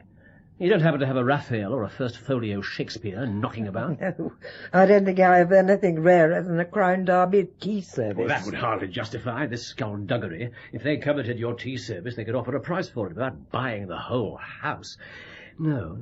As I read it, there's something you have which you don't know you have. And something you wouldn't give up if you did know. Yes, well done, Watson. You're absolutely right. But what on earth could it be? Well, let's see if we can narrow this down a little. Now, you've been in this house for, 1 year? Nearly 2. Nearly 2, all the better. During nearly 2 years, no one wanted anything from you. Suddenly, you receive urgent demands. Now, what may we gather from that? It must mean that the object, whatever it is, has only just come into the house. Right again, my dear fellow. Tell me, Mrs. Mabley, has any new furniture arrived recently? No, I haven't bought anything for the house this year. That is very remarkable. Well, I think we'd better let matters develop a little further. Is that lawyer of yours a capable chap? Mr. Sutro? Oh, yes, very capable indeed. Now, I understand you have another maid in the house, apart from the fair Susan who just slammed the front door on her way out. Yes, there's Molly. This is her day off, but she'll be coming back later. So tonight you and Molly will be alone? Yes. I'd like you to invite Mr. Sutro to spend the next few nights under this roof. You may be in need of protection. Protection? Oh, for whom? I wish I knew. If I can't discover the man's identity, I must get at it from a different direction. Did the house agent leave his address? He gave me his card. I have it somewhere, but it just said Haynes Johnson, auctioneer and valuer. That's odd in itself. Men of business don't usually conceal their address. Very true. Well, there's nothing more we can do at present. You'll let me know if there are any further developments. Yes, of course. Oh, let me see you out. Try not to worry, Mrs. Mabley. Now Mr. Holmes has taken up the case, you can rely upon him to see you through. I'm sure I can. Talking of cases, where does that luggage come from? Piled up on the half landing. I noticed some foreign labels, Milano, Lucerne. Oh, they're poor Douglas's things. Sent back from Italy. But you haven't yet unpacked them. How long have they been there? Well, they arrived last week. I'm afraid I've been putting it off, rather. Yes, very understandable. Last week, you said? Yes, that's right. The luggage was delivered on Friday morning, and I... Good heavens. You don't think... It had crossed my mind. You mean there's something valuable in one of those cases? It's a possibility, isn't it? I suppose so, and yet it hardly seems likely. Douglas only had his salary and a small annuity. What could he possibly have? Delay no longer. Have these things taken upstairs, the trunk, the suitcases. Examine them as soon as possible to see what they contain. I shall return tomorrow and hear what you have to report. Until then, goodbye, Mrs. Mabley. Goodbye, Mr. Holmes, Dr. Watson, and thank you. Doesn't this strike you as incongruous, Holmes? What's that? These sinister goings-on, set amid pleasant rural surroundings. We might be 100 miles from the great metropolis. And it was such a peaceful spot. And all the while... Not as peaceful as all that. Our friend's as good as his word. He promised he'd be waiting for us. Our friend? Oh, I see what you mean. It's a small world, Mr. Holmes. And your world will be even smaller once the police catch up with you. Please, Mr. Holmes, we don't want no talk about police, or no more trouble about that business of your own Perkins, neither. I done think over what you said this morning, Mr. Holmes, and I decided if I can help you, I sure will. You can help me find the man behind Barney Stockdale. Just tell me his name. That's all I want. If I knew, I'd tell you, honest to God, but I don't. Only thing I do know, it ain't a him, it's a her. A woman? So that's what amused Susan. And not just any woman, neither. A real classy dame she is. Is that all you can tell us? That's all, so help me. Barney gives us our orders, but he don't tell us nothing else. And these are my orders. Bear in mind that the lady living at Three Gables is under my protection, and so is every single thing inside the house. Huh? Do you remember that? I sure will, Mr. Holmes. But I can't stay here talking no more. If someone wants to see me with you, it'd be real bad for both of us. So long, Mr. Holmes, sir. And you too, mister.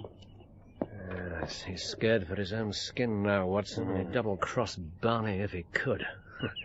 But the key to the mystery lies with the late Douglas Mabley. I'm sure of that. But it doesn't make sense. Mabley had been living in Italy for some time. How could there be any connection between him and this gang of local ruffians? Well, that's what we have to find out. If only I knew someone who could tell me more about that young man. Douglas Mabley. Mrs. Mabley, the Three Gables... Gable. Great heavens, why didn't I think of him before? Clarence Gable. Who? A friend of my youth. Well, you're not the only one who keeps up with old schoolmates, Watson. A strange individual. Spends his day sitting in the bow window of his club, observing the passing show. Oh, there's a human reference book on matters of high society. I must go to Brook Street immediately. Very well, I'll come with you. Thanks, my dear chap, but not this time. I'll see you tomorrow morning. Shall we say 10 o'clock? Gable is a little eccentric and detests meeting strangers. Oh, thank you, waiter. Perhaps just one more cream bun. Good afternoon, Gable. Good Lord. It's you. I thought it was the waiter with the tea wagon. Shh. Look, you must excuse me. I'm just making a few notes. Let me see, where was I? I'm sorry to break your train of thought, but I was hoping you might be able to assist me. One of your clientele getting himself into hot water again? I wouldn't put it that way myself, but... someone with a position in society? A title, perhaps? No, an elderly woman living in Harrow Weald. Harrow Weald? Look, I'm sorry, Holmes, I can't help you. I'm engaged on a matter of extreme interest. So am I, and it's also a matter of extreme urgency. Hush, if you please. Hush! Oh, very well, very well. What is it? I want you to tell me everything you know about the late Douglas Maberly. Good morning. Morning. Oh, I expected to find you in your dressing gown, still finishing breakfast. I made an early start. We have to go out. Oh, yes? And how did you get on yesterday afternoon with, what's his name? Gable. He was very helpful and told me exactly what I needed to know. Oh, that's good. What did he say about... Well, not as good as it might have been. This telegram arrived a few minutes ago. Please come at once. House burgled during night. Police in possession. Mary Maberly. I blame myself. I should have asked you to spend the night on guard at 3 Gables. Her solicitor clearly proved to be a broken reed. Well, there's nothing for it but another trip to Harrow Weald. And I fear we shall be too late. I'm afraid you've had a wasted journey, Mr. Holmes. There's no chance for you in this case. It's a common or garden burglary, well within the humble capacities of the poor old police force. No experts need apply. I'm sure the case is in very good hands, Inspector, but are you sure this is just a simple burglary? Oh, no doubt about it. We know pretty well who the men are and where to find them. Yes, Barney Stockdale's gang, of course. Hey? But how did you know that? Well, they've been seen lurking about in the vicinity, I fancy. That's true enough. Luckily, they don't seem to have got away with anything much. Perhaps you tell us everything you know. Well, it happened last night. Signs of break-in and enter-in. The lady of the house was chloroformed, and then... Good heavens. How is she? Where is she? I'm here, Dr. Watson. A little faint and dizzy, but as you see, I'm otherwise unharmed. Good morning, Mr. Holmes. I am very glad to see you. We came as soon as we received your message. Please, madam, sit down. Oh, You've thank been through you. a very nasty ordeal, and you need rest. Well, it was entirely my own fault. Yesterday you gave me good advice, Mr. Holmes, and I did not take it.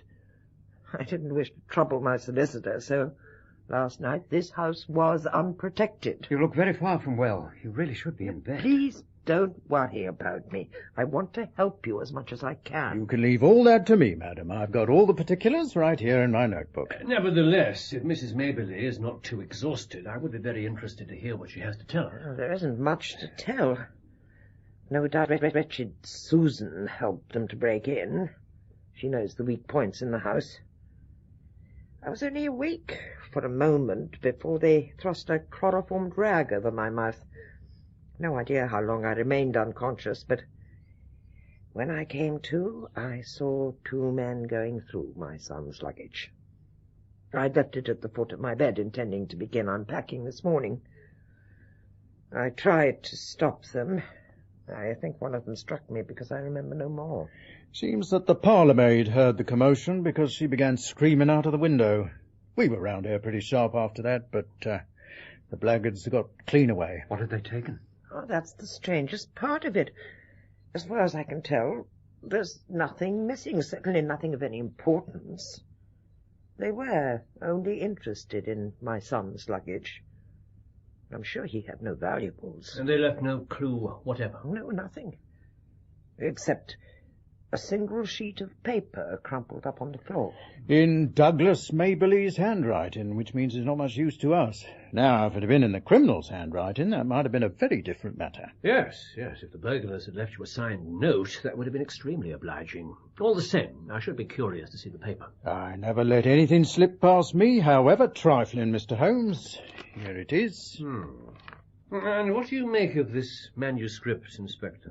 Looks like the end of some sort of story, so far as I can see. You notice the number at the top of the page, 245. Now, where are the other 244 pages, I wonder? Well, I suppose the burglars must have got those.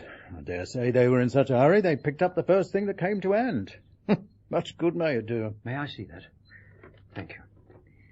She smiled at him, and at that moment, love died and hate was born. Man must live for something. If it is not for your embrace, my lady, then it shall surely be for your undoing and my complete revenge. You observe how it suddenly changes to the first person. I suppose the author was so carried away by his own story that he imagined himself in the hero's place. Yes, well, we shall see. Now, if you'll excuse us, Mrs. Maberly. Off already, Mr. Holmes? There's nothing further for me to do here. Now the case is in such excellent hands, Inspector. By the way, Mrs. Maberly, didn't you say you wanted to travel? That has always been my dream. And where would you go? Cairo, Madeira, the Riviera? If I had the money, I would go round the world. Yes, quite so. Well, goodbye for the present. I shall be in touch very shortly. Goodbye, Mrs. Maberly. Goodbye, gentlemen. And I do thank you for all your help. Come, Watson. A brisk walk to the station, and we should catch the midday train back to town. Strange sort of character, that, Mr. Holmes. Strange? Oh, very. These clever fellows are all the same. So precise and methodical, but there's a touch of madness in their methods.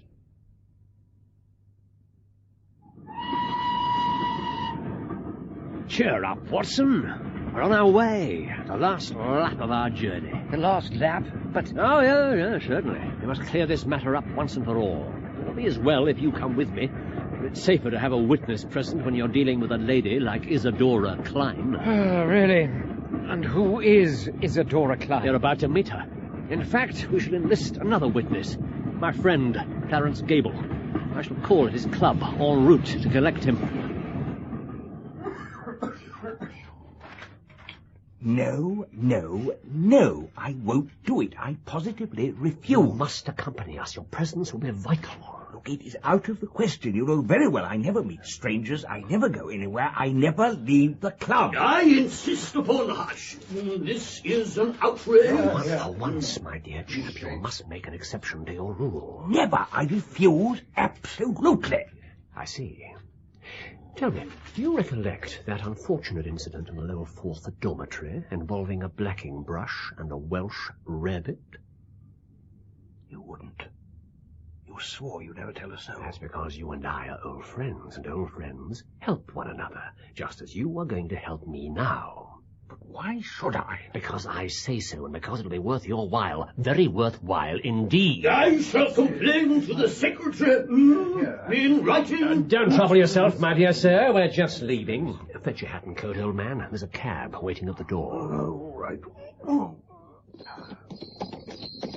My old friend, Clarence Gable, my dear friend and colleague, Dr. Watson. How do you do, sir? How do you do? I take it you understand the whole sad story now, Watson? I'm sorry, no, I can't say I do. But I gather we're on our way to visit the lady behind all this mischief. Exactly. The Senora Isadora Klein, presently residing in one of the best houses in Belgravia. Yes, but who is she? But that's amazing. Does the name convey nothing to you? Nothing whatever. But she's one of the most celebrated beauties in the world. Well, at any rate, she was. There was never another to touch her. She's pure Spanish, the real blood of the conquistadors, and her people have been leaders in Pernambuco for generations. You did say Klein. You omitted to mention her husband. Oh, yes, she married, practically from the schoolroom, the aged German sugar king, Johannes Klein, and presently found herself the richest as well as the loveliest widow on earth. Then there was an interval of adventure during which she followed her own tastes. She took several lovers. Among them, the unfortunate Douglas Maberly. One of the handsomest young men in London. He fell passionately in love, but to her he was no more than a caprice. She is the belle dame sans merci. When her fancy is satisfied, the matter's at an end, and if her partner refuses to accept the inevitable, she brings it home to him swiftly and cruelly. So the story he wrote with his own story. You're piecing it together. I knew you would. And now, I hear, she's about to marry the Duke of Lomond. Ah. Despite the fact he's young enough to pass as her son, because of the lady's fortune, Lomond's mamma might be persuaded to overlook the difference in age. But a major scandal would be another matter. And that is why we... Ah, Belgrave Square, at last.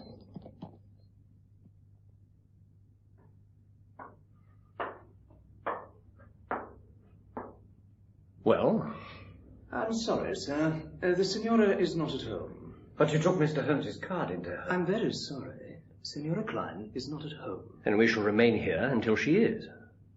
Not at home means not at home to you, sir.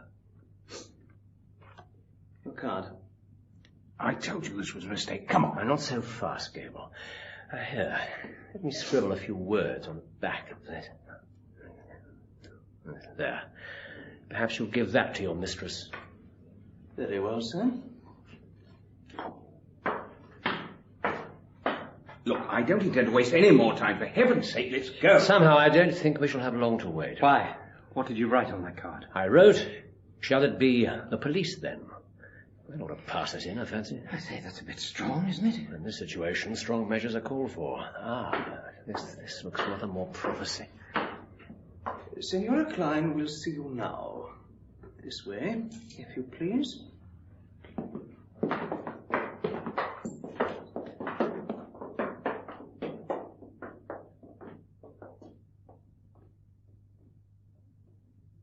Please be seated, gentlemen.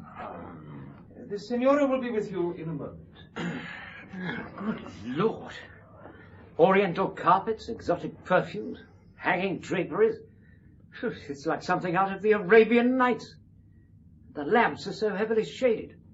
The place is full of shadows. At a certain time of life, even the proudest beauty finds the half-light comforting. Not so loud. I thought so.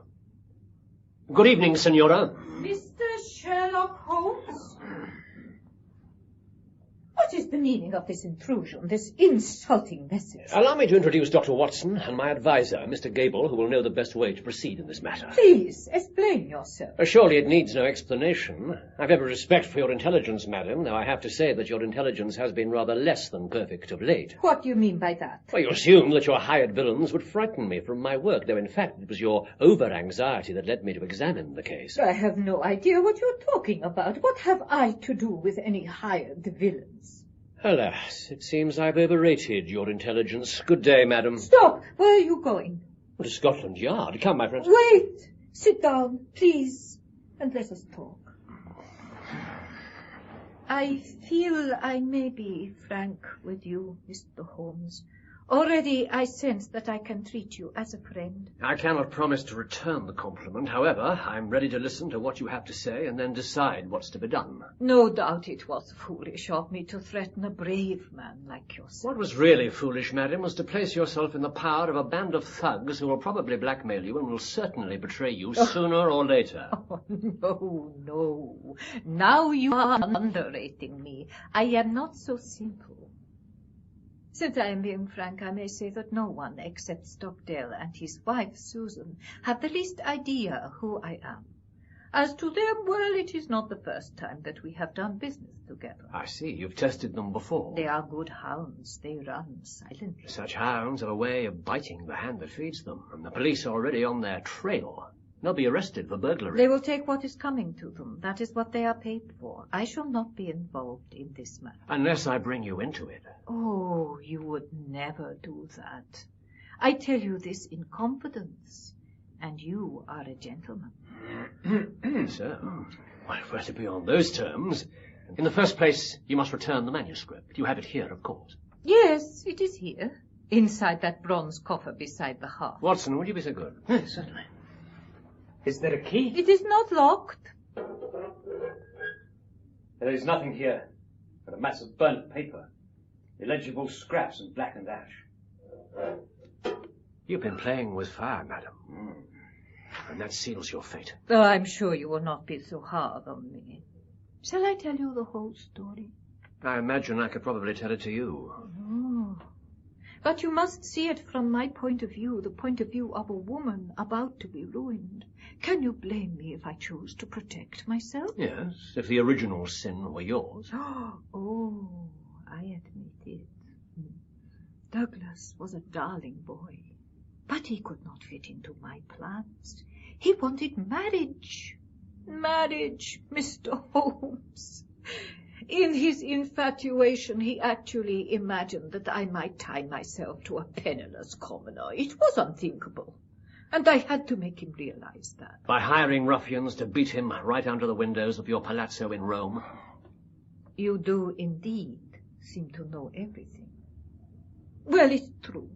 But I had to watch. I had to make certain that my orders were carried out. I'm afraid Stockdale's friends were a little rough with Douglas, but it was the only way to end it. And even after that, he would not leave me in peace. What did he do? He wrote a disgusting book, giving his account of the story. I was the wolf. He was the lamb. Of course it was under different names, but everyone in London would have recognized me. What do you say to that, Mr. Holmes? I would say that he was within his rights. Oh, but he made 2 copies of the manuscript. One he sent to torture me. The other he kept. To be published, he said. Then came his sudden death. Sudden and unforeseen. But as long as that second manuscript remained in the world, there could never be any peace for me. I realized it must be in his effects, the luggage that was sent back from Rome to his mother. So you set the gang to work. One of them got into Mrs. Mabley's house as a servant. I wanted to do the thing honestly. I was ready to buy the house and everything in it. I would have paid any price she asked.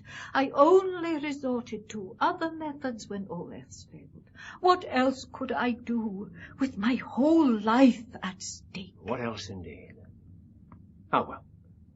It seems that I shall have to compound a felony, as usual. Oh, surely. Tell me, Signora, how much does it cost to go round the world these days in first-class style? Why do you ask such a question? Could it be done on £5,000? Yes, I should imagine so. Very well. Do you have a checkbook? Yes, in my desk, but I do not... Perhaps you'll oblige me by writing out a cheque made payable to Sherlock Holmes for the sum of £5,000. I take it you agree to this proposition. If you say so, I don't care. £5,000, you say? If you please. Tomorrow morning it will give me great pleasure to pass the money on to Douglas Mabley's mother. But, Holmes, wouldn't it be simpler if the cheque were made out to Mrs. Mabley directly? Oh, certainly. But if the good lady knew where the money came from, I fancy she might refuse to accept it. You see, madam, Mrs. Mabley has set her heart on an extended holiday abroad, and I think you owe her a change of air. Don't you agree? If you say so. There you are. Thank you.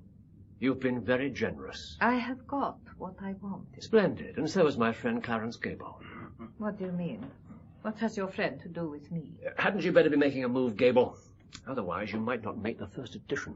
Oh, yes, certainly. I wouldn't miss this story for the world. Farewell, Holmes.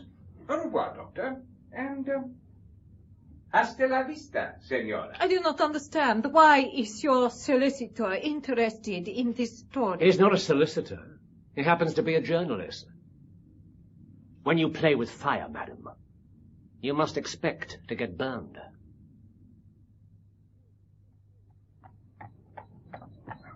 You say Gable is some sort of journalist? As a school, he was always called Great Gable on account of his height. I think that's how he got the idea for his pen name, a nearby eminence in Westmoreland. Langdale Pike, of course. Good Lord. When tomorrow's Globe appears, I should think the Senora might follow Mrs. Mabley's example and seek a change of air. Yes. I don't think she'll ever be the Duchess of Lomond now. Do you?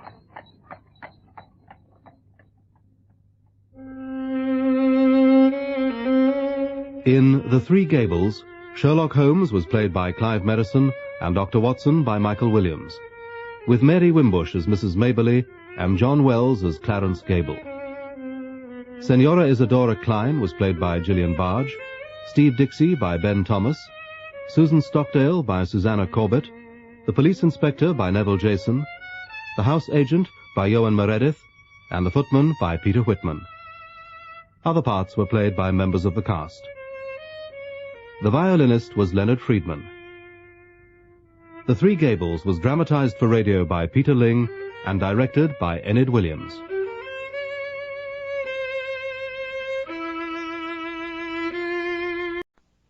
The Man with a Twisted Lip. Isa Whitney, brother of the late Elias Whitney, D.D., principal of the Theological College of St. George's, was much addicted to opium. The habit grew upon him, as I understand, from some foolish freak when he was at college, for, having read De Quincey's description of his dreams and sensations, he had drenched his tobacco with laudanum in an attempt to produce the same effects. He found, as so many more have done, that the practice is easier to attain than to get rid of, and for many years he continued to be a slave to the drug, an object of mingled horror and pity to his friends and relatives. One night, it was in June of '89, there came a ring to my bell, about the hour when a man gives his first yawn and glances at the clock. I sat up in my chair, and my wife laid her needlework down in her lap and made a little face of disappointment. "A patient," said she. "You'll have to go out." I groaned, for I was newly come back from a weary day. We heard the door open, a few hurried words, and then quick steps upon the linoleum. Our own door flew open, and a lady, clad in some dark-colored stuff, with a black veil, entered the room. "You will excuse my calling so late," she began, and then suddenly, losing her self-control, she ran forward, threw her arms about my wife's neck, and sobbed upon her shoulder. "Oh, I'm in such trouble," she cried. "I do so want a little help." "Why," said my wife, pulling up her veil, "it is Kate Whitney." "How you startled me, Kate. I had not an idea who you were when you came in." "I didn't know what to do, so I came straight to you." That was always the way. Folk who were in grief came to my wife like birds to a lighthouse. "It was very sweet of you to come. Now, you must have some wine and water, and sit here comfortably and tell us all about it. Or should you rather that I sent James off to bed?" "Oh, no, I want the doctor's advice and help, too. It's about Isa. He's not been home for 2 days. Oh, I'm so frightened about him." It was not the first time that she had spoken to us of her husband's trouble, to me as a doctor, to my wife as an old friend and school companion. We soothed and comforted her by such words as we could find. She had the surest information of late. He had, when the fit was on him, made use of an opium den in the furthest east of the city. Hitherto his orgies had always been confined to one day, and he had come back, twitching and shattered in the evening. But now the spell had been upon him 48 hours, and he lay there, doubtless, among the dregs of the docks, breathing in the poison or sleeping off the effects. There he was to be found, she was sure of it, at the Bar of Gold in Upper Swandam Lane. But what was she to do? How could she, a young and timid woman, make her way into such a place and pluck her husband out from among the ruffians who surrounded him? There was the case, and of course there was but one way out of it. Might I not escort her to this place?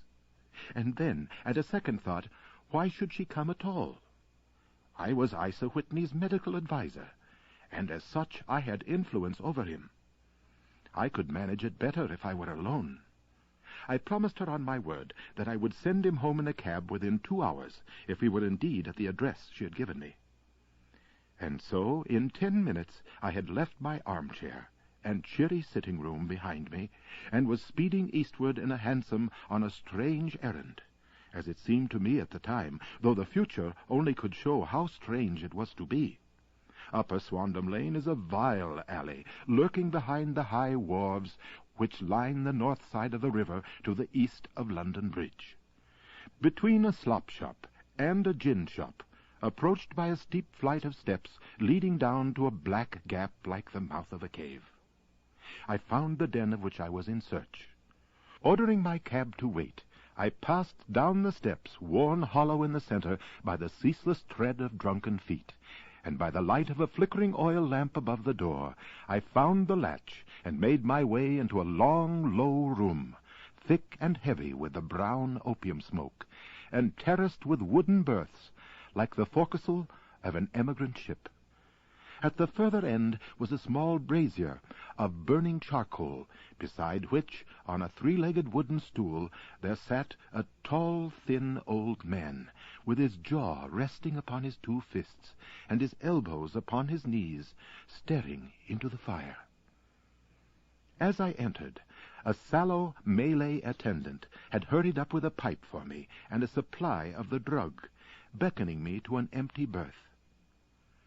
"Thank you. I have not come to stay," said I. "There is a friend of mine here, Mr. Isa Whitney, and I wish to speak with him." There was a movement and an exclamation from my right, and peering through the gloom, I saw Whitney, pale, haggard, and unkempt, staring out at me. "My God, it's Watson," said he. He was in a pitiable state of reaction, with every nerve in a twitter. "I say, Watson, what o'clock is it?" "It's nearly 11. "Of what day?" "Of Friday, June 19. "Good heavens! I thought it was Wednesday. 'Tis Wednesday. What do you want to frighten a chap for?" He sank his face onto his arms and began to sob in a high treble key. "I tell you that it is Friday, man. Your wife has been waiting this 2 days for you.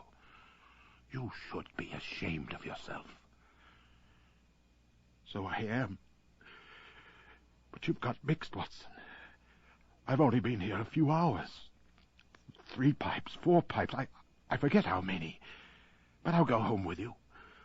I wouldn't frighten Kate. Poor little Kate. Give me your hand. Have you a cab?" "Yes, I have one waiting." "Then I shall go in it. But I must owe something. Find what I owe, Watson. I am all off color. I can do nothing for myself." I walked down the narrow passage between the double row of sleepers, holding my breath to keep out the vile, stupefying fumes of the drug, and looking about for the manager. As I passed the tall man who sat by the brazier, I felt a sudden pluck at my skirt, and a low voice whispered, "Walk past me, and then look back at me." The words fell quite distinctly upon my ear. I glanced down. They could only have come from the old man at my side, and yet he sat now as absorbed as ever, very thin, very wrinkled, bent with age, an opium pipe dangling down from between his knees, as though it had dropped in sheer lassitude from his fingers. I took 2 steps forward and looked back.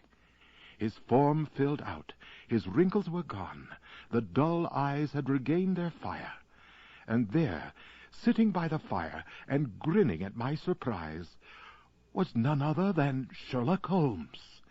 He made a slight motion to me to approach him, and instantly, as he turned his face half round to the company once more, subsided into a doddering, loose-lipped senility. "Holmes," I whispered, "what on earth are you doing in this den?" "As low as you can," he answered. "I have excellent ears. If you would have the great kindness to get rid of that sottish friend of yours, I should be exceedingly glad to have a little talk with you. I have a cab outside. Then pray, send him home in it. You may safely trust him, for he appears to be too limp to get into any mischief. I should recommend you also to send a note by the cabman to your wife, to say that you have thrown in your lot with me. If you will wait outside, I shall be with you in 5 minutes."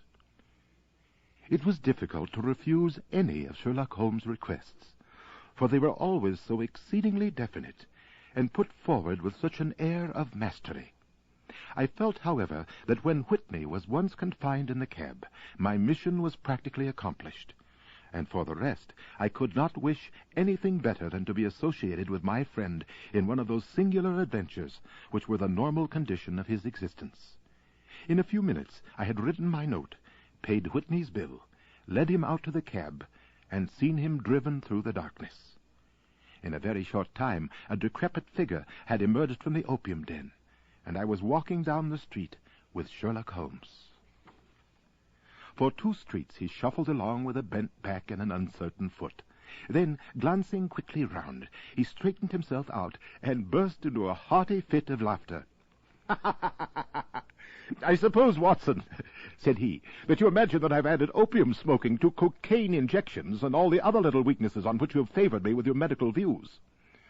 Well, I was certainly surprised to find you there, but not more so than I to find you.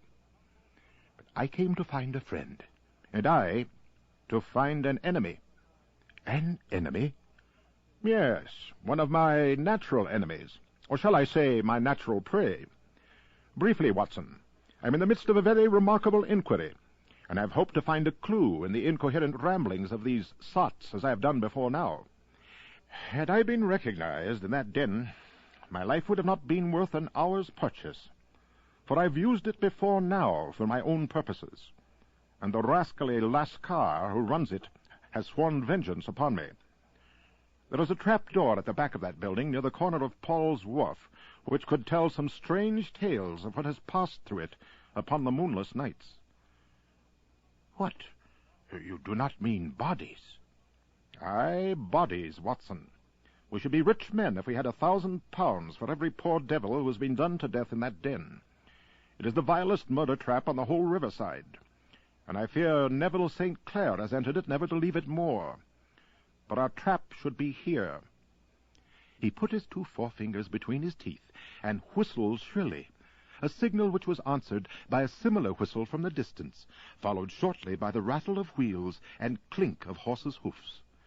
"Now, Watson," said Holmes, as a tall dog-cart dashed up through the gloom, throwing out 2 golden tunnels of yellow light from its side lanterns. "You'll come with me, won't you?" "If I can be of use." "Oh, a trusty comrade is always of use, and a chronicler still more so. My room at the Cedars is a double-bedded one." "The Cedars?" "Yes, that is Mr. St. Clair's house. I am staying there while I conduct the inquiry." "Where is it, then?" "Oh, near Lee in Kent. We have a 7-mile drive before us." "But I am all in the dark." "Of course you are. You'll know all about it presently. Jump up there. All right, John. We shall not need you. Here's half-crown. Look out for me tomorrow, about 11. Give her head. So long, then."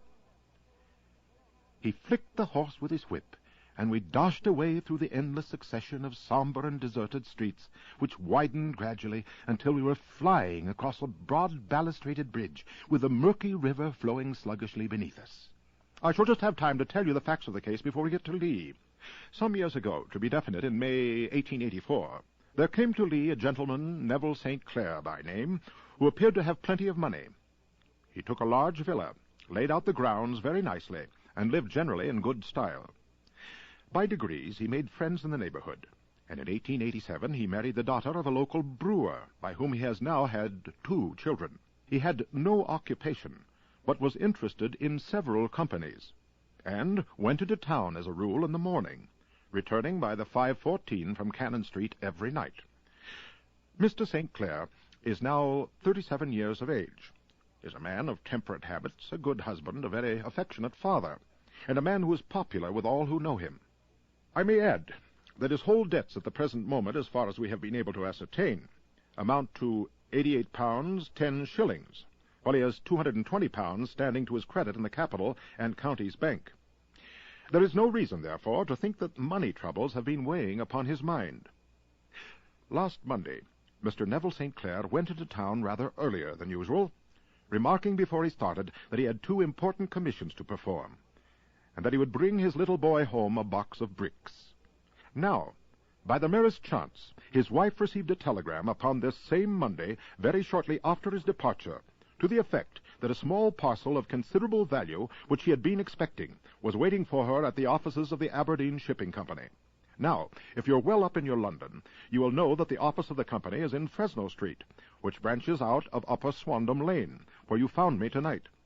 Mrs. St. Clair had her lunch, started for the city, did some shopping, proceeded to the company's office, got her packet, and found herself exactly at 4:35, walking through Swandam Lane on her way back to the station. Have you followed me so far? Yes, it is very clear.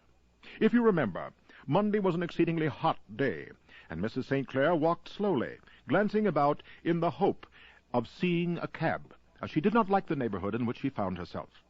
While she walked in this way down Swandam Lane, she suddenly heard an ejaculation or cry, and was struck cold to see her husband looking down at her, and, as it seemed to her, beckoning to her from a second-floor window. The window was open, and she distinctly saw his face, which she describes as being terribly agitated. He waved his hands frantically to her, and then vanished from the window so suddenly that it seemed to her that he had been plucked back by some irresistible force from behind. One singular point which struck her quick feminine eye was that, although he wore some dark coat, such as he had started to town in, he had on neither collar nor necktie. Convinced that something was amiss with him, she rushed down the steps, for the house was none other than the opium den in which you found me tonight, and running through the front room, she attempted to ascend the stairs which led to the first floor. At the foot of the stairs, however, she met this Lascar scoundrel of whom I have spoken, who thrust her back, and, aided by a Dane, who acts as assistant there, pushed her out into the street. Filled with the most maddening doubts and fears, she rushed down the lane, and by rare good fortune met in Fresno Street a number of constables with an inspector, all on their way to their beat. The inspector and 2 men accompanied her back, and, in spite of the continued resistance of the proprietor, they made their way to the room in which Mr. St. Clair had last been seen. There was no sign of him there. In fact, in the whole of that floor there was no one to be found, save a crippled wretch of hideous aspect, who, it seems, made his home there. Both he and the Lascar stoutly swore that no one else had been in the front room during that afternoon. So determined was their denial that the inspector was staggered, and had almost come to believe that Mrs. St. Clair had been deluded, when, with a cry, she sprang at a small deal box which lay upon the table and tore the lid from it. Out there fell a cascade of children's bricks. It was the toy which he had promised to bring home. This discovery, and the evident confusion which the cripple showed, made the inspector realize that the matter was serious. The rooms were carefully examined, and the results all pointed to an abominable crime. The front room was plainly furnished as a sitting room, and led into a small bedroom, which looked out upon the back of one of the wharves. Between the wharf and the bedroom window is a narrow strip, which is dry at low tide, but is covered at high tide with at least 4.5 feet of water. The bedroom window was a broad one, and opened from below. On examination, traces of blood were to be seen upon the window-sill, and several scattered drops were visible upon the wooden floor of the bedroom. Thrust away behind a curtain in the front room were all the clothes of Mr. Neville St. Clair, with the exception of his coat. His boots, his socks, his hat, and his watch, all were there. There were no signs of violence upon any of these garments, and there were no other traces of Mr. Neville St. Clair.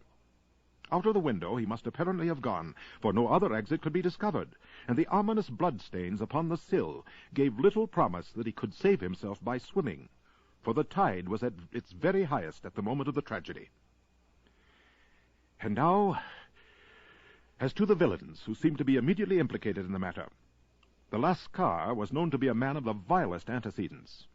But, as by Mrs. St. Clair's story, he was known to have been at the foot of the stair within a few seconds of her husband's appearance at the window, he could hardly have been more than an accessory to the crime. His defense was one of absolute ignorance, and he protested that he had no knowledge as to the doings of Hugh Boone, his lodger, and that he could not account in any way for the presence of the missing gentleman's clothes. Well, so much for the Lascar manager. Now for the sinister cripple who lives upon the second floor of the opium den, and who was certainly the last human being whose eyes rested upon Neville St. Clair. His name is Hugh Boone, and his hideous face is one which is familiar to every man who goes much to the city. He is a professional beggar, though in order to avoid the police regulations, he pretends to a small trade in wax vestas.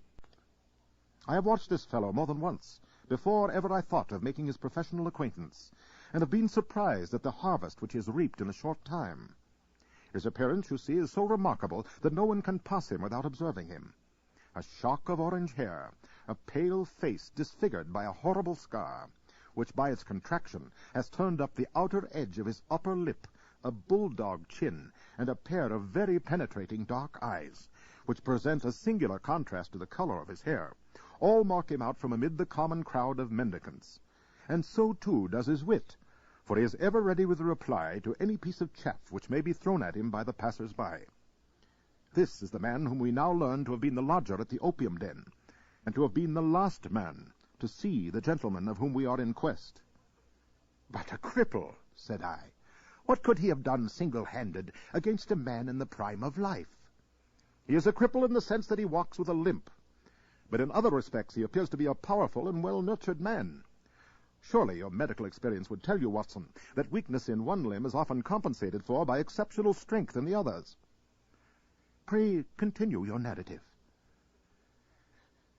Mrs. St. Clair had fainted at the sight of the blood upon the window, and she was escorted home in a cab by the police, as her presence could be of no help to them in their investigations.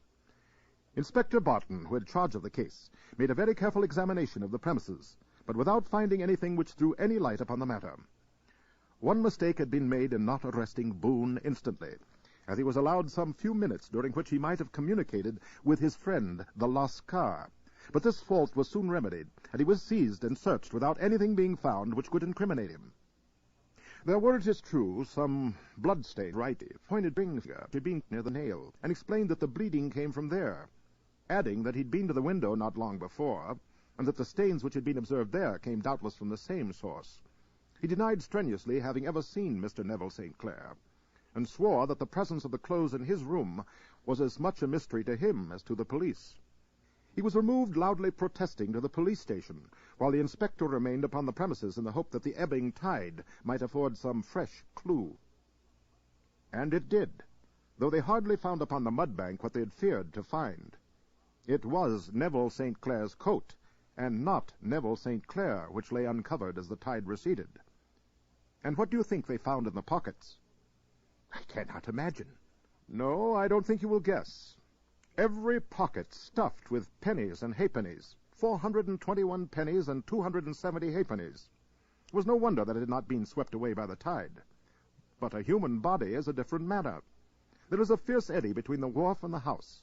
It seemed likely enough that the weighted coat had remained when the stripped body had been sucked away into the river. But I understand that all the other clothes were found in the room. Would the body be dressed in a coat alone? No, sir, but the facts might be met speciously enough. Suppose that this man Boone had thrust Neville St. Clair through the window. There is no human eye which could have seen the deed. What would he do then? It would, of course, instantly strike him that he must get rid of the telltale garments. He would seize the coat then, and be in the act of throwing it out, when it would occur to him that it would swim and not sink. He has little time, for he had heard the scuffle downstairs when the wife tried to force her way up, and perhaps he has already heard from his Lascar confederate that the police are hurrying up the street. There is not an instant to be lost. He rushes to some secret hoard where he has accumulated the fruits of his beggary, and he stuffs all the coins upon which he can lay his hands into the pockets to make sure of the coat's sinking. He throws it out, and would have done the same with the other garments had he not heard the rush of steps below, and only just had time to close the window when the police appeared. Well, it certainly sounds feasible. Well, we will take it as a working hypothesis for want of a better. Boone, as I have told you, was arrested and taken to the station, but it could not be shown that there had ever before been anything against him.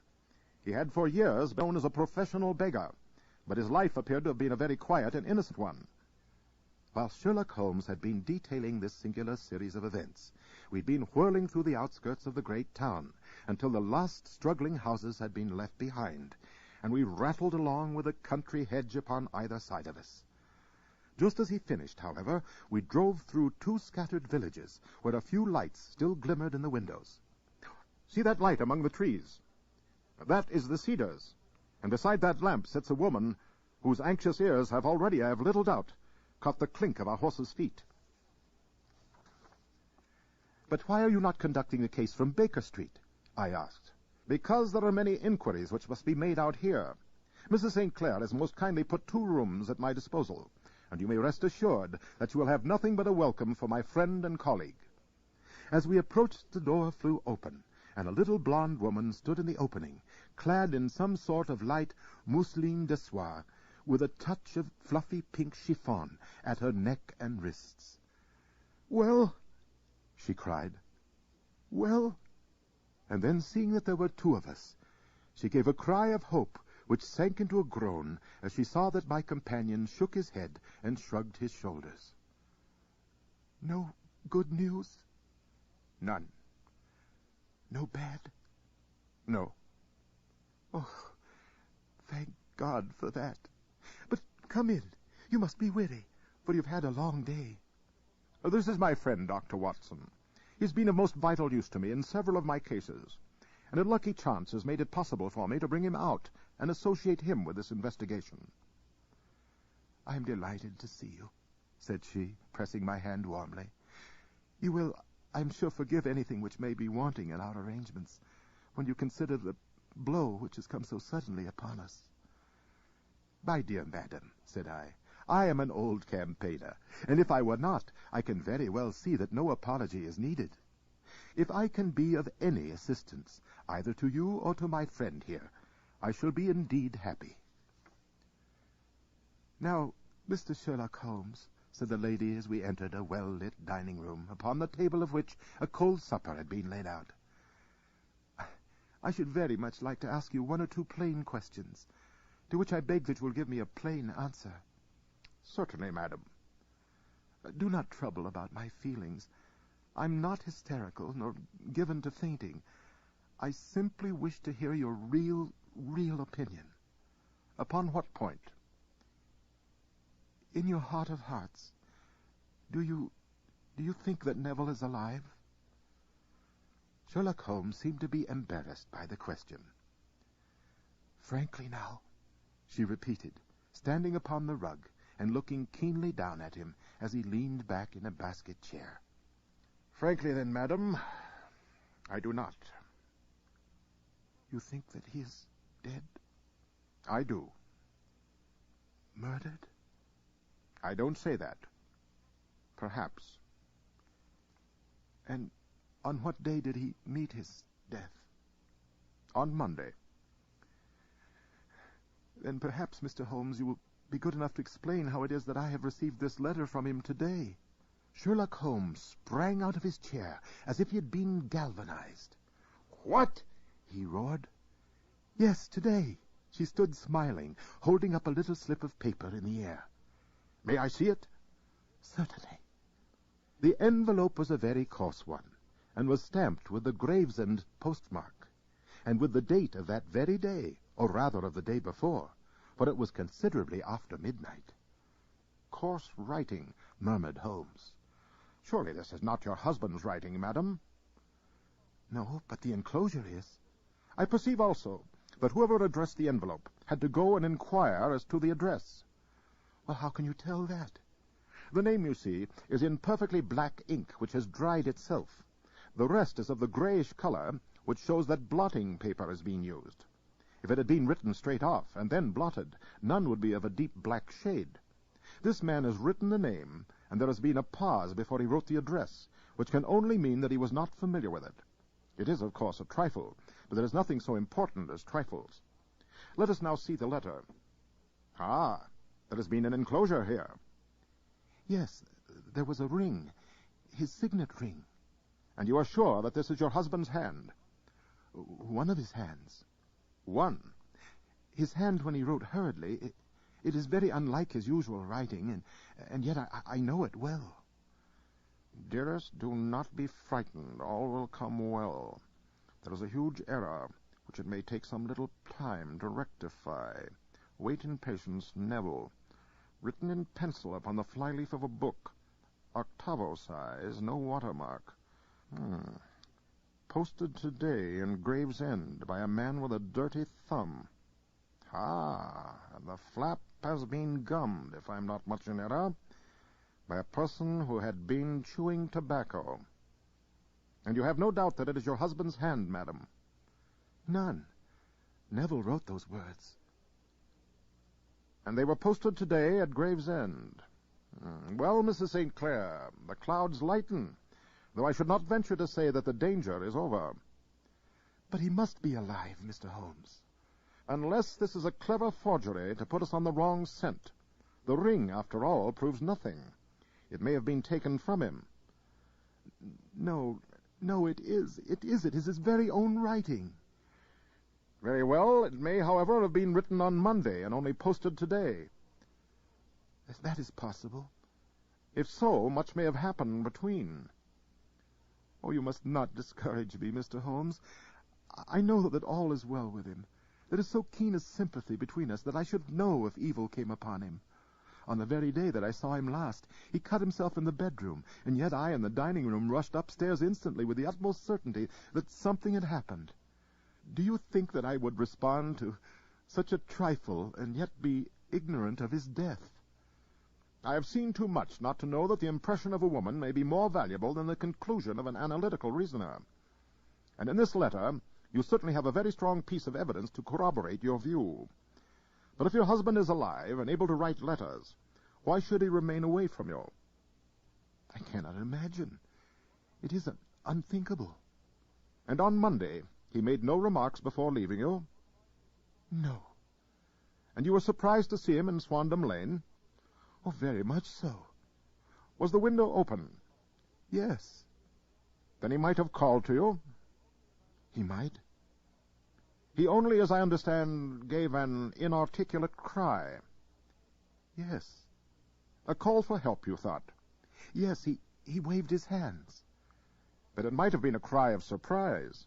Astonishment at the unexpected sight of you might have caused him to throw up his hands. This is possible. And you thought he was pulled back. Well, he disappeared so suddenly. He might have leaped back. You did not see anyone else in the room? No, but this horrible man confessed to having been there, and the Lascar was at the foot of the stairs. Quite so. Your husband, as far as you could see, had his ordinary clothes on, but without his collar and tie. I distinctly saw his bare throat. Had he ever spoken of Swandam Lane? Never. Had he ever shown any signs of having taken opium? Never. Thank you, Mrs. St. Clair. Those are the principal points about which I wish to be absolutely clear. We shall now have a little supper, and then retire, for we may have a very busy day tomorrow. A large and comfortable double-bedded room had been placed at our disposal, and I was quickly between the sheets, for I was weary after my night of adventure. Sherlock Holmes was a man, however, who, when he had an unsolved problem upon his mind, would go for days and even for a week without rest, turning it over, rearranging his facts, looking at it from every point of view, until he had either fathomed it or convinced himself that his data were insufficient. It was soon evident to me that he was now preparing for an all-night sitting. So he sat as I dropped off to sleep. And so he sat, when a sudden ejaculation caused me to wake up, and I found the summer sun shining into the apartment. "Awake, Watson," he said. "Yes. Are you game for a morning drive?" Certainly. Then dress. No one is stirring yet, but I know where the stable boy sleeps, and we shall soon have the trap out. It is 25 minutes past 4. I had hardly finished when Holmes returned with the news that the boy was putting in the horse. "I want to test a little theory of mine," said he, pulling on his boots. "I think, Watson, that you are now standing in the presence of one of the most absolute fools in Europe. I deserve to be kicked from here to Charing Cross. But I think I have the key to the affair now." "And where is it?" I asked, smiling. "In the bathroom," he answered. "Oh, yes, I am not joking," he continued, seeing my look of incredulity. "I have just been there, and I have taken it out, and have got it in this Gladstone bag. Come on, my boy, and we shall see whether it will not fit the lock." We made our way downstairs as quickly as possible, and out into the bright morning sunshine. In the road stood our horse and trap, with a half-clad stable-boy waiting at the head. We both sprang in, and away we dashed down the London road. Passing down the Waterloo Bridge Road, we crossed over the river and, dashing up Wellington Street, wheeled sharply to the right and found ourselves in Bow Street. Sherlock Holmes was well known to the force, and the two constables at the door saluted him. One of them held the horse's head, while the other led us in. "Who is on duty?" asked Holmes. "Inspector Bradstreet, sir." "Ah, Bradstreet. How are you?" "I wish to have a word with you, Bradstreet." "Certainly, Mr. Holmes. Step into my room here." The inspector sat down at his desk. "What can I do for you, Mr. Holmes?" "I called about that beggar man Boone, the one who was charged with being concerned in the disappearance of Mr. Neville St. Clair of Lee." "Yes, he's brought up and remanded for further inquiries." "Yes, so I heard. You have him here?" "In the cells." "Is he quiet?" "Oh, he gives no trouble, but he's a dirty scoundrel." "Dirty?" "Yes, it's all we could do to make him wash his hands, and his face is as black as a tinker's. Well, when once his case has been settled, he will have a regular prison bath, and I think if you saw him, you'd agree with me that he needed it." "Well, I should like to see him very much." "Would you? Well, that's easily done. Come this way, if you please." He led us down a passage, opened a barred door, passed down a winding stair, and brought us to a whitewashed corridor with a line of doors on each side. "The third on the right is his," said the inspector. "Here it is." He quietly shot back a panel in the upper part of the door and glanced through. "Oh, he's asleep," said he. The prisoner lay with his face towards us in a very deep sleep, breathing slowly and heavily. He was, as the inspector had said, extremely dirty, but the grime which had covered his face could not conceal its repulsive ugliness. A broad weal from an old scar ran across it from eye to chin, and by its contraction had turned up one side of the upper lip, so that 3 teeth were exposed in a perpetual snarl. "Oh, he certainly needs a wash," remarked Holmes. "I had an idea that he might, and I took the liberty of bringing the tools with me." He opened his Gladstone bag as he spoke, and took out, to my astonishment, a very large bath sponge. "You are a funny one," chuckled the inspector. "Now, if you'll have the great goodness to open that door very quietly, we'll soon make him cut a much more respectable figure." "Well, I don't know why not," said the inspector. He slipped his key into the lock, and we all very quietly entered the cell. The sleeper half turned and then settled down once more into a deep slumber. Holmes stooped to the water jug, moistened his sponge, and then rubbed it twice vigorously across and down the prisoner's face. "Let me introduce you," he shouted, "to Mr. Neville St. Clair of Lee in the county of Kent." Never in my life have I seen such a sight. The man's face peeled off under the sponge like the bark from a tree. Gone was the coarse brown tint, gone, too, the horrid scar which had seamed it across, and the twisted lip which had given the repulsive sneer to the face. A twitch brought away the tangled red hair, and there, sitting up in his bed, was a pale, sad-faced, refined-looking man, black-haired and smooth-skinned, rubbing his eyes and staring about him with sleepy bewilderment. Then, suddenly realizing the exposure, he broke into a scream and threw himself down with his face to the pillow. "Great heaven!" cried the inspector. "It is indeed the missing man. I know him from the photograph." The prisoner turned with the reckless air of a man who abandons himself to his destiny. "Be it so," said he. "And pray, what am I charged with?" "With making away with Mr. Neville St. Oh, come, you can't be charged with that, unless they make a case of attempted suicide of it," said the inspector, with a grin. "Well, if I am Mr. Neville St. Clair, then it is obvious that no crime had been committed, and that therefore I am illegally detained." "No crime, but a very great error has been committed," said Holmes. "You would have done better to have trusted your wife." "It was not the wife, it was the children," groaned the prisoner. "God help me, I would not have them ashamed of their father. My God, what an exposure! What can I do?" Sherlock Holmes sat down beside him on the couch and patted him kindly on the shoulder. "If you leave it to a court of law to clear the matter up," said he, Of course, you can hardly avoid publicity. On the other hand, if you convince the police authorities that it is no possible case against you, I do not know that there is any reason that the details should find their way into the papers. Inspector Bradstreet would, I am sure, make notes upon anything which you might tell us, and submit it to the proper authorities. The case would then never go to court at all. God bless you, cried the prisoner passionately. I would have endured imprisonment, even execution, rather than have left my miserable secret as a family blot to my children. You are the first to have ever heard my story. My father was a schoolmaster in Chesterfield, where I received an excellent education. I traveled in my youth, took to the stage, and finally became a reporter on an evening paper in London.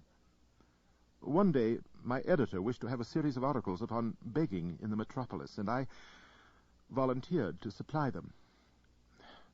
That was the point from which all my adventures started. It was only by trying begging as an amateur that I could get the facts upon which to base my articles. When an actor, I had, of course, learned all the secrets of making up and had been famous in the green room for my skill.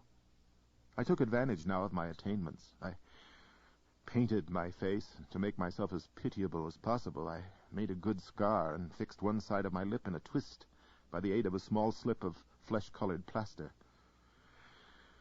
Then, with a red head of hair and an appropriate dress, I took my station in the busiest part of the city, ostensibly as a match seller, but really as a beggar.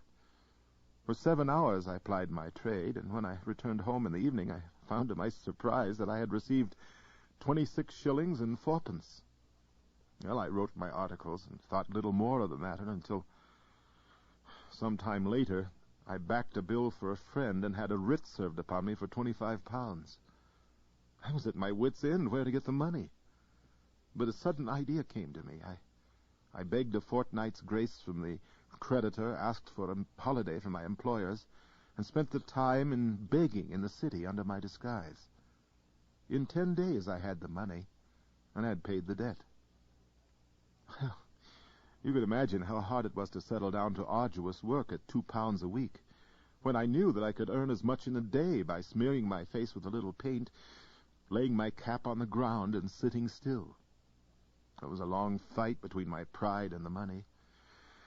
But the dollars won at last, and I threw up reporting, and sat day after day in the corner which I'd first chosen, inspiring pity by my ghastly face and filling my pockets with coppers.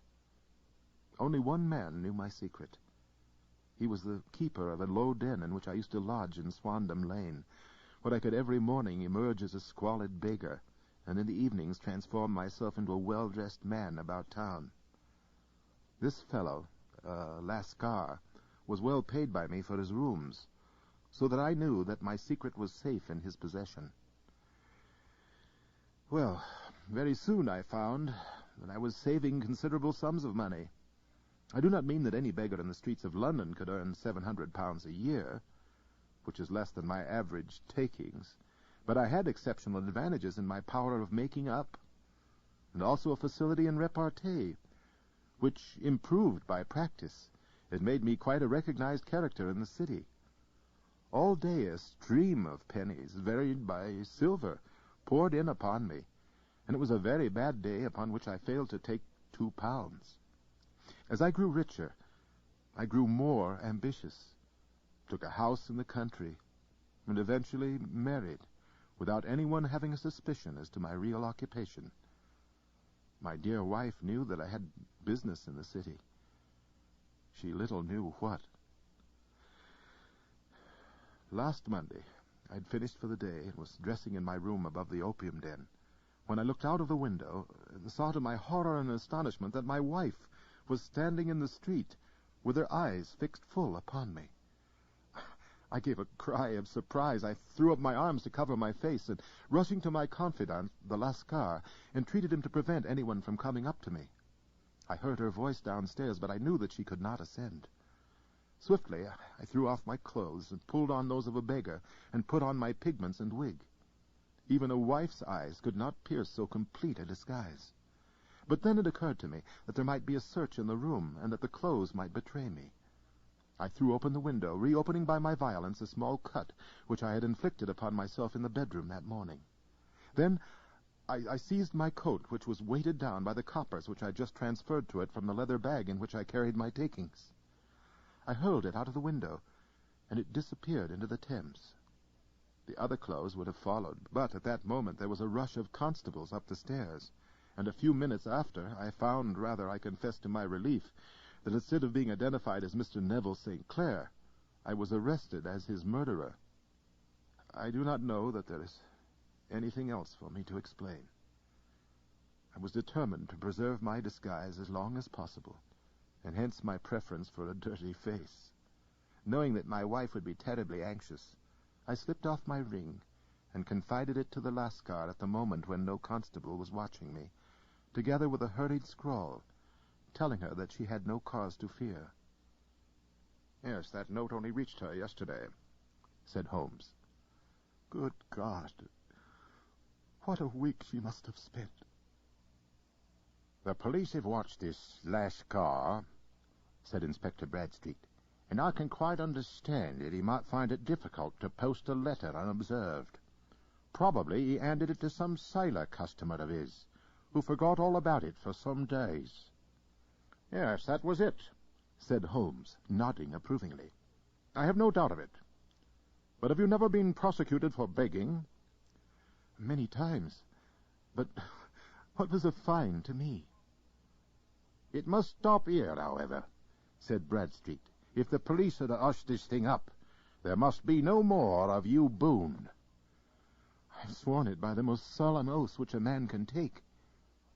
In that case, I think that it is probable that no further steps may be taken. But if you're found out again, then all must come out. I'm sure, Mr. Holmes, that we're very much indebted to you for having cleared the matter up. I wish I knew how you reached your results. I reached this one, said my friend, by sitting upon 5 pillows and consuming an ounce of shag. I think, Watson, that if we drive to Baker Street, we shall just be in time for breakfast. Personal notice. Danger's my stock and trade. If the job's too tough for you to handle, you got a job for me, George Valentine. Write full details.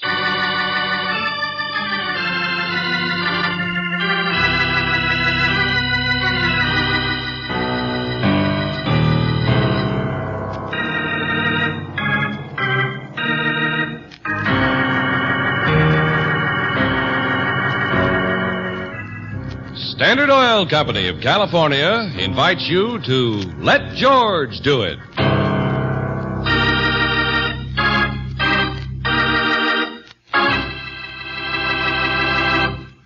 In a moment, we'll begin tonight's adventure.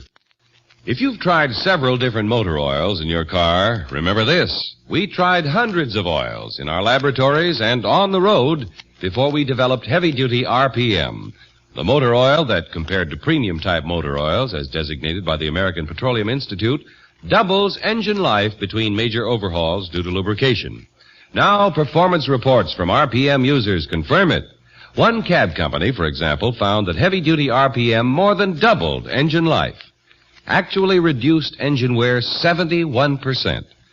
Get heavy-duty RPM motor oil for your car at any standard station or independent Chevron gas station where they say and mean, we take better care of your car.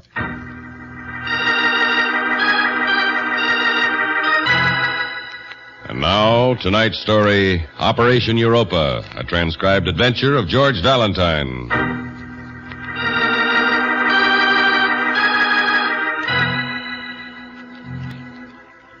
George Valentine, Esquire. You were highly recommended by our American correspondents as man who can handle very important and confidential matter involving $250,000. Have airmail advance payment check and 2 plane tickets. Flight 286. Leaving International Airport, New York, Wednesday afternoon.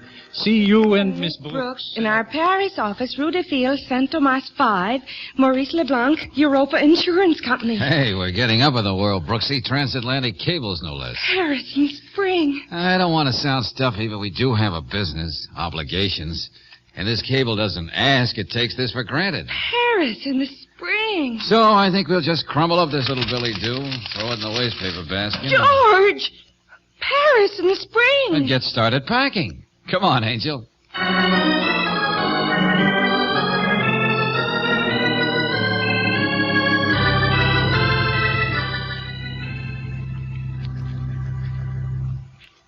Paris is not for working, it is for romance, joie de vivre. The organ grinders are out in the street, and children are playing. And, Mr. LeBlanc, we came thousands of miles in a matter of $250,000. Among other things. And you will not be disappointed, mademoiselle. But, yes, to business. Of course, the man who is about to cost Europa insurance $250,000 is not here in Paris. He isn't? No. He's in Istanbul. Istanbul, Turkey? But that is only a few hours by airplane. Everything is only a few hours away these days. That is why we could afford to get you, Monsieur Valentine. Thanks. Our client's name is Henri Tour, a very respectable diamond dealer. I spoke to him a short while ago by telephone, and we make plans how you are to meet him. Oh, what do you mean, how to meet him? He wants to make sure that you are not seen talking to him because it might be important that the thief does not know that. Thief? What thief? The man who stole the Romani diamonds. Peter Eglescu, the Romanian. Hey, wait a minute, hold on. You mean you know who the thief is? Well, then what's the problem? Why can't he be arrested? He just cannot. Believe me. Monsieur Tour will explain. He wants to meet you on the Istanbul Bridge at 10 tonight. He will drive in his car and pick you up. Here's his picture. He will have a description of you. Sounds like a full-blown intrigue. Oh, it is that. Yes, indeed it is. How jolly. I have here a check for expenses and 2 airplane tickets on flight number... 1 ticket. I think I'll leave you here in Paris, Brooksy, and get in touch with you at the hotel when I find out what this is all about. Well, but... Paris in the spring, remember? Enjoy it, Angel. And it will be my privilege to be your personal guide, mademoiselle. Ma blonde américain, je suis à votre service. Oh, merci. Yeah, I'll take that ticket, and, au revoir.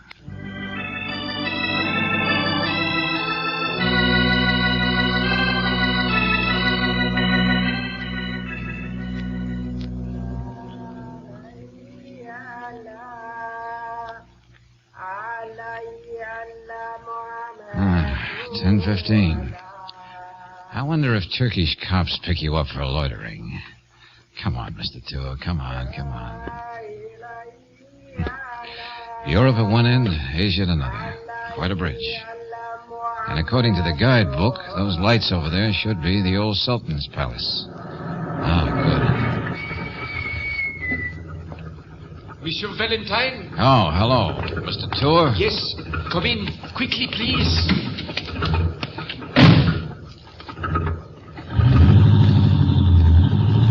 Sorry to act so mysterious, Monsieur Valentine, but believe me, it is necessary. Whatever you say. Where are we going? There is a little coffee shop in Galata. We can talk there.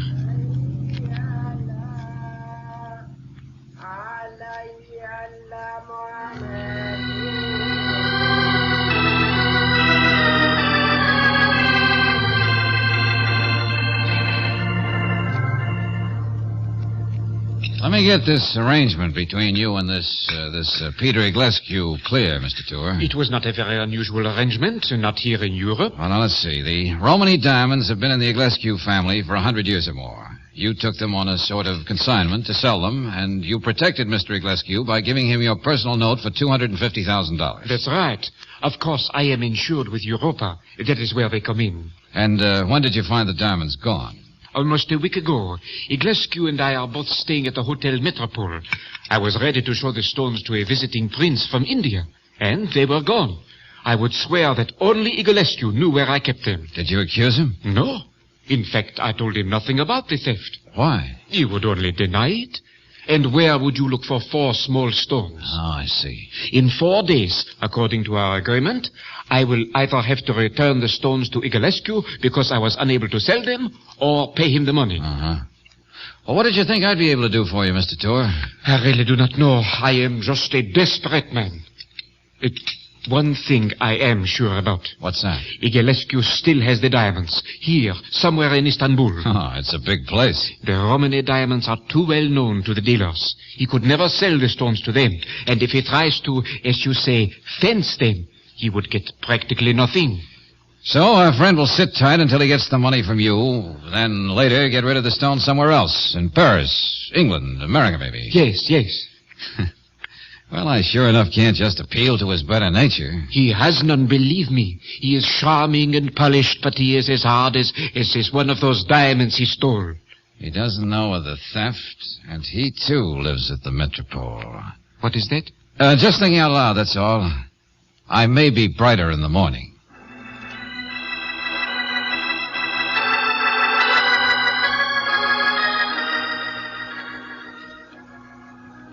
That's right, LeBlanc. You heard me. But the Hotel Detective, Valentine. Hotel detective at the Metropole. And if your influence goes that far, let the manager act as though I've been a hotel detective there for quite some time. Very well. I shall not ask any more questions. I shall do what you ask. Fine. It's just a hunch. But there's nothing to lose, is there?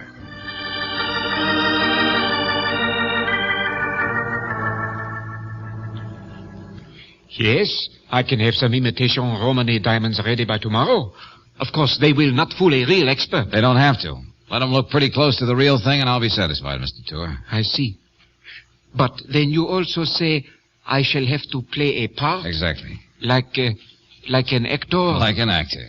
But don't worry, Mr. Tour. I'll coach you very thoroughly.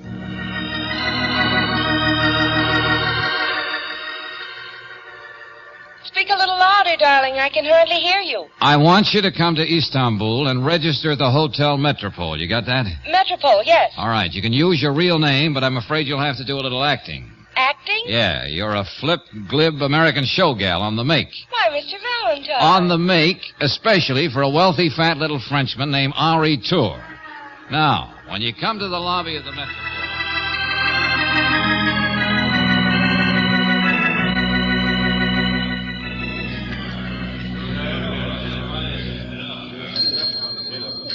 The tall, dark gentleman over there is Peter Iglescu, Brooksy. Yes, George. Okay, let's start walking. And remember, I want him to see me in my job as hotel detective. I know, and see me making a play for Mr. Tour. Okay. But I tell you, I must find Fifi. She's not just my dog. She's my good luck charm. Oh, yes, indeed, Miss Brooks. And all of us here at the Metropole shall do our best to help you. Fifi always liked men more than women. The other girls in the show always say she takes after me. Yes, ma'am. Maybe this gentleman here saw Fifi. Oh, well, let me ask him. I beg your pardon, sir. Oh, yes? Mr. Iglescu, I'm the house detective. What? This is Miss Brooks, one of our guests. Hello. Oh, Miss Brooks? Yeah. Miss Brooks was wondering whether you'd seen her little black French poodle. The name is Fifi. It seems Fifi is lost. No, I'm afraid I have not seen her. And it is a shame I cannot be of service to such a charming young lady. Oh, say, that's sweet of you to say that. Well, sorry to bother you, sir. No, quite all right. Oh, there's a distinguished-looking man. Maybe he can help me. Oh, that's Mr. Tour, Miss Brooks. And if you'd like me to ask him... Oh, never mind. I'll ask him myself. I've always been partial to the older, like I said, distinguished type man. Ah, very attractive girl. Showgirl, Mr. Iglescu. Oh? Didn't have much trouble getting to talk to Mr. Tour. No, indeed. I can't tell how they do it, but they can spot money in a man a mile away. Well, she might have lost Fifi, but she sure found Mr. Tour. Sorry to have bothered you, Mr. Iglescu. Just part of my job.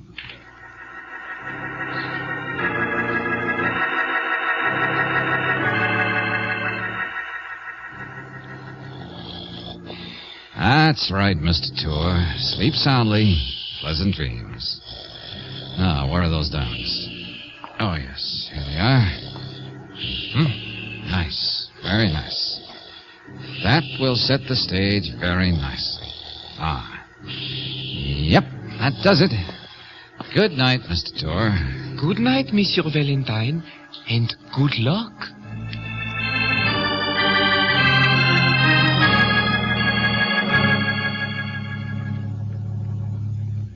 Oh, this is terrible, Iglescu. Terrible. I certainly think you have treated me very badly, too. What difference does that make now? Oh, now, gentlemen, please, please. Yes, Monsieur Valentine, I am sorry. Look at my room. It has not been disturbed. I tell you, I was robbed by a professional jewel thief. The diamonds, the Romany diamonds are gone. Yes, sir. I shall report that to the police. No. I do not want that. I want no publicity. It will only make the thief hide. You are the detective here at the hotel. You can help me. Well, you should have called on me last week. You did not even tell me what happened. And the diamonds are really mine. But I explained it. Those diamonds last week were imitations. Cheaper to carry around than to pay extra insurance premiums. That is why I did not worry. And you were protected by that note, Iglescu. So I did not have to tell you anything. I still think you might at least... Just what did you want me to do, Mr. Tour? I understand you've been here in Istanbul a long time. Well, yes. And you have had dealings with all sorts of people. All sorts. I want those diamonds back. I will pay a reward. I will ask no questions. Well, that's always easier said than done. If someone stole the imitations, you should have been warned by that, Tour. But I was sure no one knew that I still had the real diamonds. You must help me find them, Monsieur Valentine. I'll certainly try. How can you even start to go about something like this, Mr. Valentine? It is impossible. No, not impossible, Mr. Iglescu. It's mostly a matter of baiting the trap. Then you sit back and wait.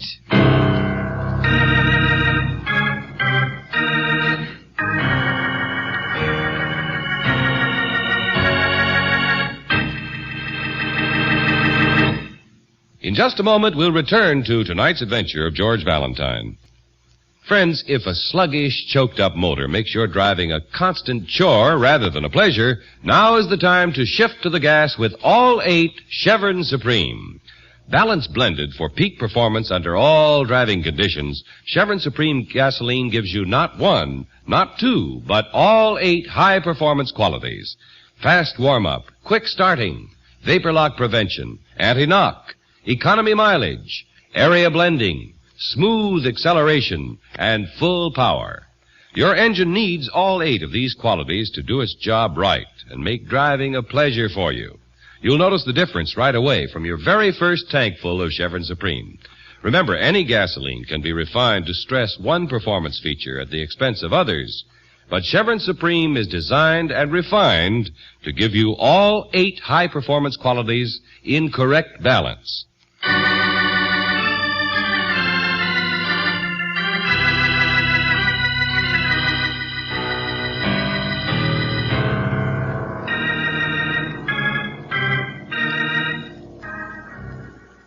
You go halfway across the world to Istanbul to try and recover a fortune in stolen diamonds. It's an unusual case because you're quite certain who the thief is. But how do you get him to give up the priceless loot?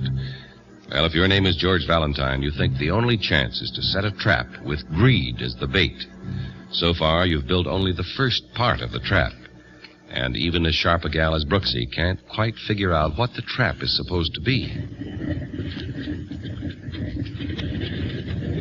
I'll meet you back at Paris as soon as I can make it, Angel. Well, you'd better. Paris is no place for a single girl. Not even with a charming guide like Monsieur Leblanc? Especially not with a charming guide like Monsieur Leblanc. Ah. George, I still haven't the faintest notion of what you're trying to do here. I thought we weren't supposed to be seen together, and now you're right here in the open with me. Now it's important that I be seen talking with you. It'd be very helpful if I were seen.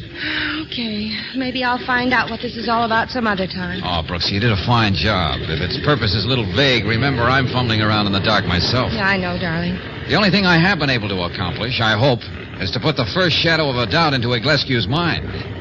If the real diamonds were stolen last night, he's going to wonder what he stole last week.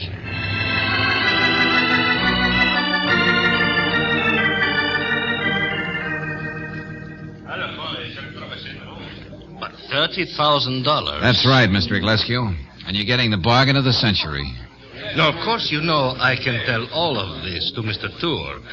And the least that will happen to you then is that you will lose your job here. But you're not going to Tour, are you? You see, it's an economically sound proposition. If I sell you these diamonds, you can have them and the money you'll get from Mr. Tour on that note of his. No, but that girl, the American showgirl, You didn't have to pay anything to her. Oh, no. No, she was very grateful that I let her get on that plane to Paris without calling the police. Yeah, I told her I even did that because she was a fellow American. Oh, very decent of you. I'm afraid Miss Brooks is not a professional criminal. She just succumbed to temptation that once. It was quite a hunch I had that she was our mysterious Miss Raffles. Now, how do I know that you have the diamonds? You'll have to take my word for it. Not good enough. All right. Here. No, I did not mean to doubt you. Uh-huh. Look, I'd probably get a reward from Tour, but it wouldn't be anywhere near $30,000. So I gain, and it's a good deal for you. $30,000 in American dollars. Is it a deal? I will get the money. I will meet you at 6 near the Mosquerie. That is the mosque with a large silver dome.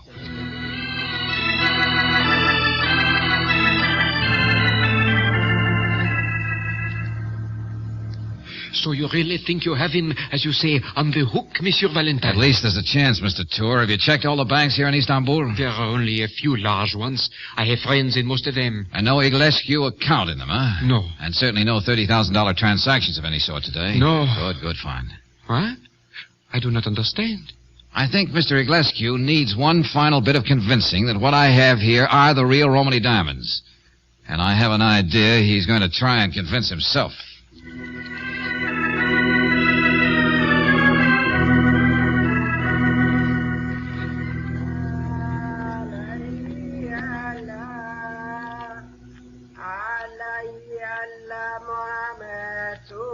I would gladly change places with you, brother. Way up there on that minaret. Safe. What this place needs is more electric lights. Of course, Iglescu could have chosen a meeting place in Galata or Ferrara. Or he could have... What the... Hey, you! Oh, you're not going to run away leaving a knife there, are you? Take another throw at me, Fez boy. No. It's a handy word to know, but it's not going to help you. Hey, stop! Oh, that's great. I sure don't want to chase him. Run back to the man who hired you, Fez boy.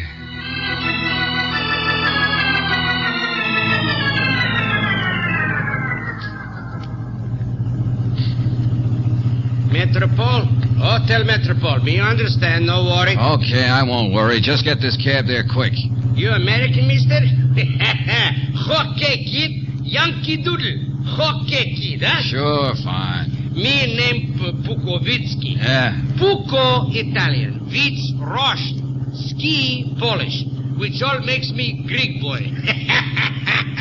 Okay, kid? Yeah, Ginger Peachy. Hey, what? Now what? Don't know. Maybe engine go free. Me look. Okay, but make it snappy, will you? You help, Yankee boy. You. Hey, cut it out, you. Me knock your head. You'll need more than that.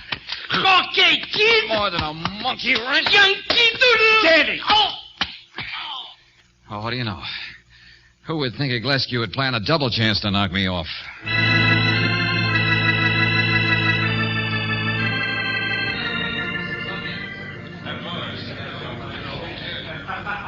You failed to keep your appointment at the Mosquerie, Mr. Iglescu. A very bad feeling of mine, yes. But a couple of your friends sort of pinch hit for you, didn't they? And I do not know what you're talking about. Uh-huh. Anyway, you should know that you can't get anything without paying for it. You cannot blame me for trying to save myself some money. Oh, it's done every day in the best of circles.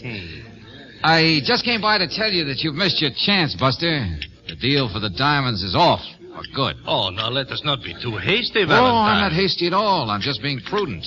I don't like the way you play. So I'm going to turn the diamonds over to Tour and settle for the reward. You cannot do that. You want to bet? I'll pay you the money. No tricks. Too late. 35,000. Not interested. You're being a fool, A very bad feeling of mine. All right. You can come with me while I get the money. There will be no more tricks. I value my life too much, friend. Besides, I already told Mr. Tour I'd be up to his suite in an hour. That I had a wonderful surprise Now, for him. listen, Mr. But Valentine. you're welcome to be there for the finale.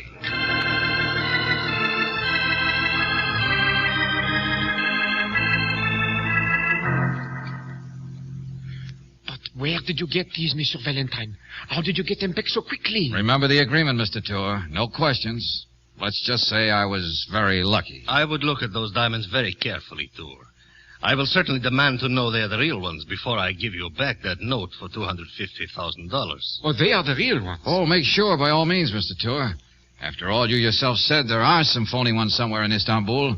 The ones that were stolen a week ago. Yes, I know. I am not an expert. I do not know the fine points of the stones. But I am not a fool. Well, I am almost sure. But, of course, I have an eyeglass in the other room. Why don't you get it? Yeah, let's get it by all means. These diamonds are safe here, and I wouldn't want any sort of reward for something I don't deserve. Anything you say, Monsieur Valentine. We will be right back, Iglescu. You cannot blame me, of course, for wanting to be sure. Of course not. Okay, that was fine, Tour, fine. Did you see him snap for the bait? Do you think it might possibly work? Well, we gave it a plenty elaborate build-up. You should have heard him actually beg me to take his money for the diamonds. Here, I have the eyeglass. Well, you better give him enough time. Not too long, not too short. Just the right amount of time. You say when we should go in. Yeah, okay. Do you hear anything in there? No. Okay, I think that's it. Yes, Monsieur Valentine. Easy, Mr. Tour. Easy. Yes, easy. Did you get it, Tour? Yes, here it is. The big moment is at hand, huh? For both of us, eh, Iglescu? That is right. Let me see now. Here, this first one. Well? It is good, all right. Fine. Oh, you'd better make very certain, Tour. These others. Yes, all of them are the real Romany diamonds. No question at all. Well, as I said before, I shall have to have other expert opinion with all due respect to your knowledge.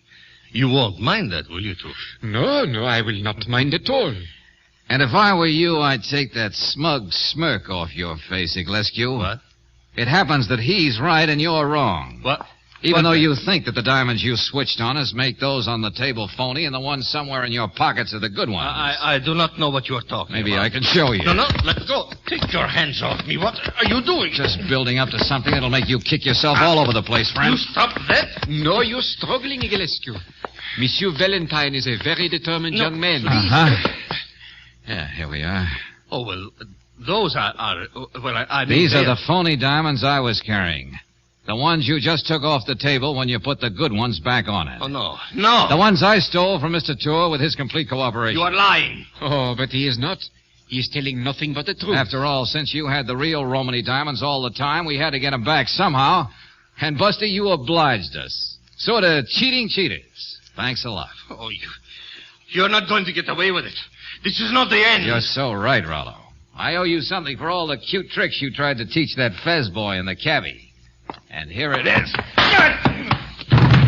Oh, splendid. Magnifique. And now I have something else I must attend to. In Paris. That guy LeBlanc is too darn good looking.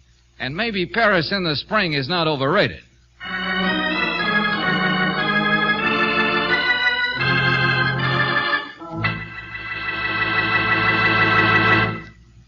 Check these advantages of buying with a Chevron National Credit Card. For tax and budget purposes, your receipt is an accurate, permanent record of your gas, oil, and other purchases, and it's not necessary to carry cash.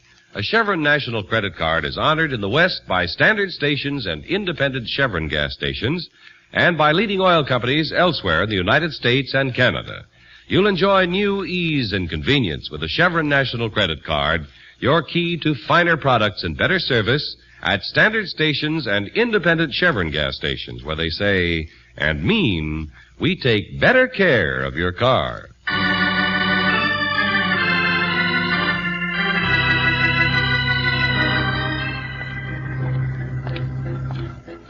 You know, darling, it's all true, all the things they say about Paris. I never saw you quite as radiant as you are now, Angel. There's love in the air. You can actually feel it. Your eyes are shining, ma blonde Americaine. And I can thank Monsieur Leblanc for it. He's simply marvelous. Oh, he is. He knows so much about love and marriage and all the wonderful things it can mean. Oh, we had so many talks together. You did? He's so young. But do you know that he's been married for over 10 years? Oh, you don't say. He has 6 children, and there's another one on the way. He says children make any marriage happy. Well, what do you know? He wants me to write to him and tell him just how the two of us are coming along. He says he can give me all sorts of good advice. Good. Let's call him. Why, darling. Yeah. Ask him if there's a good French restaurant in town.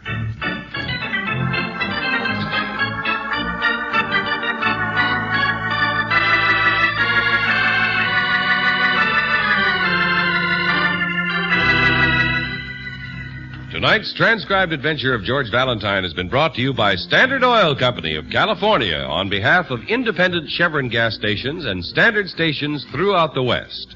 Robert Bailey is starred as George with Virginia Gregg as Brooksy. Let George Do It was written by David Victor and Jackson Gillis and directed by Kenneth Webb. Robert Boone was heard as LeBlanc, Byron Kane as Tour, Larry Dobkin as Iglescu, and Benny Rubin as the cabbie. The music was composed and presented by Eddie Dunstetter. Your announcer, John Heaston.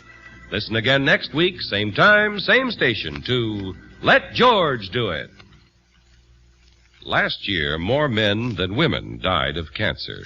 There is no one, man or woman, young or old, who can be sure he won't develop this terrible disease. It strikes 1 in 5 of us. Strike back at it. Join the cancer crusade of the American Cancer Society. Give generously.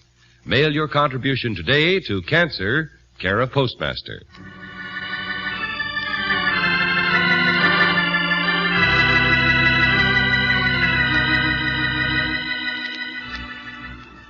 Let George Do It is heard overseas through the worldwide facilities of the Armed Forces Radio Service. This is the Mutual Don Lee Broadcasting System.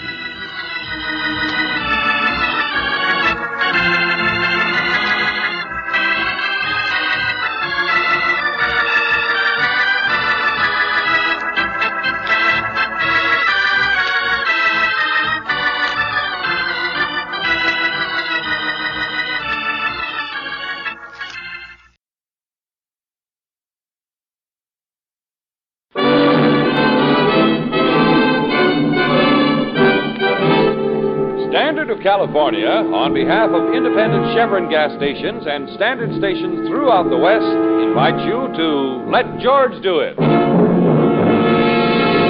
The father who had nothing to say. Another adventure of George Valentine. Personal notice. Danger's my stock and trade. If you perch behind the 8 ball and can't see the clear, call on me, George Valentine. Write full details. Dear Mr. Valentine, for 10 years now, since I was 14, I've lived with a secret. The fact that I'm the son of a murderer convicted for life. Now I'm going to take a step I know may threaten everything that means happiness to me. Still in all conscience, I must take it. And I can't think of anyone who can help me, except perhaps you. Suppose we talk this over as quickly as possible. As quickly as possible so I can supply what you so blithely call full details. Signed, Ralph Lochner. Brooksy? Yes, George? Without knowing any more about the young man and what he says in his letter, I think I'd like to knock myself out trying to help him. But aside from the startling fact that his father is a convicted murderer, he didn't say very much. Yeah, but the way he said it, Angel. Take a step that threatens his happiness, and he must take it in all conscience. That's a nice phrase, in all conscience. Well, if things have worked out for him in the last 10 years, well, why doesn't he leave well enough alone? Well, that's what we're going to find out, Brooksy. Oh, I suppose that means we're on our way. Huh? Could we do anything else? I mean, in all conscience?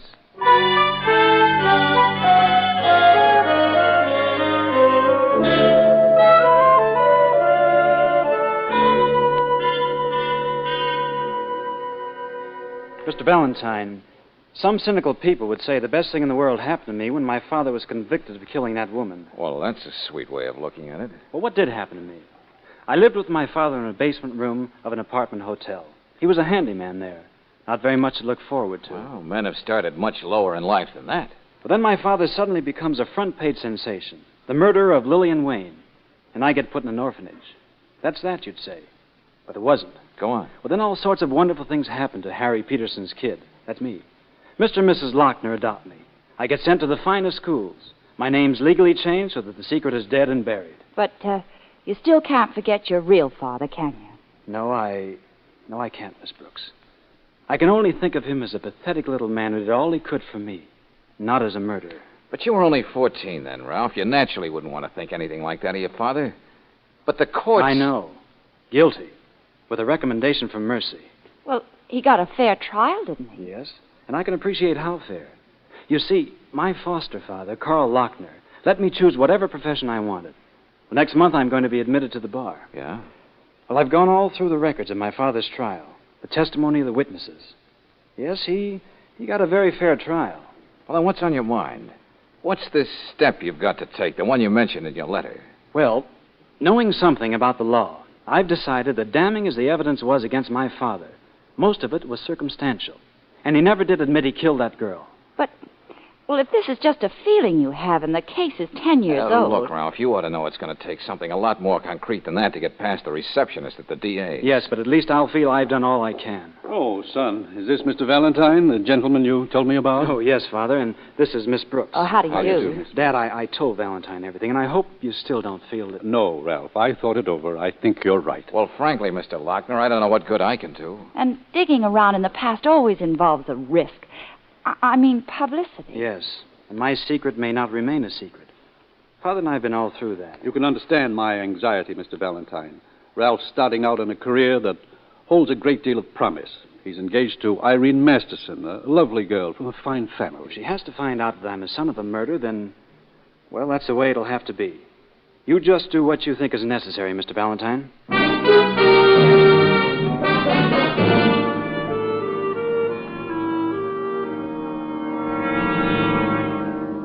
Mr. Valentine, the warden told me you're going to try to prove I'm innocent. I want you to do nothing. Get out. Now, wait a minute, Peterson. I don't want you to reopen the case. You will not find anything different. Aren't you changing your tune after 10 years? Not once did you admit you killed Lillian Wayne. Just the same, you stay out of this. And do not come back to see me again. Wait, take it easy, Peterson. We still got a few minutes. You heard what I said? Yeah. I may as well tell you, no matter how you feel about it, I'm going to find out the truth. Why do you do this when I tell you no? Your son wants it that way, Mr. Peterson. Ralph? Yeah. Look at me, Valentine. You see, a very happy man. I don't believe it. Prison has been good to me. Here I learned to read and write. I'm in charge of the books in the library. Your life's complete, huh? 10 years ago, I fixed it so my son gets everything I could never give to him. Now in the newspapers, I read he's marrying big society girl. He is happy. I am happy. Why do you poke your nose in? Don't you like to see people happy? Oh, Peterson, let's stop kidding each other.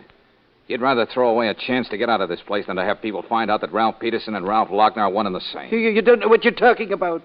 Okay. Have it your way, Peterson. But if you didn't kill Lillian Wayne, it's my job to find out who did. And believe me, I'm going to give it a good try.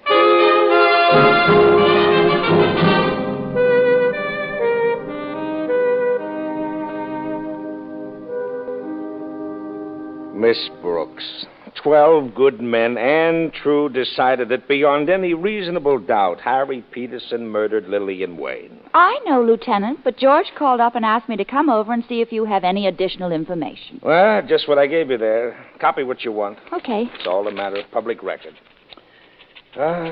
Say, just a second, Miss Brooks. Hold it. Is there something Valentine knows about this case that I don't know? Huh? I mean, just being a member of the police force. Oh, I couldn't tell you.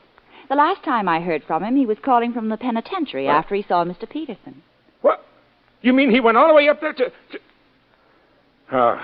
another one of his hunches, huh? Say, what's the name of this witness here, Lieutenant? You can read, Miss Brooks. But I tell you, there can't be anything to it. 5 witnesses put Harry Peterson on the scene of the crime. His fingerprints were all over the table lamp that was used to knock her off. And, what about motive, Lieutenant Riley? Well, to pull it delicately, Miss Brooks, this little shrimp gets a yen for Lillian Wayne, who's, by the way of being a gorgeous model. She can't see him, he can't take no for an answer, and zowie. Very delicately put, Lieutenant. Well, if it's as open as shut as all that, George will just come up with the answer you've got here. Well, of course. There's only one answer. He's just wasting his... Oh, never mind. I'm just whistling in the dark.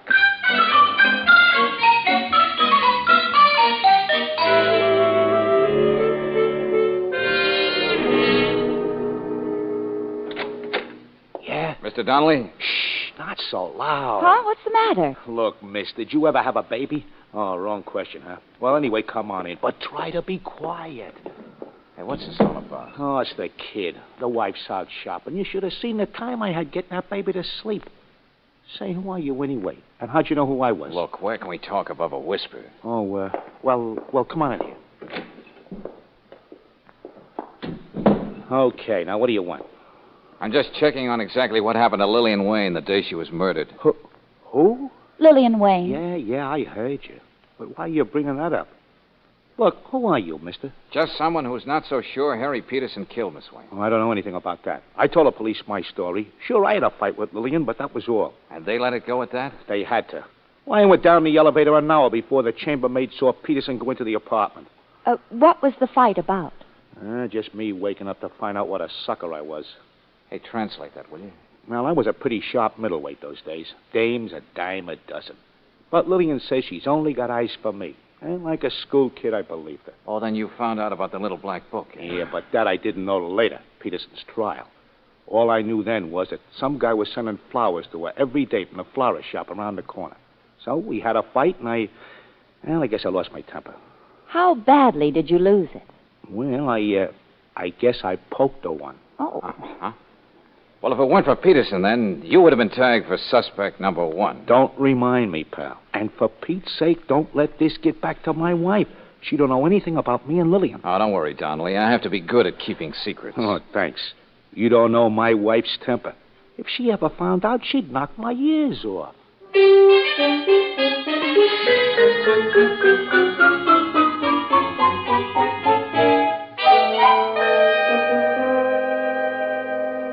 Now, Mr. Valentine, just who sent you to see me? I'm very busy. I have an elaborate floral wreath to make up. No one sent me, Mr. Jeffries.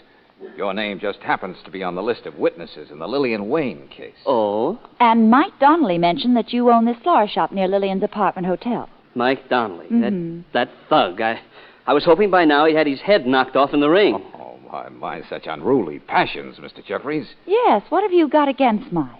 That man actually assaulted me in the corridor during the trial, just because I told the truth. Which is? It was Donnelly who bought the flowers I was delivering to Miss Wayne that day. I keep a record of every transaction in my store. A very methodical man. That's very interesting. I don't know why I should have gotten so excited. The police cleared him of any connection with the murder. Yeah, that was hardly gratitude, was it, Mr. Jeffries? Well, what do you mean? Well, it was mostly your testimony that placed Harry Peterson in the dead woman's apartment at the time of the murder. There was no question about that. It was Peterson who came to the door and accepted the flowers. But it seems stupid, doesn't it, to answer the door when you have a corpse on your hands? Oh, not at all. Peterson worked there. He knew that I'd have the manager let me in so I could place the flowers in the water. And something equally stupid. I mean, allowing himself to be seen. Oh, he tried not to show himself, but he had to sign a receipt. That's when I got a glimpse of him. Oh, it was Peterson, all right. Receipt? Why, yes. That's right. You didn't mention a receipt in any of your court testimony. I assure you I had all I could do to answer the barrage of questions they kept throwing at me. I see. You said you were a methodical man, Mr. Jeffries. I guess you kept that little memento of the Wayne trial. Well, I probably have it in the envelope with the clippings of the trial. Somewhere in that desk drawer there. Uh-huh. Naturally, Peterson didn't sign his own name. He thought he was being smart, scribbling down a phony one. Larrabee, as I remember. I see. Well, that's it, I guess. Thanks for your cooperation, Mr. Jeffries. Don't mention it. Now maybe I can finish that floral wreath.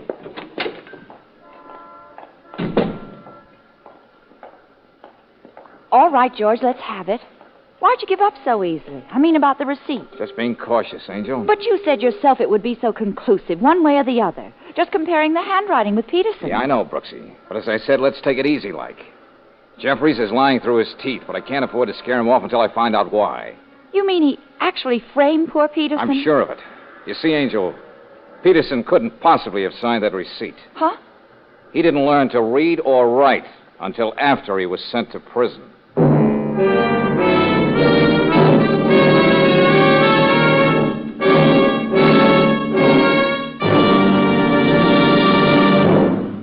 We'll return to tonight's adventure of George Valentine in just a moment. Meantime, here's some exciting and valuable news for today's car owners. Atlas Tire engineers have produced a new tire that gives the softest ride you've ever had, even when you're on the roughest roads. It's the Atlas Grip Safe Cushion Air, kind of big brother to the famous Atlas Grip Safe tire. Cushion Air is a big brother because it has the same quality, extra safety, quietness, and steering ease of Atlas Grip Safe tires, plus more air at lower pressure to put your car on a cushion of air. And it's backed by the most valuable warranty in the tire industry, the written Atlas warranty that's good at 38,000 stations in 48 states and Canada 7 days a week. Ask about extra low-pressure Atlas Cushion Air tires tomorrow. They're made especially for new cars and can be adapted to many older models, too. Ask at an independent Chevron gas station or a standard station where they say and mean, we'll take better care of your car.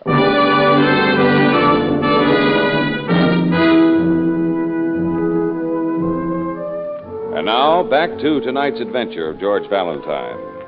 Well, a very intense young man named Ralph Lochner says he wants you to make sure, one way or the other, if his father is guilty of the murder he was convicted of 10 years ago. Finally, if you play it like George Valentine, you arrive at the unshakable conviction that the father is innocent. And, in effect, that's just what you're telling Ralph and his foster father, Carl Lochner, right now. It's as simple as that, gentlemen. What do you mean? Understand. I know Mr. Peterson didn't kill Lillian Wayne. I might even be able to prove it. But it would be a lot easier and a lot surer if first I found out who the murderer really was. Why didn't that fool Jeffrey say something about a receipt? Of course my father could never have signed it. I remember as a kid how ashamed I was because he couldn't read or write. I know how you feel, Ralph. It was a terrible oversight. Oversight? 10 years of someone's life going just like that? Because some stupid florist forgets to mention a receipt? Well, Jeffries might have forgotten that little thing. But he was deliberately lying when he identified the man at the door as your father. Well, let's do something about it. Turn him over to the police. Now, hold it, will you, fella? They'd shake the truth out of him. I'd like to be the lawyer for the prosecution. I'd see what that if he said he made an honest mistake? After all, there were other witnesses. What do you propose to do, Valentine? Well, I'd like to know why Jeffries put the finger on Mr. Peterson, whom he was trying to protect. Do you think he's at all suspicious? Oh, he's bound to be a little, but I tried to ease out of it. I'd feel a lot better if we had that receipt. Oh, it's safe enough. It's in the middle drawer of the desk back of his florist shop. Mm-hmm. I agree with your thinking, Valentine, but just the same, you're up against a pretty impossible job. The name Larrabee is patently fictitious, and this is a murder that's 10 years old. Where do you start? With the obvious, Mr. Lochner. And I can't think of anyone more obvious than our ex-pugilist friend, Mike Donnelly.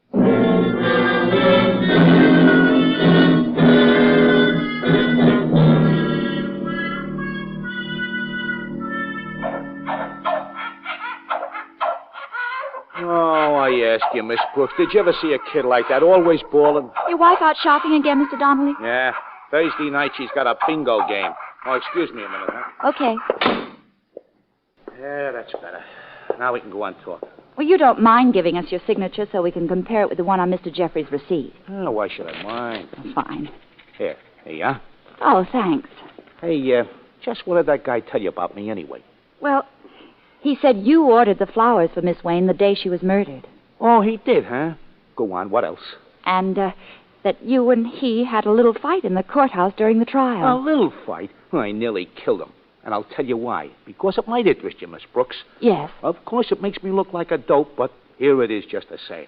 I knew he was getting flowers and presents from somebody. So I used to stroll around downstairs to see who it was. I see. All I saw was Jeffries delivering flowers. The owner of the flower shop himself, mind you, not one of the boys. Then it dawned on me. It's also beginning to dawn on me. Yeah. He was making time with Lillian, too. She admitted it. That's why we had the fight the afternoon she was killed. So there was room in Lillian's big, generous heart for our Mr. Jeffries as well. Yeah. Among others. You know, Mr. Donnelly, I wouldn't be surprised if you haven't given me a lot more than your signature.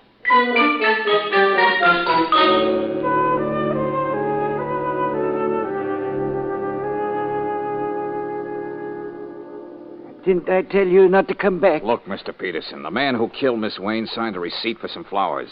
And you didn't learn how to write till you came here. That's true. Well, don't you see there's enough doubt now to get you another hearing? It's bound to come out that Ralph Lochner is your son. So how about working with me instead of against me? If I could only believe, after all these years, I could be together with my son again. Used to know he don't have to be ashamed of me. I'll do anything, Mr. Valentine, anything. Good. Now tell me, Mr. Peterson, just what did happen that day? It's true what all those people said. The chambermaid, the elevator boy, the others. I was in Miss Wayne's apartment to fix the Venetian blinds. She called downstairs in the morning. Go on. I rang the bell. When she didn't answer, I used the pass key. And there she was on the floor, dead. Didn't know what to do. I picked up the lamp, put it back on the table, and just stood there looking at her. And that's how your fingerprints got on the lamp. Now tell me, did Jeffries, the florist, make a delivery while you were there? No, nobody. When I made myself understand what happened to the lady, I ran downstairs to my room and was sitting there when the police came. Poor Ralphie was such a young boy then. He didn't understand what it meant when they took me away. You got a fine son, Peterson. Well, tell me, if they let me go, could I be with my Ralph again? Well, your son will be a lawyer soon. He'll think of something.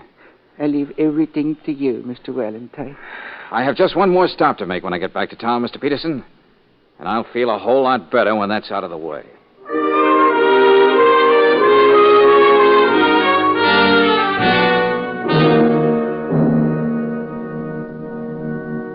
Come on, quick, Brooksy. Close that door. We don't want the cop on the beat to spot the light back here. Or we'll just tell him we're a couple of flower lovers. What do you think of Donnelly's story about Jeffries being on Lillian Wayne's bandwagon, too? More about that, Angel. Right now, I want to get a picture of that receipt. If I can get Riley working on it without Jeffries getting suspicious... George, look. The desk. Hey, yeah. A very clumsy job. Oh. I would have jimmied open the drawer with much more finesse. It's only a formality, but let's see. Uh-huh. Yeah. Just about everything else on the Wayne trial, but no receipt. Oh, I outsmarted myself, Brooksy, and missed the boat. Well, one sure thing, George. Jeffries wouldn't break into his own desk. Why not? If he wanted to make it appear that someone else stole that all-important piece of paper. If it meant so much to somebody, he probably destroyed it by now. Yeah, Hey. You know, Angel, maybe I didn't miss the boat after all. Maybe it just looked that way. It wasn't going out, it was coming in. Well, funny, things don't look any rosier to me, darling. Well, that's because it's late. You're tired. You need some sleep. Oh, now, George, wait a minute. Now, be careful when you get to the end of the alley. Be sure nobody sees you. Then grab a cab, and I'll be in touch with you later. Yeah, but what about you? I'll be going back to the office in a few minutes. I'm sure I'm going to have a visitor. Now, scram.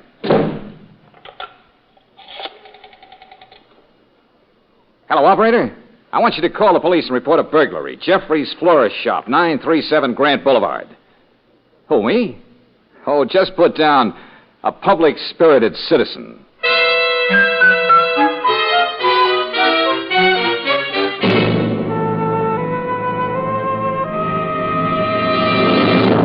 Huh?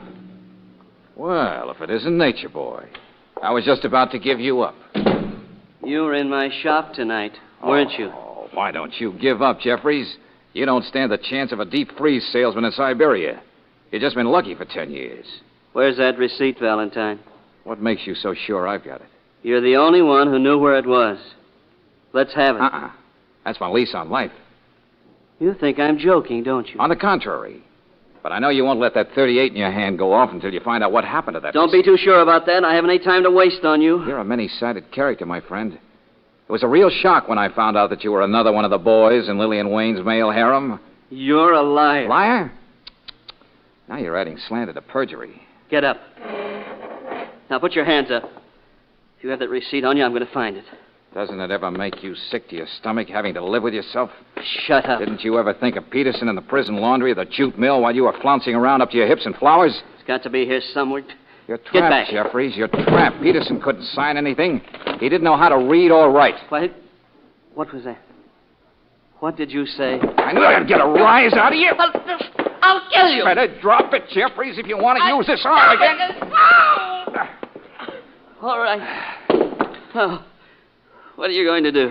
I was just wondering how to make you stay put while I make a couple of phone calls. You can't. I think Harry Peterson would like it done this way. No.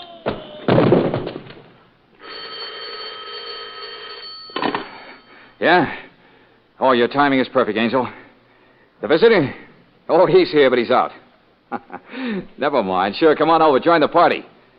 Sure, this calls for a party, Brooksy. Less than 5 minutes ago, I found out who really killed the fair Lillian.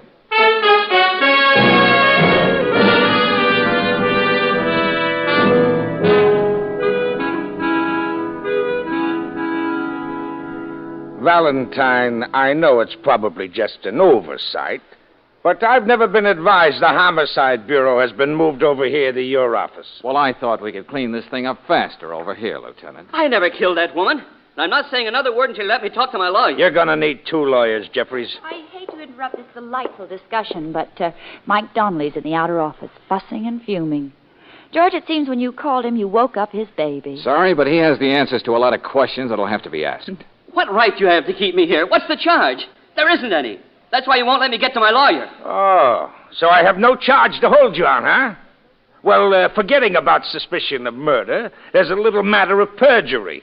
Then there's illegal entry, forcing your way into a respectable citizen's place of business. Thank you, Lieutenant. Assault and battery on the same defenseless citizen. No charge, huh? Why, you... Hennessy! Take this monkey downtown. Yes, sir. You won't get a thing out of me, no matter what you do. And watch him, Hennessy.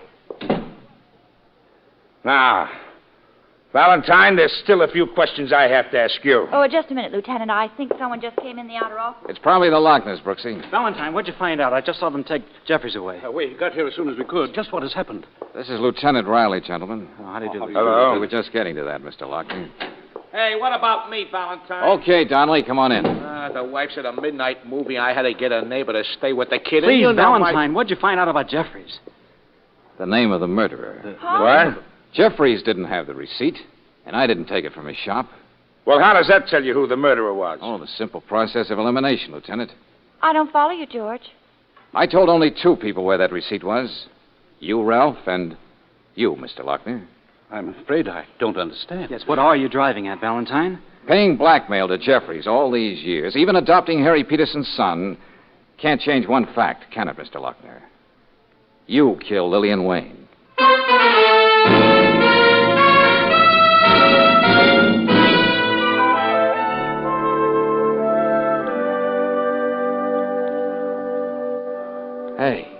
Hey, come on, Brooksy, come on. Get your head up off the lieutenant's desk. I wasn't sleeping. Oh, no. You were just trying to see if you could look through your eyelids. Well, come on, kids. I'm going to have me a gallon of coffee. It's been a long night. Did you get a statement from Lochner and Jeffrey? Yeah, it's all sewed up. Victim of circumstance. You keep reading that corny phrase, but you only appreciate it when you run up against a Harry Peterson. Oh, come now, Lieutenant. It wasn't just the hand of fate. It got a couple of assists. Yeah. Jeffries delivers some flowers to his girlfriend. The rat hangs around downstairs to see who his rival is. It turns out to be the wealthy Mr. Lochner. So, Jeffries helps put Peterson away, and then blackmails Lochner plenty for keeping quiet. You know, I was wondering, Lieutenant. What's that? Did it really ease Lochner's conscience adopting Peterson's kid? The longer I'm in this game, the less I know about people. I was wondering about something, too. Albert? I was wondering if poor Donnelly had much trouble getting his baby to sleep. Oh, you're punch-drunk, Angel. Let's get that coffee.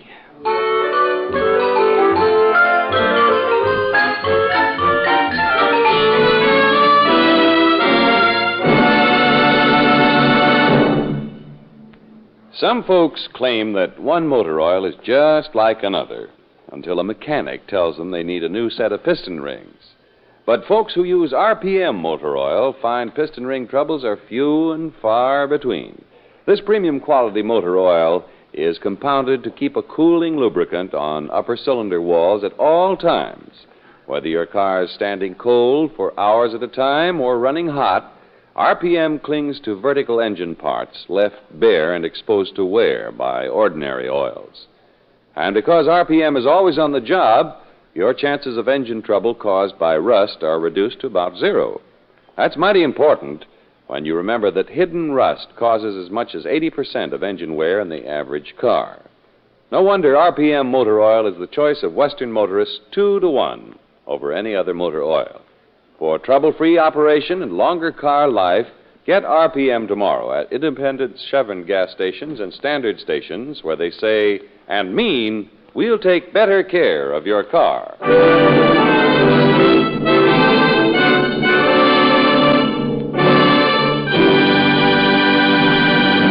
Next week, when you tune our way for another adventure of George Valentine, you'll hear... Oh, Brooksy. Oh, George, I've been worried about you. Where are you? Well, Careful what you say, buddy. Yeah, I see what you mean. Oh, Brooksy, I just wanted to tell you not to worry if I'm away for a couple of days on this job. Huh? I know I can leave everything to you. George, something's wrong. I'm going to call Lieutenant Riley. Yeah, that's fine. That's enough, Valentine. Hang up that phone. If you know what's good for you. Yeah, I know, all right. Good night, Brooksy. I'll be seeing you. I hope.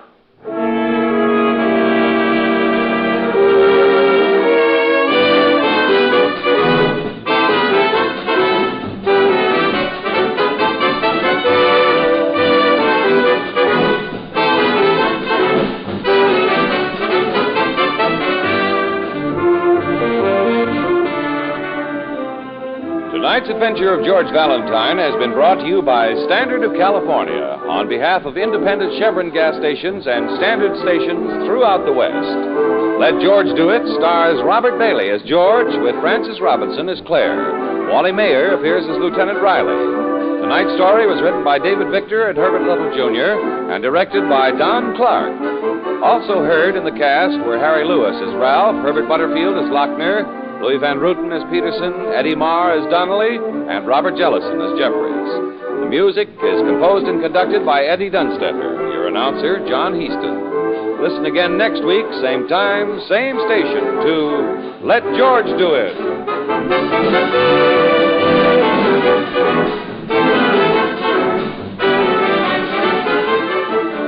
This is the Mutual Don Lee Broadcasting System.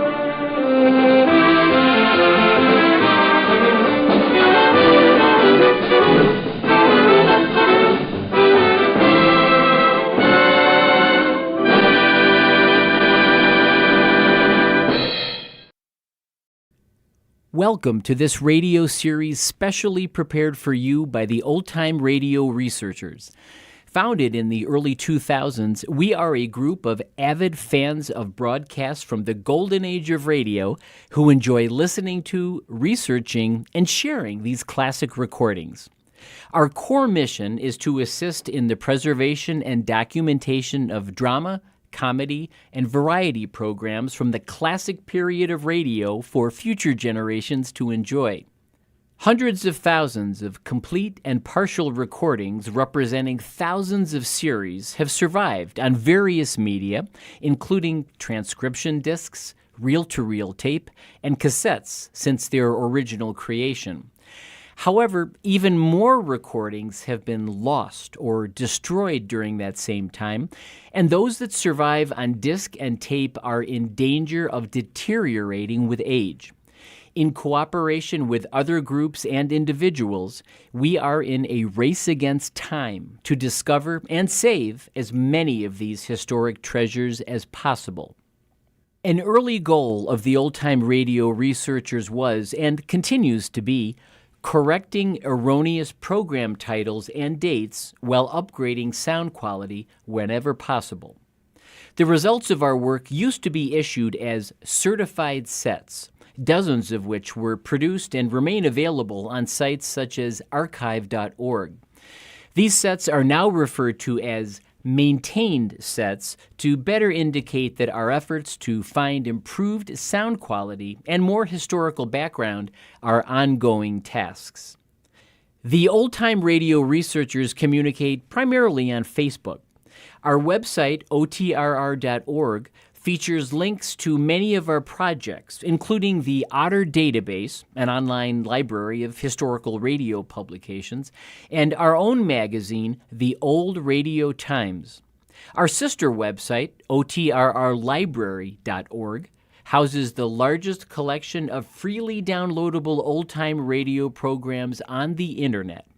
A third website, OTRRpedia.net, features one of the most comprehensive searchable databases for old-time radio information. Though we accept donations to acquire new materials and keep our websites online, the old-time radio researchers provide everything to the public free of charge. If you would like to find out more about our group, visit us on Facebook or at www.otrr.org. For the Old Time Radio Researchers, I'm your announcer, Randy Wenner. Thank you for listening, and enjoy the show. Personal notice. Changes my stock and trade. If the job's too tough for you to handle, you've got a job for me, George Valentine. Write full details.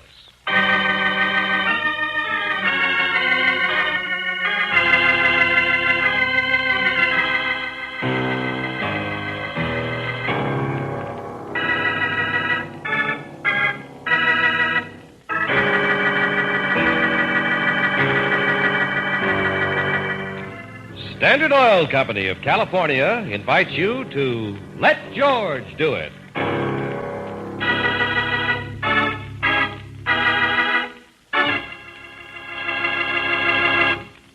In a moment, we'll begin tonight's adventure of George Valentine, but first, listen to this performance report on heavy-duty RPM motor oil. Taxicabs operated by Tanner Motor Tours of Las Vegas, Nevada, used to average only 35,000 miles between overhauls. Today, with heavy-duty RPM, the same cabs travel 100,000 miles before overhauling. Heavy-duty RPM, developed through atomic energy, tested in laboratories and on the road, compared with premium-type motor oils, as designated by the American Petroleum Institute, more than doubles engine life, time between major overhauls due to lubrication. Get complete protection for your car. Get heavy-duty RPM motor oil at any independent Chevron gas station or standard station where they say and mean, we take better care of your car.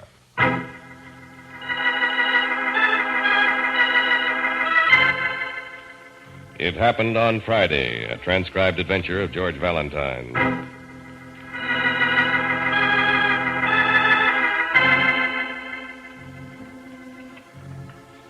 Dear Mr. Valentine, I might tell you that I'm writing this letter because I'm highly patriotic. I might say I'm writing because I want to see my husband in more trouble than he's already in. Neither would be true. I happen to love my husband, and I want him brought back to the United States alive. If you and your assistant are prepared to take a rather lengthy trip, please call on me on receipt of this letter, and I will explain what cannot be put in writing. Yours sincerely, Lois Craig.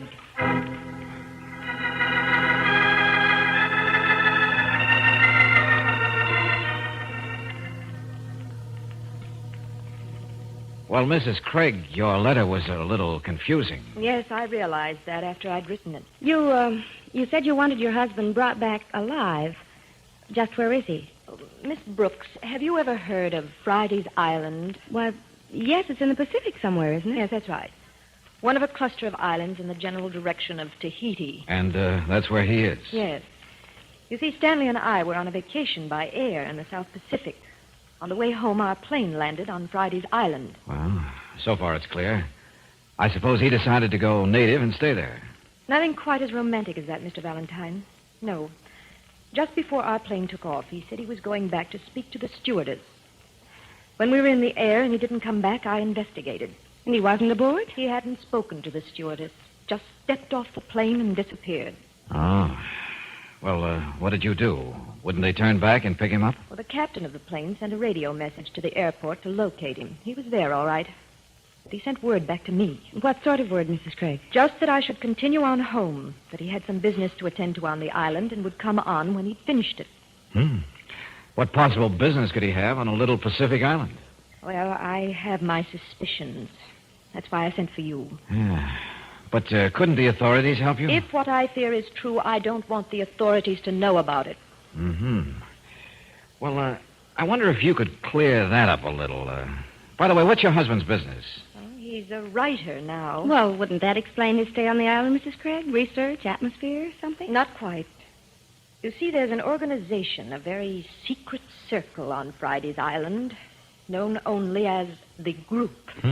Sounds like a communist setup. That's exactly what it is. Stanley found out, I don't know how, that the Group has practically completed plans for taking over the entire area. Well, that all sounds plain. Obviously, your husband knows what would make a great magazine, a newspaper story. I haven't told you one thing. Up until 2 months ago, my husband was in the Justice Department. He was relieved of his position because of what they term security reasons. Oh, yeah, I see what you mean now, Mrs. Craig. But perhaps you're just jumping to conclusions. I'd hoped so myself, Mr. Valentine, until yesterday. A man named Kester, one of the big powers in the communist movement in this country, called me. What did he say? He wanted to know if Stanley had sent him any messages through me. I said he hadn't. He told me to expect some and to hold them for him. So it all boils down to one thing. You feel your husband has gone in with the communists down there, and that if he keeps up, he'll get in trouble. Yes. And you want me to make him see the light and come back to the States, is that right? Yes. I told you I love him. I don't want him to be disgraced. And I don't want him dead. Well, sometimes people with strong ideas are hard to convert you. I don't care how you get him to come back. That's up to you. Here's his address on the island. Will you try? All right, Mrs. Craig. I'll do my best to act like Frank Buck and bring him back alive.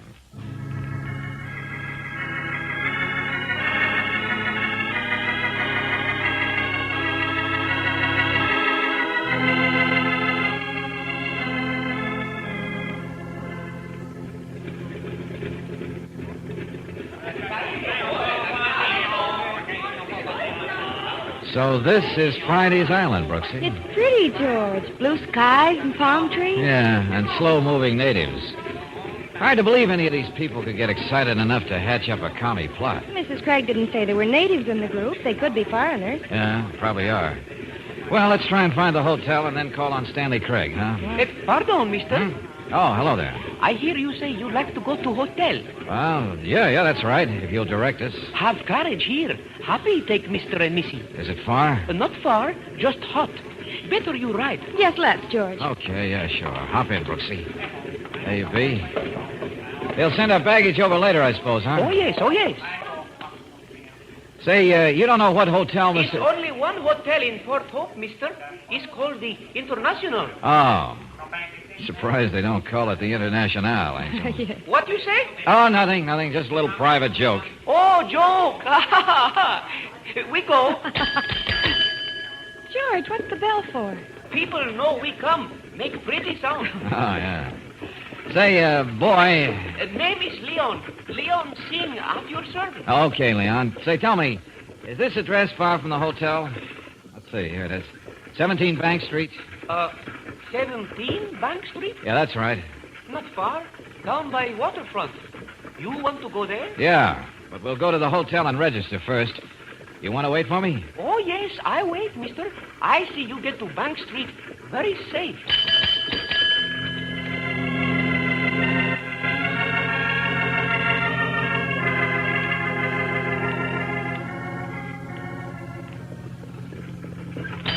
Oh! Here, mister. This is house you want. 17. Yeah, all right. Wasn't very far, was it? No, not far.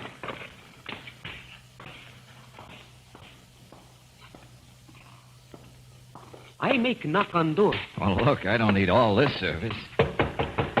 Well, thanks anyway. You know person who live here, maybe? No, not yet. Yes, what? Oh, hello. I'm looking for Stanley Craig. Mr. Craig is not in. Oh, that's too bad. I have a message for him. Perhaps I can take it. Step in, Mr. Valentine. Leon will wait. Where is the young lady? Oh, hey, now, wait a minute. You know who I am? Certainly I know. You and Miss Brooks arrived on the plane at 2 o'clock and registered at the International. Yeah. Well, who are you? Graniff is my name, Nicholas Graniff. Now, about the message for Mr. Craig. Who is it from? Why, it's from Kester, if that's any of your business. Oh. Then it is very much my business. Where is it? Now, look, Buster, I'm delivering the message to Mr. Craig and no one else. It is important that I have it. If you do not wish to cooperate, perhaps we will have to try other methods. Oh, I see. What's the idea of the gun? It is just to convince you. Uh-huh. Well, it wouldn't do you much good to carry through on that, especially since Miss Brooks knows just where I am and you don't know where the message is. Nicholas, please say that... In the future, I would thank you to knock before coming in, Anna. Who is this, Nicholas? What are you doing with the gun? This is Mr. Valentine. He's a messenger from our friend Kester in the States. Oh? What does he say? Well, the gentleman is reticent about delivering the message, Anna. He insists on seeing Mr. Craig. Now, look, Buster, fun is fun. You know we're all in this together. I'm just following orders. Yes, just following orders. Of course, Valentine. You're right. I admire your devotion to orders. Okay, thanks. This is where Craig lives, isn't it? Yes, it is. All right, I want to see him. Where is he? Suppose you tell him, Anna. He is in jail, Mr. In jail? But why? We don't quite know. Some little charge. But can't the group do something about it? I believe so, Mr. Valentine. I believe so. Well, then why don't you get on it? I don't plan to spend much time here. I have other places to go. We shall start proceedings immediately. Tell me, Mr. Valentine, where would you like to meet Mr. Craig? I'll stay in my room at the hotel all evening. I suppose you know the number of the room. You know everything else. Oh, of course. The room is number 38. Come, Anna. We shall visit the police so that Mr. Craig can keep his appointment.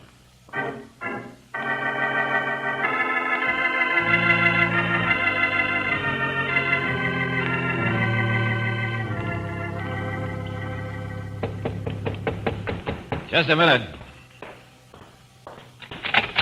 Yeah? Mr. Valentine? Yeah, that's right. I'm Stanley Craig. Oh, well, come in. Thank you. Mr. Valentine, I understand you have a message for me. Yeah, that's right. From Kester? Well, no. No, I'm afraid that was a little white lie. Then just why did you want to see me? Mr. Valentine, we don't go in for little white lies. No, I'm sure of that. I'm afraid the group wouldn't like that. You are quite right. Well? My message is from your wife, Mr. Craig. My wife? Is she all right? She's quite all right. She's just afraid that you're not. Oh, nonsense. You can see that I am. For the present, yes, I can. But how long can you go on? What do you mean by that? Mrs. Craig sent me to bring you home. She thought I might be able to reform you, I guess, but, well, I see it's not easy to take anyone from the group. No, it isn't. Now, look, Craig, why do you want to gamble like this? Why don't you come home to your wife, forget the whole thing? I can't, Valentine. I'm in too deep. I've got to see it through. Tell her that. Well, I don't know what more I can say. There are cigarettes in this box? Yeah, go ahead, help yourself. Thanks, I will. You have a light? Yeah, sure, yeah. Thanks. Valentine, I had already guessed your mission. Now listen to me. I'm listening. I put a paper under the cigarettes in that box. If anything happens to me, read it. Do what it says. Wait a minute, I don't get it. We are very careful in the group, Valentine. We never know who may be listening. Yeah, okay. Mr. Valentine, I suggest that you stay here in Port Hope for a few days. You may be able to deliver an important message back to the States for me. Well, okay. See you later, I hope.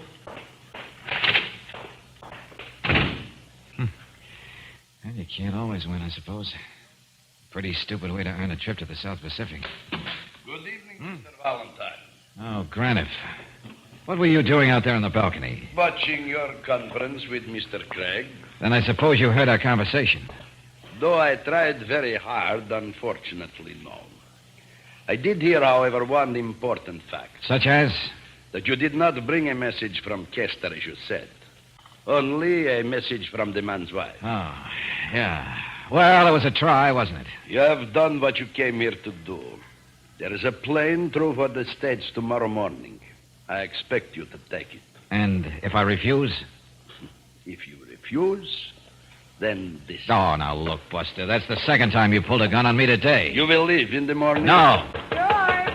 And I'll relieve you of that gun.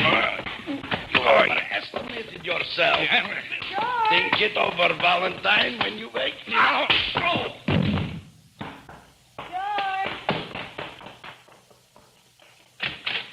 Darling, are you...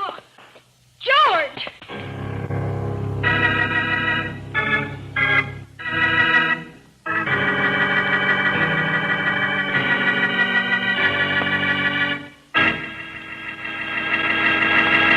In In just a moment, we'll return to tonight's adventure of George Valentine.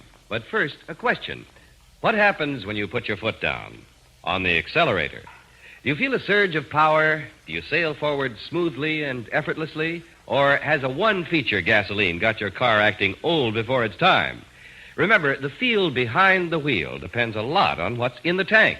So if habit has you buying a one-feature gas that's robbing you of real driving pleasure, then shift over now to the gasoline with all 8 Chevron Supreme.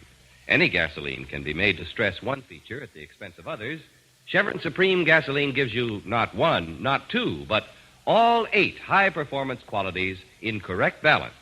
Full power, quick starting, fast warm-up, anti-knock, vapor lock prevention, area blending, smooth acceleration, and economy mileage are all yours in every gallon of Chevron Supreme. Stop in soon and say, fill her up with Chevron Supreme gasoline at any standard station or independent Chevron gas station where they say and mean we take better care of your car.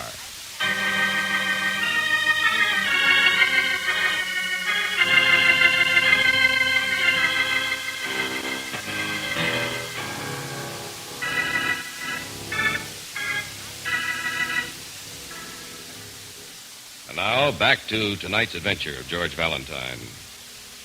You're hired by a woman who believes her husband is in danger because, as an ex-employee of the Justice Department who lost his job because of communist ideas, he has become involved with an organization on a South Pacific island known as the Group.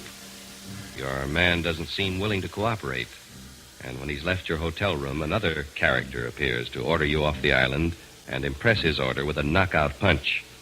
If your name is George Valentine, you come to with a familiar voice in your ear. George, darling, what happened? Oh, Brooksy, where did you come from? Did Craig do this to you, darling? I heard voices. Oh, no. Craig didn't do it. It was that goon boy. Will you please make sense, George? Well, I'm trying to, Angela. I'm trying to. I should have used my right instead of my... Oh, hey, wait a minute. Will you please lie still, George? If you get up... A cigarette box. I'll get you a cigarette. I don't want a cigarette. Then what? Hey, throw the catch on that French door to the balcony, Angel. Well, all right, but... Yeah, sure. At least he didn't get this. Pull the drapes, will you, Brooksy? All right, George. That's better. Okay, now let's see. Don't you think that Hey, wait a blow on the minute. head Listen to might this. If anything should happen to me, please take possession of very important information hidden in my room. The instruction will be sufficient to guide you in its use. Use great caution. Graniff and the others will try to take it from you. I still hope to see you when the job is done, Craig. Well, what does that mean? That's what I'm wondering. If it's what I think it is, Mrs. Craig had real reason for worrying about her husband. I don't think I quite follow you, George. That's probably because I don't quite follow myself, I guess. But it's just a hunch. Come on, let's get out of here. Darling, where are we going? To the airport. But I haven't packed Don't yet. have to this trip. I just want a little information. Information about what? Stanley Craig. I don't know who to trust in this place, but I think we'll take a chance on the boys at the airline.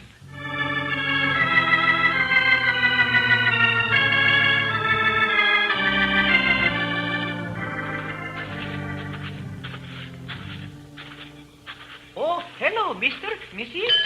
George, that's the same little man who drove us to the hotel. Yeah, must be. I can't see him yet, but I couldn't mistake that voice. What's he doing here this time of night? Watching us, probably. You are out late, mister. Yeah, that's right. I know. You make arrangement to leave on the plane tomorrow morning. Yeah, that's right, too. I go with you. Maybe I help. Oh, I think I can manage all right, Leon. You get in the carriage and stay with him, Brooksy. He can drive us back to the hotel. Well, all right, darling. Good. Be right back.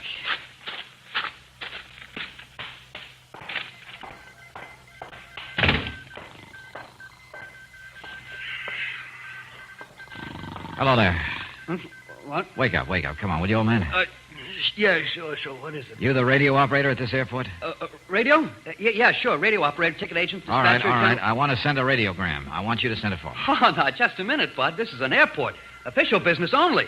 Now, look, there's an office in the hotel. Suppose if you don't want trust anybody to send a very important message. Yeah? How important? Enough to affect the lives of a lot of people. Oh? All right, here you are. It's all written out for you. Think you can get it through for me? Department of Justice, Washington, D.C. That's right. Will you do it? Sure. Good. And when you get an answer back, hang on to it until I come back for it, will you? Hey, This is dynamite, Mr. Valentine. You'll find the signature at the bottom. And here's something for your trouble. Oh, no, sir. I wouldn't take that. I'll buy yourself a couple of hula skirts to send to your girl. I'll be back in a few hours, and let's hope you've got an answer.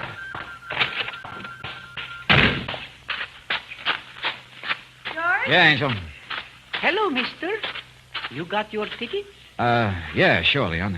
Plane be here tomorrow morning. Maybe 9 o'clock. Yeah, sure.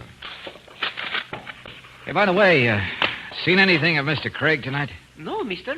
Not since he come to your room in hotel. Oh, you knew that, huh? Oh, yes, mister. I drive him there. Uh-huh. And back? Oh, no, sir. Mr. Craig, he walked back.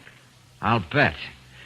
Okay, Leon, drive us back to the hotel and we'll get some rest. Yes, sir, mister.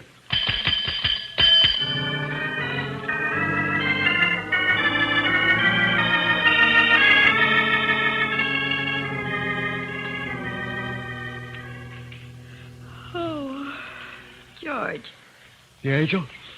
getting awfully sleepy around here. Couldn't I go to my room and go to sleep for a while? Oh, sure, I'm sorry. Just because I have to sit up doesn't mean that we both have to. But why do you have to? Well, I'm going back down to the airport pretty soon. It's been several hours. The Washington offices would have been open quite a while. You mean an answer to your radio? That's right. Well, you go ahead, and I'll just... Wait a minute. Yeah, who is it? Jim Riley, Mr. Valentine, from the airport. Oh, good. Okay, wait a second. Hi, Mr. Valentine. Hi. I thought I'd better bring this to you. Sounded important. Oh, good. Thanks, Jim. That's all right. Looks like you really did hit dynamite. Well, got to get back to the radio room. So long. Thanks. So long, Jim. Uh-huh. What is it, George? Dynamite, Angel, like the man said. Now I'm going to do a little snooping around Stanley Craig's room. You mean we are? Oh, everybody wants to get in the act. Okay, Angel, let's go.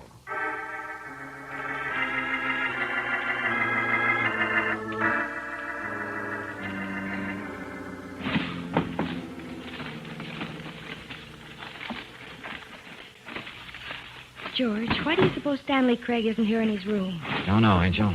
Unless he's unable to be. By reason of death. George, what do you mean? I mean, this Graniff character must have found out what I found out by radio an hour ago. Craig wasn't a member of the group by choice, Brooksy. But he was a communist. Don't believe everything you've told. He was fired from the Justice Department, yes, and for a reason. Because he was a communist. No, because they wanted the group to think he was. Now, if they've caught on, it means... George. Well, you're enjoying your work, Mr. Valentine. Graniff, you really get around, don't you? I make it my business to know what's going on, my friend. Come on in, Anna. I'm coming, Nicholas. So, you're a smart young man who thinks he can take matters in his own hands, eh? How wrong you are. Yeah, I guess you're right, Graniff. I suppose we'd better take your advice instead, huh? That plane out tomorrow morning? I'm afraid you are wrong about that, Valentine.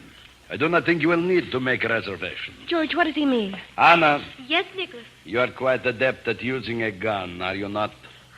Yes, but why do you ask me to do this? I am asking you to do nothing, Anna, except to keep a gun on these people. I'm going to the group. We will decide what to do with them and Craig. Oh, very well, Nicholas. You won't be long. I will be back in an hour.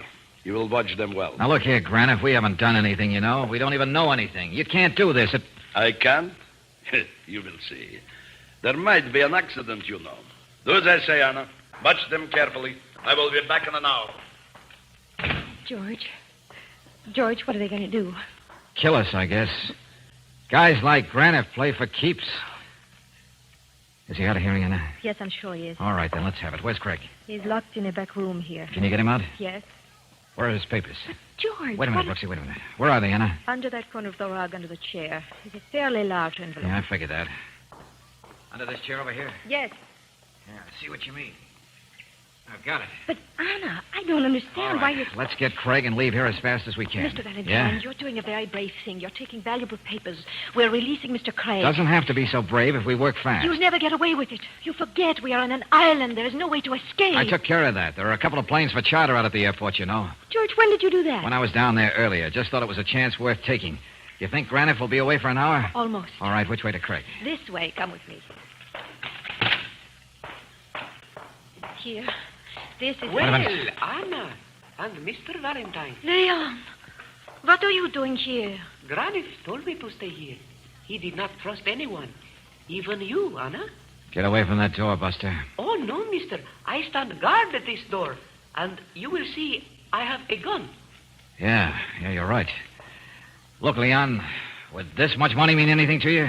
No amount of money would make me betray the group, Mr. Valentine. Then maybe this would. All right, Anna, get his gun. He'll be sleeping for a while. Yes, I get it. Craig, you in there? Yes, Valentine. That's right. Come on. We've all got reservations on a plane for Tahiti. But, George, how did you know that Anna A lot was of time to talk in a plane, Angel. Let's go.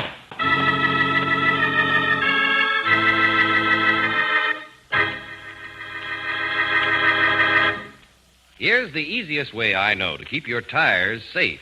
Let the car savers at independent Chevron gas stations and standard stations keep your tires properly inflated. Switch them around every 3,000 to 5,000 miles for longer tire life. Inspect for nails and glass that might cause blowouts. Tire inspections are free, and tire switching is a car saver service you can purchase with your Chevron National Credit Card. Keep your tires safe. Stop in soon for a complete car saver tire checkup at any independent Chevron gas station or standard station where they say and mean we take better care of your car.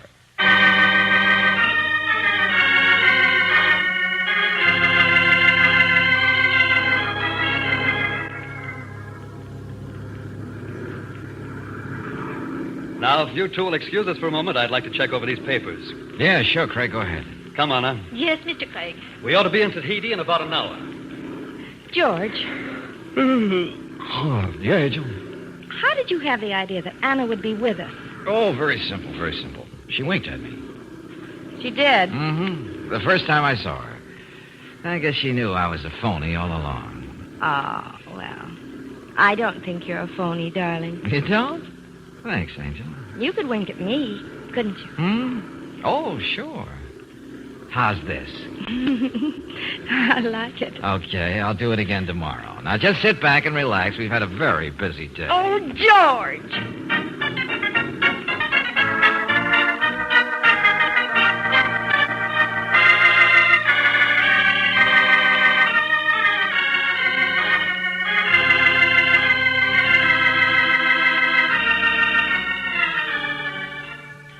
Tonight's transcribed adventure of George Valentine has been brought to you by Standard Oil Company of California on behalf of independent Chevron gas stations and standard stations throughout the West.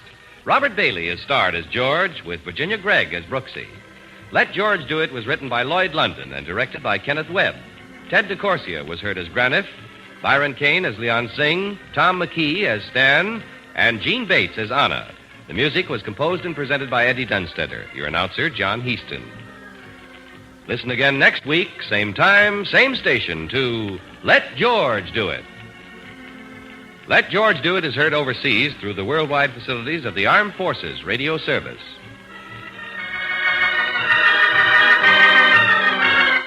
This is the Mutual Broadcasting System.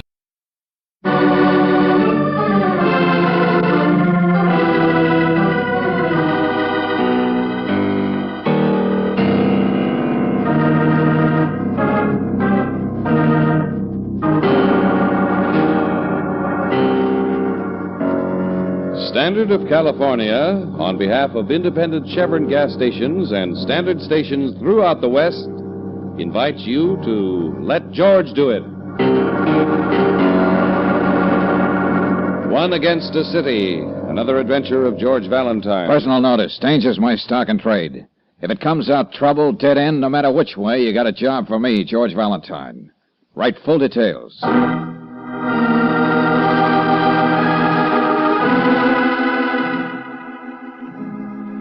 Dear Mr. Valentine, a city that's lost so much of its conscience that it's allowing itself to be ruled by 3 cynical, ruthless men. That's the gimmick I hope will intrigue you. Thanks to one other citizen who feels as I do, I can now hire a man of strength and courage, who's interested not only in money, but in the challenge of a very uneven but worthy battle. I've tried to fight this thing. Tried to fight this thing alone, me and my puny one-cylinder newspaper. All I got out of it was threats, a few expert beatings, and a reputation as a crackpot idealist. Come on in, Mr. Valentine. The water isn't fine nor clean. But you may be the kind who doesn't mind swimming against the tide. It's signed Sam Morgan. Let me have that, Brooksy. Here. Intrigued? Slightly fascinated. Sharondale Chronicle, the voice of Sharondale. Population 70,000 and growing strong. 70,000 people goose-stepping for 3 Little Caesars? Isn't it just possible, George, that Mr. Morgan may be letting his journalistic fervor run away with him? Uh-huh. But what about the mayor, the guardians of the law, the rest of the men of goodwill? Well, that's what makes it so fascinating, Angel. Oh, okay. When do we pack and go to meet this crusading editor? I'll hop the first train to Sharondale. Since we may be gone for a while, you'd better clean up a few details here and mosey along later. Okay. Check in at the biggest hotel, Brooksy, and I'll be in touch with you.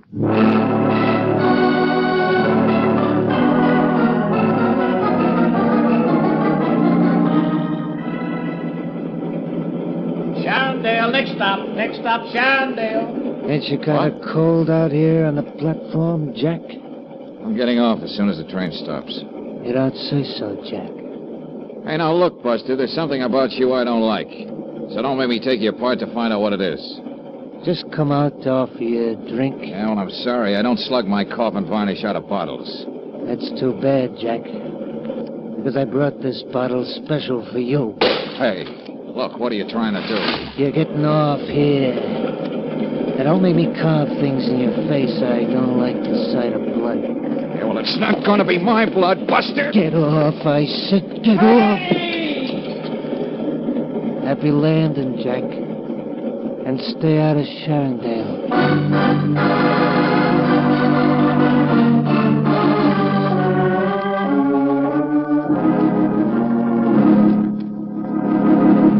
Valentine, I can't understand it. No one could have found out you were coming here. Yeah, well, nevertheless, Morgan, you can see I received a very enthusiastic welcome to Sharondale. Gee, did you really get pushed off the train, mister? Johnny, didn't I tell you to go upstairs to bed? And you mean you only got your face scratched up like that? Johnny. I got a few other bruises, son, where they don't show. Hey, you're lucky the train was slowing down. Bet you it was one of those gangsters you're always talking about, huh, Dad? I bet you. Oh, Johnny, do as your mother says. Go to bed. Aw, gee. Okay. Well, I suppose I should tell you how sorry I am, Valentine.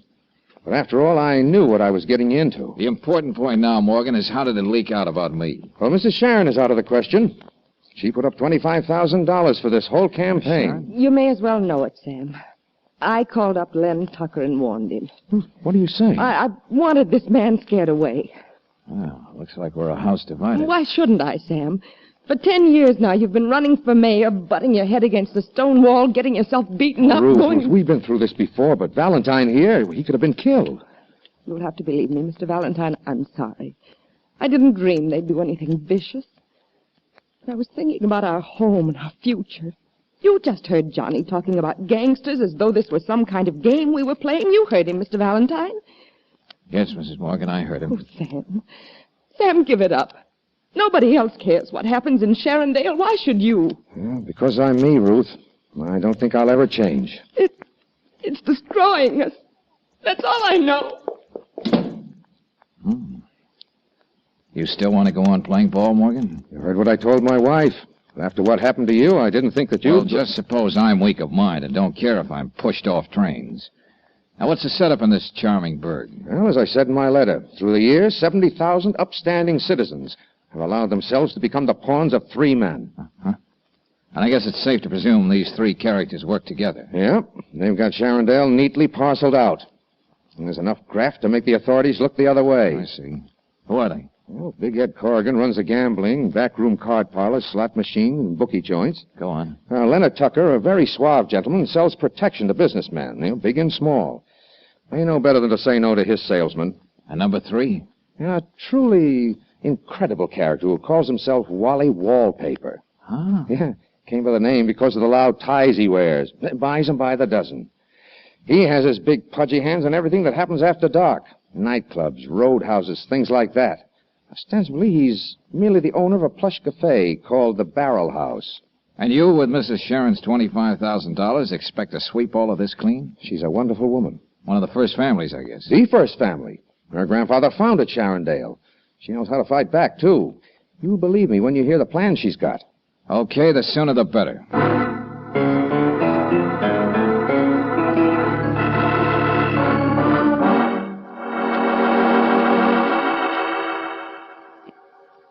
Now, Have you got it straight, Brooksy? Yes, George. I'm not supposed to know you from a hole in the wall. That's right. In fact, if you see any holes in the wall that even faintly resemble me, don't look that way.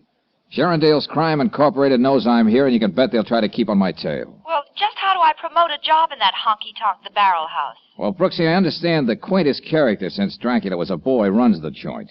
He glorifies in the name of Wally Wallpaper. Huh? From all descriptions, Wally fancies himself a ladies' man. So? So, you're a lady. Use your own discretion. Try to get a job as a hat check girl, or in the chorus, or behind a cigarette tray. I'll tell you why later. Ours is not to reason why. Ours is to go and meet Wally Wallpaper. But just one thing, sweetie. If we're supposed to be total strangers, how do we communicate with each other? By thought waves? Well, I'm not going to call you at the hotel anymore. They may trace the call. Yeah. But tomorrow, exactly at noon, I'll be making a call on the one and only telephone booth in the cigar store at the depot. Now, you be the annoyed young lady who can't wait for me to get through. We'll pick it up from there. Okay. But be careful, darling. You happen to be one stranger who's good for me. Well, that puts me in the glass with fresh vegetables. But don't you worry, Angel. I'll be all right. But I may even see a glimmer of hope for the home team after I talk to Mrs. Sharon.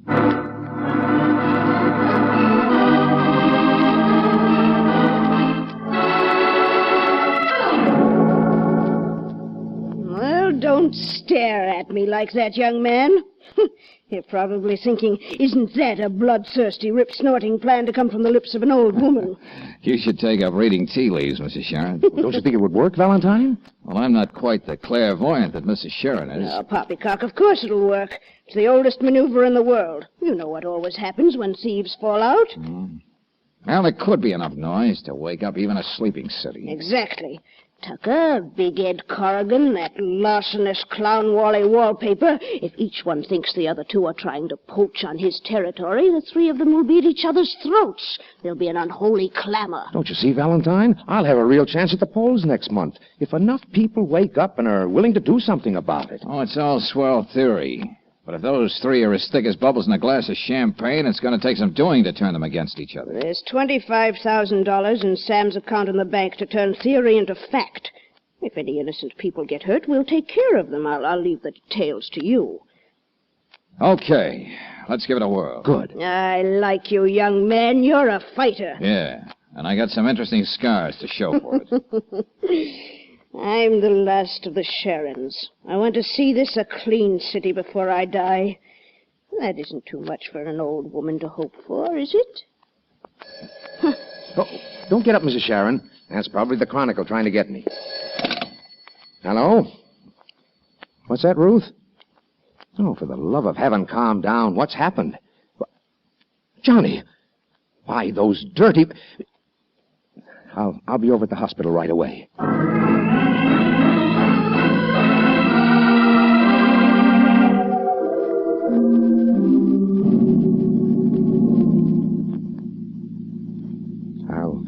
I'll never let anything like this ever happen to you again, Johnny. This was all my fault. I'm okay, Dad. You heard what the doctor said. Easy, Mrs. Morgan, easy. What about Mr. Valentine? Gosh, they pushed him off a train, and that didn't scare him. You're just a little boy, Johnny. You shouldn't be mixed up in this. Well, I almost ducked when that old truck tried to run me over. I guess we'll show those gangsters, huh? Huh, Dad? Just like in the movies. Oh, Johnny, stop talking like that. This is not a movie. Oh, and I think how close you came Ruth, let's go out in the hall. Anything you want, Johnny, you just tell the nurse. Sure thing, Dad. So long, kid.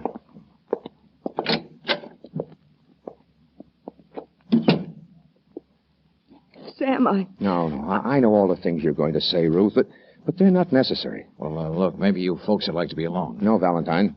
This concerns you, too. Let me have a full bill of your fee, and, well, we'll call it quits. I know when I'm licked. Oh, Sam, that isn't what I was going to say. What? You fought too hard and long for what was right.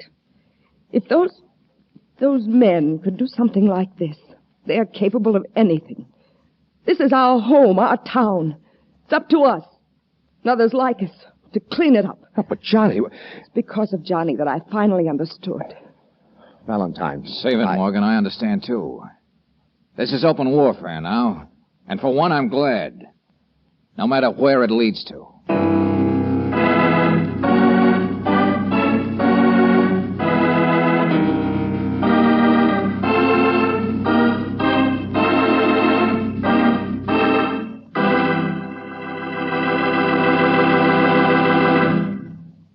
return to tonight's adventure of George Valentine in just a moment. Meanwhile, I'd like to tell you about a young man who knows where he's going. He's Warner Holfeld, a 21-year-old Navy veteran. Warner's working nights now, so that during the day he can study engineering at Los Angeles City College. Young Warner, who drives his car 40 and 50 miles a day, also knows that RPM motor oil gives cars protection you trust. Here's what he says about this premium motor oil. Quote, "When I recently had my oil changed, one look convinced me that RPM cleans as it lubricates. I actually saw the dirt drain out with the oil." Unquote. Yes, folks, RPM does clean your engine while it lubricates. It has special compounds that gently loosen carbon particles, gum, and lacquer formations, and prevent these troublemakers from harming those finely polished engine parts. RPM actually encircles dirt and carbon particles, holds them in suspension until the next oil drain and refill. Another thing, RPM sticks to engine hot spots left bare and exposed to wear by ordinary motor oil. Get protection you trust tomorrow. Get RPM motor oil at independent Chevron gas stations and standard stations where they say and mean, we take better care of your car.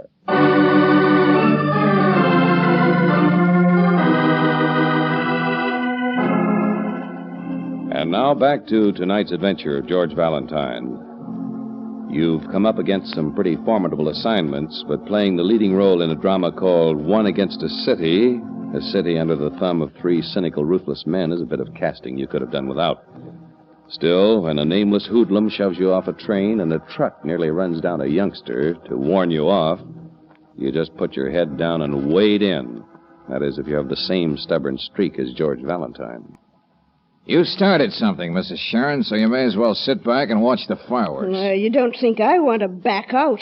All I expect is a fighting chance against those leeches. I've found out there's always a fighting chance, Mrs. Sharon. By heaven, there has to be. Especially when there are people like the Morgans and like you on our side. The Morgans aren't letting anything scare them off, and Ernie Krantz only made you boiling mad when he nudged you off the train. Tell me something, young man. What's that? Have you decided on your first step? I'm working on a surprise for Wally Wallpaper. Good. Because I've got faith in my plan. Play them off against each other, that's it. I may be so old-fashioned to douse myself with lilac water every day, but I'm up to date enough to know how these modern James boys think and act. If you were 10 years younger, Mrs. Sharon, I'd put a musket in your hand. And if I were 10 years younger, I'd take it. Now, get along, young man. You're wasting time. Not wasting time, Mrs. Sharon. Just biding time.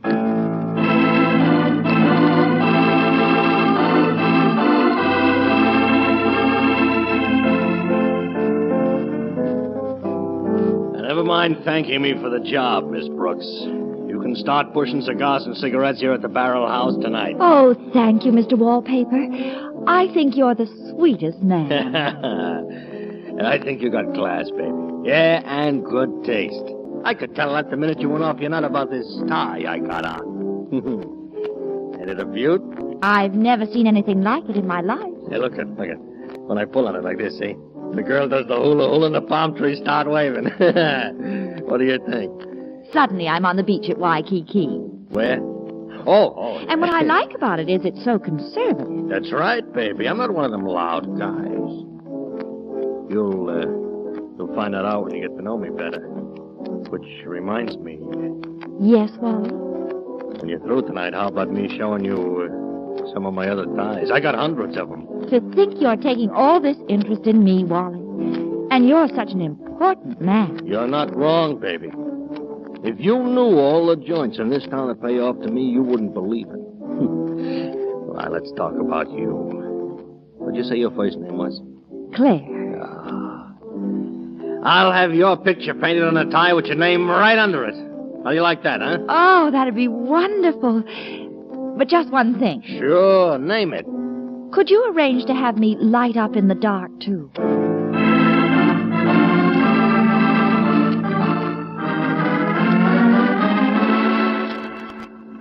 Hey, look, lady, I'm making a long-distance call to my mother. Find yourself another phone booth somewhere. Good work, Brooksy. You've been in there an hour. You don't have a lease on this phone booth, you know, mister. Now that I've got the job, what do I do, George? Come on, operator. Come on, will you? Yeah, I don't think we're being watched, but be careful. You'll find a little package on the shelf under the phone when I leave. Where does your mother live? In Timbuktu? But, operator, I did put in 2 quarters and a dime. Just smashed this package on the floor at the barrel house sometime during the evening. Then what happened? Oh, you'll find out. All right, operator, forget it. Okay, miss, it's all yours. And when the joint begins to jump tonight, Angel, just make sure Wally thinks one of Leonard Tucker's men did it. Well, I hope you're satisfied, lady. You came between me and my mother. Now I forgot what number I was going to call. Oh.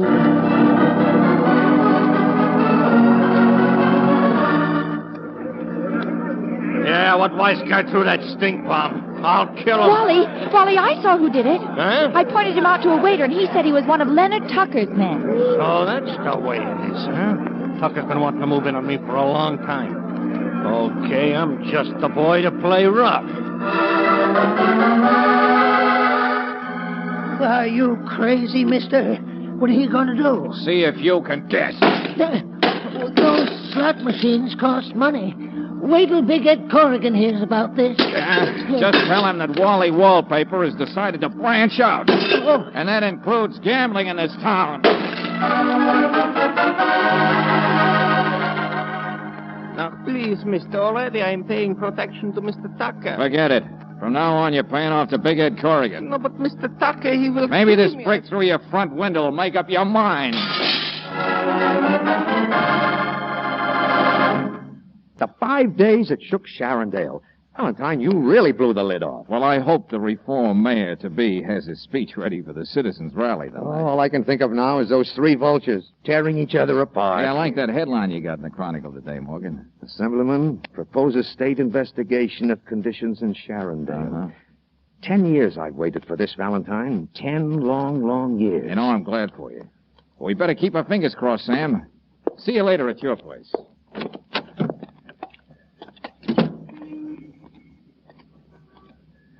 Where do you think you're going, Jack? Uh-oh. Johnny One Note. I've been waiting to catch up with you. Don't be so happy. This rod in my pocket ain't been used for a long time. I might decide to see if it still works. Where to, Ernie? Huh? Don't get so familiar.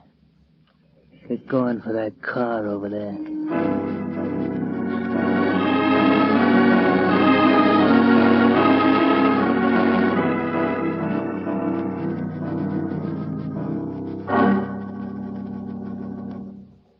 Valentine, if you don't stop fooling with that blindfold, Ernie's going to break a couple of your fingers. Why don't you boys stop playing cops and robbers? You got my future all planned. What difference does it make if I know where you brought me? I told you, Corrigan, this guy talks too much. Oh, so we have Big Ed among us. He's been pretty busy these last few days. Yeah, like a jet-propelled termite. Well, it's all over now. We got to decide what to do with you. Any ideas, Wally? Well, I'm all for Ernie taking him off our backs. Let him earn his dough. Yeah, one thing. Make it look like an accident. Okay, Tucker, if you want to cramp my style. I can make it so they find him laying out in the state road. He was jaywalking. Jaywalking? Remind me to give you a tie, Ernie. So the 3 masterminds finally learned how to add 2 and 2. Yeah. We think slow. Maybe we got quick tempers. But usually we see our own mistakes. All right, Ernie, take him out. Time to shuffle along, Jack. Wait a minute. For alleged big shots, you guys are certainly 3 14-carat suckers. Getting rid of me won't get you off the hook. You want to worry about the person who hired me, a very determined character. You mean Sam Morgan? You know Morgan is in hock up to his neck just trying to keep his newspaper going. Now, I'm talking about somebody who can buy and sell the 3 of you guys. Can't you see he's just stalling? Nah, let him talk. Who are you referring to, Valentine? The person in this room who insisted that you put this thing over my eyes so I wouldn't see. You don't need eyes to smell lilac water. Wally, take the blindfold off him. Hello, Mrs. Sharon. I see I've underrated you, young man. What is this? You made a very stupid mistake, Mrs. Sharon, when you mentioned Ernie's name the other day. I only knew him as another gunsel. How did you know his name? Unless you knew everything else that was going on, too. A very unhealthy pastime, Alyssa. Double-crossing your partners. Do you mind telling us why? Not that it's going to do you any good. Now, well, I'll tell you why. She arranged for you gentlemen to help her take over the town. But you pushed her in the background, and that's one thing a Sharon can't stand, especially in her own bailiwick.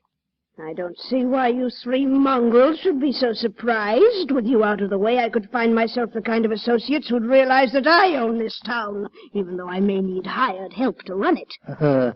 Listen to her, will you? It's a wonder she don't pack a ride. Oh, shut up, Ernie. One more thing you underrated, Mrs. Sharon. That corny item, public indignation. The plan worked too well. You saw that Sharondale might go back to the people. Then you decided to backtrack, so things would at least stay as they are. So, that's why you rounded us up, Alyssa. Showed us we had the wrong idea about each other. Valentine out of the way, we never would have found out what you did. Clever of me, wasn't it? Too clever. Looks like I got 2 jobs to do. No, we can't afford for you to have all that fun, Ernie. If both of them get knocked off, too many things will tie up. There'll be too many questions. Well, what are we going to do? She ain't safe to have around. No. Alyssa will have to go. Why, you don't dare. An unfortunate accident right in your own home. You, Valentine, you're leaving town. Am I? You're too smart to hang around. You know there's nothing you can do. Won't be a piece of evidence against us. Take him on a train, Ernie, with you. There ain't gonna be no mistake, Corrigan, this time. Go on, do like he says. Come on, Jack. Good luck, young man. We may be seeing each other sometime. It was exciting while it lasted, wasn't it? Yeah, a barrel of fun. Especially for all the innocent bystanders. Outside, Jack, outside. All right. Hey, now look, Ernie, you're seeing me off. And I'm glad to get out of this town, see? So take that small howitzer out of my back, will you? You don't know how lucky you are. I'm just getting lucky, Buster, because you're getting careless. You are! You had a lot more than that coming to you, Ernie. But that's where you're lucky. I don't have the time.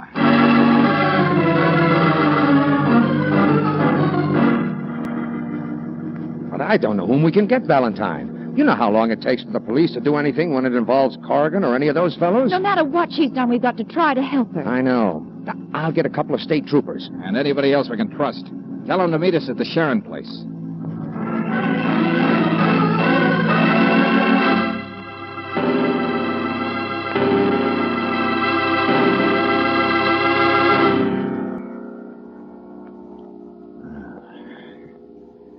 They didn't waste any time getting here. George, this is horrible. Yeah. And they kept their word about making it look like an accident.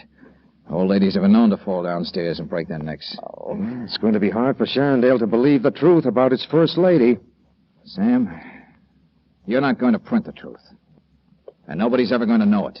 But George... It's going to be the first real service she's ever done for the town she was supposed to love. But Valentine, people have the right to know that this Mrs. Sharon was really responsible for Tucker and all the others. She was feeding on every racket in the town. But wouldn't it be smarter to let them think she was pure as driven snow? I don't get it, George. What better way of being swept into office, Sam, than making the good citizens think that a sainted member of the Fonding family was brutally murdered by gangsters they allowed to thrive all these years? Well, we may never be able to prove that. That's going to be your first job in office, Mayor Morgan.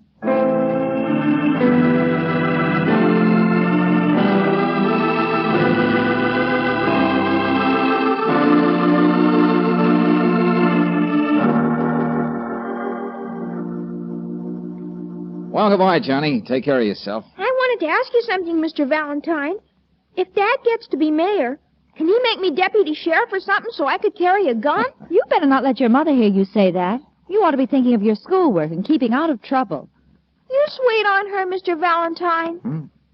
I guess you could go with that. Can't be much fun, having a girl who's always trying to keep you out of trouble. Now, look here, Oh, Johnny. as a matter of fact, kid, I have all I can do to keep her from getting into trouble before I do. Honest? Gee, you better hurry up and marry her before somebody else gets her. Love that boy.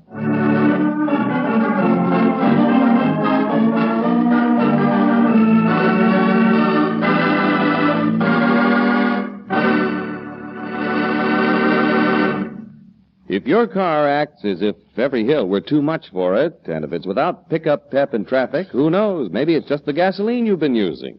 So tonight I'd like to remind you, Chevron Supreme gasoline is specially blended to give your car command performance in every road condition. It's a high-octane fuel that commands fast starts, smooth acceleration, and all the extra power to make it great on hills.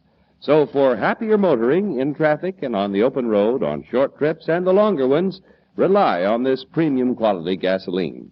And remember, throughout the West, Chevron Supreme's climate-tailored to each different altitude and temperature zone. That means command performance from your car wherever you go, regardless of terrain or weather. Try a tank full of Chevron Supreme tomorrow. Get it at standard stations and at independent Chevron gas stations, where they say and mean, we take better care of your car.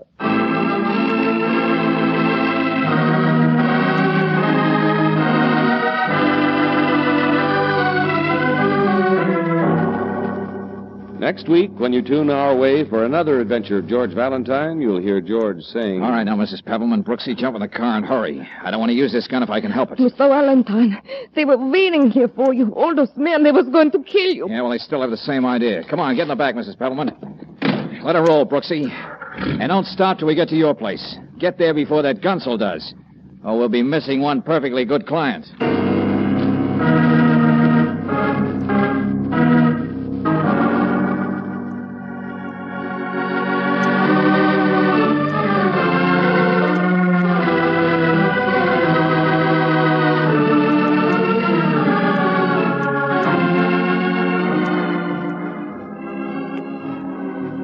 Tonight's adventure of George Valentine has been brought to you by Standard of California on behalf of independent Chevron gas stations and Standard stations throughout the West. Let George Do It stars Robert Bailey as George with Francis Robinson as Brooksy. Tonight's story was written by David Victor and Herbert Little, Jr. and directed by Don Clark. Also heard in the cast were Hal K. Dawson as Morgan, Virginia Gregg as Mrs. Morgan, Jerry Farber as Johnny, Miriam Wolfe as Mrs. Sharon, Larry Dobkin as Wally, Ed Begley as Corrigan, and Bob Dryden as Ernie. The music is composed and presented by Eddie Dunstetter, your announcer, John Heaston. Listen again next week, same time, same station, to Let George Do It. This is the Mutual Don Lee Broadcasting System.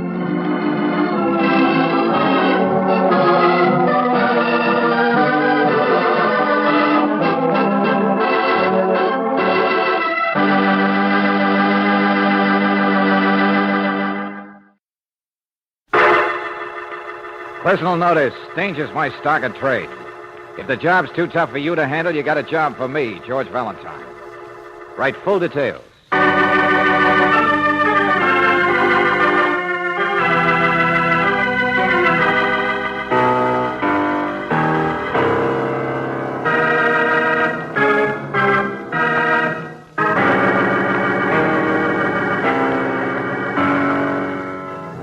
Standard Oil Company of California, on behalf of independent Chevron gas stations and Standard stations throughout the West, invites you to Let George Do It.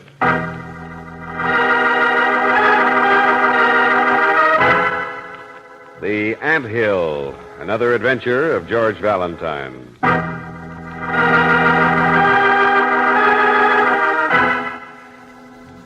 Dear Mr. Valentine, I am without doubt the ugliest man in the world. Hey, wait a minute. Who is this? However, I need your help or the man standing beside me will go crazy.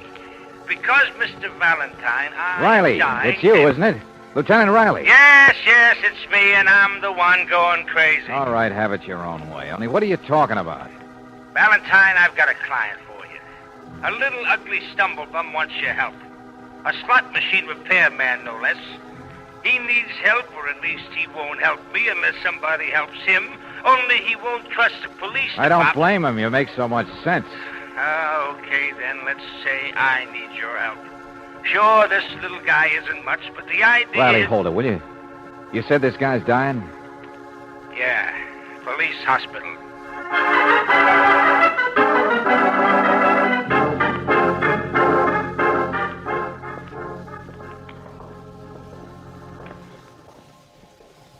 The doctor gives him a day or two at the best. Can't operate, can't stop the infection. From what, Lieutenant? Oh, gunshot wounds, Miss Brooks. One gun, but all 6 shells. Happened in a dark alley. Whoever it was didn't want to miss him, I guess. That little man must be tough. Maybe. Or lucky or unlucky.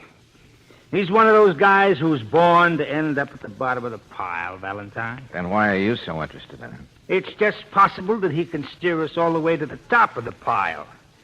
His name's Trailer. I told you he was the littlest shrimp in the slot machine racket. The repairman. Well, we've never found out who the big shrimp is. I see. I worm my way into the man's confidence, and then maybe he spills. Is that it? Blows the whole racket apart. No. You just help the little guy find his girl.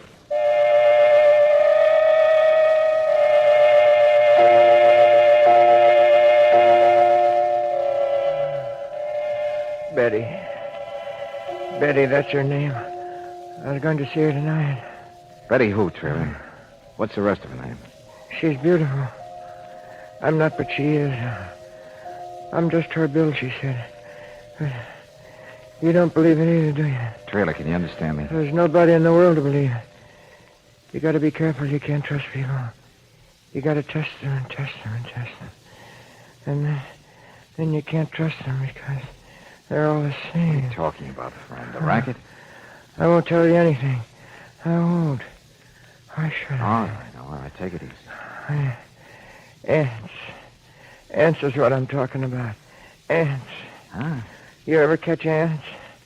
Climbing on top of each other, higher and higher, higher. Like ants. Did you? They all got to get ahead. Oh.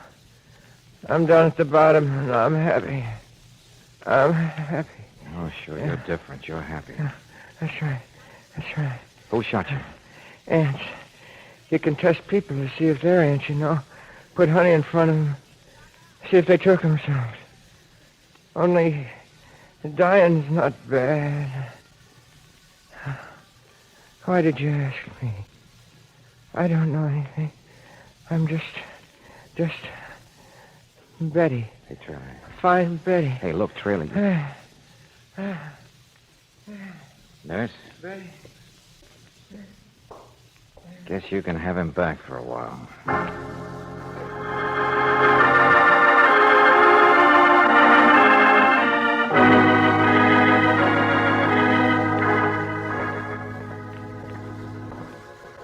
Itinerant master mechanic, fixes slot machines, drifts around a lot. Riley, I'm willing to bet he doesn't know anything that'll ever help you pry open the big time. Is that so? Well, just let me show you. Look in here. Oh, you mean the tall, skinny man over there? Yeah, Wilson, the highest-priced legal beagle in the state. Waiting to see if anybody off stage needs defending, huh? That's it. The watchdog. Ever alert. Just in case the police have a squealer who might stop worrying about the girlfriend and climb out of his delirium long enough to sing. Sing? What's this? What's all this, Lieutenant? Somebody singing? That's right, Mr. Wilson. Trailer in there tells me you own all the slot machines in this state. Yes, of course. It's just a sideline, though, rather a bother, particularly when I don't live in this town. Here on business, Mr. Wilson? I beg your pardon. Mr. Valentine and Miss Brooks. How do you do? Charmed. No, I've been retained by a client, Mr. Valentine. Oh, who's that? The Black Company. Riley here knows about it. Oh, yeah, sure.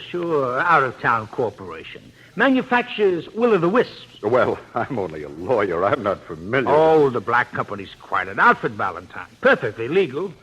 Only nobody knows who runs it.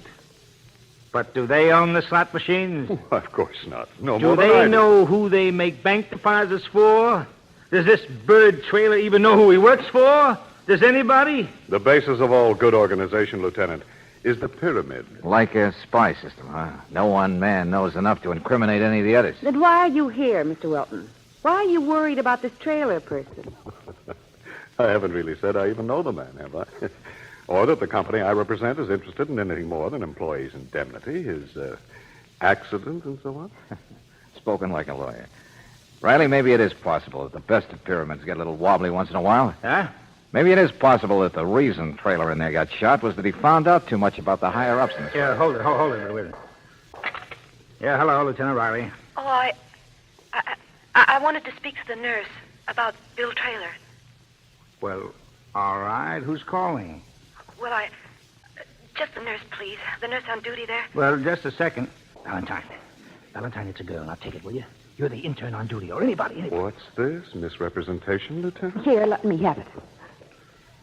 Hello? Nurse? Well, she'll be here in a second, honey. I'm the receptionist. Well, I just wanted to find out about a patient. His name is Trailer.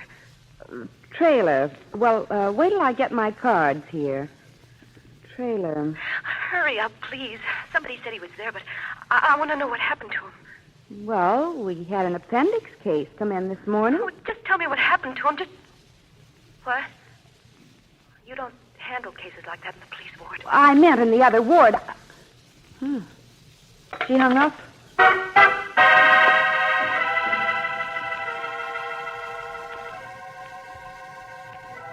It's all right. We got the number. Call came from a phone in a bar at 1612 Commercial Lane. The old Durfee Hill section, huh? Yeah. It's quite a district. A 50-cent flop house or a $5,000 penthouse. It's what the harness boys call the ant hill, Valentine. The ant hill, huh? Mm-hmm. Let's go, Brooksy.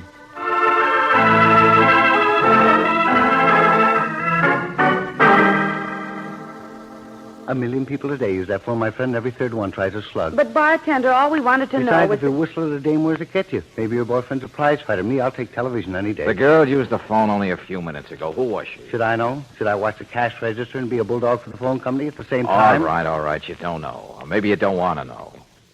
I suppose you never heard of a guy named Trailer around here, either. Trailer? No, not until the fight last night. What fight? Him and Louis. Who'd you think? Nice guy, that Trailer, I guess. But he'll never amount to much, mixing it up with a guy like slow Louis. down, will you? Slow down. Who's Louis? And what was this fight about? About a dame, natural, classy blonde, lives up the street, named Betty. Fight ended quick. We threw them both out. Betty? Sure. See what I mean about whistling at dame? You mean this guy, Louis Tough? Go on. More about Louis. Not a prize fighter, no, but a real sharp boy, just the same. Working his way up for a good outfit. Makes collections for the black company. That's slot machines to use. Oh, fellow employee, huh? Only Louis's higher up in the pile. He makes collections from guys like you. From me? You're crazy. Sure. What's the rest of his name? Louis what? Ask me no questions. I'll tell you no lies. Good day, friend. Brooksy, this is where your job begins.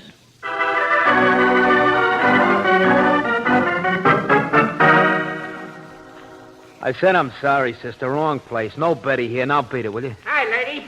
Find your party? Well, no. This gentleman... Look, what is this? The Census Bureau? Backs of flowers, Mac. Sign here. What? Oh, look, all of you go someplace. I haven't got all day. Sign here and don't keep the pen. All right. Yeah, now clear out. A dime. People send you flowers? Come on in. I don't know where Betty is. What do you want? Well, just to see her. Betty sings down at the nightclub, I found out. She mentioned to me once about a job, and I thought maybe dancing or selling cigarettes might be... great unemployed, huh? Look, you gotta be a jerk not to get along in this world, sister. What's the matter? No angles? Oh, I'm just new in town. Gee, that's a pretty box, isn't it? You gonna open them? How do you like that? Dated yesterday. Now, there's a florist who's gonna fall right out of business. Betty gets them like that all the time, sister. She knows her way around. Nothing better than the best. Gee, I met Betty's boyfriend, too, once.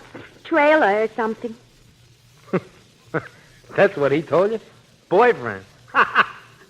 There's a laugh. Well, sure he wasn't dressed so good. Oh, hopeful Harry. She can do better than him any day. I didn't know. You mean you're the one she... Say, roses. Look, I'm Betty's brother. My name is Louis. Oh. Now, where did you say you met Betty? Gee, has the girl got to relieve all of her privacy? We was only in the beauty shop. I was seeing about a tent. Don't look at me that way. She spoke to me because I complimented her on a corsage she said her boyfriend gave her. Boyfriend? Look at that, sister. Those aren't just roses. A wristwatch wrapped around them, you see? Holy smoke. I'm an admirer, see? Guy she hasn't even met. Told you she was good looking. You ought to hear what they say about her singing. We're going places, her and me. You don't have to hate my wrist about it. So go be unemployed. Beat it, will you? Dear Betty, I look forward to meeting you. What's that? I'm on the level, and I don't mean just opposite your eyes when I say I'm not a masher, and won't you please telephone me at Durfee Hill? Yeah, give me that. Hey, let go. Just a card with the roses, that's all. Come on, get out of here. Gosh, I'm not going to try to beat Betty's time or anything. I'll say you're not. I heard that name anyway, Mr. Black or... Black!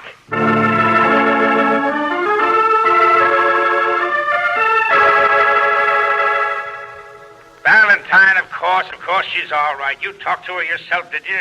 Sure, Brooksy read me the note she'd seen on the flowers, but We had a man watching him. After Miss Brooks left that place, this Louis fella took off in the opposite direction like a flying duck. But my man lost him.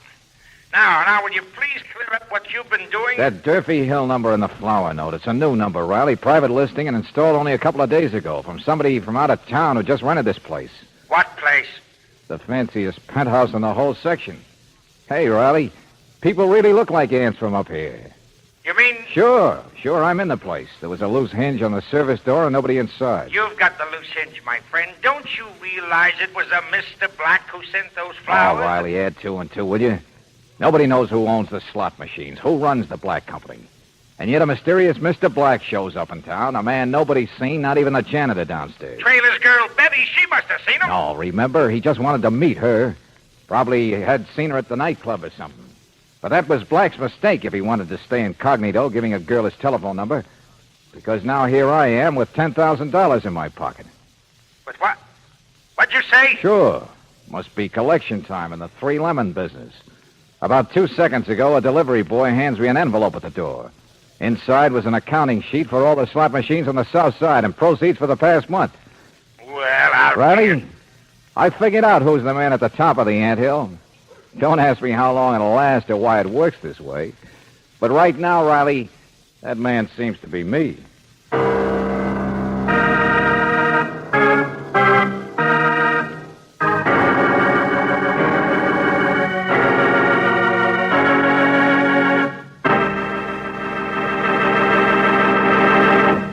We'll return to tonight's adventure of George Valentine in just a moment.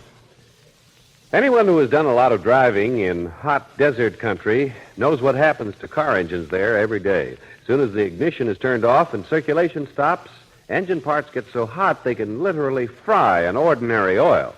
But just ask desert motorists how they lick this problem.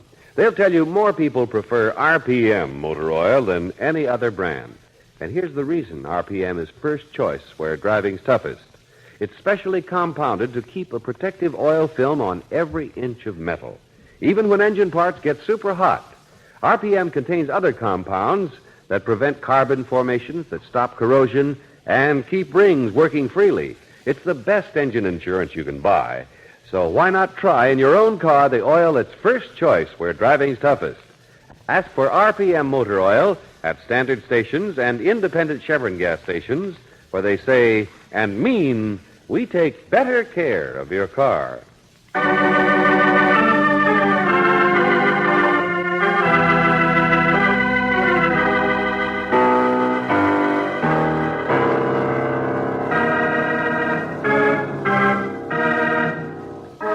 And now back to tonight's adventure of George Valentine. You go to help Lieutenant Riley because there's a man dying in the police hospital who might tell what he knows about the slot machine racket, provided somebody helps him find his girl, Betty. Well, so far you haven't found Betty, though you have discovered that there's someone else in her life. Someone a little more successful than Trailer, a man who calls himself Mr. Black, who owns the slot machines, whose identity is a secret even from his own employees. Only if your name is George Valentine, now it's you who occupy Mr. Black's apartment. It's a dangerous game, and no one realizes that better than Claire Brooks. Down at the police hospital now, she seems unable to help. I don't know anything. I tell you, I don't know. If you could just remember why you and Louis had that fight last night in the bar. Was it over Betty? Betty? Or is something wrong in the business? In the Black Company? Find Betty. Just find Betty.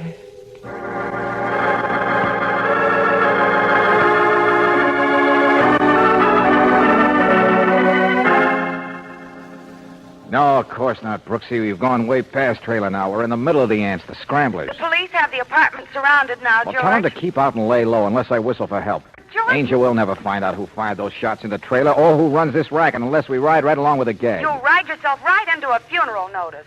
Sooner or later, the person who rented that apartment will come back I and said, then... don't worry, will you, Brooksy, as long as I can... What? Go on, George. What do you people wash those shirts in anyway? A cement mixer? The collars come back with ground glass on the edge. George, what's the matter? Well, just don't use so much starch, that's all. Hello. I didn't mean to interrupt. The door was open. All right, then shut it and come in. Now, what is it? What do you want? Don't get sore, boss. Now, take it easy. Your name's Louis, isn't it? Yes, sir. Sure it is. How'd you know? You fit the description. Look, I know I'm not supposed to be here. I know I should have just sent the stuff up by messenger the way we always do, wherever the point is each month. So that's it, huh? You're a collector. Durfee Hill and East Side, sir. You brought some money. All right, let's have it. Here. The accounting sheet's right on top. I had all those figures in my head. It's a trick, I taught myself. Right, boy. I know it's not healthy to come up here and find out who you are like this, Relax, will you? Wow. Yeah, I knew you wouldn't mind when you saw that. It's almost double last month. $23,500. What did you do? Fix the machine so they pay in bubble gum instead of jackpots? Oh, no, sir. No, I didn't touch them. But I've been in there giving them the old boost. You know, talking it up with the bartender. A real climber in the business, aren't you, Louis? Now, what's this really about, Buster? How did you make so much money this month? Oh, well, the truth of the What matter happened to is- Trailer, the repairman?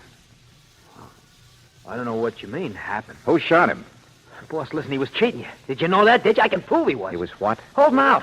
Jack up the setting on the machines and then split the rake off with bartenders. That's how he did it. You must have heard the same thing from other districts. He floated around all of them, didn't he? You know, it's getting too complicated for me. Now, wait a minute. Wait, listen, that's how I build up my total for the month, by catching him at it and stopping it. Yeah, you earned the Silver Star, all right. Look, who you going to call? Listen to the rest of what I got. Buster, I'm going to see a man about pinning a medal on you. But I didn't do it. I didn't empty any gun into him. Wow. Everything happens at once. You want me to get it for you, boy? No, I'll get it. Go mix yourself a drink or something. Don't mind if I do. I know who it is anyway. Huh? This is great. Oh. Hello. I guess you're the man, huh? Are you the girl? Don't be funny. I mean, well, after all the notes you've been sending me with the flowers. Oh, sure. Come in, Betty. Thanks. Say, you live all right, don't you? I hope to. You know, you're not so easy to find, Betty. I've been wanting to meet you for some time now. Yeah, I got the idea. Do you always use that whirlwind stuff, flowers and presents on a girl, Mr. whatever your name is, Black? Hey, slow down. Take your coat off. Sure. Huh? You wanted to meet me. You saw me in the nightclub and you heard my singing and you wanted to meet me. Well, now, who wouldn't? You're very beautiful. Do a girl good to be known she associates with you. No comment. Any girl would break her neck to get up here. Give her eye teeth to walk up close to you like this. Hey, what's the matter? You dirty sis, cut it out. Cut it out, sis. You said you'd be nice. Now stop it. Will you cut it out? I don't know what's the matter with the boss. Honest, I don't. Suppose you both be quiet. She said she was coming up here to see you. She promised you would, you know. I told her what a great guy you I said, shut up, killer. What? Now, look, boss, this is my sister. Say, one of the greatest kids in the I world. know. A guy could go places if his sister associated with a big shot like me. What did you say? You called Betty, you came up here to find out about Trailer, didn't you? To slap my face and ask the big shot which one of his hired hands was responsible for your boyfriend being down there in the hospital. Wasn't that it? He's not a boyfriend. She's 10 times as good as him. He's only been hanging around a couple of months. Sure, he's not an eager beaver like you, Buster. He wouldn't try to use his own sister to get him ahead in the world. No, they just thought about it. In that bar the other night? Oh, yeah, but that was all. I told him to stay away, and he got mean and took Hey, one at a time, will you? Honestly. You live with the ants. Don't you know what they're like yet? Or was that what you saw in Trailer? That he was a little different from the scramblers? It was a dope. He was stealing, holding out. You want to bet it was you who was holding out from collections, Louis, and he caught you at it? Boss, So long give him a chance to get rid of two birds with one stone. Get in the boss's good graces and cover your own tracks by being the guy. You said you didn't see Trailer after that fight. All I know, Betty, is that your brother said something to me a minute ago about a gun being emptied into Trailer. Well, it so happens he was shot 6 times. Only how could you know about that little specific thing, Louis, unless you were the guy? Look, everything I've done is for you. It's for the good of the company. I'm looking ahead all the time. See, I want to... He did it if you like. What? Hey, who's that for? Got a gun. Shut up.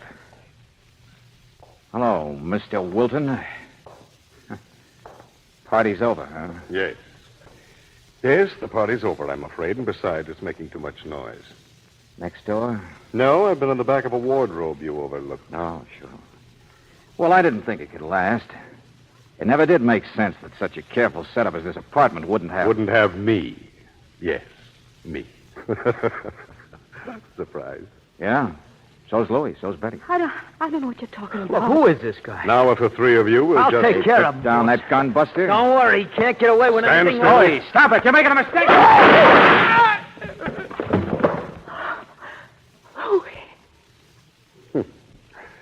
Ambitious to the end. Couldn't resist trying to make one last impression on you, could he, Mr. Valentine? Mr. What? Yes, Betty. I'm afraid I'm the Mr. Black who's been so anxious to meet you. Yeah, it's too bad.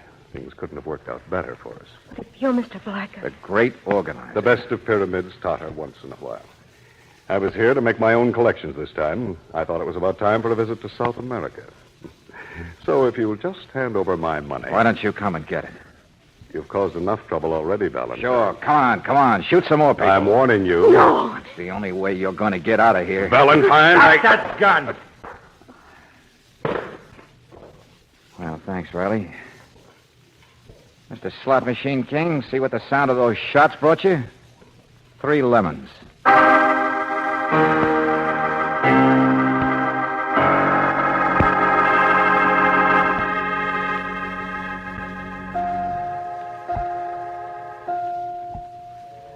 And that was it, Trailer.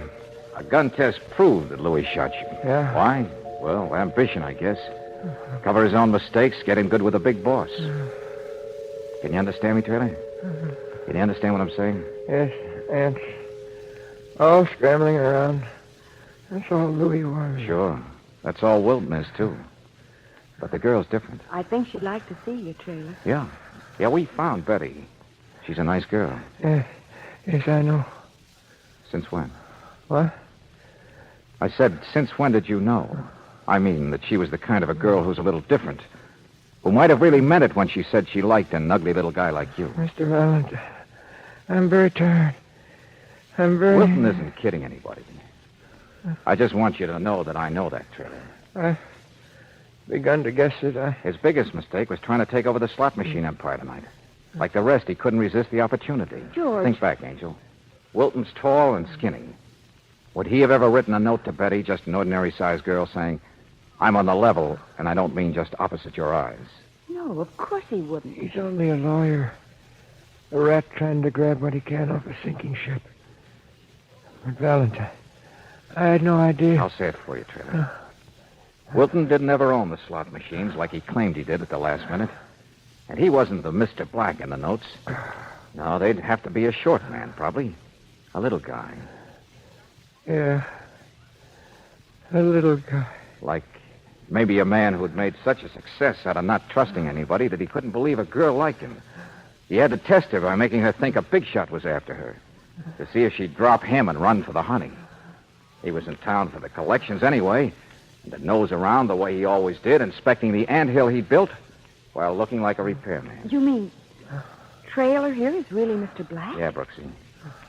What would you have done, Trailer, if Betty had dropped you and chased after you, Mr. Black, the very way her brother wanted her to? I would have killed her. No, I wouldn't have. I don't... I know, Buster. It's pretty ironic. You kept your identity so secret. You did so well. That what happened? You got shot by a guy whose only ambition was to get in good with the boss. Make a big, fine impression on you. Now you still want to talk to Betty while you can, Mr. Black? No. She's... Leave her out of our anthill.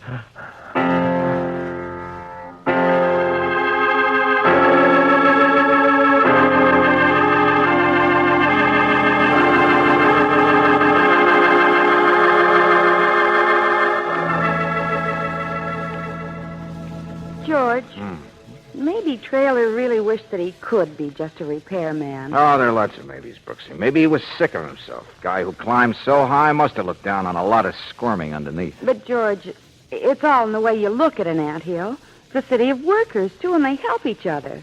They don't climb over each other's backs or knife each other to get ahead.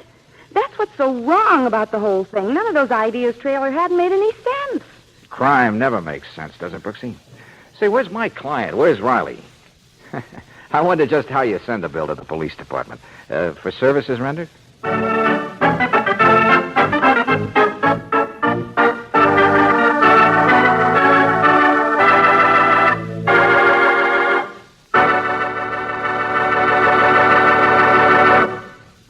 pretend you're on a weekend motoring trip.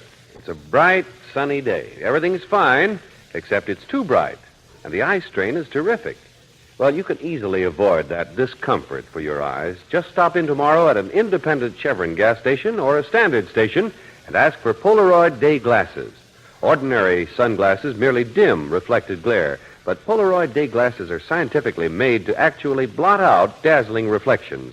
The kind of glare that bounces off highways, water, beaches, and snow to hit you in the eyes. These smartly styled glasses are light and comfortable to wear. They have wide-angle coverage, and there's no obstruction of view. You can drive all day through bright weather, and Polaroid day glasses will leave your eyes feeling no strain.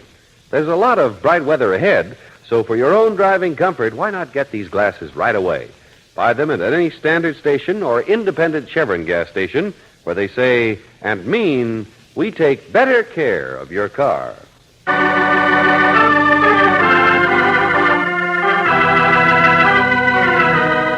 Tonight's adventure of George Valentine has been brought to you by Standard Oil Company of California on behalf of independent Chevron gas stations and standard stations throughout the West. Robert Bailey is starred as George with Virginia Gregg as Brooksy. Let George Do It is written by David Victor and Jackson Gillis and directed by Don Clark. Wally Mayer appears as Lieutenant Riley. Pat McGeehan was heard as Trailer, Bill Boucher as Wilton, Gene Bates as Betty, Jim Nusser as the bartender, and Anthony Barrett as Louie. The music is composed and presented by Eddie Dunstetter, your announcer, John Heaston. Listen again next week, same time, same station, to Let George Do It. This is the Mutual Don Lee Broadcasting System.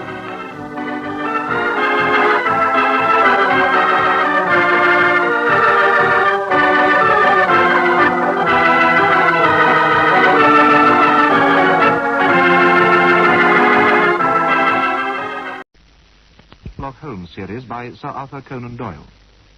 The first story is called The Sussex Vampire, and here to tell you about it is Dr. Watson. It was evening of a dull, foggy November day. Following our usual custom, Sherlock Holmes and I had taken our usual stroll about the streets adjoining Regent's Park. But the poisonous brown air had driven us back thankfully to the warmth and comfort of the parlor at 221B Baker Street. As I stretched out my toe to the welcoming blaze, Holmes read carefully a note which the last post had brought him. Then, with a dry chuckle, which was his nearest approach to a laugh, he tossed it over to me. What do you make of this, my dear Watson? For a mixture of the modern and the medieval, or the practical and the wildly fanciful, if you like, I think this is surely the limit. Oh? Well, let's see. 46 Old Jury, November the 19th. Sir, our client, Mr. Robert Ferguson, of Ferguson and Moorhead, tea broker of Mincing Lane, has made some inquiry from us in a communication of even date concerning vampires. Vampires? Go on. Yes. As our firm specializes entirely upon the assessment of machinery, the matter hardly comes within our purview, and we have therefore recommended Mr. Ferguson to call upon you and lay the matter before you. We have not forgotten your successful action in the case of Matilda Briggs. We are, sir, faithfully yours, Morrison, and Dodd. Matilda Briggs? I don't remember her, Holmes. It wasn't the name of a young woman, Watson. It was a ship which is associated with the giant rat of Sumatra. Giant rat of... A story for which the world is not yet prepared. Ah. But what do we know about vampires? Does it come within our purview either? Make a long arm, Watson, and see what V has to say. Right. Anything's better than stagnation, but really we seem to have been switched on to a Grimm's fairy tale. Here you are. Thank you. U.V. Now, Voyages of Gloria Scott. Bad business, that. I have some recollection that you made a record of it. I was unable to congratulate you upon the result. Victor Lynch, the forger, venomous lizard of Gila. Remarkable case. Victoria, the circus belle, Vanderbilt and the Yeggman, Vipers, Vigor, the Hammersmith Wonder. Hello. Found something? The good old index. You can't beat it. Listen to this, Watson. Vampirism in Hungary, and again, vampires in Transylvania. Oh, rubbish, Watson, rubbish. What are we to do with walking corpses who can only be held in their graves by stakes driven through their hearts? It's pure lunacy. But surely the vampire wasn't necessarily a dead man. A living person might have the habit. I've read, for example, of the old sucking the blood of the young in order to retain their youth. Quite right, Watson. It mentions the legend in one of those references. But are we to give serious attention to such things? This agency stands flat-footed upon the ground, and there it must remain. The world is big enough for us. No ghosts need apply. Bravo, Holmes. So you're not going to take the case of Mr. Robert Ferguson seriously?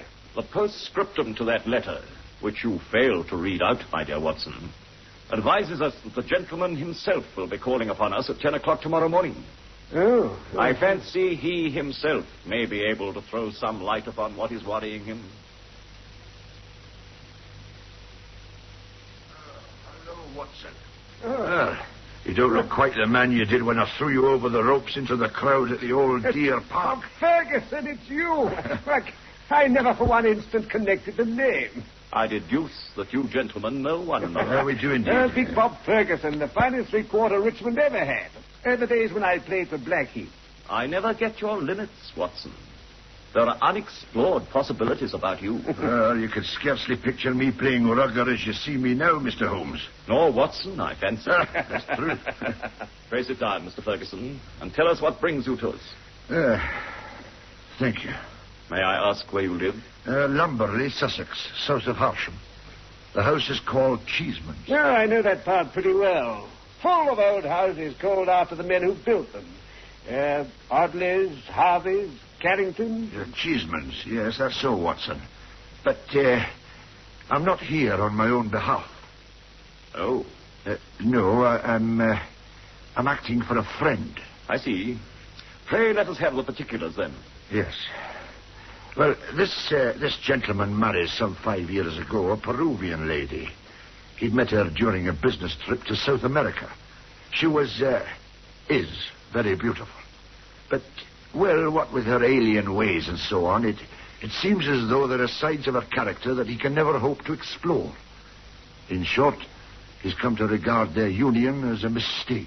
I understand. Oh, she remains as loving and devoted a wife as a man could wish for. But at the same time, she's begun to show some curious traits, quite unlike her general nature. Of what kind? Well, my friend had been married before. There's a son of 15 by the first marriage. Charming lad. Unfortunately, partially crippled in a childhood accident. Now, on 2 occasions, my friend's present wife had been caught in the act of assaulting this poor lad in the most unprovoked way. Good heavens. That's nothing. There's also a child of the present marriage, a dear little boy under a year old. On one occasion, about a month ago, this child had been left by its nurse for a few minutes.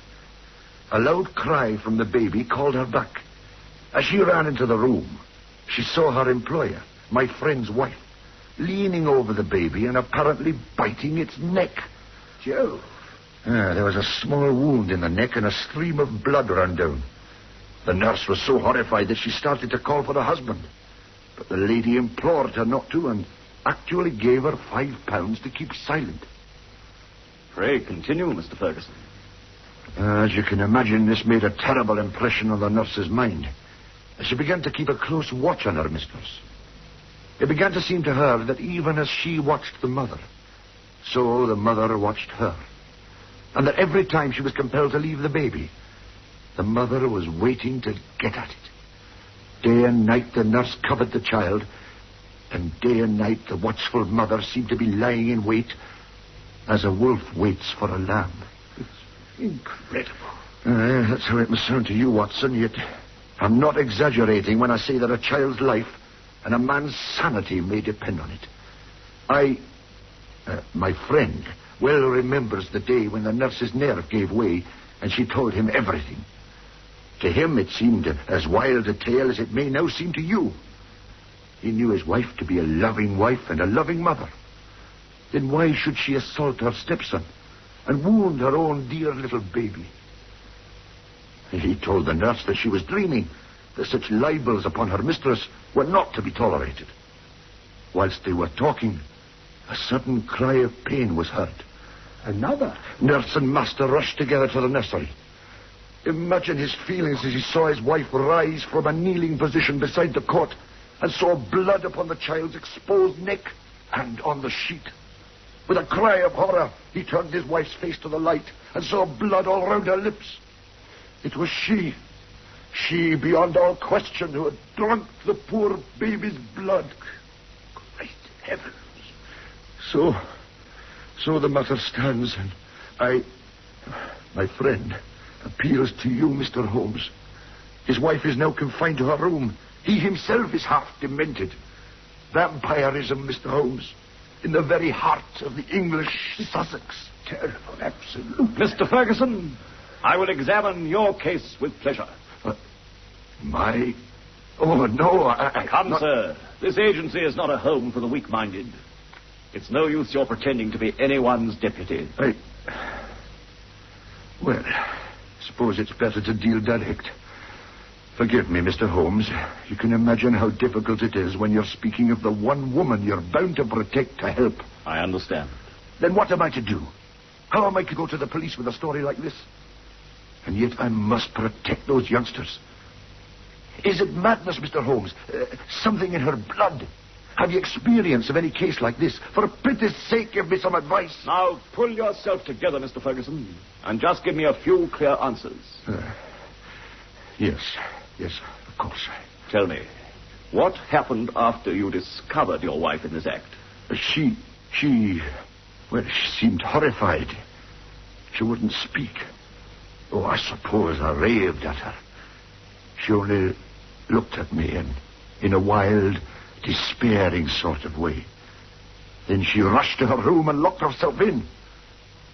Since then, she's refused to see me. Who attends to her once, then? Oh, a maid, Dolores. Also Peruvian? She's been with my wife for some years. More a friend than a servant. And the child, the baby? The nurse has sworn to me that she will not leave it, night or day. As for poor Jack, the inoffensive little cripple, I only hope if she comes out of her room, he won't happen to be near at hand. What exactly is his complaint, Ferguson? Oh, some injury to the spine. He can get about, but only in a limited sort of way. And yet you say your wife, who is of a loving disposition, has assaulted him twice. In what way? She struck him savagely. This maid, Dolores, has been with your wife even before your marriage, I take it? Oh, yes, quite some time. Then she might know more about your wife's character than you yourself. Oh, I suppose so. Well, I fancy I may be of more use at Lamberley than here. It is eminently a case for personal investigation. If the lady remains in her room, our presence cannot annoy or inconvenience her. It's what I'd hoped to hear you say, Mr. Holmes. There is an excellent train for Victoria at 2, if you could manage it. With pleasure. Watson comes with us, of course. Oh, of course. Yes, delighted. There are just 1 or 2 points I should like to be sure about before we start. This unhappy lady, as I understand it, has appeared to assault both her own baby and your son. That's so. But the assaults have taken different forms. Did she give no explanation why she had beaten your son? Only that she hated him. That's not uncommon among stepmothers, you know. I know. There's never been any love between them. Is your wife jealous by nature? Highly. But the boy, he is 15 and probably very developed in mind, since his body has been circumscribed in action. Didn't he explain the assaults? Well, he could find no reason. I see. No doubt you and the boy were great comrades before this second marriage. Oh, indeed. He was my greatest comfort after the loss of my wife. And the boy remained devoted to the memory of his mother? Most devoted. A most interesting lad.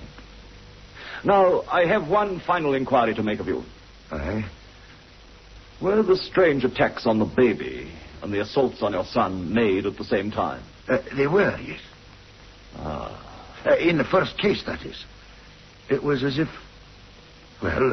some frenzy had seized her, and she'd vented her rage on both of them. But on the second occasion, when she attacked my son, she made no attempt on the baby. Oh. That certainly complicates matters. But I don't quite follow you. Possibly not. One forms provisional theories and waits for time or fuller acknowledgement to explode them. A bad habit, Mr. Ferguson, but human nature is weak. I fear your old friend here has given the public an exaggerated view of my scientific methods. However, I will only say at this stage that your problem doesn't appear to me to be insoluble. The ancient farmhouse in which Bob Ferguson dwelt proved to be a large, straggling building, very old in the center, very new at the wings. An odor of age and decay pervaded the whole crumbling building. The large central room into which Ferguson led us was a most singular mixture of dates and places. The half-paneled walls may well have belonged to the original yeoman farmer of the 17th century. They were ornamented, however, on the lower part by a line of well-chosen modern watercolors, while above, where yellow plaster took the place of oak, there was hung a fine collection of South American weapons, which had been bought, no doubt, by the Peruvian lady. Holmes, with that quick curiosity which sprang from his eager mind, examined them with some care, and then turned his attention to a spaniel which came slowly forward from his basket in the corner. It walked with difficulty to Ferguson and licked his hand.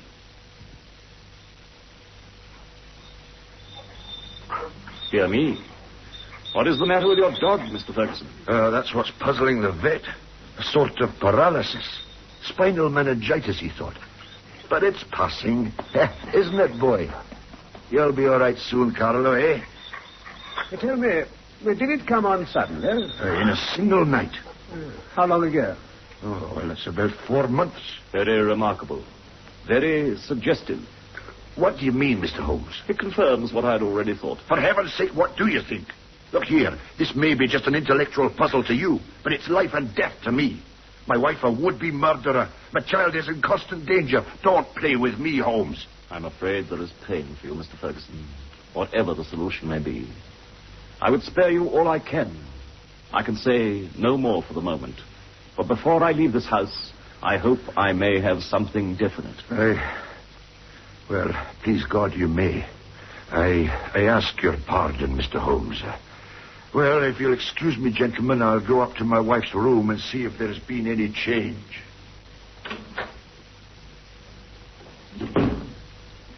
Well, Holmes? A charming old room, Watson. Just look at those oak beams. Magnificent. Holmes! See that iron fire screen. 1670. And all these fascinating weapons and trinkets. A most